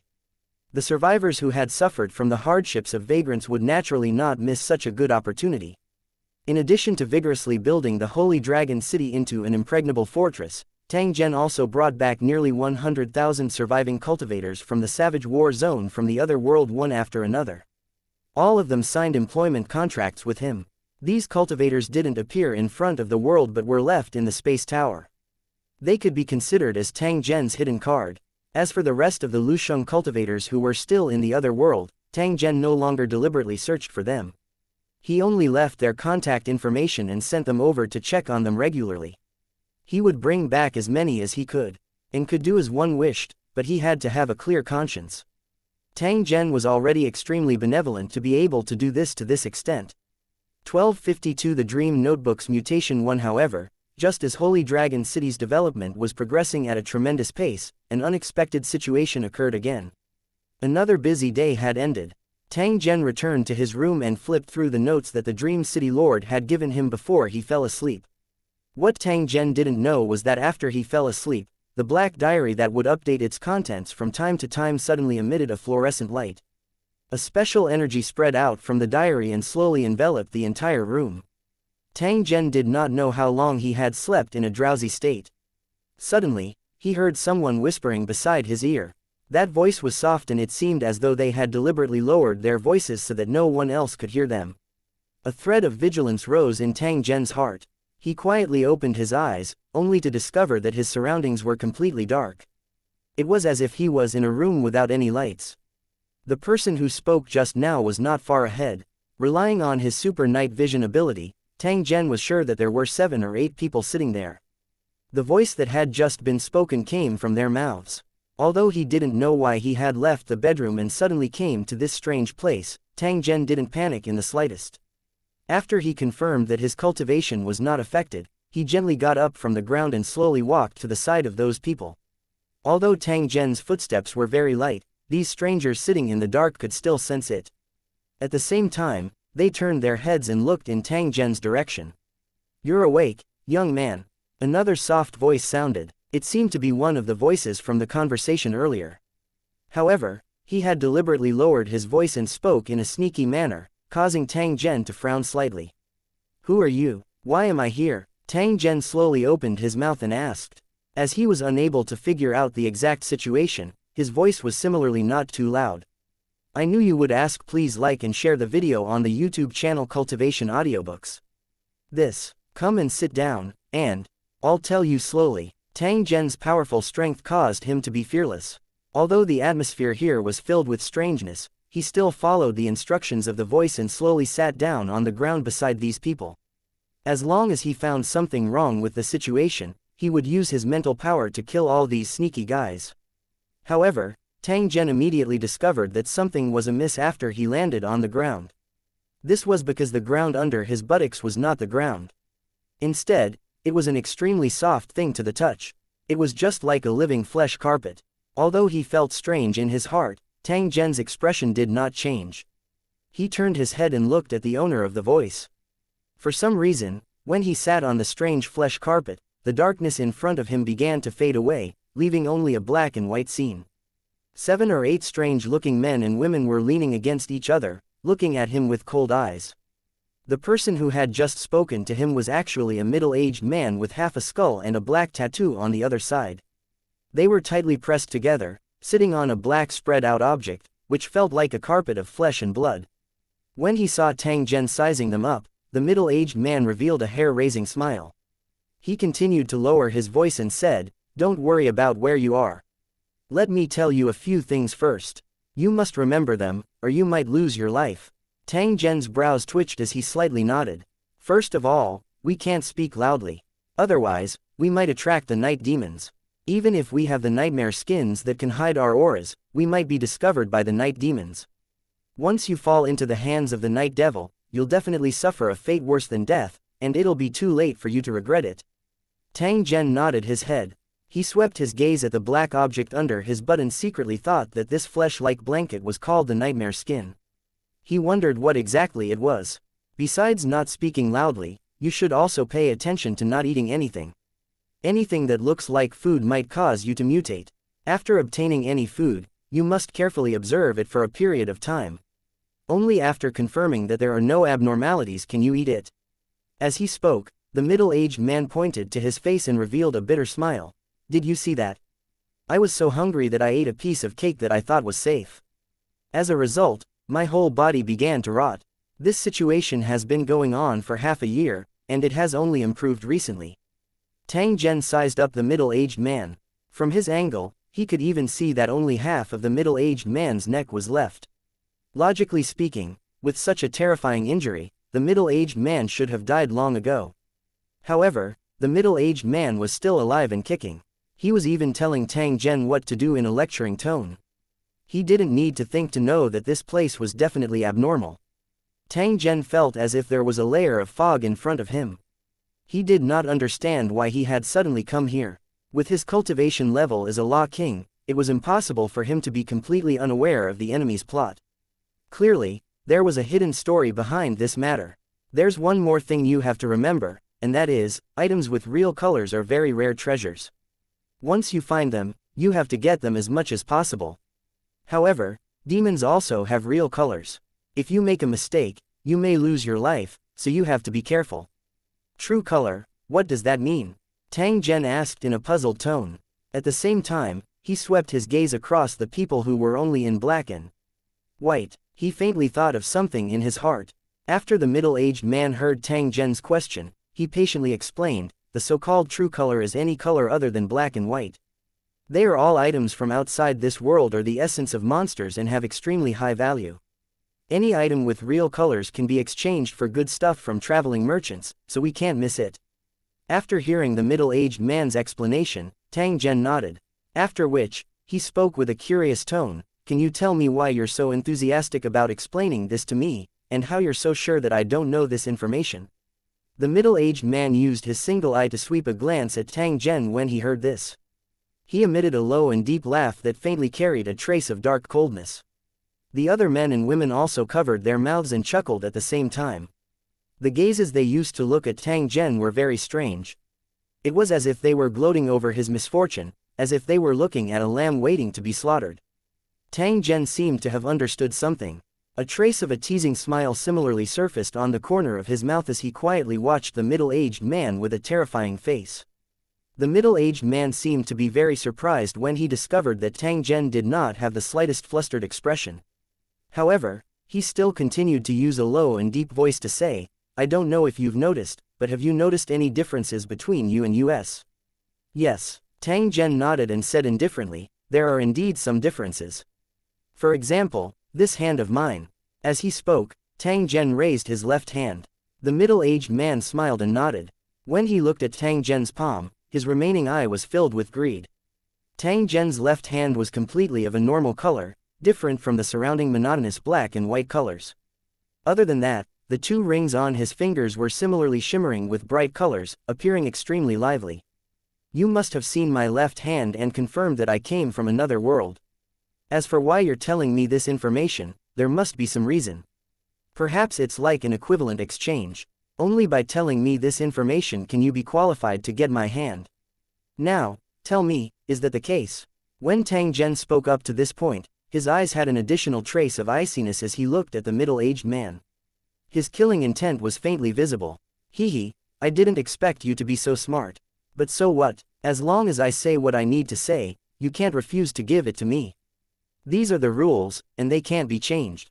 At this point, the middle-aged man's face showed a hint of ferocity. He pointed to his empty eye sockets and said, did you see that? I'm actually the same as you, from another world.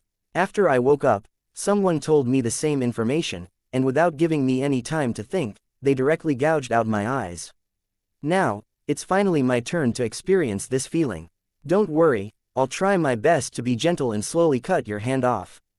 I guarantee that you'll be able to see the entire process clearly. When the middle-aged man said this, his laughter became even colder, and the remaining half of his face twisted and twitched. Are you sure I'll let you do whatever you want? Can't I just run away? Tang Zhen looked at the middle-aged man and continued to ask, please like and share the video on the YouTube channel Cultivation Audiobooks. In a faint tone, escape, in your dreams. The middle-aged man pointed at the nightmare skin that Tang Zhen was sitting on and said, once you sit on this nightmare skin, you can't leave unless you wait until dawn. Try it if you don't believe me. Tang Zhen moved a little when he heard this and discovered that it was as if he had grown on a nightmare's skin. He was completely unable to move. 1253 Choosing the wrong target to scheme on. After realizing that he was tied up, Tang Zhen ignored the middle-aged man. Instead, he sized up the strange thing called nightmare skin with interest. Speaking of which, this nightmare skin was quite magical. Although it looked like an inanimate object, when one touched it with their hands, they could feel that it was a living thing. Even if it was dead skin shed from a nightmare, it could still survive independently and even have the possibility of evolving into a complete body. Every time someone sat on the nightmare hide, the pores would produce countless tough hair, silently holding the person tightly. At the same time, the edges of the nightmare hide would curl up, trying to wrap around the person sitting on it. The middle-aged man and the others were very particular about their sitting positions. They each pressed down on a part of the boundary of the skin, which prevented it from curling up. However, even so, the nightmare skin did not stop struggling. After being wrapped by the nightmare skin, it would automatically absorb the blood essence of the trapped creature, draining its flesh and blood, and finally turning it into a dry corpse. As long as it absorbed enough life essence, the nightmare hide would undergo a mutation. Its size would gradually increase and thicken, until it grew into a terrifying nightmare again. In this world, the skin of a nightmare wasn't anything rare. It could often be found in the corners of some buildings. Many of them were discarded during the evolution of a nightmare, and were basically in an open state. As for the rolled-up nightmare skins, there were skeletons wrapped in them without exception, indicating that it had once devoured a careless fellow. Of course, Tang Zhen was temporarily unaware of this situation. He only knew that the hair from his nightmare skin had tied up his legs. It was precisely because of this that the middle-aged man appeared fearless.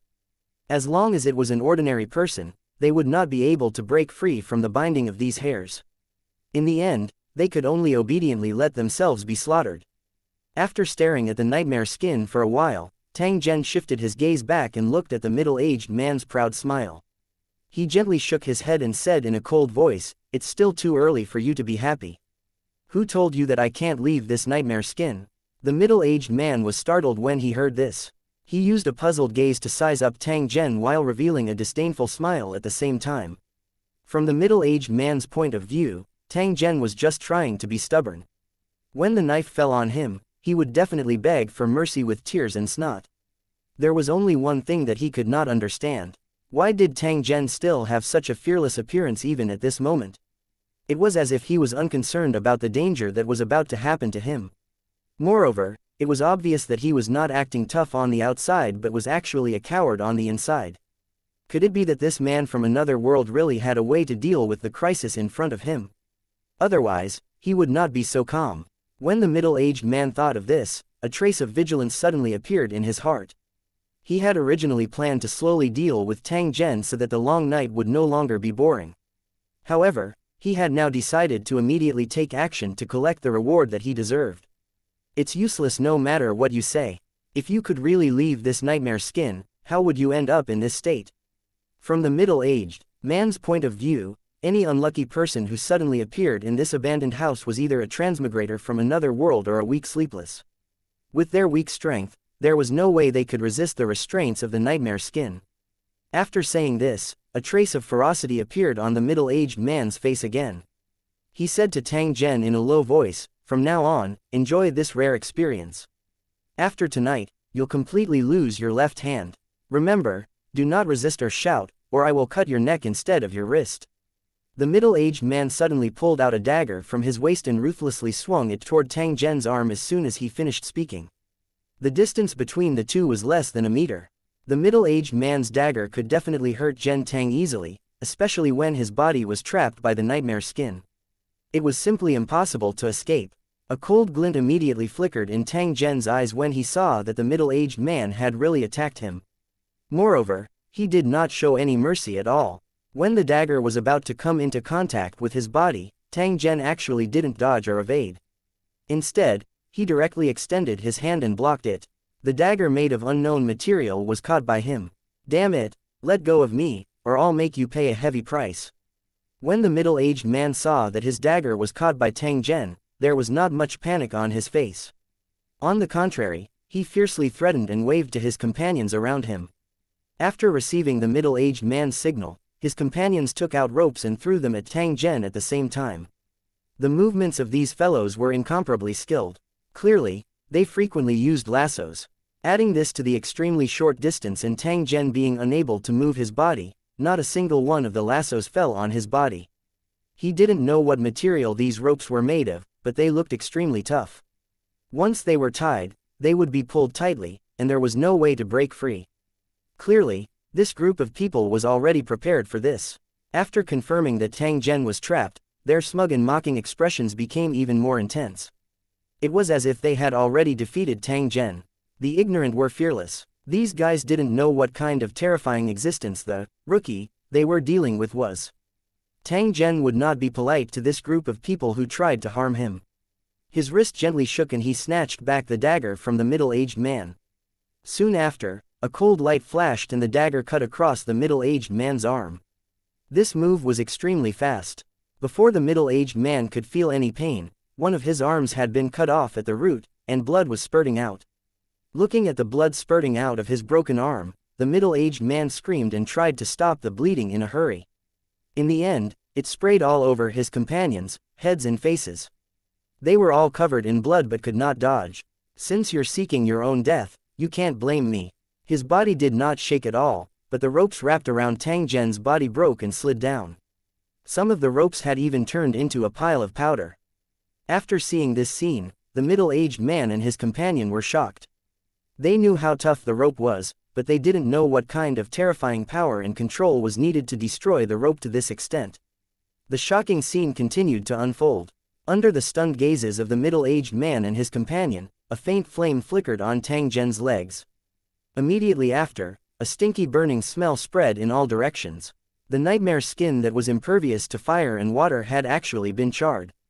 It was the part below Tang Zhen's body that had been completely carbonized. What nightmare skin? It seems like it's nothing more than this. Tang Zhen coldly snorted and slowly stood up from the ground. He looked down at those people whose faces were filled with fear from above as the corner of his mouth was lifted into a trace of a cruel smile. 1254 Dream World 1. Listen up, all of you. Now, you have to answer whatever I ask. If you hide even a single word, you'll definitely end up in a worse state than him. Tang Zhen extended his hand and pointed at the middle-aged man who was still screaming miserably. His tone was filled with killing intent, and it seemed to have caused the temperature of the air to drop by a few degrees. These fellows who were unable to move immediately nodded. They were clearly aware of the current situation.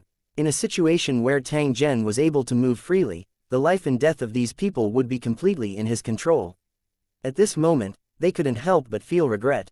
Why didn't they leave one person behind to stay by the side of the dream demon hide to prevent any accidents from happening? Of course, this was just a thought. Although they understood the benefits of doing this, few people would do it normally. Whenever night fell, those night demons with extremely sharp senses would wander around. They could smell the scent of living people from a few kilometers away, and then they would swarm over to hunt. Therefore, at night, people would choose to sit on the nightmare skin and use its aura to hide themselves. Otherwise, it was very likely that they would not live until dawn. At this moment, although everyone nodded to show their cooperation with Tang Zhen, they were also secretly praying in their hearts. They hoped that those wandering night demons would be able to smell Tang Zhen's living breath and rush here to tear him into pieces. Other than that, there was no other way to get out of the crisis in front of him.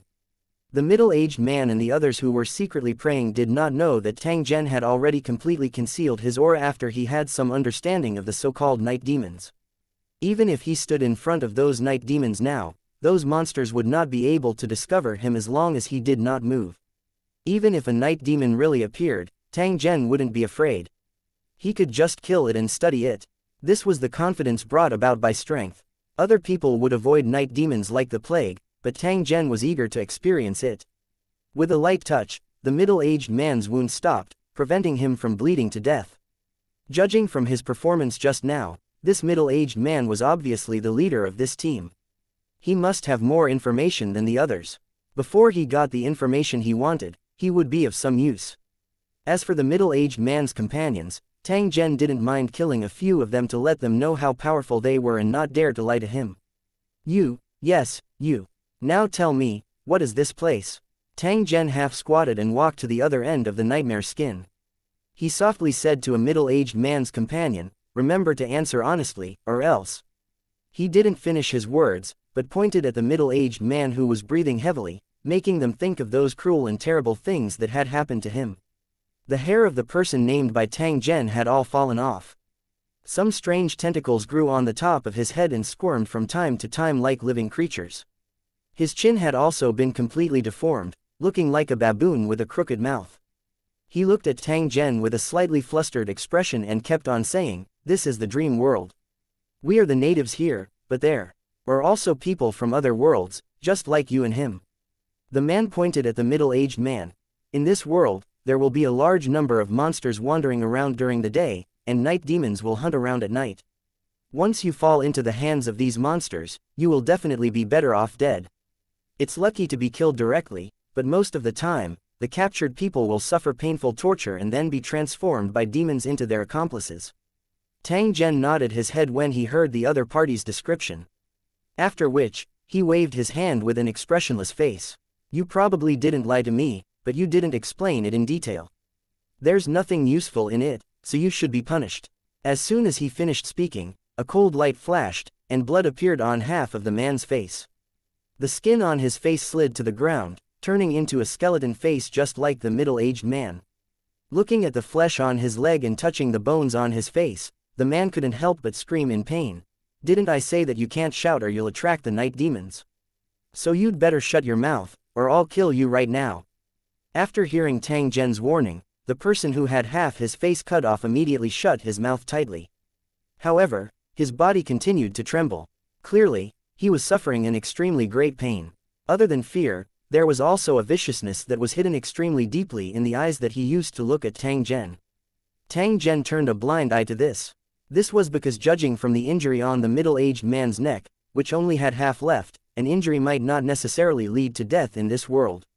At the very most, he would only suffer some pain. However, the tragic state of their companion still frightened the people around him. Although they knew that they would not die from this kind of injury, the pain they had suffered was real. They did not want this kind of encounter to fall on them. Therefore, when Tang Zhen extended his hand and pointed at the second person, the other party did not have the slightest hesitation.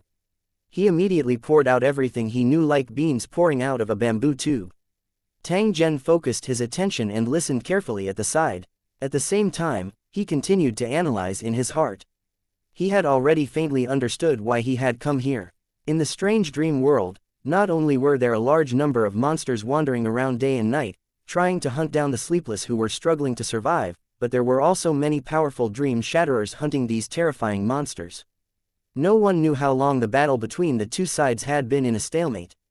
The number of casualties between the two sides was also increasing. However, the number of monsters had never decreased, and the camp of the Dream Crusher had never been cut off. The reason was that both sides had the ability to resurrect. Monsters could resurrect after they died, and so could the Dream Crusher. The two sides had been fighting for many years, and they would not rest until one of them was dead.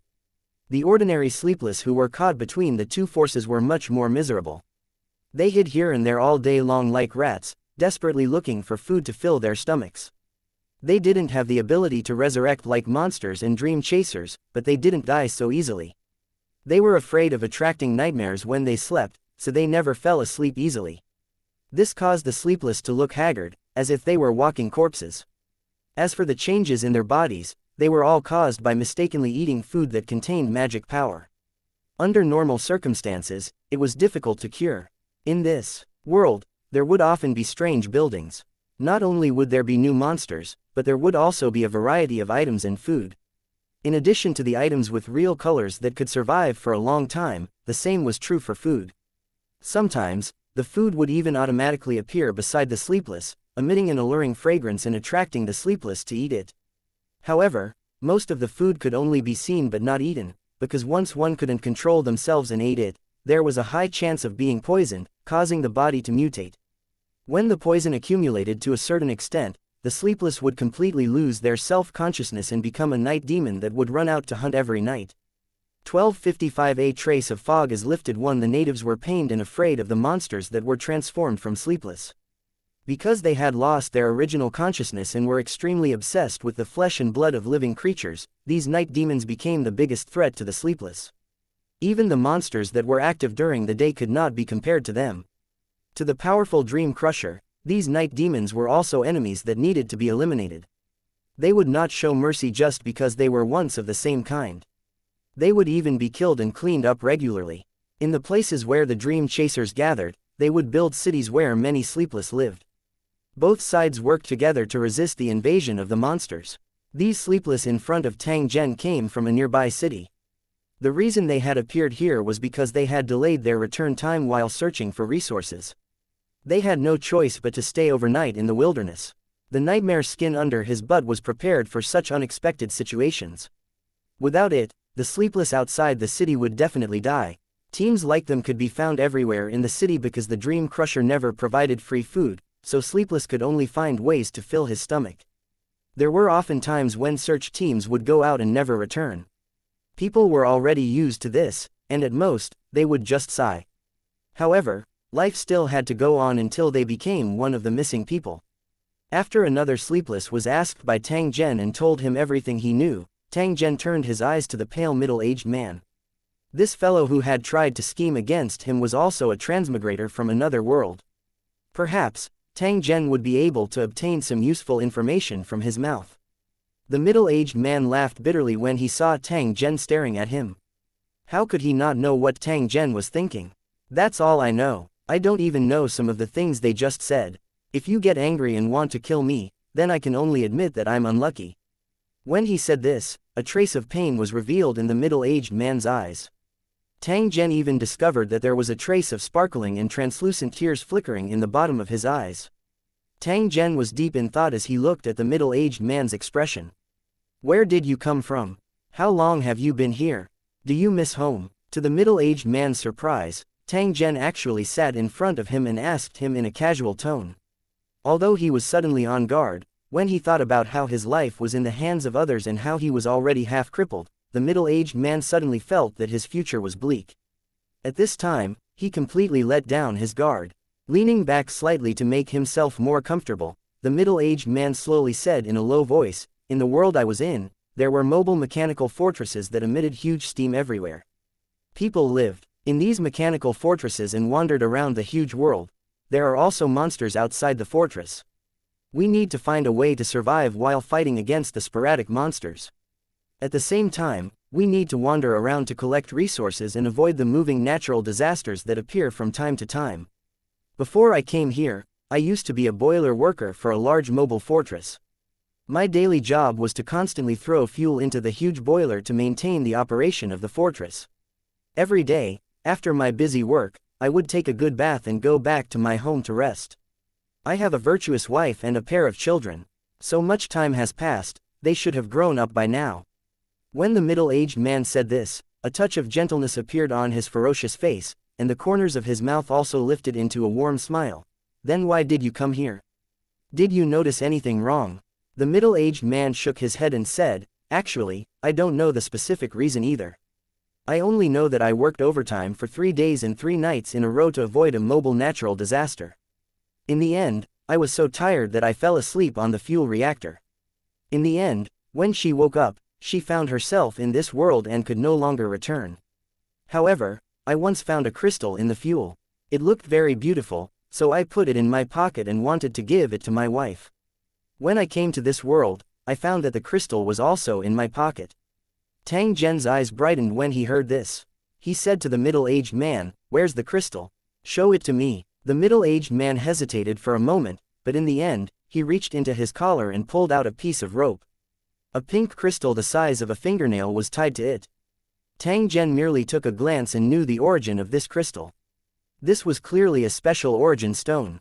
However, it was different from the origin stone that Tang Zhen had seen before. This origin stone had a trace of special energy lingering on it, and it seemed to be intertwined with the middle-aged man's aura. So even if this crystal is lost, you can still vaguely sense its location and find it. The middle-aged man was stunned. He asked in a puzzled tone, "How do you know?" "This thing was indeed lost twice, but I managed to find it back in the end. In order to prevent it from being lost again, I tied it up with a rope."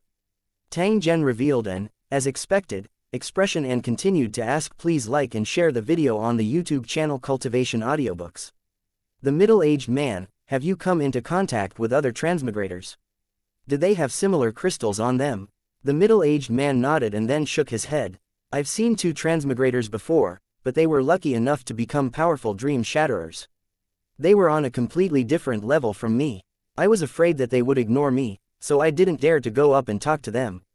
When he said this, a hint of shame appeared on the middle-aged man's face.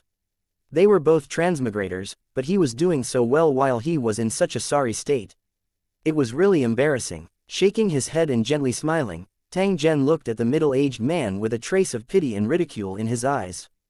This fellow had missed the opportunity to change his fate because of his own cowardice and ridiculous self-esteem. Fortunately, this guy was lucky to have met him by chance. Although he would become a test subject, at least it was much better than being on his last legs. However, Tang Zhen did not mention this matter for the time being. Instead, he asked another question. Are you sure that I'm a transmigrator, so you're in a hurry to tell me some things? Then, you'll follow the strange trading rules and take away the items that have real colors from me. What's going on? Hearing Tang Zhen mention this matter, the middle-aged man's body trembled. He thought that Tang Zhen wanted to settle old scores, but he still replied honestly, this is what I heard from the sleepless who dug out my eyes. Actually, I don't know the exact reason. However, when we saw you, there seemed to be a voice in our minds telling us that if we told you what we just said, we might get something in return. The only thing of value on you should be something with real colors, so that should be my reward. Tang Zhen was completely speechless when he heard the middle-aged man's words. He finally knew why this transmigrator in front of him was in such a miserable state. It was because this fellow was an unlucky fool. In fact, Tang Zhen had already faintly understood the specific reason, but it was definitely not like what the middle-aged man had said. If Tang Zhen was just an ordinary transmigrator and had the misfortune to meet this idiot in front of him, his future life would probably be as miserable as his. 1256 Fates Prank 1. Tang Zhen had already guessed the specific function of this origin stone that the middle-aged man valued greatly. It should have been deliberately projected into the greater world by the principal will of this world, like an admission permit, and bound to the spiritual fate of the person who picked it up. After the binding process was completed, the person who picked up the origin stone would travel to this strange world in a muddled state due to mental exhaustion or great stimulation. Because they were bound to each other, the transmigrators could clearly sense the location of the origin stones. It was absolutely impossible to lose them. The function of the stone of origin was definitely not as simple as bringing a traveler to the dream world.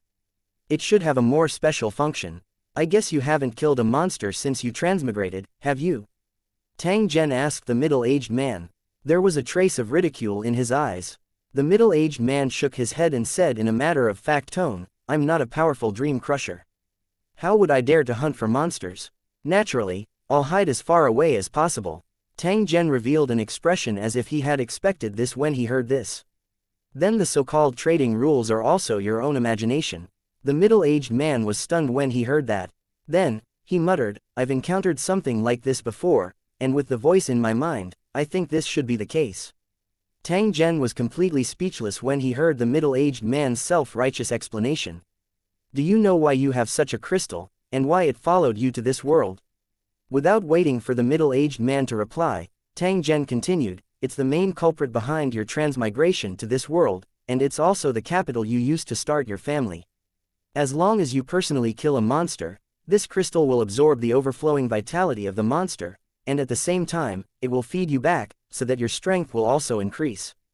The middle-aged man was startled when he heard this. His only remaining eye glared at Tang Zhen as he used a puzzled tone to say, is what you said true? You're not lying to me, are you? How is that possible? Tang Zhen coldly laughed. He ignored the middle-aged man's shock and continued, the reason why you didn't discover this secret was because you were too unlucky. The moment you transmigrated to this world, you met a self-righteous idiot sleepless. After he told you about the rules of this world, he greedily and short-sighted dug out your eyes, thinking that it was a reward for himself. In fact, the real reward was the reward that you had to give to the other party after you became strong. That eye of yours with real colors was actually your golden finger, but it was dug out before you could use it. Without your cheat and not daring to hunt for monsters, it would be a miracle if you could make a name for yourself. Tang Zhen continued to attack as he looked at the middle-aged man, who had clearly fallen into a dazed state and had an incomparably complicated expression. The most infuriating thing is that you still don't understand what's going on, and you still want others to repeat your tragic fate. If I were an ordinary transmigrator, and after you cut off my hand, I would be completely destroyed by you and become a piece of trash like you. The middle-aged man's eyes were out of focus as he looked ahead, muttering, "Impossible, this can't be real. You're lying to me. Yes, you're lying to me. I'm lying to you, He Yingluo." Slowly standing up from the ground, Tang Zhen looked at the middle-aged man who was already tormented by regret to the point that he was about to collapse. He used an ice-cold tone and said, "Whether you admit it or not, you're a piece of trash now. You're almost beyond redemption. However, things are not irreparable yet. As long as you are willing to listen to my arrangements, it is still possible to get out of your current situation and become a strong person like the Dream Crusher." After the middle-aged man, who was originally like mud, heard these words, his eyes immediately erupted with a bright radiance. He did his best to straighten his body and looked at Tang Zhen in front of him with an anticipating expression. "If what you said is true, and you can make me as strong as the Dream Crusher, then I, Gus, will leave my rotten life in your hands." The middle-aged man's tone carried a hint of determination. He knew that if he couldn't get rid of his current identity, he would die in an unknown corner sooner or later, or become a member of the Night Devil, living a life worse than death. As for seeing his wife and children whom he missed day and night, he could forget about it. Tang Zhen nodded his head in satisfaction. Clearly, the middle-aged man called Guc was not that unbearable. Other than being a little stupid, the reason why he had ended up in such a state was also related to those accidents that happened by chance. However, fate was always so unpredictable. It would often tease people until they wished they were dead. Just when you were about to give up all hope, there would be a chance of survival in front of you. Whether or not he could grasp this opportunity to change his fate would depend on what he did. "How are your injuries? If there's no problem, we can start now." After hearing Tang Zhen's question, a smile appeared on Gu's sinister face. He spoke in an uncaring tone, "Don't worry, as long as the head is still there, I won't die. The injuries on my body will recover sooner or later. At most, I'll suffer a little." Tang Zhen nodded his head. He had already understood this point from the mouths of these sleepless. While he was secretly amazed, he was also a little interested in the cause of this situation.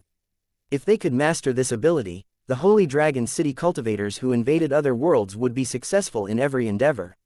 With a wave of his hand, a flame appeared out of thin air. Different from the monotonous black and white around him, it flickered with vivid colors and fell directly on the middle-aged man. Everyone clicked their tongues in wonder after seeing this scene. They did not expect that Tang Zhen would be able to create an item with real colors just by casually doing it. Gus watched nervously as the flames landed on his body, but he realized that the flames did not burn him. However, he was shocked to discover that the nightmare skin that was holding him in place started to shake, and the fine hair turned to ashes in the blink of an eye. Slowly standing up from the ground, Gus looked at Tang Zhen with anticipation and said, "As for what we should do next, as long as you tell me, I will definitely carry it out."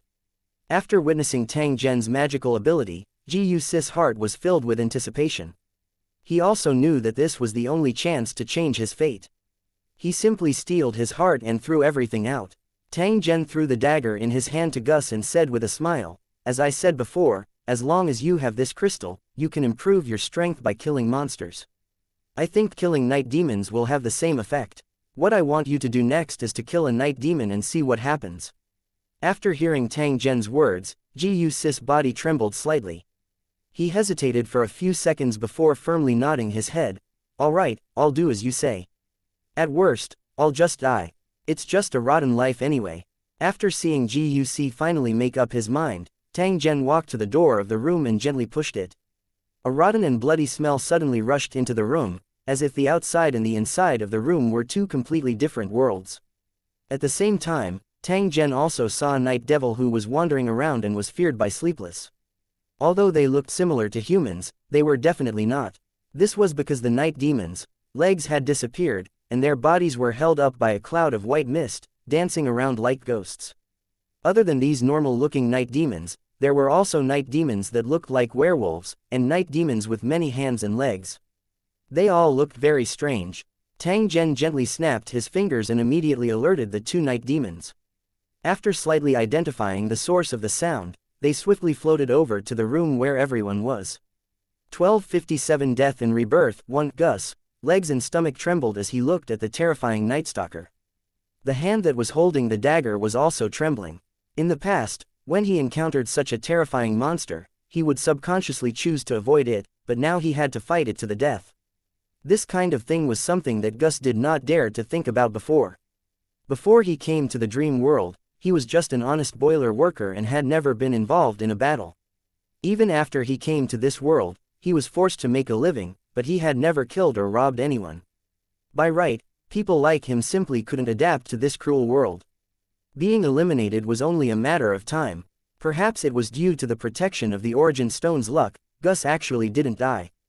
Instead, because of his good character, he obtained the acknowledgement and loyalty of several Sleepless, and they formed their current team. Unfortunately, that kind of life was completely gone. Next, he was going to face the biggest challenge of his life. If he survived, he might be able to change everything. If he died, he could not blame anyone. After all, this was his own choice. Kill them, or you'll die. Tang Zhen's ice-cold voice sounded out, causing Gus' spirit to jolt. He gritted his teeth and let out a low roar before charging towards the night demon that was less than 10 meters away from him. The two night demons noticed Gus when he moved, and they made excited hissing sounds as they pounced at him with their fangs bared. Smash it, go to hell. Gus slammed into the Night Stalker at the front, his remaining arm brandishing a dagger and piercing it into the Night Stalker's body. The night demon did not seem to feel anything. Instead, it waved its sharp claws and ruthlessly pierced Gus' shoulder, tearing away a large piece of flesh with a strong pull. Gus' body trembled in pain, but he continued to brandish his dagger madly, continuously stabbing at the Night Stalker's body. In the end, he simply threw the Night Stalker to the ground and brandished his dagger to stab at the Night Stalker's eye socket, which was flickering with white flames. As for the other Night Stalker that was attacking him from behind, Gus had no time to care about it. All he could think about was killing the Night Stalker beneath him. The Night Stalker was still struggling at first, but it didn't take long for it to stop moving, and the flames in its eye sockets slowly extinguished. Gus was now covered in blood, but he still struggled to stand up. He turned around and pounced at the other Night Stalker that was devouring his flesh and blood. The dagger in his hand was lost, but the blood-red eyes of Gus did not seem to care. At this time, his eyes were extremely crazy, and he directly pounced on the night demon's attack. He used his arms to hold its neck tightly, unwilling to let go no matter what. Crack! With a crisp sound, the night demon's neck was snapped by Gus. As it stopped struggling, the white flames in its eyes were extinguished. After releasing the night demon's limp body, Gus slowly knelt on the ground and let out a soundless, wild laugh. He felt that all the grievances he had suffered had been completely vented through this battle. His initial cowardice and inferiority had also vanished with the death of the Night Devil. Even if Tang Zhen was lying to him, Guc had no regrets for being able to throw away his cowardice before the end of his life and engage in a hearty battle. Tang Zhen gently nodded as he looked at Guc, who was kneeling on the ground while covered in blood. A trace of approval was revealed in his eyes. This honest, slow, and unhappy middle-aged man's performance in the battle was eye-catching. If he had done so earlier, he might not have ended up in this state. He was a traveler who had the blessing of this world's original will, but in the end, he was running around for food like an ordinary Sleepless. If word of this got out, he would definitely be laughed at by his own kind. The next step would be to see if the principal will of the world favored this guy. If things were not as he had speculated, then Gus' life would be difficult to keep. Under Tang Zhen's unblinking gaze, Guc's aura became weaker and weaker, as if he would die at any moment. However, he raised his head with great difficulty. He tried his best to lift his eyelids that were covered in blood. He stared at Tang Zhen and revealed a smile with great difficulty. "If I die, please let my companions go. They are just pitiful people. Even if we've done something outrageous, we've been forced to do it. Who asked us to live in such a world?" After saying this sentence intermittently, Gus' head suddenly drooped down, and his life aura completely dissipated. Is he dead? It shouldn't be like this. Tang Zhen looked at Guc's corpse. A trace of doubt flashed across his eyes as he spoke in an indifferent tone. As for Gus' companions, they were all secretly crying. They had watched their boss die in front of them, but they could not help at all. The pain in their hearts was indescribable. The eyes that were looking at Tang Zhen from behind were also filled with disgust and killing intent. However, there was even more helplessness and sorrow. Compared to an expert like Tang Zhen, an ordinary sleepless was like an ant. Not only did they not have any ability to resist, but they could also be punished at any time because of an unintentional offense. The number of sleepless killed by the Dream Crusher was not much less than the number of sleepless killed by the monsters. In fact, compared to the monsters, the sleepless were more afraid of the Dream Crusher. Tang Zhen ignored the malicious gazes behind him. He only stared unblinkingly at Ji Yu's corpse as a doubt gradually surfaced on his face. Something's not right. Normally, after a person dies, there should be a trace of scattered spiritual power. Why didn't I sense it? Tang Zhen slowly walked to the side of Ji Yu's corpse. He extended his hand and gave it a push. The corpse that was covered in injuries fell to the side. The only eye that opened was filled with unwillingness. This situation is very similar to the operation of the soul transfer array. Every time the bound person dies, the soul will be absorbed by the person who is being transferred, and then wait for a host to be reborn. Tang Zhen's eyes immediately brightened when he thought of this. A smile once again appeared on his face. My guess was right, Gus didn't die at all. Tang Zhen shook his head again when he said this. He softly said, that's not right. Gus is already dead, but he has been reborn. This is clearly related to the origin stone. Just as he said this, Tang Zhen suddenly turned his head and looked at a certain corner of the night. He smiled at those sleepless who were still sad and tearful. You don't have to be sad anymore, because your boss has returned. Everyone was stunned when they heard Tang Zhen's words. However, they quickly recalled the words that Tang Zhen had said to Ji Yusi earlier. A trace of anticipation immediately appeared in their hearts. If boss really became the Dream Crusher, he might really be able to come back to life. Following the direction pointed by Tang Zhen, everyone heard a series of light footsteps. Immediately following that, a familiar figure appeared in front of the house. It was the already dead Gus. At this moment, he was only wearing a single layer of clothing. All the injuries on his body had completely disappeared, and his broken arm had regrown. Even the eye that Sleepless had dug out had been completely restored. It was a pity that it was just an ordinary eye, without any signs of real color. Gus, who had just been given a new life, had a face filled with emotion. He swept his gaze over his unusually happy companions, smiled, and nodded. He then turned his head to look at Tang Zhen. Mister, you've given me a new life, please accept Gus, Bo. As Gus spoke, he knelt on the ground and kowtowed deeply to Tang Zhen. After a long time, he raised his head in a daze. 1258 The return of the monsters. One unknowingly, the pitch-black night sky gradually faded away, and a sliver of dawn gradually appeared. The nightmare skin that sat under Sleepless's butt retracted its dense hair the moment the night sky dissipated, turning back into a thin and dry leather that looked unremarkable. The Sleepless that had been bound for an entire night stood up and quickly gathered in front of Gus, congratulating him. After their boss became a Dream Crusher, he would definitely take care of them. Perhaps from then on, they would not have to risk their lives to look for food. The good days seemed to be approaching.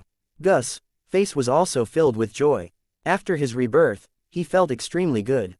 Not only had all of his internal injuries disappeared, but his body was also filled with endless power. It was as if he could collapse a wall with a single punch. In fact, this was just his illusion. Compared to a true powerhouse, Gus was still far from it. He was only a little stronger than an ordinary Sleepless. However, as long as Gus did not die and worked hard to increase his strength, he would become a true powerhouse sooner or later. Tang Zhen did not care about the cheering crowd. Instead, he kept staring at the street outside. He watched as the wandering night demons entered the buildings and quickly disappeared without a trace. What appeared before him was still a black and white world that looked lifeless. At the same time, black dust kept falling from the sky, as if it was the ashes of some burning object. With the disappearance of the Night Devil, another dangerous monster jumped out. It was another monster with real colors and was also the real enemy of the Dream Crusher. Gus had once heard from the Dream Crusher that these monsters did not belong to this world, but they were different from transmigrators. They were all pure invaders. The mission of the transmigrators and the Dream Chasers was to kill all these intruders and restore the peace and stability of the Dream World.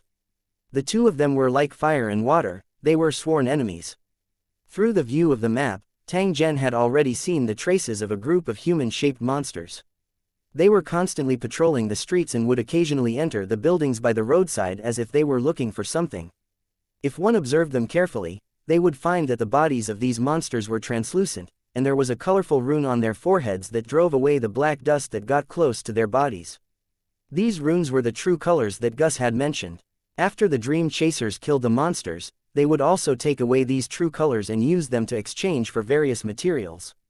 As for the specific operation, GUC had no way to give Tang Zhen an answer because of his low status and had never come into contact with it. Other than these humanoid monsters, Tang Zhen also saw some huge monsters that appeared out of thin air. Their appearance was ferocious and terrifying. They were constantly walking in the wilderness and destroying everything they encountered along the way. Just as Tang Zhen was about to go and see where these demonic creatures came from, he faintly heard someone calling him from far away. It seemed to be Mirong Ziyan's voice. At the same time, he also felt a mysterious force appear, as if it wanted to drive him away from this world. Tang Zhen was very familiar with this mysterious force. It was the power of law that the world's principle will possessed. It isolated the space around Tang Zhen in an attempt to expel him, an illegal trespasser. I may have to leave for a while. If you have nothing else to do, wait for me here for a day. Tang Zhen frowned and thought for a moment before turning around and speaking to GUC beside him. No problem, I'll be waiting for you here. After nodding in agreement, Gus thought for a moment and asked, is there anything you need me to help you with? Although Gus had become a dream crusher after his rebirth, he did not dare to show any disrespect to Tang Zhen. Instead, he became even more humble. In addition to being grateful to Tang Zhen for changing his fate, Gus was also very clear that he was still extremely weak in front of Tang Zhen. Perhaps the other party only needed a casual blow to crush him into powder. Only by obediently following orders and serving Tang Zhen obediently would he be able to live on peacefully and even have the opportunity to become a true expert. You can't meddle in my affairs, so just wait for me obediently.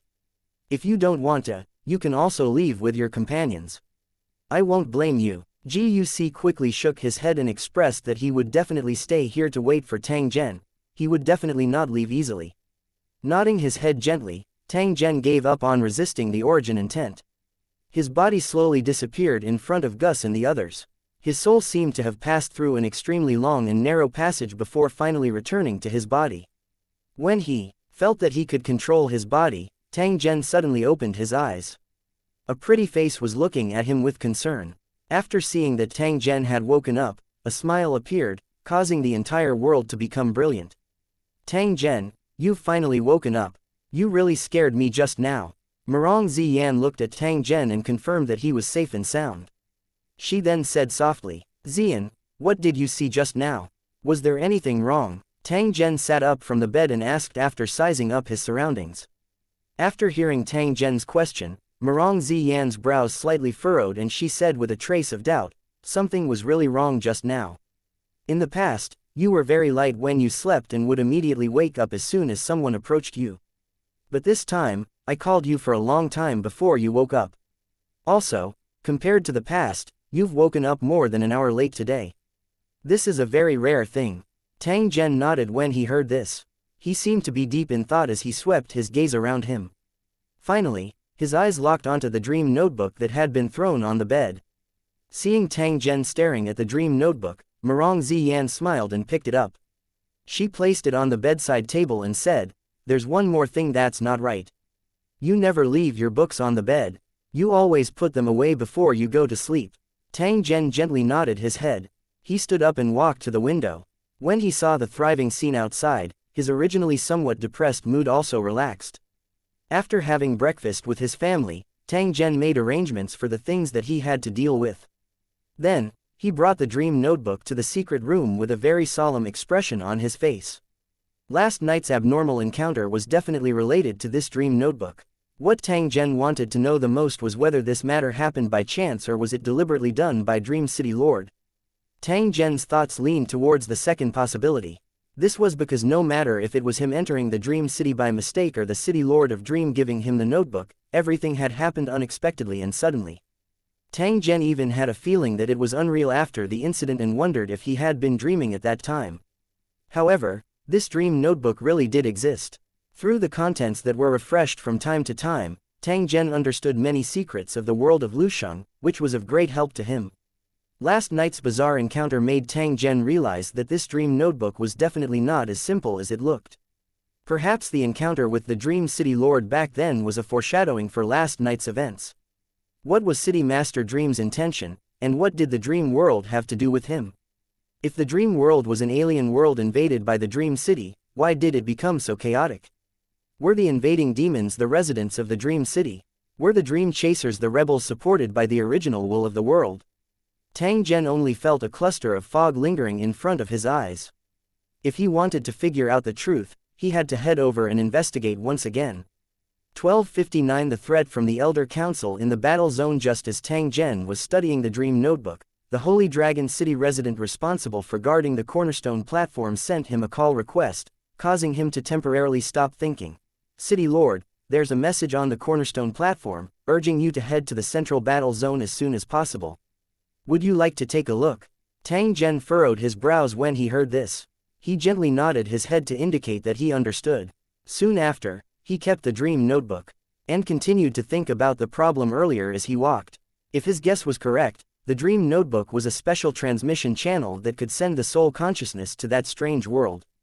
Of course, this process could only be done when he was sleeping.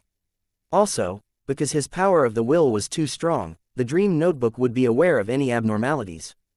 Therefore, this guidance process must have been completed in a subtle way, causing him to be completely ignorant of it before. If it was an ordinary person, they would only need to take a look at the dream notebook to guide them into the dream world. After figuring out the general reason for the incident, Tang Zhen already had a plan in his heart. Therefore, he decided to deal with the Cornerstone platform first. He walked all the way to the room where the foundation stone platform was located. As expected, Tang Zhen saw the information mentioned by the resident. The content of the message was nothing more than urging him to go to the central war zone as soon as possible and tell the elders of the war zone about his encounter in the Myriad World Mall. However, the problem was that similar messages had appeared several times in the past 6 months. The Cornerstone platform's urgent urging made Tang Zhen feel that something was wrong.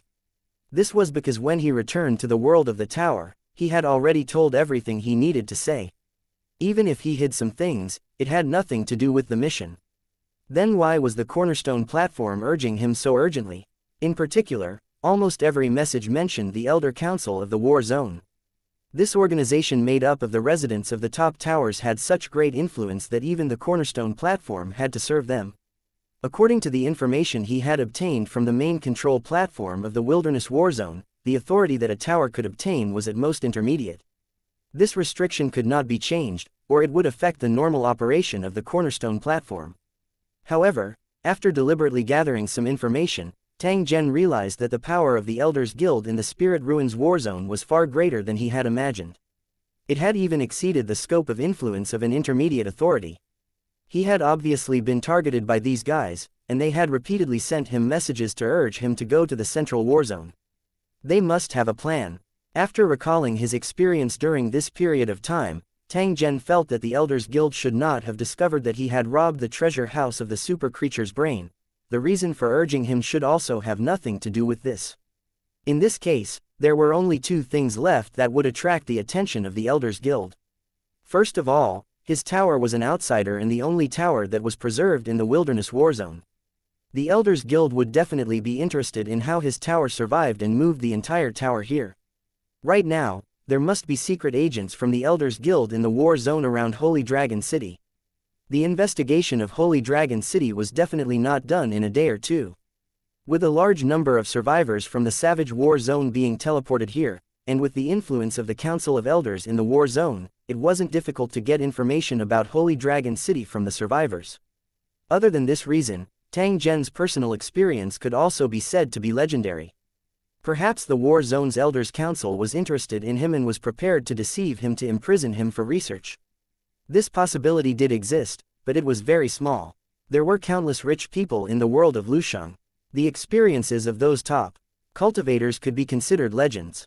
Tang Zhen's performance might be dazzling, but in the entire world of Lusheng, it could only be considered not bad. Not to mention, for cultivators in Lusheng, the city itself was the biggest golden finger. Not only could it be used as a paradise for cultivation, but there were also endless cultivation resources and skills that could be exchanged.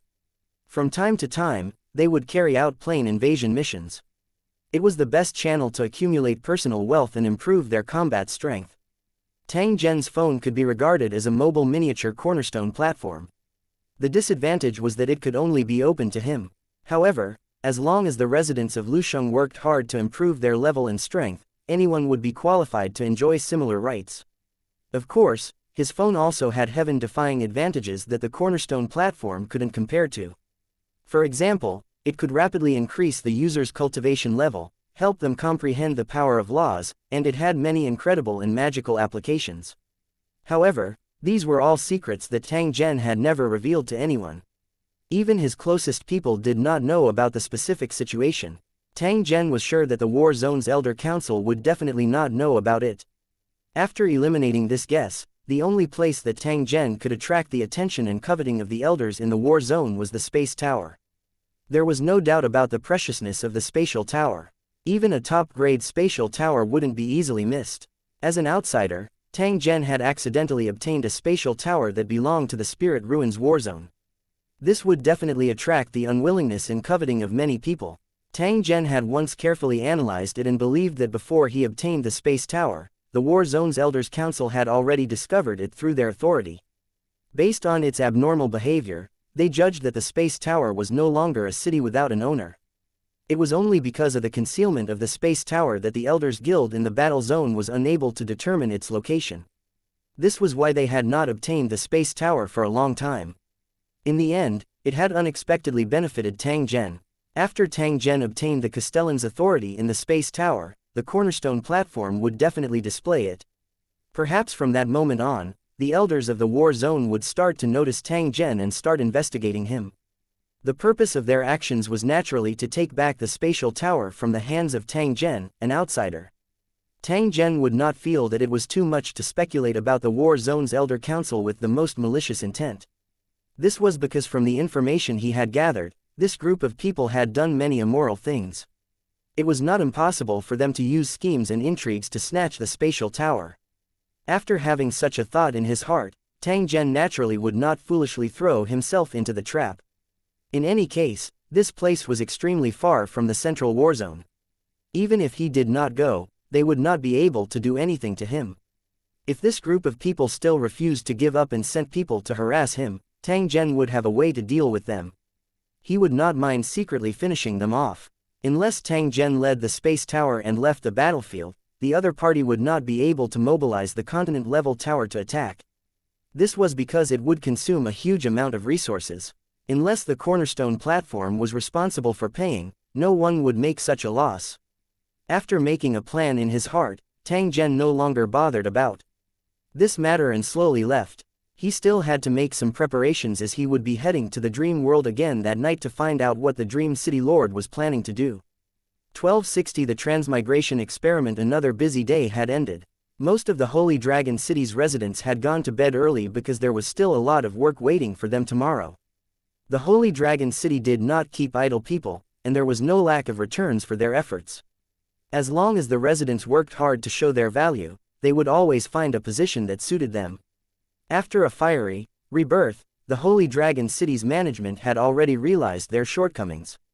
While building and expanding, many places were also quietly changing, making the Holy Dragon City's foundation more reasonable and perfect. If one were to look down from a high place, they would find that the buildings were shining. Other than the light source for illumination, the rest were all light clusters formed by metal construction bugs, which were building day and night. Rays of colorful light from the searchlights intertwined in the sky. Other than being decorative, the main purpose was to guard against any flying monsters that might appear and to prevent unnecessary damage to the Holy Dragon City. The defensive work on the ground was even more watertight. It was almost impossible for any enemy to pass through the defense formed by hundreds of thousands of Holy Dragon City's army and successfully reach the core area of Holy Dragon City. Not to mention that under the cover of the night, there were still Holy Dragon City cultivators hiding like ghosts, dutifully guarding the safety of the tower.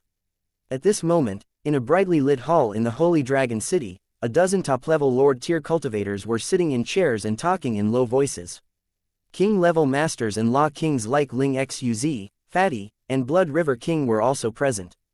It could be said that almost all the top experts in Holy Dragon City were gathered here.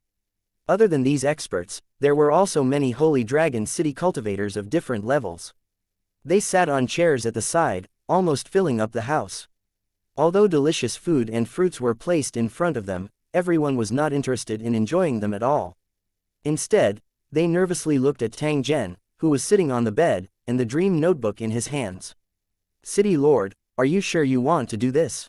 Fatty hesitated for a moment, but still asked in a worried tone. "Of course, otherwise I wouldn't have called all of you here." "Don't worry, it's just an experiment. There's no need to make a fuss." Fatty shook his head. "I'm not afraid, it's just that if something really happens, the stability of Lusheng will definitely be affected. We have to be careful." Tang Zhen laughed softly when he heard this. He said to Fatty, "Your worries are not without reason, but I've already made preparations, so there will definitely be no problems." Tang Zhen's face carried a trace of solemnness as he looked at the dream notebook placed in front of him. He continued, "There's no way to establish a normal dimensional portal in this dream world. We can only enter through the guidance of the dream notebook. I'm not sure how large its area of influence is or how many people it can affect. There should be a lot of resources in this world, and there should be a lot of secrets hidden in it. Now that it's in front of us, how can we miss it so easily?" After hearing Tang Zhen's words, everyone understood his plan. If the dream world could be entered in large numbers through this method, it would not take long for the Holy Dragon City cultivators to start a new round of invasion. "Alright, everyone get ready.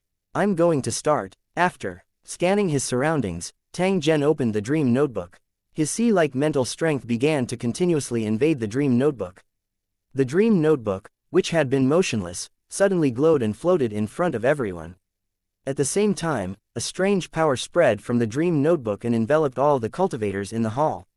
After being touched by this strange force, everyone immediately felt drowsy and yawned continuously, as if they couldn't stop.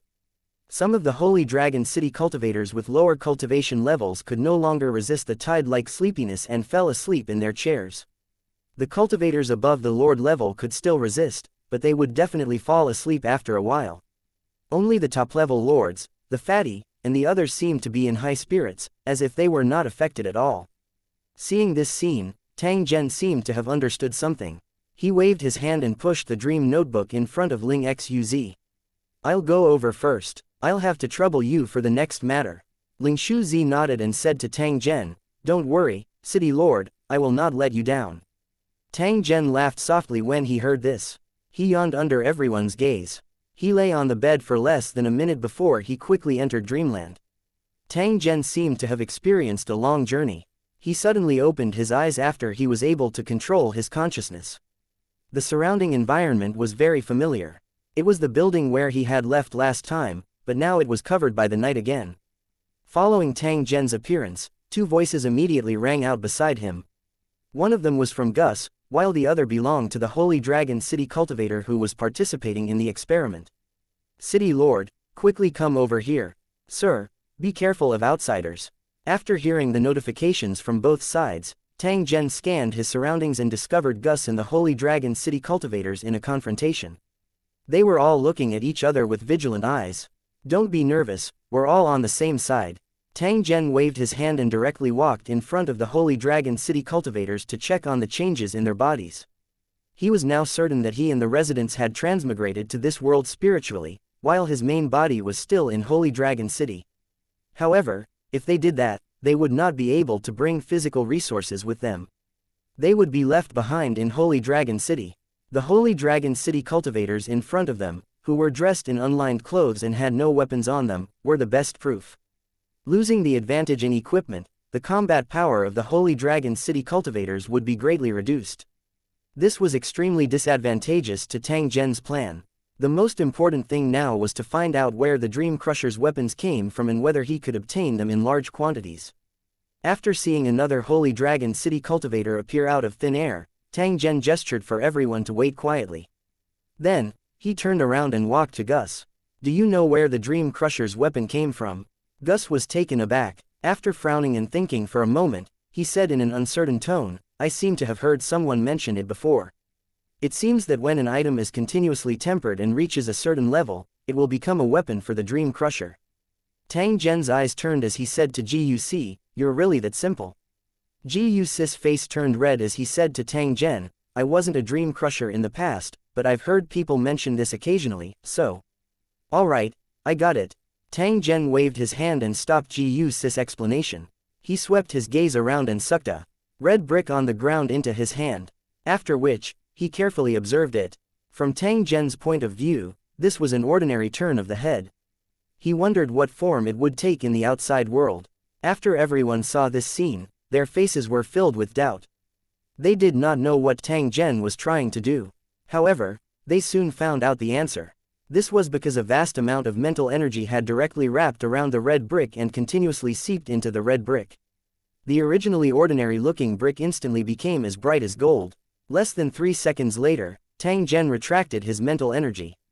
A dazzling, gold brick had already appeared in his hand. As expected, it's using spiritual power to change the internal structure of ordinary items and use spiritual power to charge them. I think only items with excellent materials can be made into top-tier weapons. If that was the case, the situation of the Holy Dragon City's cultivators might not be too bad. Although they did not have Tang Zhen's terrifying mental energy, it was more than enough to refine weapons. However, he still needed to test the power of the weapons made in this way. When Tang Zhen said this, he casually threw the gold brick to Gus and extended his hand to point at the wandering night devils. "Let's go out and test out the power of this brick."